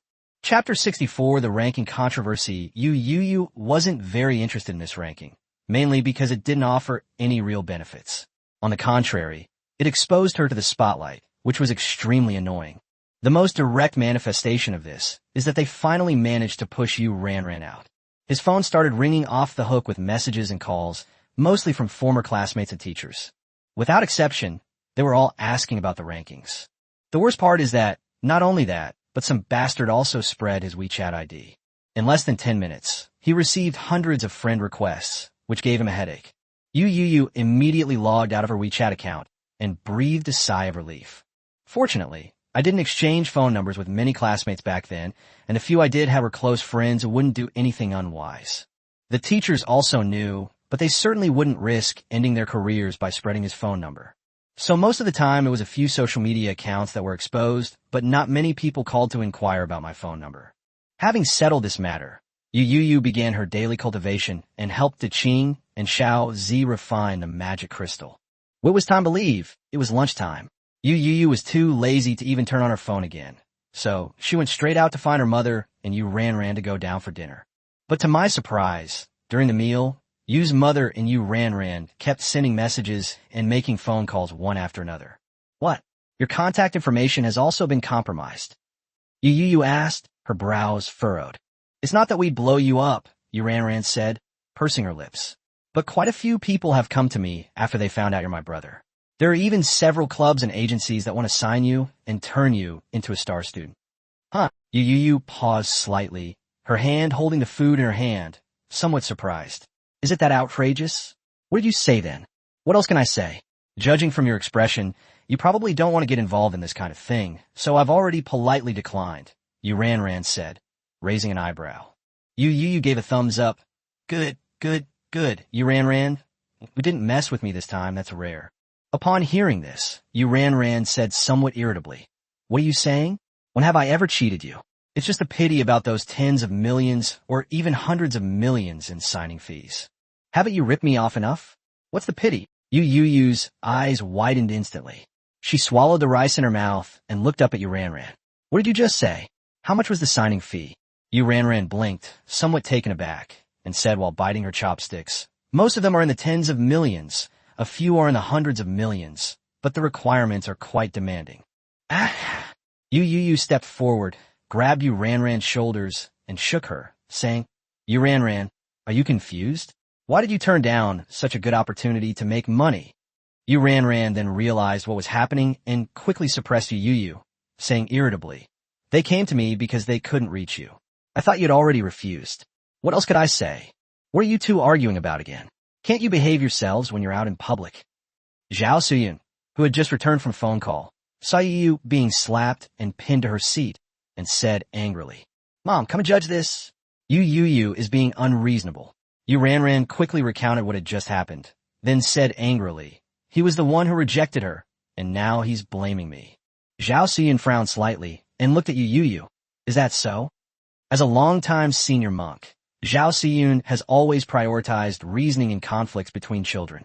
If what Yu Ranran said is true, then Yu Youyou is in the wrong. Yu Youyou then realized that these people had turned to Yu Ranran instead of contacting her. Yu Ranran thought that this was her way of refusing, so she politely declined these people on his behalf. After figuring it out, Yu Youyou lowered her head somewhat discouraged. My fault, Sai. Seeing Yu Youyou obediently admit her mistake, Zhao Suyun didn't say much. On the contrary, Yu Ranran looked smug, as if she had won a battle. Ignoring the two clowns' attitudes, Zhao Suyun sat down and said, the people in Shanghai also know about Yu Youyou's situation. Several departments have called me, intending to make Yu Youyou a calling card for Shanghai. Business card. Yu Youyou composed herself, looked up in surprise, and said, it can't be that exaggerated, can it? It is indeed very important. Zhao Suyun said in a deep voice, Shanghai has not seen a student with your talent for many years. If no one appears, it will mean that there will be a gap in the number of high-level experts in the city, which is a very dangerous thing. The more powerful individuals there are locally, the more influence they have at the top and the more resources they can secure. So, having finally gotten such a good opportunity, their families are bound to take it seriously. I originally planned to go back after you registered for the resettlement program, but that's not possible now. I have to go back tomorrow to discuss your situation and try to secure more resources for you. Zhao Suyun quickly decided that they should return as soon as possible and finalize everything so that her son could obtain the resources to cultivate as quickly as possible. As a patrolling mage who came from a military background, Zhao Suyun was never one to fuss over trivial matters. Anyway, with Yu Ranran and the Shun family boy taking care of things here, she had nothing to worry about. Yu Youyou fell silent for a moment, somewhat surprised that a list would cause such a big commotion. Mom, don't worry, I'll take care of things here. I'll make sure Yu Youyou is settled in properly. There won't be any problems, Yu Ranran said confidently with a smile. That's good. Call me if anything happens. Zhao Suyun nodded. Although her two little devils usually bickered, she was still at ease when it mattered. Yu Youyou nodded and asked, Mom, what time are you leaving tomorrow? The high-speed train leaves at 8 in the morning, so it should arrive around noon. Zhao Suyun replied after taking a sip of water, then looked at Yu Ranran. I have to get to the high-speed train station by 6 or 7, so I won't have time to look after you. You mustn't oversleep. Yu Ranran realized that she had to get up early to accompany Yu Youyou after her mother left. Her confident smile disappeared, leaving only bitterness. Seeing this, Yu Youyou's mood improved considerably, and she happily finished the rest of the food. Back in their room that evening, Yu's mother gave the two siblings a long lecture before they parted ways. The next day, Yu Youyou woke up at 8 o'clock sharp. I glanced at the message. Mom had already gone home. I arranged to meet Shinzuwei at the school gate at 9 o'clock today. He's fine, but I don't know if Yu Ranran will be able to wake up before 9 o'clock. After thinking about it, Yu Youyou decided to go and call out. Arriving at Yu Ranran's door, I knocked for a long time before I could faintly hear a groggy voice. More than an hour after the enrollment registration in Chapter 65, Yu Youyou was speechless as she watched Yu Ranran hurriedly wash up, put on makeup, change clothes, and then come out. Let's go. Shun Ziwei has been waiting for almost half an hour. Yu Ranran overslept, which was exactly what he expected. Without his mother's threat of slaps, how could he possibly wake her up? Half an hour? Didn't we agree to meet at 9? Yu Ranran asked, looking at the reflective surface of the elevator, as she took out her lipstick and applied it. Do you think they're like you? Polite young people always arrive early, Yu Youyou said irritably as she stepped out of the elevator. You talk like you're so old. Yu Ranran was very dissatisfied with Yu Youyou's pretentious manner. She was clearly not as old as others, yet she called them young people. Yu Youyou had already called a car in advance, and the two of them started waiting at the door. Looking at her outfit reflected in the hotel's glass window, Yu Ranran smiled brightly and said, Yu Youyou, isn't my outfit great today? It'll definitely make you high school students swoon. Yu Youyou glanced at her. Today, Yu Ranran was wearing an elegant white dress, with her hair tied in a high ponytail, light makeup, white socks, and white shoes, looking very girlish. As for her looks, needless to say, she was constantly being stared at by passers-by, and some even took photos of her with their phones. However, for Yu Youyou, the more beautiful Yu Ranran dressed up, the more uncomfortable he felt looking at Yu Ranran's face, which was somewhat similar to his own. It felt like seeing myself dressed as a woman. Yu Youyou frowned. He really couldn't understand why the siblings had to look so alike. Isn't this just plain annoying to him? Yu Ranran didn't care about the lack of response. She was happy to be beautiful on her own. The car arrived quickly, and the siblings got in and drove towards the high school affiliated to Shanghai University. The affiliated high school and the prestigious Shanghai University of Technology and Magic University are located in the same area, and the two are even less than a street apart. As the car drove into this area, it became immediately apparent that there were more people and buildings, and the density of the area increased significantly. Yu Youyou glanced out the car window. There were shops selling all kinds of clothing, food, housing, and transportation, as well as many shops selling magical artifacts, magic crystals, and even magical pets. To be honest, the level of prosperity far exceeded Yu Youyou's imagination. Yu Youyou, look over there. That's the east gate of our Shundu Magic University, Yu Ranran pointed.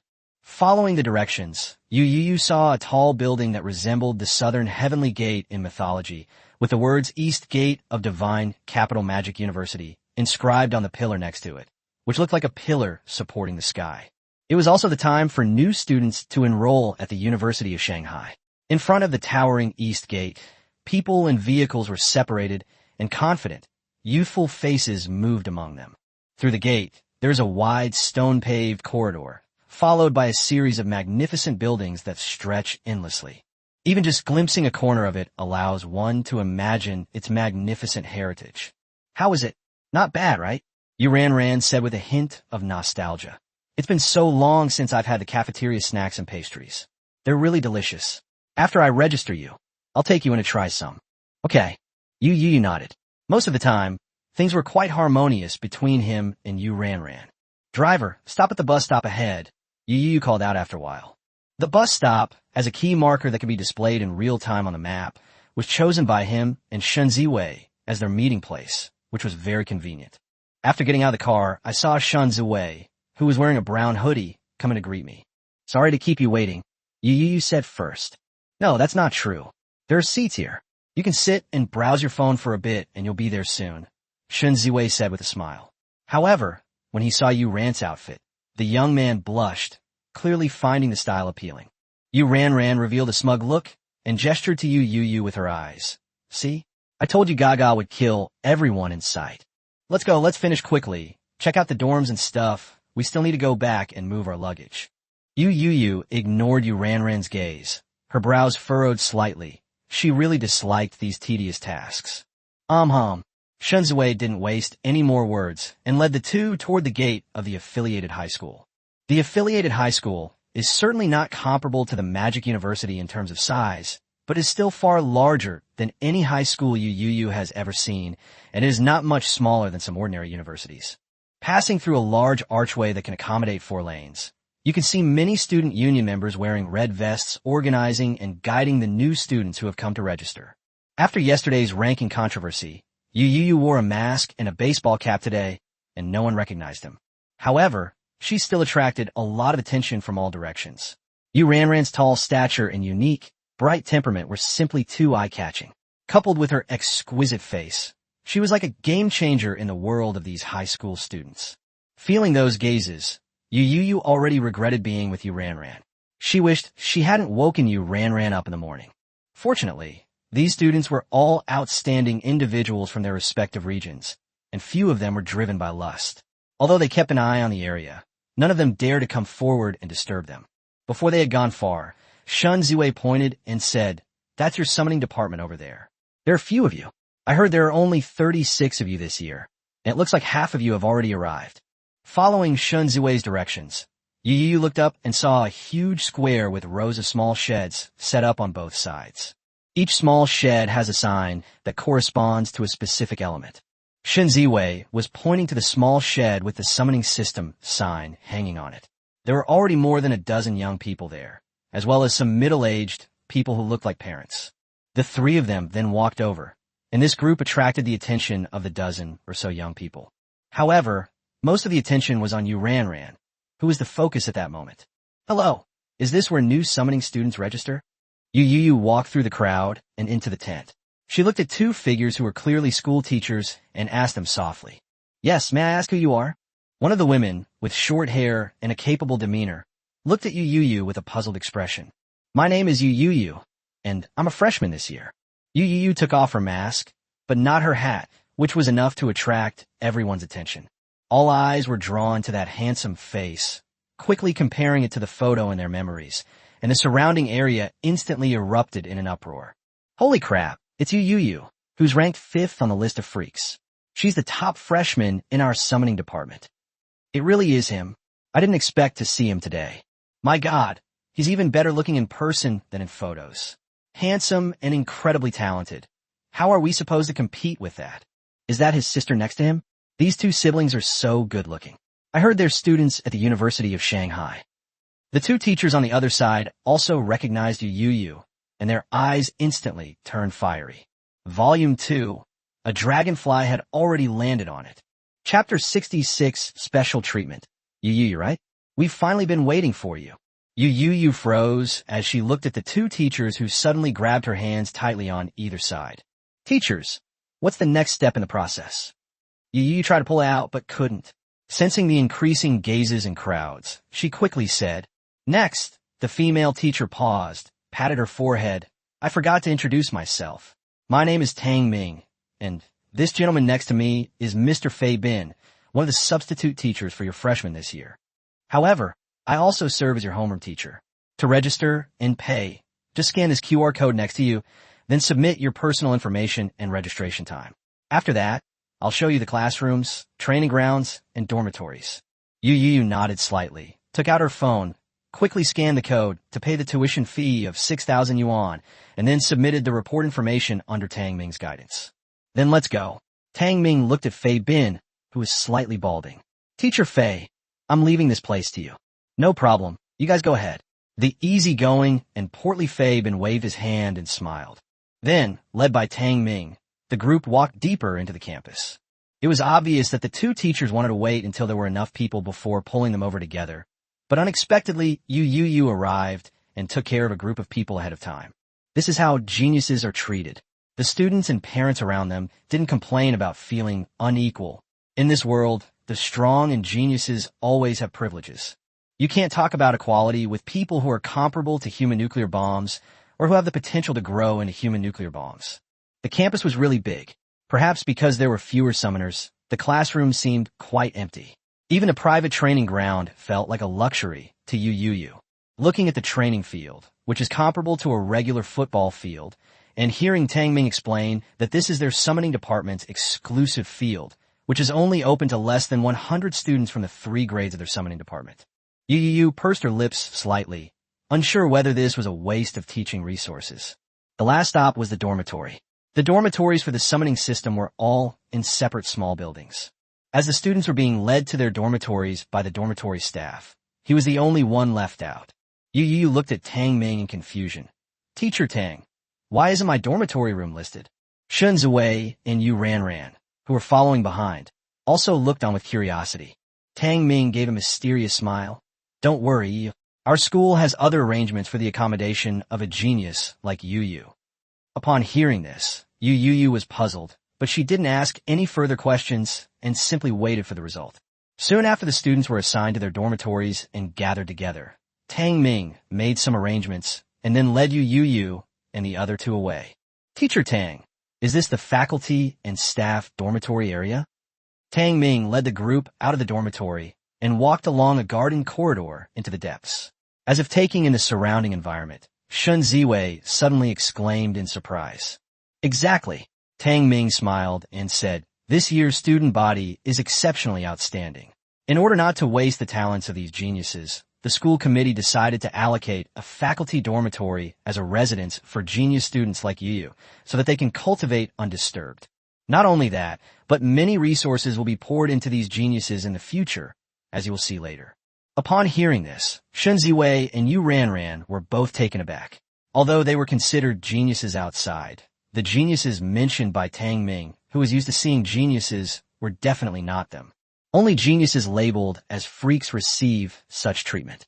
But Yu Youyou frowned and looked worried. In his opinion, this special treatment was not necessarily a good thing, as it would undoubtedly separate them from ordinary students. This will inevitably lead to xenophobia and hostility towards them among ordinary students.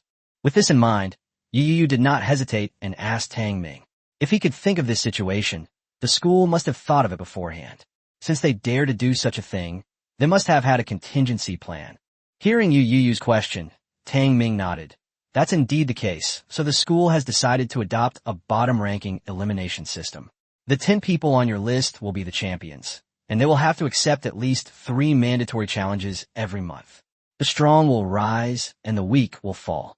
Seeing Yu Youyou's slightly changed expression, Tang Ming smiled and said, of course, you can also choose to give up these benefits now and become an ordinary student, but I advise you not to. Among the cultivation resources provided by the school this year, there are quite a few rare and precious items. You could say you couldn't buy this anywhere else, and there are many hidden benefits, such as guaranteed admission to any top magic academy if you can hold your position for a year, and even some military trial slots, etc. Shun Ziwei and Yu Ranran were somewhat stunned. Had things gotten this big now? Yu gave a wry smile.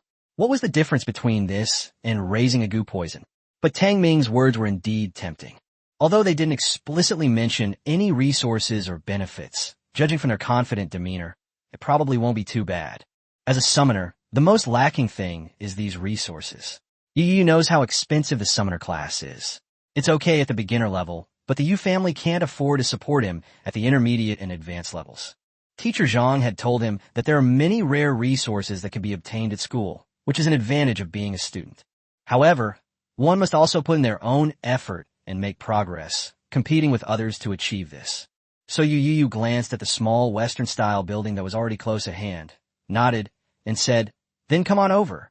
Tang Ming smiled brightly. Yu Youyou, I have high hopes for you. You are one of only 2 summoning students selected from the freshmen, and the only level 2 summoning mage. If you can hold on to this position, your teacher will also be honored. Yu Youyou nodded calmly. If it were an average high school student in their teens, they would probably be completely out of their mind by now.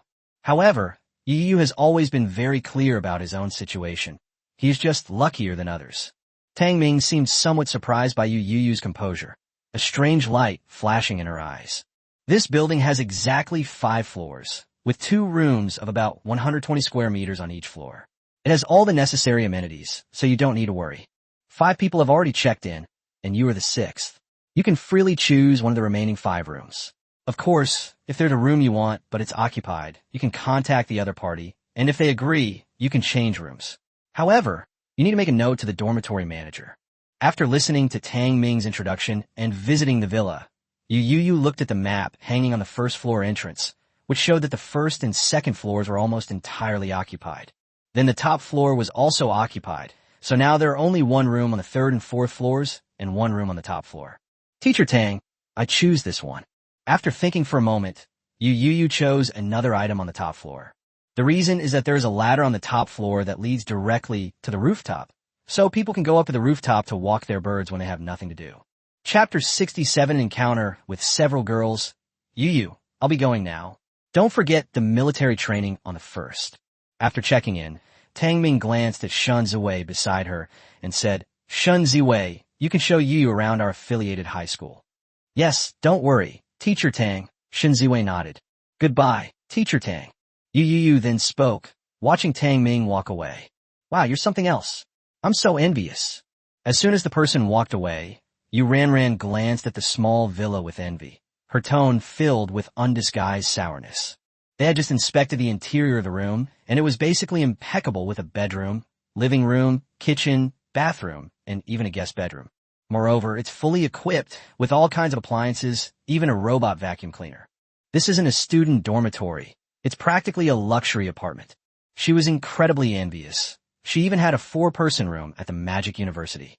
It's not that she can't afford to rent a house, but even if she rents a house nearby, it's still quite a distance from the school, so she won't be able to sleep in for a few more minutes in the morning.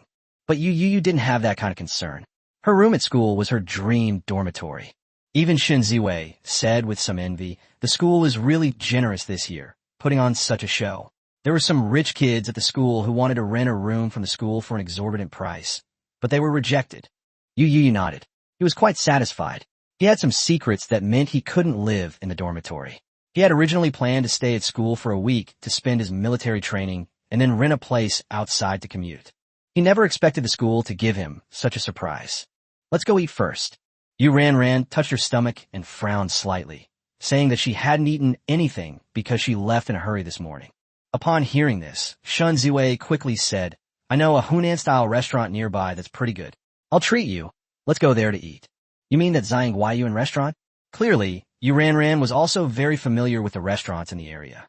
Shen Ziwei nodded, not at all surprised. Moda University and its affiliated high school were right next to each other, and Yu probably knew most of what he did. That place was really quite good. After confirming that, Yu recalled for a moment and said with a slight brightening in her eyes, Hunan style. Only Yu Youyou frowned. Is it very spicy?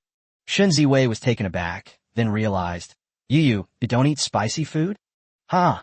Yu seemed to have thought of something and covered her mouth to laugh. He really can't handle too much spice, but it's okay. He should be able to handle mild spice. Let's go with this one, Yu Youyou decided. Since Yu had said so, it should be fine. Yu wouldn't trick him in this way. When he was a child, Yu fed him a chili pepper called Facing Heaven chili, which caused him to go into shock and be sent to the hospital. As a result, Yu was beaten by her parents. From then on, Yu dared not trick him into eating spicy food. The restaurant wasn't far. It was just one street away from the school gate. However, to the dismay of the three, the restaurant was already packed. Forget it. Let's go to another one. Seeing that Shen Ziwei seemed on to wait a bit, Yu quickly said that she was starving and couldn't wait any longer. Yu Youyou nodded in support of Yu decision. He also didn't want to wait.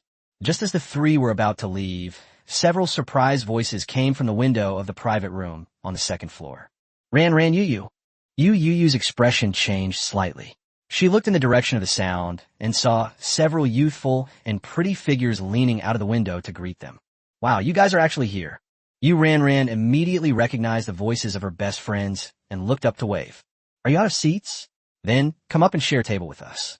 One of the girls with an apple-shaped face noticed the situation and quickly called out.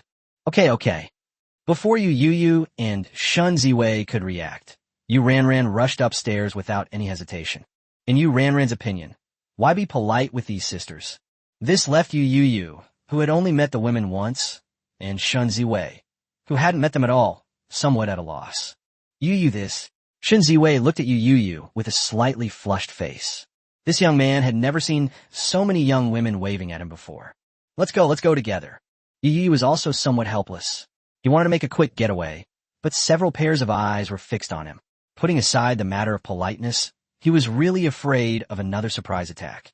The two of them went up to the second floor amidst the envious and jealous gazes of the men around them.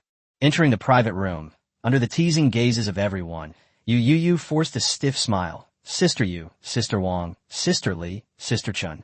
Stop. I told you not to call us that. It makes us sound old. The apple-faced girl quickly interrupted, speechless. You can either call me senior sister or just call me by my name. Another girl with a pair of magnificent short hair said, covering her mouth with a laugh. If you call us that, then we'll call you little brother Yu Youyou. The girl with the oval face who was clinging to Yu arm teased. Ahem, Yu Youyou. Aren't you going to introduce this handsome young man to us? Yu Hong, who was wearing black-rimmed glasses today and looked quite intellectual, said with a smile. Yu Youyou, as if grasping at a lifeline, cast a grateful glance at Yuletong and quickly introduced Shun Ziwei to the other girls. Under the gaze of the girls, Shun Ziwei's face turned as red as a boiled shrimp. He stammered, "Hello, senior sisters. My name is Shun Ziwei. I am a second-year student at the affiliated high school. Why are you blushing like that? We're not going to eat you. It's still better to go to a pure boys' high school. All the boys at our school are so slick and greasy. Then look at how innocent Yu Yu is. He doesn't seem to blush at all. Isn't that normal? With Ran, such a beautiful older sister, Yu Yu probably won't even notice us." As she listened to the increasingly offensive words that followed, Yu Youyou's smile grew even more stiff. Shun Ziwei, standing to the side, became even more cowardly, sitting stiffly with his eyes fixed on the bowl and chopsticks in front of him. During this time, the girls introduced themselves to Shun Ziwei. The girl with short hair was named Wang Zi, the girl with apple-shaped face was named Li Fei, and the girl with oval face was named Xin Xiuyue. Together with Yuletong, they formed Yu Ran's group of girlfriends. Except for Li Fei, who lived off campus, the other three shared a dormitory with Yu Ran. The girls were also preparing to return to school today, and they had arranged to have lunch here. Unexpectedly, they ran into them. "Do you have any dietary restrictions?" Yuletong asked, holding the menu and looking at Yu Youyou and Shun Ziwei. She was very familiar with the sisters' tastes and dietary restrictions, but she still needed to ask the two outsiders. No, I'm fine with anything," Shun Ziwei quickly replied. "I prefer it not too spicy, thank you." Yu Youyou felt relieved. All he wanted to do now was finish his meal as quickly as possible. Chapter 68 High School League. You can't eat spicy food? Li Fei, a native of southern Hunan, looked regretful and said, "Then you've missed out on so much fun in your life." That's right. You can't do that. Most of the delicious food is in Sichuan or Hunan. You have to learn to eat spicy food, otherwise you'll miss out on a lot of good food, Xin Xiuyue chimed in. Wang Zi also said with a regretful expression, if you don't eat spicy food, we won't be able to live together in the future." Yu Youyou. Before Yu Yu could say anything, Li Fei pulled Wang Zi into her arms, pressed her head against her ample bosom, and teased, All right, stop being so flirtatious. Yu might not even be interested in you." Yu pulled her gaze away from the deep cleavage that had been suddenly squeezed into Li Fei's chest and rubbed her temples, feeling utterly overwhelmed. "How is it? Is it big or not?" Yu looked up at Yu Ran, who was peeking out from behind the dog, and frowned. "I didn't look on purpose." He has a habit of focusing his gaze on the speaker when others are speaking. Yu Ran knew about Yu Youyou's habit, but she still teased. "Your eyes were different just now. You can't hide that from me, Yu Youyou. Do you like big ones?" "Is this something an older sister should ask?" Yu Youyou asked in a low voice, glancing sideways. "I'm just keeping an eye out for your preferences. That's why I'm keeping an eye out for you," Yu Ran said, raising an eyebrow. "You'll have a sister-in-law sooner or later anyway, so it's better to have someone I know well. Don't worry too much. Eat more vegetables." Yu Youyou reached out and pushed Yu Ran's head away.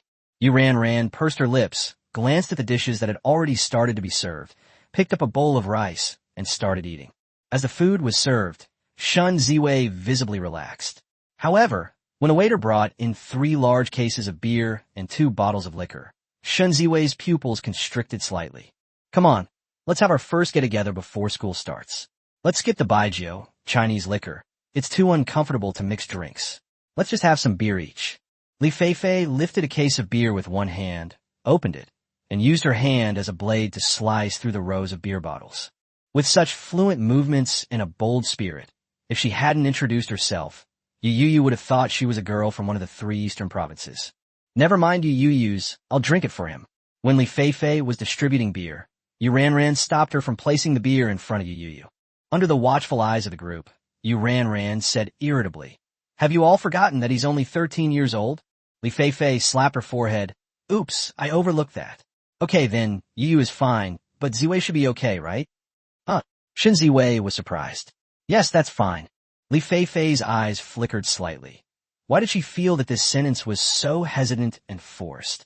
Soon after the meal officially began, less than 10 minutes later, seeing Shun Ziwei, who hadn't even finished 2 bottles of wine and was already slumped unconscious on the table, Li Fei realized she hadn't misheard.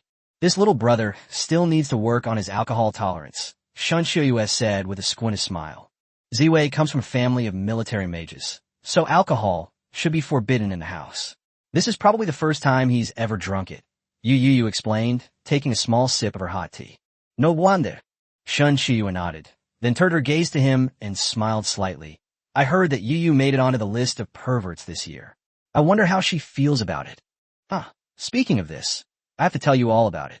Upon hearing this, Yu Ranran excitedly spoke first, and then recounted the events of the past 2 days to the other girls, embellishing the story. Oh my, you guys haven't seen Yu Youyou's dorm room. I'm so envious. It's even more luxurious than the one Fei Fei rents outside. Yu Ranran was gnawing on a fish head with chopped chili peppers when tears of envy streamed down her face. The women all looked surprised, clearly hearing about this kind of protocol for the first time. Yu Letong said thoughtfully, this year is indeed a bit different.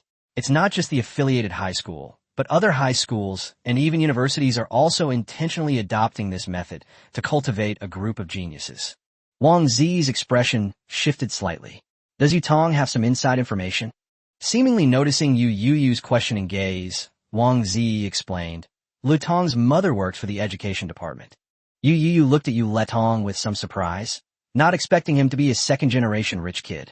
Yu Letong blushed slightly and waved her hand, saying, I only heard about it, so I don't take it seriously.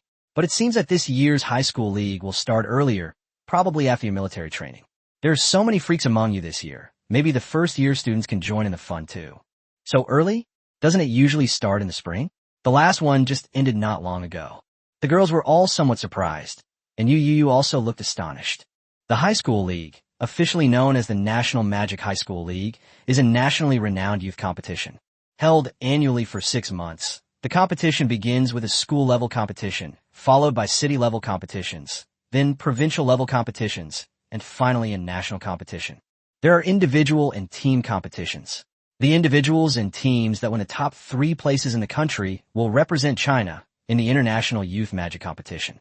The entire competition will be broadcast live, meaning the young magician who emerges victorious will receive national attention and resource support from China. Putting everything else aside, Yu Youyou clearly remembers that the national champion in the first half of the year received a prize of 1 billion yuan. It seems that they heard that in previous years the college league was always in front, which suppressed the popularity of the high school league. So they made a special change to see what would happen. Yu Letong said thoughtfully, Indeed, after watching so many clashes between intermediate-level mages in the college league, watching a high school league seems a bit like children playing house, huh? Li Feifei looked at Shun Xie, who was poking her arm, with a puzzled expression, and saw that Shun Shiyue's gaze was directed at Yu Youyou. Li Feifei realized what was happening and quickly said, Ahem, Yu, I wasn't talking about you. It's all right. Yu Youyou took a sip of tea and smiled. I'm much younger than you all anyway. The girls. Is this implying that they are old? After a satisfying meal, the women paid the bill, and Yu Youyou helped Shun Ziwei and Yu Ranran take their leave. Ziwei, what should we do? Yu Ranran looked at Shun Ziwei, who was lying on top of Yu Youyou, and asked with some concern. If Shun Ziwei were to go back like this, what would Aunt Wang think? She'd only been with him for a day and was already drinking. It's okay, we have dorms now, and it's still early. Let him sleep in my place until he wakes up, then we'll talk about it. Feeling that supporting her would be too much trouble, Yu Youyou picked up Shun Ziwei and headed towards the school. They arrived at the dormitory quickly and left the sleeping Shun Ziwei in the guest room. Yu Ranran originally wanted to rest for a while, but Yu Youyou pulled her up and rushed back to the hotel to pack her things.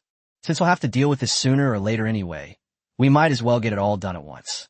Chapter 69, You're quite the womanizer, aren't you? It wasn't until after 3 p.m. that the two of them finished their work. Yu Ranran had to go back to her dorm to pack her things, and the two parted ways. Yu Youyou also started to rearrange and organize her room, mainly preparing toiletries and clothes. She didn't need to prepare anything else. The school had even provided her blankets and sheets. So he finished in a few minutes, went to the guest room to check on Shun Ziwei, who still showed no signs of waking up, poured a glass of warm water, and placed it beside him. And Yu Youyou returned to her bedroom to begin her cultivation for the day. After about 2 hours of meditation and cultivation, plus helping Da Qing and Xiaozi refine the magic crystal, the sky had already darkened. Yu Youyou put away Da Qing and Xiaozi, got up and went to the guest room, only to find that Shun Ziwei was no longer there, and the water glass next to him was empty. Yu Youyou's eyes flickered slightly as she took out her phone. Sure enough, there was a message from Shun Ziwei from an hour ago. Shun Ziwei. Yu, I'm leaving now. I saw you were cultivating after I got up, so I didn't disturb you. See you tomorrow. Yu Youyou replied, and just as she exited the chat, she received a dry rice reminder from Yu Ranran. Remembering that Yu Ranran had said today that she would take him to experience the dining hall of the great capital, Yu Youyou replied with wait for me. After taking a shower, dry my hair until it was half dry, changing my clothes, I went out. I grabbed a bicycle at the school gate and rushed towards Shanghai University. At the entrance of Dong Demon, he easily spotted two familiar figures. Things have to go smoothly. Two stunningly beautiful women with top-notch looks and charisma standing together are impossible to ignore unless you're blind. Seeing your sister Yu Youyou accelerated and drifted to park her bicycle in the designated area in front of the two of them, nodding and greeting. After being criticized at noon, he successfully changed his tune. You're finally here, kid. Why are you so slow? This isn't like you. Yu Ranran stepped forward with a puzzled look, her nose catching a faint scent of shower gel. She glanced at Yu Youyou's half-dry hair, and then revealed a mischievous smile. Wow, Yu Youyou, you even took a special shower. Did you know Lutong was with me? Tell me, were you two secretly contacting each other behind my back? Yu Youyou. You let on. Yu Ranran, can you stop acting so crazy? Yu Youyou's forehead creased with annoyance. How could he not wash up, given Shin Ziwei's smell of alcohol and the sweat from his busy afternoon? Yu Letong, her face slightly flushed, stepped forward and punched Yu Ranran. Yu Ranran's voice was too loud, and she had no idea what was going on. Many passers-by looked over. Hurry up. Let me experience what the Magic University cafeteria that you've been raving about for almost a year is like. Yu Youyou was genuinely curious. Ever since Yu Ranran got into the prestigious Magic University, she had often boasted to him about the delicious food in the university's cafeteria. He'd been listening for a year, and today he finally had the chance to experience it for himself. He was quite looking forward to it. Don't worry, if it doesn't taste good, you can beat me to death. Yu Ranran patted Yu Youyou's shoulder confidently. Yu Youyou. Following the two women, we boarded a sightseeing bus and headed toward the cafeteria. That's right, it's a sightseeing bus. Shanghai University has become so big that students need to use one of those 10-seat sightseeing buses to get somewhere. As the sightseeing bus moved along, Yu Youyou also took a good look at the night view of the University of Shanghai. It's beautiful. The university has many ginkgo trees, and they're all quite old. Although it's late August, and the ginkgo leaves haven't turned yellow yet, the green leaves falling in the breeze under the lights are already extremely beautiful. In addition, some of the green belts were planted with exotic flowers and plants that he had never seen before, emitting a faint fragrance that was refreshing and pleasant. Both sight and smell gave Yu Youyou a unique and rare feeling. On the bus, seeing Yu Youyou intently appreciating the beautiful scenery, Yu Ranran couldn't help but say, there are two beautiful women sitting right next to you, and instead of looking at them, you're staring at the trees. Yu Youyou withdrew her gaze, frowning in confusion, and asked, two beauties? Who else is there besides Senior Yu? Yu Ranran. Yu Letong couldn't help but cover her mouth and chuckle. She rarely saw Yu Ranran looking so embarrassed. As a famous beauty in the capital city, Yu Ranran is always the center of attention wherever she goes, but Yu Youyou's influence is clearly not working. Sure enough, in the younger brother's eyes, no matter how beautiful his older sister was, she was still on the same level as Tsuehua. We soon arrived at the university's cafeteria, or rather, one of the cafeterias. The university is so big that even the cafeterias are divided into 5 sections: East, West, South, North, and Central. They arrived at the East cafeteria, and Yu Youyou followed the two women into the magnificent East cafeteria. A fragrant aroma of food wafted over, and Yu Youyou's eyes lit up slightly. This cafeteria was indeed quite something. The first floor mainly serves noodles and snacks. The second floor mainly serves rice and stir-fries, and the third floor serves Western food, such as cherry blossom dishes and desserts. What would you like to eat? Yu Letong introduced it to Yu Youyou in a gentle voice. The second floor, Yu Youyou said without hesitation. He has a natural stomach for rice. He coughs when he eats anything else. Yu Letong nodded, and together with Yu Ranran, led Yu Youyou upstairs to the second floor. Since school hadn't officially started yet, there weren't many people, so they saved time queuing and quickly arrived at the window. looking at the dazzling array of dishes, stretching for almost 10 meters, representing more than a dozen cuisines and hundreds of dishes. Yu Youyou suddenly experienced decision paralysis. Seeing Yu Youyou's troubled expression, Yu Ranran showed an expression of expectation. She had looked the same way the first time she came. "Let's pick a few we like first. We'll have plenty of time to eat them later," Yu Letong said with a smile. "I like them all," Yu Youyou said seriously. He wasn't picky about food. Yu Letong's smile faltered for a moment. Then she said meaningfully, "So you're quite the womanizer." "Yu Youyou, what does this have to do with being a womanizer?" All right, you can go to the side. Yu Tong and I will choose. You go find a seat." Yu Ranran snatched the plate from Yu Youyou's hand. For someone with decision-making difficulties like this, the solution is to help them choose. Yu Youyou, whose plate had been taken away, relaxed.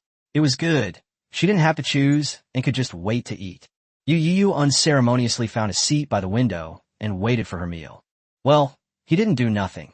He prepared 3 bowls of rice in advance and was waiting. Soon, Yu Ranran and Yu Letong each carried 2 plates over. Yu Youyou glanced at them and saw that there were at least a dozen dishes. "How come there's so much?" Yu Youyou was a little surprised. There was definitely more than they could eat. "It's okay. We can pack up any leftovers and bring them to Zi and Shiyue," Yu Letong said with a smile. Yu Youyou, who was about to reach for some food, stopped. What did this mean? Was he letting the 2 beautiful women eat what he left behind? After thinking it over, Yu Youyou made a decision. She wouldn't eat the next dish until she finished the previous one. Before she could even pick up 2 pieces, Yu Youyou, who was about to devour them, looked at the chopsticks that had just placed a piece of fish into his bowl with some confusion. Such a thoughtful gesture could not possibly have come from Yu Ranran. Chapter 70, The Scions of Noble Families returned to their dormitory. Yu Youyou was still savoring the smell she had inhaled in the storm not long ago. No wonder Yu Ranran says it's delicious every day. How could it not be delicious? Most of the vegetarian dishes are magical treasures, while almost all the meat dishes are magical creatures. The dozen or so dishes we ate tonight would easily cost tens of thousands of yuan outside. Outside the dormitory building, Yu Youyou looked at the almost completely dark villa and was somewhat surprised, as it seemed that he was the only one staying there tonight. He thought he would see the other 9 perverts when he returned. Yu Youyou shook her head and went upstairs. She wasn't particularly curious, so if she didn't see it, she didn't see it. The next day, Yu Youyou got up very early. He has an important matter to attend to today, a medical checkup at the first magic hospital in the capital.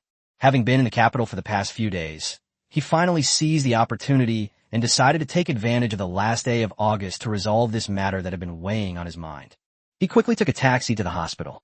Since the free medical care from the Morning Star program was no longer available, he spent more than 200,000 yuan on the most comprehensive high-level physical examination. There were dozens more projects than in Shanghai, and they were of extremely high standard, with several senior mages verifying them. Because there were too many projects, it took him quite a while to finish them, and it was already noon when he left the hospital. He opened WeChat on his phone and politely declined to reply to Shun Ziwei's message to show him around the campus. After grabbing a quick bite near the hospital, Yu Youyou rushed back to her dorm. Just as I was about to press my fingerprint to open the door, I heard the sound of the door opening behind me. Yu Youyou subconsciously looked in the direction of the sound, and her gaze gradually became strange. "Are you Yu Youyou?" The other person also looked over, paused for a moment, and then said somewhat uncertainly, "Yes, that's me." Yu Youyou turned around, looked at him for a moment, and then asked somewhat uncertainly, "You're Li Tiancheng, right?" I never expected that the only 2 of us summoners would choose the same floor. What a coincidence. Li Tiancheng nodded, a bright smile spreading across his youthful face, seemingly happy to have met Yu Youyou. It really is quite a coincidence."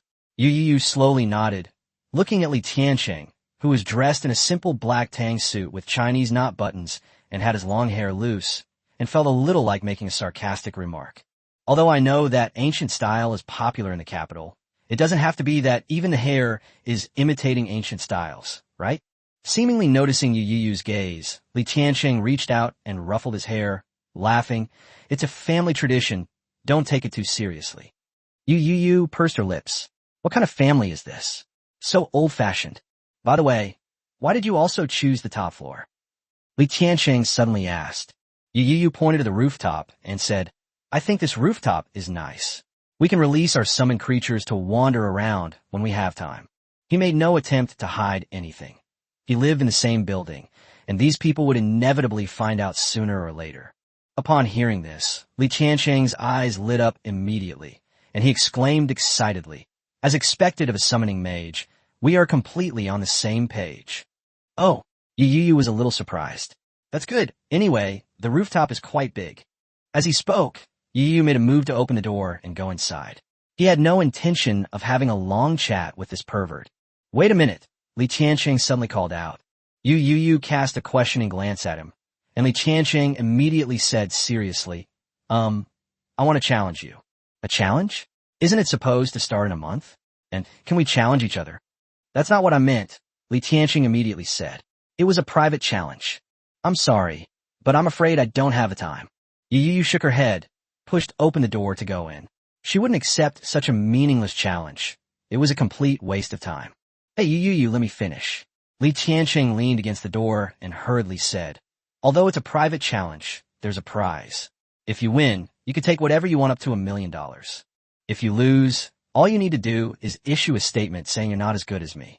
Yu Youyou looked at Li Qiansheng, whose brows revealed a sharp spirit, clearly driven by a youthful, indomitable drive. "It's only $1 million. Judging from the looks of it, he's probably a rich kid." Yu Youyou pursed her lips. "Okay, time and place." Li Qiansheng's eyes lit up with delight. "Right now," he said, "the location is a private training ground near the school." "Outside of school?" Yu Youyou frowned slightly. Could this kid be the kind who calls for backup when he can't win a fight? "Don't worry, it's absolutely safe. If your summoned creatures get injured, there will be a dedicated healing mage to treat them, and all the expenses will be on me." Seemingly noticing Yu Youyou's worry, Li Qiansheng quickly added, "All right." Yu Youyou nodded. It was broad daylight, so nothing should happen. Following Li Qiansheng downstairs and out of the school gate, Li Qiansheng seemed very familiar with the surroundings and led him through a maze of turns to a private training hall without a sign. As soon as he pushed open the door, the receptionist bowed immediately, "Young master." Yu Youyou's eyes widened slightly. This title, which he had only heard of in novels and movies, almost made his cerebellum shrink. That wasn't all. Seemingly noticing the situation, several figures in uniforms approached and bowed, saying, "Greetings, young master. Ahem, you all go about your business, but leave one healing mage with me." Li Qiansheng noticed Yu Youyou's discomfort and waved his hand to disperse the crowd. In the end, only one young woman in work clothes remained. I thought you were just an ordinary rich kid, but now you look more like the young master of some reclusive family." Yu Youyou has a strong ability to adjust his mindset. He can even accept magic, so what's a little magic to him? Li Qiansheng was somewhat surprised to see Yu Youyou, who seemed to be marveling but showed no sign of shock or change in attitude. It is indeed a prestigious family, but it's not exactly a reclusive one. Besides, I'm not some young master. I have several older brothers. Sensing Yu Youyou's attitude, Li Qiansheng also became interested and said a few more words. Yu Youyou's expression froze. Good heavens, what he said casually was actually true. These days, who dares to call themselves a prestigious family if they don't have a history of hundreds or even thousands of years? Yu Youyou's impression or understanding of aristocratic families is quite simple. As the ancient said, wealth does not last beyond 3 generations. But without a doubt, these aristocratic families are the kind that not only became wealthy for 3 generations, but also grew richer and richer. Thinking of this, Yu Youyou said with some regret, "Suddenly I feel that I agreed to the $1 million prize too early." Li Qiansheng paused for a moment, then suddenly burst into laughter. "In that case, how about I add another 2 million? Never mind. Who knows who will win?" Yu Youyou is now somewhat uncertain, even though he considers himself to be among the stronger students. But who knows if these young masters of noble families have any high-level magical equipment or other treasures. Even if he really has these things, he might not be able to win even if he reveals his hand. Fortunately, even if he loses, he will only publicly admit that he is inferior to his opponent, which is no big deal. Chapter 71. You don't mind if I fight you 2 against 1, right? It's a little small, but it should be enough. You call this small? After walking through a corridor, Yu Youyou pushed open the door and looked at the outdoor training area, which was the size of 2 or 3 basketball courts and surrounded by stone walls. She couldn't hold back anymore. This isn't some desolate wilderness. In my previous life's terms, this is the school district of a top-tier university. Here, a small storefront of a few dozen square meters can cost at least 1,000,000 yuan in rent per year. Moreover, it is truly owned and occupies such a vast area. Its value is impossible to calculate, yet the other party still thinks it's too small. This level of wealth has exceeded his expectations. Li Tianqing waved his hand and laughed. This is nothing. If it weren't for the fact that the location is really special and it's difficult to acquire more land, the original planned area would be about 5 times the current size. As if that wasn't hurtful enough, he added, this is the smallest of all the training grounds I own. Yu Youyou smacked her lips, feeling somewhat numb. Then why do you want to build an outdoor training ground? Yu Youyou asked, puzzled. Shouldn't these rich kids be more concerned about privacy and build an indoor training ground? They wouldn't be short of money anyway. Li Tianqing smiled and said, you'll find out soon enough. Yu Youyou's eyes flickered slightly as she and Li Tianqing arrived at the center of the venue and stood facing each other. Then let's begin, Li Tianqing said directly. Yu Youyou nodded, her mental energy stirring slightly as she summoned a qing. Seeing the giant blue wolf, comparable in size to a lion or tiger, appear, Li Tianqing sized it up and laughed. It is said that your wind wolf has the bloodline of the Wolf King, and now it seems that this is indeed the case. Yu Youyou looked surprised, not expecting Li Tianqing to have such insight. You should know that it was Teacher Zhang who first noticed it, and if he hadn't said anything, no one would have noticed it. On the other side, Li Tianqing withdrew his gaze and said nothing more. With a flash of light, a monster covered in red scales appeared beside him. It has a long, pointed beak, pale red eyelids that enclose black eyes the size of peanuts, a pair of tightly folded fleshy wings covered with fine scales, and sharp claws that gleam coldly beneath its slender body. This is... Yu Youyou was startled. He knew that Li Tianqing had made a contract with a dragon descendant, but he didn't know the specifics. Seeing this figure now, I couldn't immediately recall any information about this creature. Seeing that Yu Youyou didn't seem to recognize it, Li Tianqing introduced it. This is a pterosaur, a dragonborn creature with both wind and fire elements. It is still in its juvenile stage, and its bloodline limit is level 6. I never expected that the dragonborn you contracted would be a flying creature. After listening to Li Tianqing's introduction, Yu Youyou sighed. He was already prepared that the contract was with a dragon descendant, but he didn't expect it to be a flying creature. Yu Youyou, who had just formed a contract with Xiao Zi, was well aware of the difficulties involved in contracting flying creatures. Moreover, given that the dragonborn are a proud species by nature, it's hard to imagine what kind of luck this is, or if there's some special reason behind it. Don't overestimate me. I only managed to complete the contract by relying on the power of my family. It's nothing special. Li Tianqing remained calm and composed, showing no sign of unease about the matter, but he also did not overestimate his abilities. The power of a family? You have a way to interfere with the summoning world. Yu Youyou asked in surprise. That's hard to explain. I'll tell you if you win, Li Tianqing said with a light laugh, not revealing anything. Yu Youyou nodded slightly. This second-generation rich kid had a pretty clear understanding of things and didn't have the arrogant attitude of someone from a novel. This changed his perception of the second generation. Yu Youyou looked at the pterosaur. Through the contract, he could feel a deep sense of unease from the qing, not only because of the dragon bloodline, but also because of the pterosaur's strength. This pterosaur is already level 2, right? You're already a level 2 summoner mage too, Yu Youyou said with certainty. Yes. Both the pterosaur and I have only recently broken through, and I haven't even had time to contract a second summon creature yet. Li Tianqing paused. Let's fight first, but if you only have this wind wolf, you'll most likely lose to me. Li Tianqing's expression and tone were extremely confident. As magical creatures of the same level, the pterosaur also had the double buffs of dragon lineage and flight, so defeating a wind wolf was a piece of cake. However, in response to Li Tianqing's words, Yu Youyou revealed a meaningful smile. I never said there was only one contracted creature. What? To Li Tianqing's surprise, the imposing Xiao Zi appeared on Yu Youyou's other side.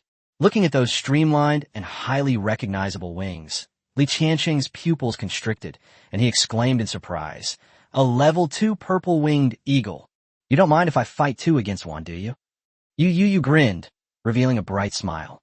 In all normal matches and sparring, the summoner's strength is reflected in all summoned creatures, meaning that ganging up on them is allowed. After calming down, Li Tiancheng's lips twitched slightly, and his confident expression gradually turned serious. I must admit, I underestimated you. Not only have you already broken through to the second level of summoning mage, but you have even formed a contract with your second summoned creature. Li Tiancheng paused for a moment. Actually, I had thought about this possibility, but I never thought that your second contracted creature would be a flying creature and a raptor like the purple-winged eagle. It's truly unimaginable how you did that. Seeing the rich young master's discomposure, Yu Youyou was in a good mood. She had already shocked the second generation so many times along the way. It was time to give this second generation a little shock. However, Li Tiancheng, being from a prominent family, clearly had good mental fortitude. After quickly adjusting himself, he said in a deep voice, "But I still don't think I will lose. Let's begin." Li Tiancheng's idea was simple. At the initial and intermediate levels, it was difficult for land creatures like the wind wolf to get involved in battles between flying creatures. Therefore, the main rival of the pterosaur is still the purple-winged eagle. Although the purple-winged eagle is a well-known bird of prey, the pterosaur, being a dragonborn, will only be stronger. Yu Youyou didn't dawdle any longer.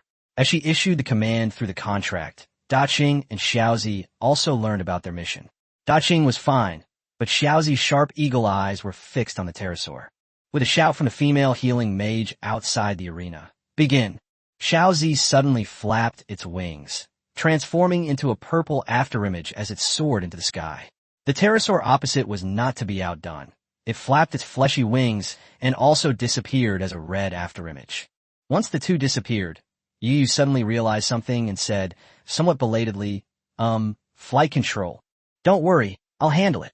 Li Tiancheng looked up at the sky and waved his hand dismissively. With a burst of blazing white lightning and crimson flames erupting in the sky, the battle instantly began. Chapter 72, Electric Grid Dragon Capture Gu. A piercing screech exploded in the sky. The eagle's sharp eyes stared at the crimson fireball, and with a flap of its wings, it made a right-angle turn to dodge. But to everyone's surprise, the fireball also turned and sped towards it. A human-like surprise flashed across Amber's carved eyes, but she quickly donned the shield of elegance. The fireball stirred up ripples on the surface of the windshield, and through the contract, Yu Youyou could feel the intense heat spreading across Xiaozi's body. Yu Youyou's expression turned serious and surprised. "You've already learned the mental guidance technique for summoning creatures? And this fireball is much more powerful than ordinary fireball magic." Seeing his pterosaur dodge the blazing white lightning with a sidestep and achieve a decisive victory, Li Tiancheng's expression softened slightly, and he turned back with a smile. "I've been studying for over a month, and this is the first time I've used it in actual combat. As for the fireball's power, that's due to the pterosaur's bloodline bonus." Okay, so this is how you play it? Realizing the gap in a certain aspect, Yu took a deep breath. A pale halo spread out beneath Xiaozi and Daqing. Yu Youyou's mental energy stirred slightly. Daqing crossed the first and second level wind blades and fire into the air. As the command was given, Daqing looked up and stared intently at the pterosaur's trajectory. Following Yu Youyou's instructions, two different types of wind blades, large and small, shot into the air. Li Tiancheng cast a surprised glance at him and shook his head, saying, "It's useless." Although pterosaurs are not good at long-distance flight, their short-distance agility is something even the purple-winged eagle can hardly match. Without a mental energy mark, it's difficult to hit them. As long as it can interfere with the pterosaurs, that's fine. Yu Youyou didn't explain, but smiled slightly. He had already seen the pterosaur dodge just now. Its ability to maneuver and react quickly over short distances was indeed impressive, and it could even dodge Little Purple's lightning. You have to understand that in the summoning world, Daqing didn't even have time to react. However, if one method isn't enough, then let's use overwhelming firepower. As the wind blades disappeared into the air, they interrupted the pterosaur's attempt to pounce on Xiaozi, and it immediately flapped its wings to dodge the wind blades. Like a large butterfly, it twirls and dances in the air. It was at this moment, at Yu Youyou's command, that Xiaozi's amber eyes flickered. She turned around and raised her body. The purple wings were covered in lightning, which, with the flapping of the wings, transformed into winding arcs of electricity that spread toward the airspace where the pterosaur was located. The speed of an electric arc is much slower than that of a bolt of lightning, which would normally make it easier for a pterosaur to dodge. But as its dark eyes fixed on the electric arcs that instantly spread around it, the pterosaur's expression began to panic. Surrounded by wind blades from behind, and facing an electric grid from the front. Caught between a rock and a hard place, no matter how much they maneuver and shift their positions, they are powerless against the encirclement and tightening of the encirclement. With a piercing cry like an owl, the pterosaur was trapped in an electric net. Although the destructive power of an electric arc is far less than that of a flash of lightning, the pain and numbness are no less intense. The pterosaur trembled its wings and lost its ability to move, plummeting to the ground. At this moment, if a spinning wind blade or a bolt of lightning strikes, it will result in blood splattering across the sky. However, Yu Youyou did not order a further pursuit, and the wind blades and electric net ceased. He had already won this battle. Bang! As the pterosaur crashed to the ground, Li Tianqing's smile froze on his face. However, the female healing mage beside him did not forget her duty. After giving Yu Youyou a surprised look, she quickly stepped forward to treat the pterosaur. Ow, how did you do that? Li Tianqing finally came to his senses, staring intently at Yu Youyou, unable to hide his shock. Electric Arc is a level 1 lightning magic. The electric grid that we just saw, which stretched for tens of meters and was woven from electric arcs, was formed by at least hundreds of electric arcs. But how could this be? A level 2 purple-winged eagle can only release a little over 100 arc spells at most, which is completely beyond his normal understanding. Have you ever heard of a talent that can increase the mana sustain of summoned creatures? Yu Youyou happily put away the little purple and big green items she had left behind. 1 million in hand. Awesome. It has been less than half an hour since she left school. 1 million in half an hour? Isn't that faster than robbery? Upon hearing this, Li Tianqing seemed to find similar information in a pile of deeply buried memories, and then suddenly realized. You didn't lose unjustly. Li Tianqing then smiled bitterly. Your talent is simply amazing. You actually have such a natural talent, and it has never been revealed before. If this gets out, you'll be number 1 on the list of perverts. Yu Youyou smiled reservedly and waved her hand, saying, It's nothing at all. Young master, it's done. The healing mage on the other side quickly finished healing, and the pterosaur stood up unsteadily, still seemingly a little dazed. It lost to 2 low-blooded magical creatures. This was very difficult for the pterosaur to accept, and it looked somber. Seeing this, Yu Youyou said somewhat embarrassedly, This shouldn't be a problem, right? Li Tianqing shook his head. It's all right. It's a good thing to fail early. These dragon descendants are arrogant by nature and easily lose their caution when facing a crisis. Trying to fail early is a blessing in disguise. Yu Youyou looked at Li Tianqing with some surprise, not expecting that a teenager would have such insights. I sighed to myself, wondering what those idiots who write novels are thinking. These second-generation rich kids receive the best education from a young age. How could there be so many arrogant and brainless idiots? Have you decided on a lucky charm to choose? Li Tianqing put away the pterosaur, looked at Yu Youyou, and knew that the battle was over and he should fulfill his promise. Let's just do cash, Yu Youyou suggested. He didn't really want anything for the time being, mainly because he didn't know much about it. Li Tianqing didn't say much.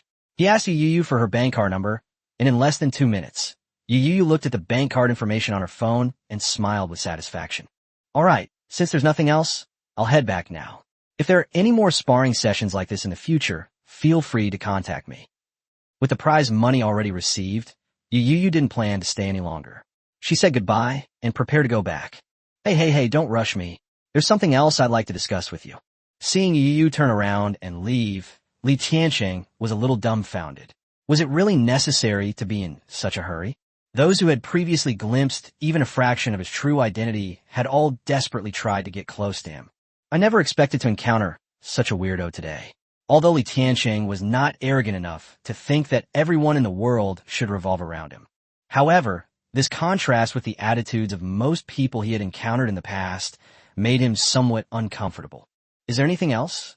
Yu Youyou stopped and turned to look at Li Tianqing, her eyes filled with doubt. This isn't the place to talk. Let's go to the lounge to chat. Li Tianqing quickly led the way, taking Yu Youyou inside. Chapter 73, The Peony of National Beauty. Sitting in the antique-style lounge that subtly exuded luxury, Yu Youyou waited for the tea server to leave before looking at Li Tianqing with curiosity.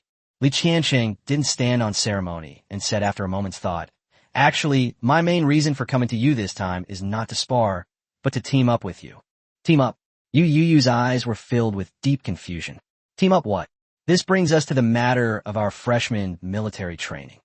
Li Tianqing took a sip of tea and continued. Whether it's high school or university, freshman military training is jointly organized by the education department and the military. Besides the superficial aspects, the most crucial element of military training is practical combat.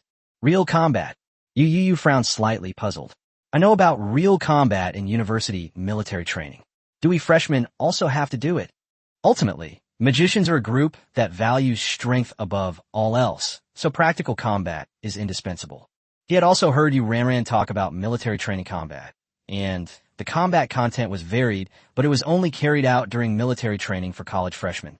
At the very least, these new students have all undergone 3 years of magical training and possess a certain level of practical combat ability. However, the first-year high school students are a group of novice magicians who have only awakened their powers for about 2 months. Most of them may not even be able to fully unleash a single spell. Having such a group of novices engage in magical combat might not be as effective as fighting barehanded. He had never heard of freshman military training involving actual combat.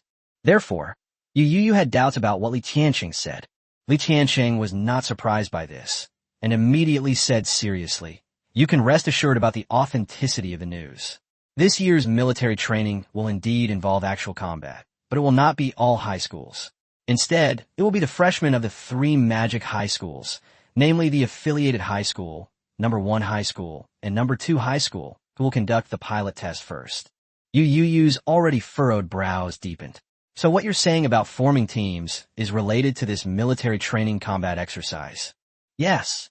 Li Tianqing nodded, his expression becoming serious, and said in a deep voice, "Because this time the actual combat location is the Mongshan Dead Zone." "What?" Yu Youyou jumped to her feet, her expression one of shock. "How is this possible?" It's no wonder Yu Youyou lost her composure. Every person from Zhongzhou knows about the Mongshan Dead Zone. The Mongshan area was once the burial place of dozens of ancient emperors and thousands of generals and high-ranking officials, with hundreds of thousands of other accompanying tombs. Known as the Oriental Pyramid or the Valley of the Emperors of China. This wouldn't normally be a big deal. After all, what piece of land in China hasn't been buried with big shots? However, over 100 years ago, a gang of tomb raiders ventured deep into Mongshan Mountain and excavated an imperial mausoleum. Then, great terror and great strangeness descended upon this land. Countless undead spirits buried deep beneath Mount Mang have been resurrected, turning the entire Mount Mang into a land of death. Birds cannot fly over it, and living things cannot survive.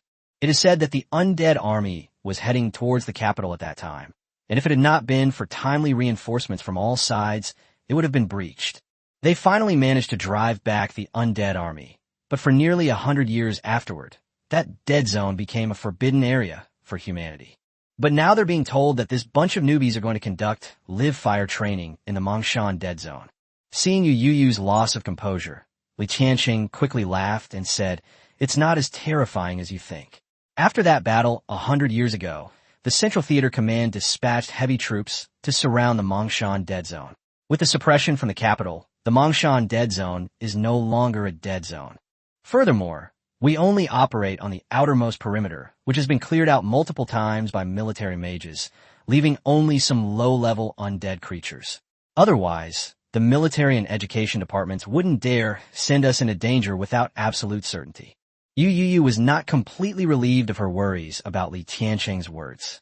Even the lowest level of magical creatures, especially undead creatures, shouldn't be something a freshman who has only been learning magic for 2 months can handle, right? Having experienced the devastating floods of Shanghai, Yu Youyou knew the cruelty of magical creatures and did not have a high opinion of these inexperienced newcomers. Li Tianqing nodded. "That's why we chose our 3 high schools as pilot schools. This year's student body is of very high overall quality, especially the freshmen from our 3 schools, who can basically all cast spells without any problems. Moreover, this initiative emphasizes teamwork, meaning group operations, with a minimum of 5 people and a maximum of 15 per group. Combined with the freedom to use any means necessary and the presence of teachers and instructors providing covert supervision, the risks are minimized. Yu Youyou raised an eyebrow slightly, staring intently at Li Tianqing. I don't understand. Even if the risk is low, there's still a risk. As a young master, is it necessary for you to be so serious and work so hard? Yu Youyou finally realized something was wrong. Li Tianqing was taking this matter too seriously. This kind of young master from a prominent family couldn't possibly be unaware of the principle that a son of a wealthy family shouldn't sit under a dangerous roof. And he also believed that if Li Tianqing wanted to, he could completely avoid participating in this military training. But the current situation is that Li Tianqing seems to care a lot about this matter, and even wants to team up with him to participate, which seems problematic no matter how you look at it. Faced with Yu Youyou's sudden question, Li Tianqing paused for a moment and slowly said, "Indeed, as you think, I have a reason for participating in this training. Do you know the peony, the most beautiful flower in the capital city?" Yu Youyou paused slightly, then pondered. "I know, it's a rare treasure unique to the capital, under full military control." Yu Youyou retrieved information about the peony of the nation from her memory. It was a magical treasure unique to the capital, much like the divine tea of Shanghai. However, the peony of a national beauty is much more mysterious, rare, and precious than the divine tea. At least Yunshin tea has 2 grades, C and D, circulating in the market, but Gusmutin is a completely military-controlled grade. Obtaining this rare treasure is extremely difficult, which makes it seem very mysterious to the public, and even its effects are vaguely described online. But judging from Li Tianqing's words, could it be that, you mean is this practical training related to the national beauty peony? Li Tianqing nodded and then revealed a bombshell, because the Mongshan Dead Zone is the origin of the national beauty peony. The first national beauty peony in the capital came from Mongshan. Yu Youyou's pupils contracted, and she said in a deep voice, "Are you suggesting we go to Mongshan to pick peonies?" Li Tianqing nodded first, then shook his head and smiled under Yu Youyou's puzzled gaze. This practical training is indeed related to the national beauty peony, but it's not about picking peonies but about planting them. Besides, the peony blooming season is over. Where are we going to pick them? Yu Youyou slapped her forehead, realizing she had forgotten it was autumn. However, the group that wins first place in the practical training will be rewarded with a peony, or more precisely, a fragrance of the peony pill made from the peony. Seeing the barely concealed excitement on Li Tianqing's face, Yu Youyou knew that this must be what Li Tianqing was after. Chapter 74, I won't do anything illegal. Does someone of your status need to resort to such methods to obtain this national beauty and fragrance pill? Yu Youyou pursed her lips. Why did this thing feel like it was for women? Li Tianqing calmed himself down and said with a wry smile, "Don't overestimate me. Some rare resources can't be bought with money. In order to control these rare treasures, our country has set very strict thresholds. For example, some rare treasures are only supplied to universities or some special departments. Alternatively, some rare treasures require a certain amount of merit points to acquire. Even if you manage to find someone to buy them for you, they won't dare give them to you unless you have that much merit." Yu Youyou nodded. That was understandable. These rare treasures were so scarce that the best steel had to be used where it was most needed. So what exactly is the effect of this national beauty and heavenly fragrance pill that you value so much? Yu Youyou asked, voicing her doubts. She was very curious about this legendary treasure. Upon hearing this, Li Tianqing said solemnly, "The Gus Tianxiang Ningwan is made using a special refining method developed by our researchers, which can maximize the efficacy of the Gus peony. Its main functions are threefold. The first is beauty and skincare. Yes, you heard right, beauty and skincare. In some top circles, this pill is also known as the youth-preserving pill. It can significantly delay aging and make the skin more refined. It is said to keep the skin looking youthful for at least 40 years. The second point is that it can temporarily enhance a mage's elemental affinity and mental power. Although it is not permanent, it has an excellent effect when breaking through, and most importantly, it has no side effects.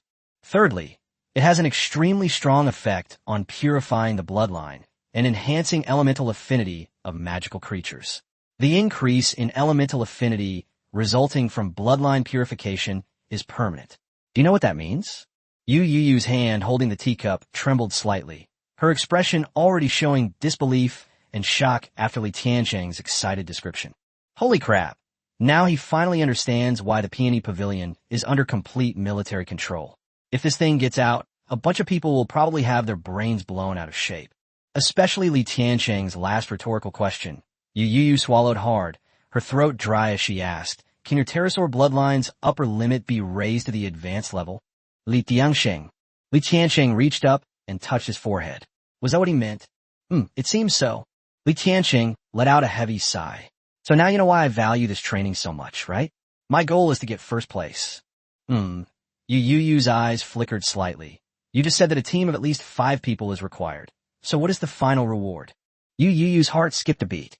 After listening to Li Tiancheng say so much, it would be a lie to say that she had no interest in this national beauty and fragrance pill. But since it's a team event, what if the reward isn't enough? How will it be divided? If we don't agree on that beforehand, there's bound to be some trouble. Upon hearing this, Li Tiancheng seemed to see Yu Youyou's concerns and smiled slightly. Don't worry about that. The reward criteria this time are quite interesting. If a team of 5 wins, they will be rewarded with 5 national beauty and heavenly fragrance pills. Teams of 6 to 10 will receive 3 pills, and teams of 11 to 15 will receive only 2 pills. Yu Youyou's expression gradually turned strange. Who came up with this dirty trick? The more people there are, the less reward they receive, which forces trainees to form small teams as much as possible. It's also clear what the person who initiated this training program was thinking. While advocating teamwork, they also wanted to emphasize the concept of striving for excellence. It is foreseeable that the stronger teams will prioritize 5-person teams, while the weaker teams will form larger teams together. So, you want to form a 5-person team? Yes, you're the first member I selected, Li Tiancheng said directly. First place? Yu Youyou asked, her gaze fixed on the others. Do you have any targets for the others? Yes.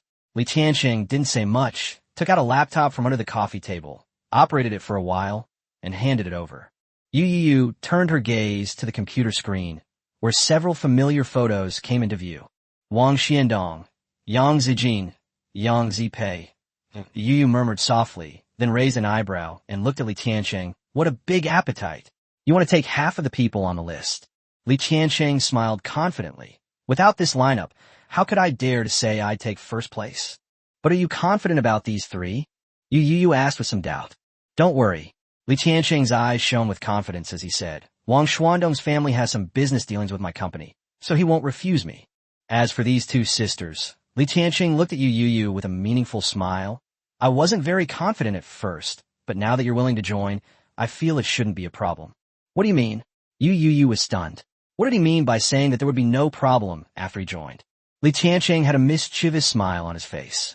According to the information I've gathered about these 2 sisters, they are extremely fanatical fans of celebrities, and they only follow handsome idol stars.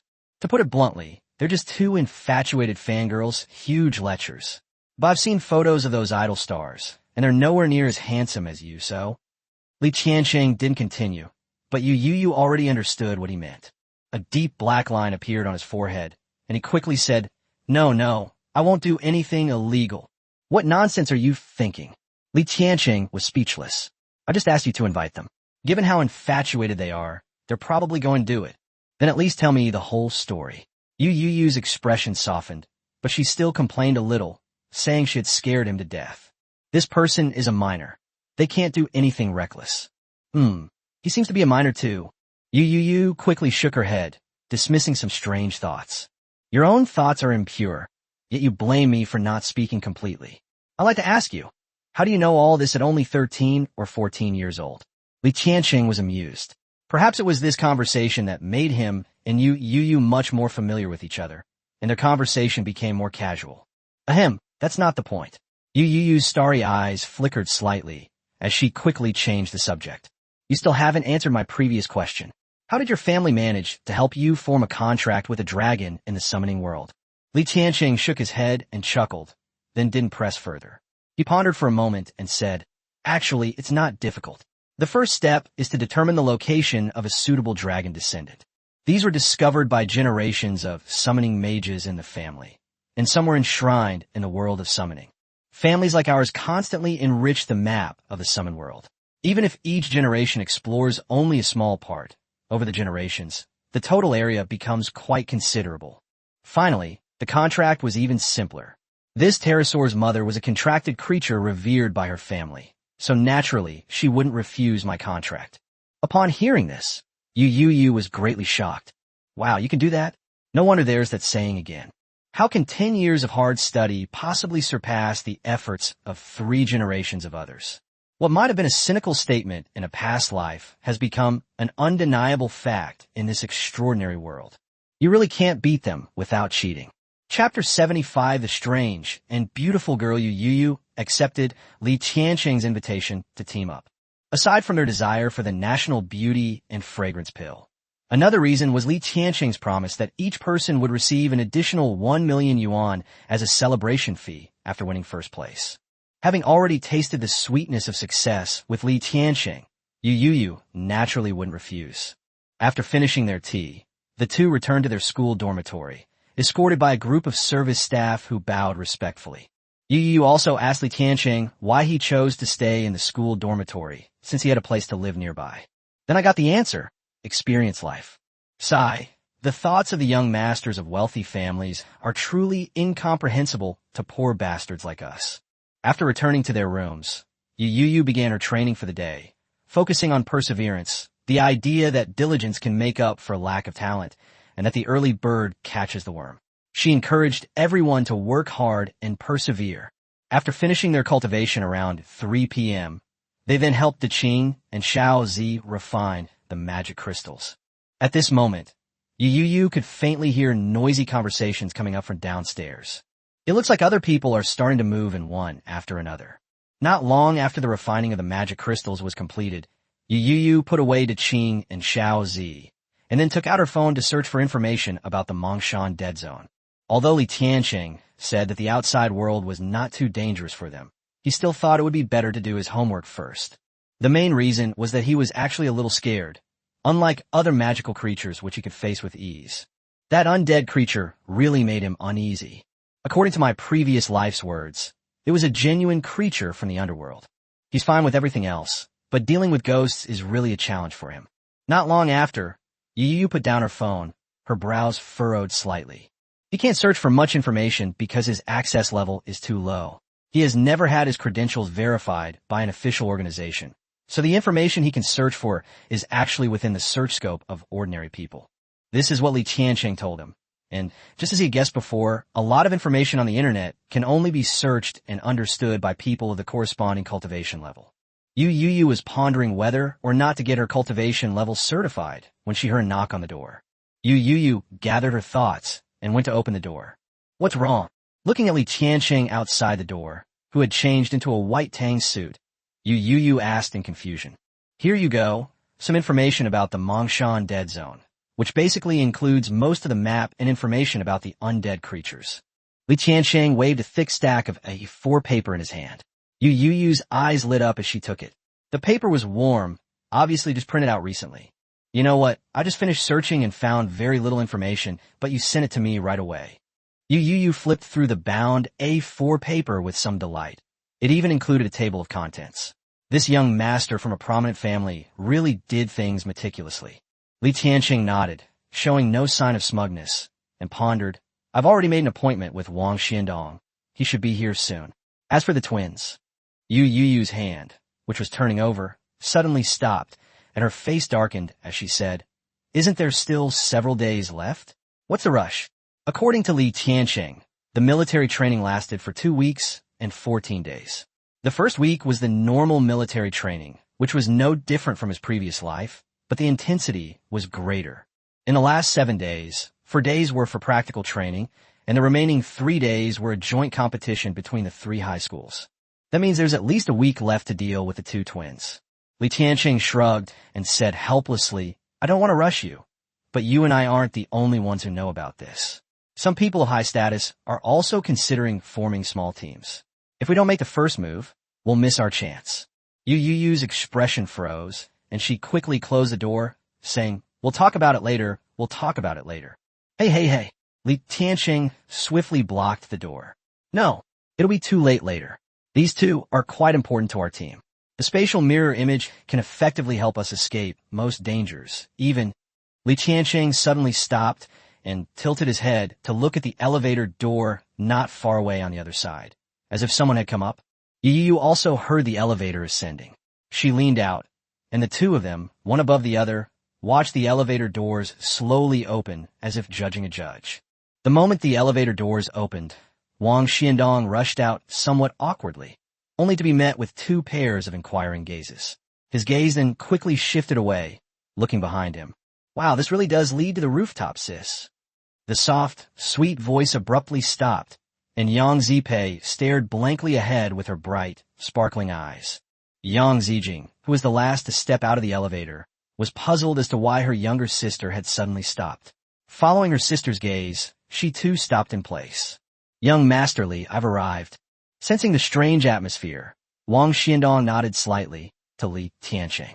Li Tianqing withdrew his gaze first, a fleeting look of embarrassment crossing his face. Who would have thought that the person in question would appear so soon after they started talking? Hopefully, he hadn't overheard their conversation. Even someone as used to grand occasions as young master, Li couldn't help but feel a bit apprehensive in this situation. Fortunately, someone came to the rescue. Li Tianqing nodded slightly. There's no need to address each other like that at school. Just call each other by our names. Wang Xiandong hesitated for a moment, but when he met Li Tianqing's gaze, he nodded.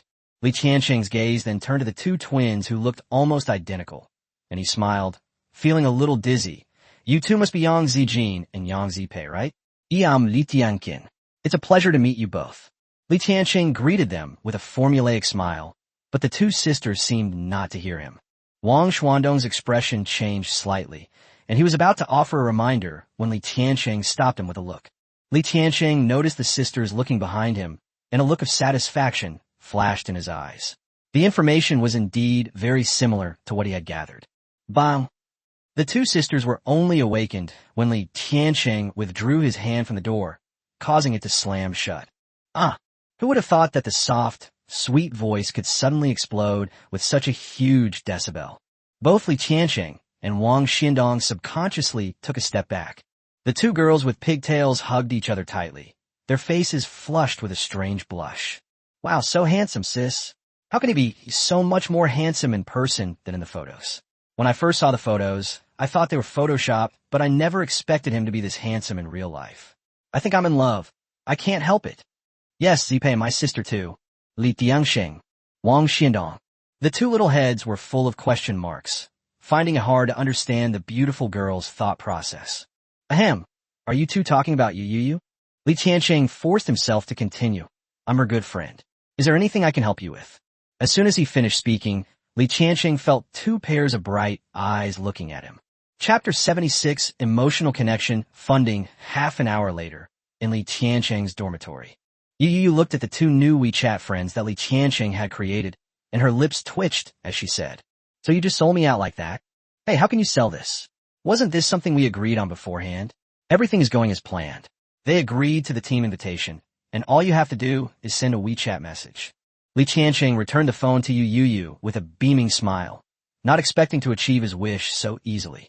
Looking at the two hello messages that had just been sent to her on WeChat, Yu Youyou asked with some unease, this shouldn't be considered deceiving someone's feelings, right? Regardless of whether you get first place or not, I'll give you 1 million yuan for emotional support. Li Tianqing took out his phone, seemingly replying to a message, and said without looking up, You pack your things first. We'll have a get-together tonight as a team-building activity for our squad. Then we'll discuss the situation in the Mongshan Dead Zone and prepare for the actual training. Upon hearing about the 1 million yuan needed for emotional connection, Yu Youyou silently replied to the two sisters with a smiling emoji. Okay, I'll head back now. Call me when it's time. Yu Youyou returned to her room and began chatting on her phone as ordered. In Li Tianqing's words, the sisters must not be allowed to have any thoughts of quitting before the military training ends. They chatted on and off until almost 6 o'clock when they heard a knock on the door. Yu Youyou put away her phone, changed her shoes, and went out. Without exception, Li Tianqing pushed open the door. Yu Youyou closed the door and they walked up to the elevator. She said, Don't go too wild tonight. I'm still young and can't handle it. What the hell? Li Tianqing was stunned. Seeing Yu Youyou's serious expression, he seemed to realize what was going on. He said irritably, What are you thinking? It's just a simple meal, maybe with a song or something. There's nothing weird about it. You scoffed. That's it? I've seen you second-generation rich kids in TV shows and novels who really know how to have fun, with all those lavish banquets, masked balls, and open-air feasts. Are they all fake? Li Tianqing's eye twitched. Although I don't deny that such situations exist, can you please stop trying to apply this to me? Our family has a pretty strict family tradition. As the two were talking, the elevator had already reached the first floor. The two immediately fell silent. As soon as they stepped out of the elevator, Yu Youyou felt two burning gazes fixed on his face. Hello. Yu Youyou forced a stiff smile and nodded slightly to the two girls with pigtails. However, they underestimated the charm of their smiles, and the two sisters, feeling a little dizzy, helped each other up. He looks even more handsome when he smiles. He's totally captured my heart. Yang Zipei, wearing a pink dress, hugged her sister tightly, her big eyes blinking dreamily. Yang Zijing was in no better shape, clutching her blue skirt tightly with both hands as she watched Yu Youyou walk over. Yu Youyou was dressed simply in a beige loose short-sleeve shirt, navy blue cargo pants, and white sneakers. But with her stunning looks and unique aura as a summoner mage, she still looked amazing. He radiated light in the eyes of the two sisters. Yu Youyou's face shape is not the traditional handsome face with sharp features, but rather a softer face. Her overall temperament is more lazy and casual, coupled with the cool white skin that she shares with Yu Ranran, and her wispy hair slightly covering her bright starry eyes. It gives people a strange and beautiful feeling of China having no meal replacement. If there is any drawback, it is that due to her age, she still shows some immaturity, but this clashes with Yu Youyou's mature demeanor that is beyond her years, which arouses curiosity. Let's go. Yu Youyou walked to the front door, turned back and looked helplessly at the two who were still infatuated with each other, and said softly, Oh. The two sisters snapped out of their daze and quickly followed. Coming. Outside, Li Tianqing and Wang Xiandong had already gone far away, and only their figures could be seen, as if they were being deliberately given space.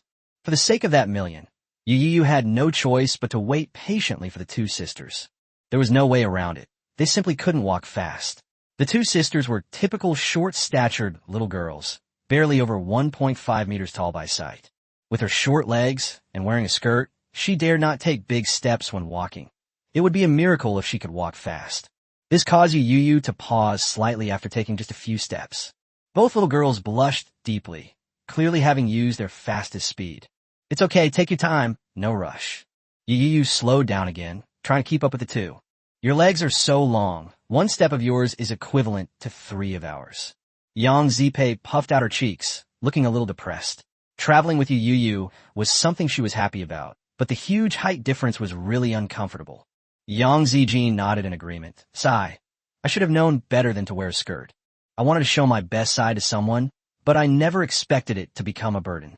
Yu Youyou touched her nose, feeling a little embarrassed. In the end, it all seemed to be his fault. Finally, the three of them arrived at the school gate, only to see Li Tianqing and Wang Xiandong standing in front of 2 luxury cars worth tens of millions of yuan. Seeing the three of them approach, Li Tianqing smiled and said, You guys take the last car, we'll be going now. Yu Youyou was stunned. Before she could say anything, the two of them had already gotten into the car and driven away. You guys sit in the back, I'll go to the front passenger seat. Yu Youyou glanced at the car behind her, her eyes flickered slightly, and she was about to step forward and open the passenger door. But then the car window rolled down, revealing a middle-aged man with a gentle expression. Student Yu, I am the person in charge of the young master's security. Please, the 3 of you sit in the back seat.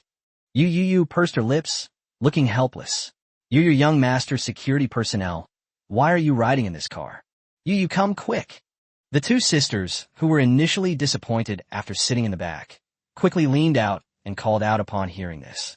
Given the situation, what else could she do? Yu Youyou steeled herself and stepped in the back seat. The electric car, doors slowly closing. This is a luxury business car, similar to a Rolls-Royce, with a partition separating it from the front row. But the executive chairs in the back row are indeed very big, but there are only 2 of them, and between the seats is a tall, raised liquor tank. Yu Youyou cursed Li Tianqing inwardly for being a heartless bastard and pulling this stunt. Fortunately, the two sisters were quite rational and didn't do anything like sitting on each other's laps.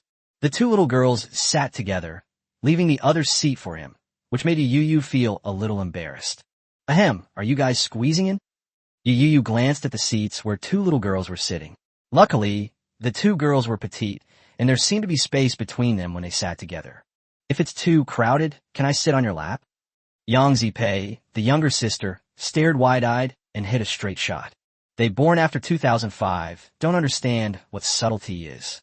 Chapter 77, only Yu Youyou can do it. A dozen minutes later, the car arrived at its destination. Yu Youyou got out of the car in a hurry, looked at Li Qianqing, who was talking to Wang Xiandong, and said through gritted teeth, there was no mention of this arrangement beforehand. What arrangements? Li Qianqing looked over, looking confused. Don't wrong an innocent person. Pa! Yu Youyou spat, and just as she was about to say something, she felt the familiar burning gaze and quickly stopped. These two must have some serious illness. Haven't they had enough of looking at each other all this way?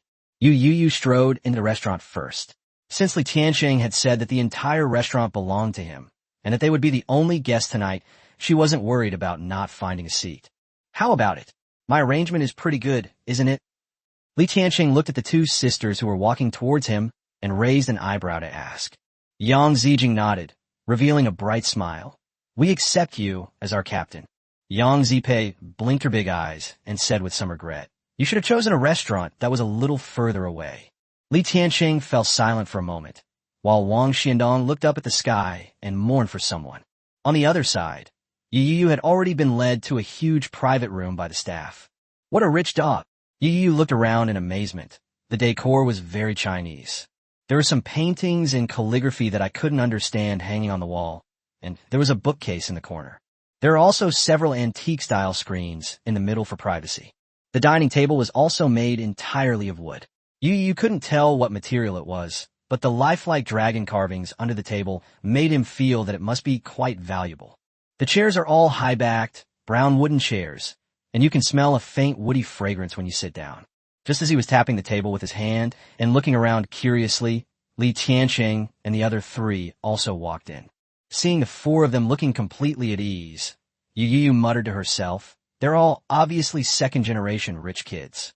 Wang Xiandong and the two sisters probably came from families less well-off than Li Qianqing, but they were likely still wealthy and influential.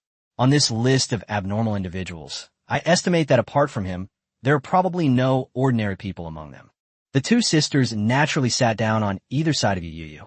However, what almost made Yu Youyou laugh was that perhaps the chairs were too high, because when the two sisters sat on the chairs, their feet could not reach the ground at all, and they could only dangle in the air.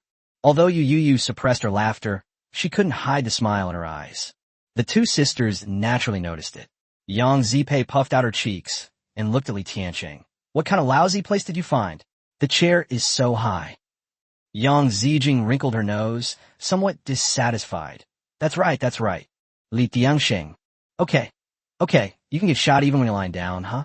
I wasn't the one laughing, so why are you getting angry at me? Li Qianqing's forehead creased with annoyance. Then I'll have someone change to a baby chair, and you two can sit at the children's table. The private room has two dining tables, one large and one small, to accommodate guests who bring children.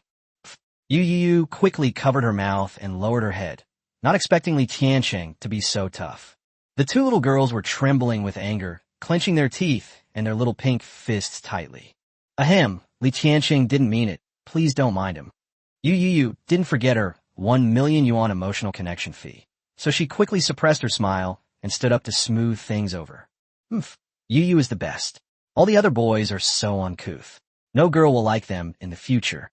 Upon hearing this, the two sisters' moods instantly brightened, and they launched a scathing attack without hesitation.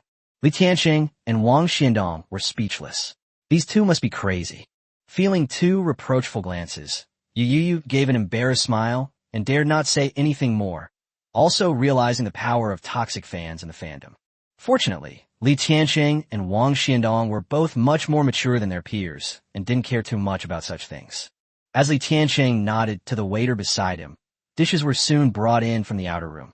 When the table was filled with dozens of exquisite Chinese dishes, Yu Youyou secretly clicked her tongue in amazement. 50 servings for 5 people. This rich man was truly extravagant. Finally, The waiter brought out freshly squeezed juice, divided it among the 5 people, and then left. Today, our training team is established. You are all rare talents, and you come from different places. It is truly fate that you can come together. As the team leader, and as the host of the capital, I would like to raise a glass to you all, and welcome you to the capital. Li Qianqing formally picked up the juice and downed it in one gulp. The group imitated the adults they remembered, raising their glasses for a distant toast. The 2 sisters seemed interested in toasting directly with Yu Youyou, but considering they would have to jump off their chairs, they decided against it. There's not much to say. Let's just start eating. Li Qianqing sat back down, picked up his chopsticks, and began introducing some local specialties to the group of out-of-towners. Yu Youyou also liked this atmosphere. Young Master Li was very good at handling people and didn't treat them with the formalities of a banquet. Yu Youyou savored each dish carefully, praising them highly.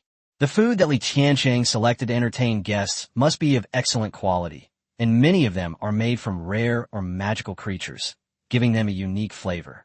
The only thing that frustrated Yu Youyou was that she could still feel the subtle glances directed at her from both sides while enjoying the food. The 2 sisters seemed to have grasped the meaning of beauty is food for the eyes today, barely eating a few bites and staring at Yu Youyou the whole time. During meals, the 2 sisters kept throwing out questions such as, what color does Yu Youyou like? What kind of food does Yu Youyou like? What style of girl does Yu Youyou like? What are your hobbies, Yu Youyou? After a satisfying meal, the group moved to the other side of the screen, where they found a tea room for rest. After the waiter served the tea and left, Li Qianqing pondered and said, you should all already know about the situation of this training, including some information about the Mongshan dead zone. I have already posted it in the group. Yes, they formed a small group chat during their meal. You can look it up yourselves. I won't say much more. And the most important point is why I chose you as my teammates. Upon hearing this, everyone, including the 2 sisters, looked over curiously. Li Qianqing slowly said, let me talk about Yu Youyou first. Actually, at first I didn't necessarily need Yu Youyou. It wasn't until I lost to Yu Youyou in our sparring match that I made the decision that I had to have Yu Youyou. Apart from Yu Youyou, the other 3 all showed surprise, clearly not expecting that the 2 had already sparred, and that it ended with Li Qianqing, the young master, losing. Li Qianqing then looked at Yu Youyou and asked, Yu Youyou, may I say something? Yu Youyou's starry eyes flickered slightly. He understood what Li Qianqing meant and nodded. Chapter 78, the start of military training, was confirmed. Li Qianqing nodded and said, because Yu Youyou's second contracted creature is a level 2 purple-winged eagle. The purple-winged eagle has both wind and thunder elements and is very powerful. Moreover, I probably don't need to elaborate on the fact that lightning is effective against undead creatures. To be honest, if Yu didn't have this purple-winged eagle, I might have preferred to choose Yao Yueshan and Zhang Yu, both lightning-type mages. Li Qianqing stated his thoughts quite frankly, and Yu Youyou did not feel offended. Instead, she nodded in agreement. In the adult world, there are no unfounded friendships or favors.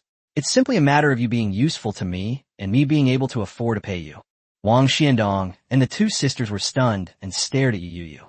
They shouted in unison, pervert! 2 level 2 summoned creatures, one of which is a purple-winged eagle, a flying creature with both wind and thunder elements.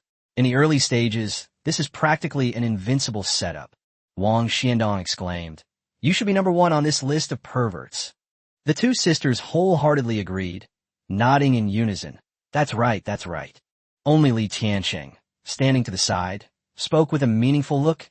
He hadn't yet mentioned Yu Youyou's innate talent. Forget it. Let them find out on their own later, otherwise they might not be able to accept it right away. Yu Youyou smiled reservedly. It's just luck, just luck. All 4 of them wore expressions of dismay. Li Qianqing quickly changed the subject and continued. Next is Xiandong.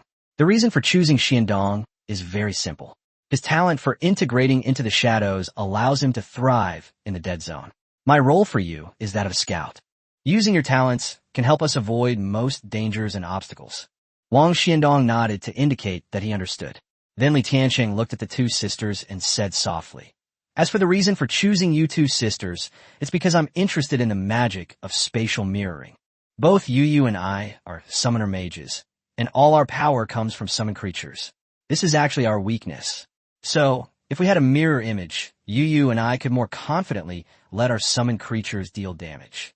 Upon hearing this, Yang Zipei immediately looked at Yu Youyou and smiled. Don't worry. Don't worry.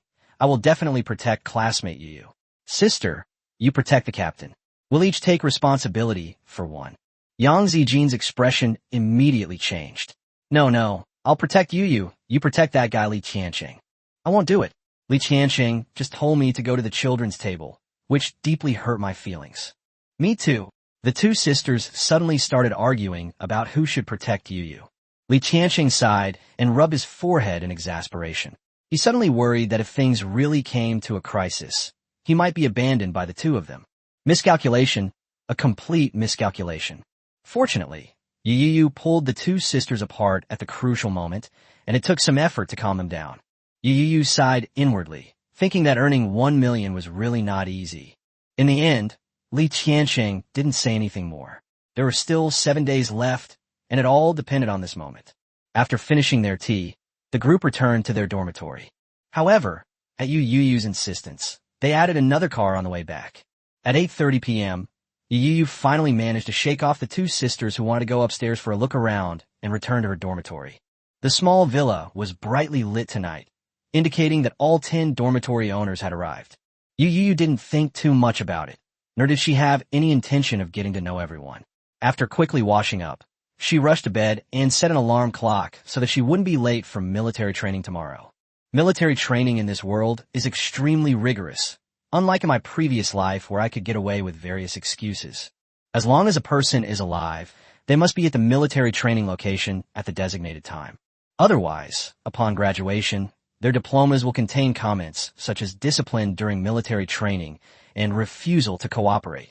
This almost completely cuts off the path for most people to go further. We wouldn't dare be late, let alone skip military training. Amidst a jumble of random thoughts, Yu Youyou drifted off to sleep. Ring, ring, ring. The alarm clock woke Yu Youyou up. Still sleepy, she reached out to turn off her phone and stared blankly at the ceiling. Sigh, another prison-like life is about to begin. With a quick, effortless movement, Yu Youyou got dressed and washed up. Half an hour later, he appeared on time in the summoning system freshman class. To Yu Youyou's surprise, Li Qianqing arrived even before him. Seeing Li Qianqing sitting by the window, sipping tea from a thermos, Yu Youyou went over and sat down. This also attracted the attention of many new students. The two freaks of the summoning system were in the same frame, and seemed to be quite familiar with each other. So, is there really a circle among geniuses? Give. What's this? Looking at the bag that Li Qianqing handed over from the drawer, it faintly exuded an enticing aroma. Yu Youyou quickly opened it, and the aroma that wafted out made her stomach, which had been empty that morning, rumble slightly. For breakfast, I'll have local beef soup and pan-fried buns from the capital. I hope you like it, Li Qianqing said casually. How did you know I didn't eat breakfast? No need to know. It's just that I asked someone to prepare an extra copy. Yu Youyou was slightly taken aback, not expecting this guy with thick eyebrows and big eyes to be so considerate. Yu Youyou took out her chopsticks and started eating, ignoring the gazes around her. When Li Qianqing took out breakfast for Yu Youyou, the surrounding area immediately erupted in chaos. Holy crap, this scene is straight out of an idol drama. Huh, really? Does such a sentiment truly exist in this world? Yu Youyou is so handsome. Even when he's eating, he looks so cool. Damn it, Li Qianqing got the advantage of being so close to him.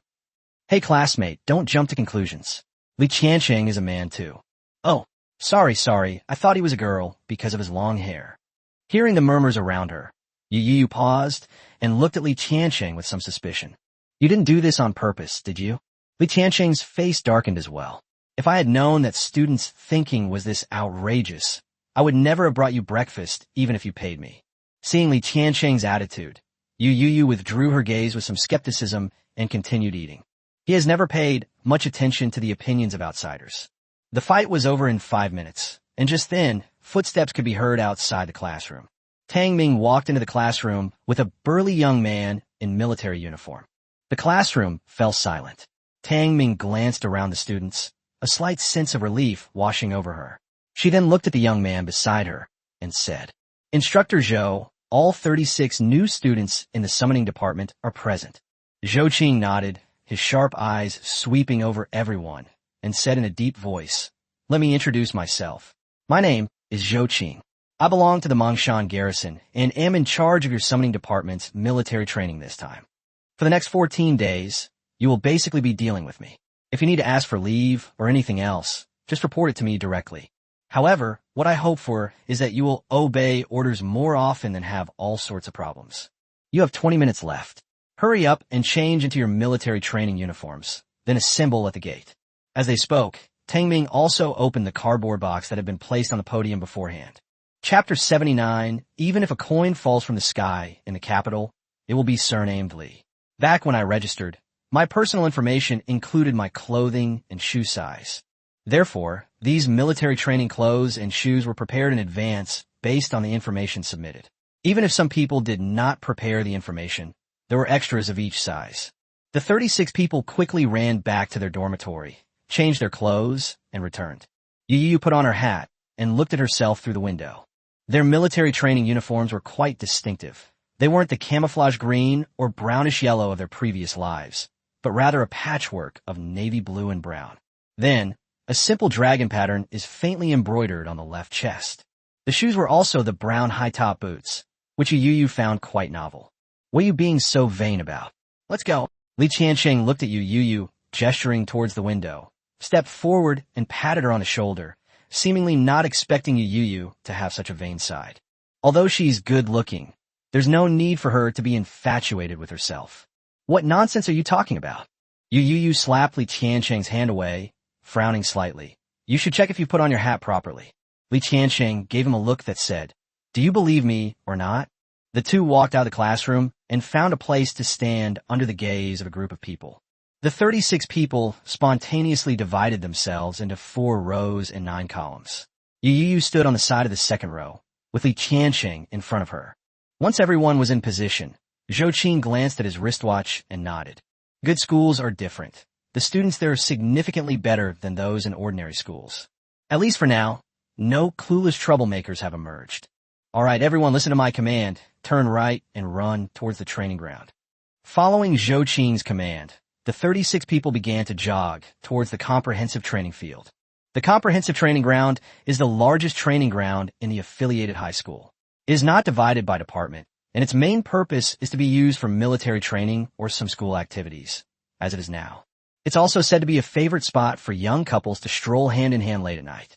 As they turned right, Yu Youyou and Li Qiansheng became the leaders, and upon arriving at the training ground, they clearly felt a series of gazes directed their way.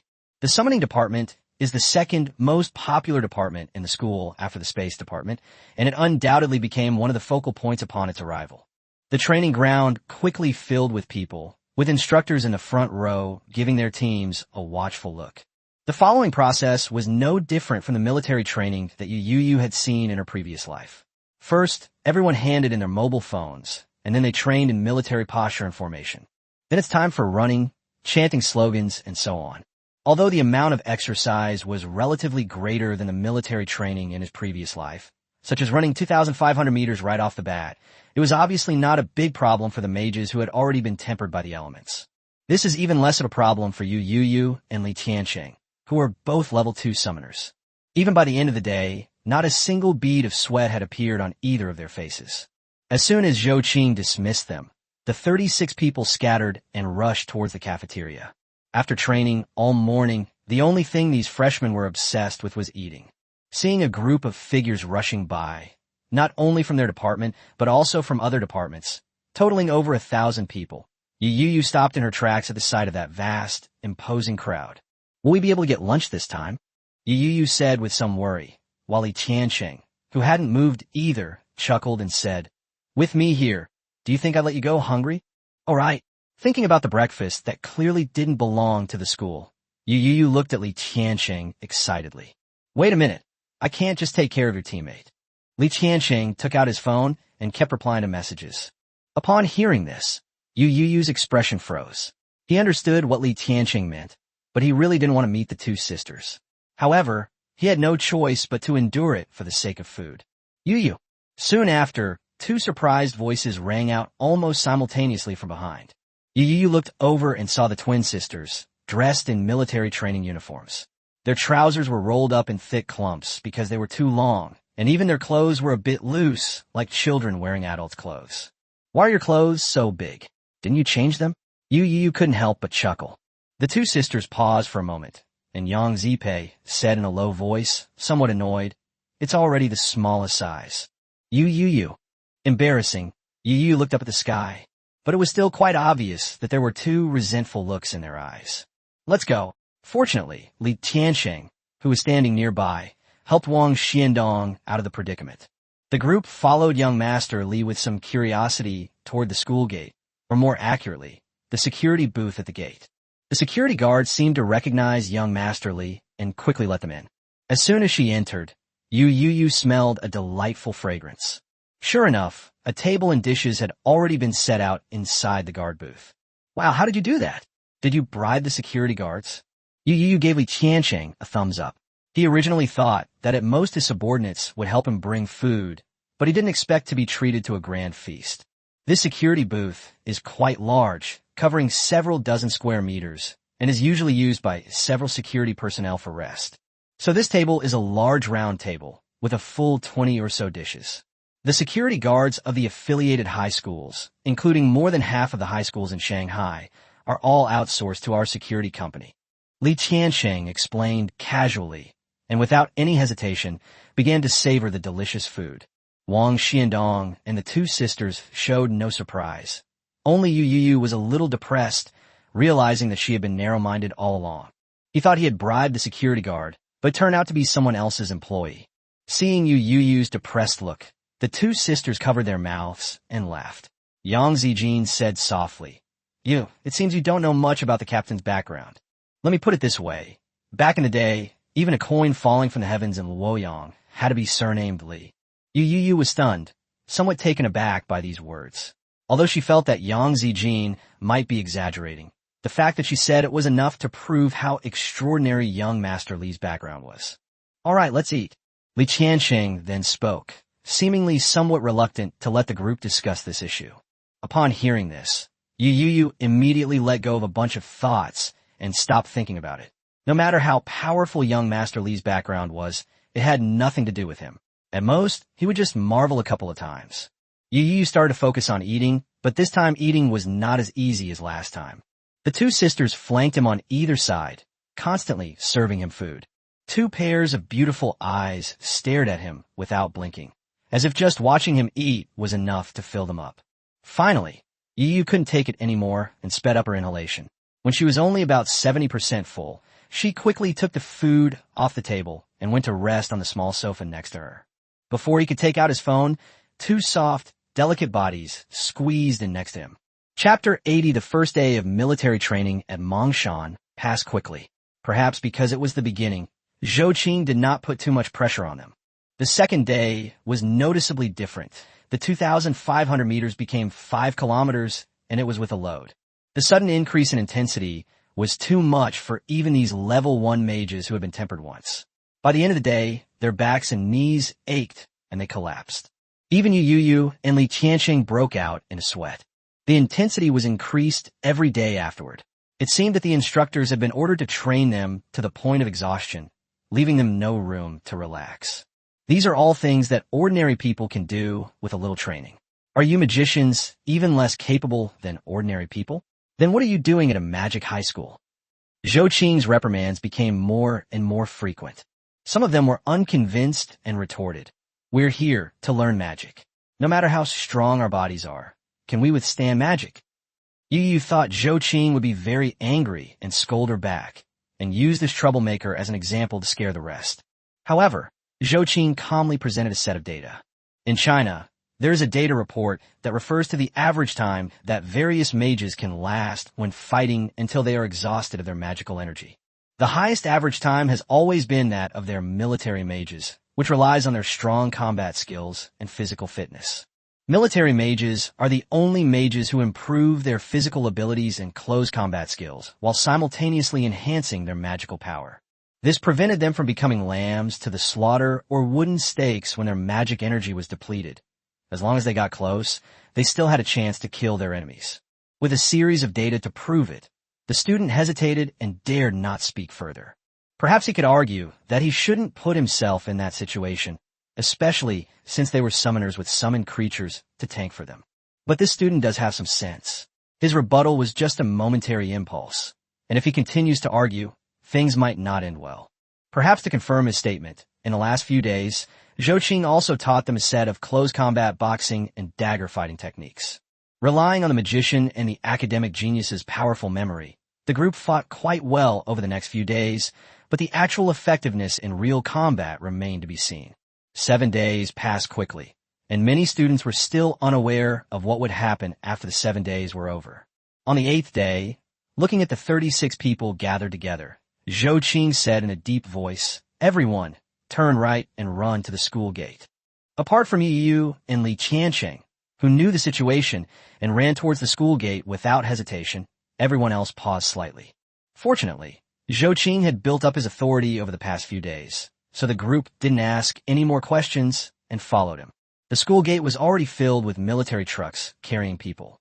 Each truck can carry 48 people. Since there weren't many of them, they all boarded one truck and the vehicle set off first. Zhou Qing did not sit in the passenger seat, but instead sat with them in the passenger compartment. It was at this moment that the confused freshman finally had the opportunity to ask Zhou Qing questions. "Instructor, where are we going?" Zhou Qing's expression was solemn, and he said sparingly, "You'll know when we get there." The bewildered freshmen were even more confused without getting any answers. Only Yu Youyou and Li Qiancheng, sitting opposite each other, exchanged a meaningful glance. Military vehicles sped through the streets of the capital city, heading out of the city. This attracted the attention of many people, and related posts were quickly published. Approximately 3,100 new students from the affiliated high school, number 1 high school, and number 2 high school are heading toward Manga.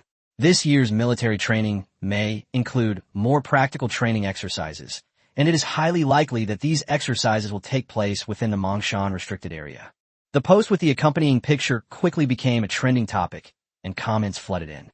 Is the poster crazy, or are the Ministry of Education and the military crazy? Taking a group of freshmen who have only been awakened for more than 2 months to the Mongshan dead zone for practical training, they really dare to think of that. These little kids probably can't even cast a complete spell. They'd probably wet their pants if they saw an undead. That's not entirely true. I've heard that this year's freshmen are quite strong. If we don't go inside, we should be fine. No problem? If something goes wrong with this thing, it'll be a huge problem. Undead creatures are extremely sensitive to the presence of living people. If thousands of living people enter at once, it could directly cause an undead riot. Who will be responsible if people die? Ha ha ha. A necromancer uprising? Do you think the tens of thousands of troops stationed in Mongshan are just sitting around doing nothing? Have you heard of a necromancer uprising in the last 30 years? Stop living in the past, buddy. I am from the capital city and can confirm part of what the original poster said. The military vehicle carrying the newborn is indeed heading towards Mongshan. Don't overthink it. The military training for Shundu Magic High School and other high schools is handled by the Mongshan garrison. They're probably just taking people there to admire the garrison style or something. Yu Youyou was unaware that this matter had already caused a stir online. She closed her eyes slightly to rest, waiting for that moment to arrive. Mongshan is about 50 or 60 miles away from the center of the capital city, which is considered very close. The military truck arrived at its destination after a little over an hour's drive. Disembark in an orderly manner and line up. Zhou Qing jumped down first and shouted in a deep voice. The 36 people quickly followed suit and jumped off the vehicle. Once they got out of the car, everyone could finally see what kind of area they were in. Yu Youyou glanced around, her mind slightly shaken. As far as the eye could see was a huge camp paved with cement. The location was probably a parking lot.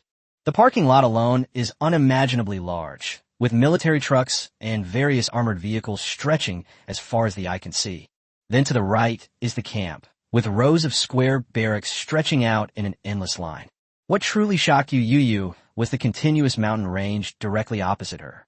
The mountains were brown, and a deep layer of dark clouds covered the sky above them, stretching endlessly. At first glance, Yu Youyou felt a deep sense of oppression in her heart. Is this the Mongshan dead zone? Yu Youyou murmured to himself. This was the first time he had ever witnessed such a desperate situation. At this moment, many of the freshmen around recognized where they were, and their faces turned pale.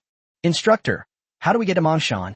Zhou Qing did not answer, but waited until all the follow-up military vehicles arrived, and more than 3,000 students from the three schools lined up in front of the parking lot.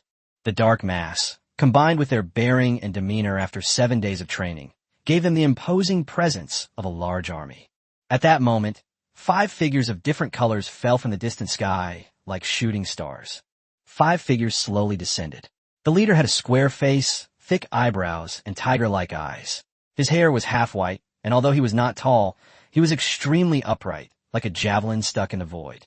He wore the rank of senior colonel, with 2 bars and 4 stars on his shoulders.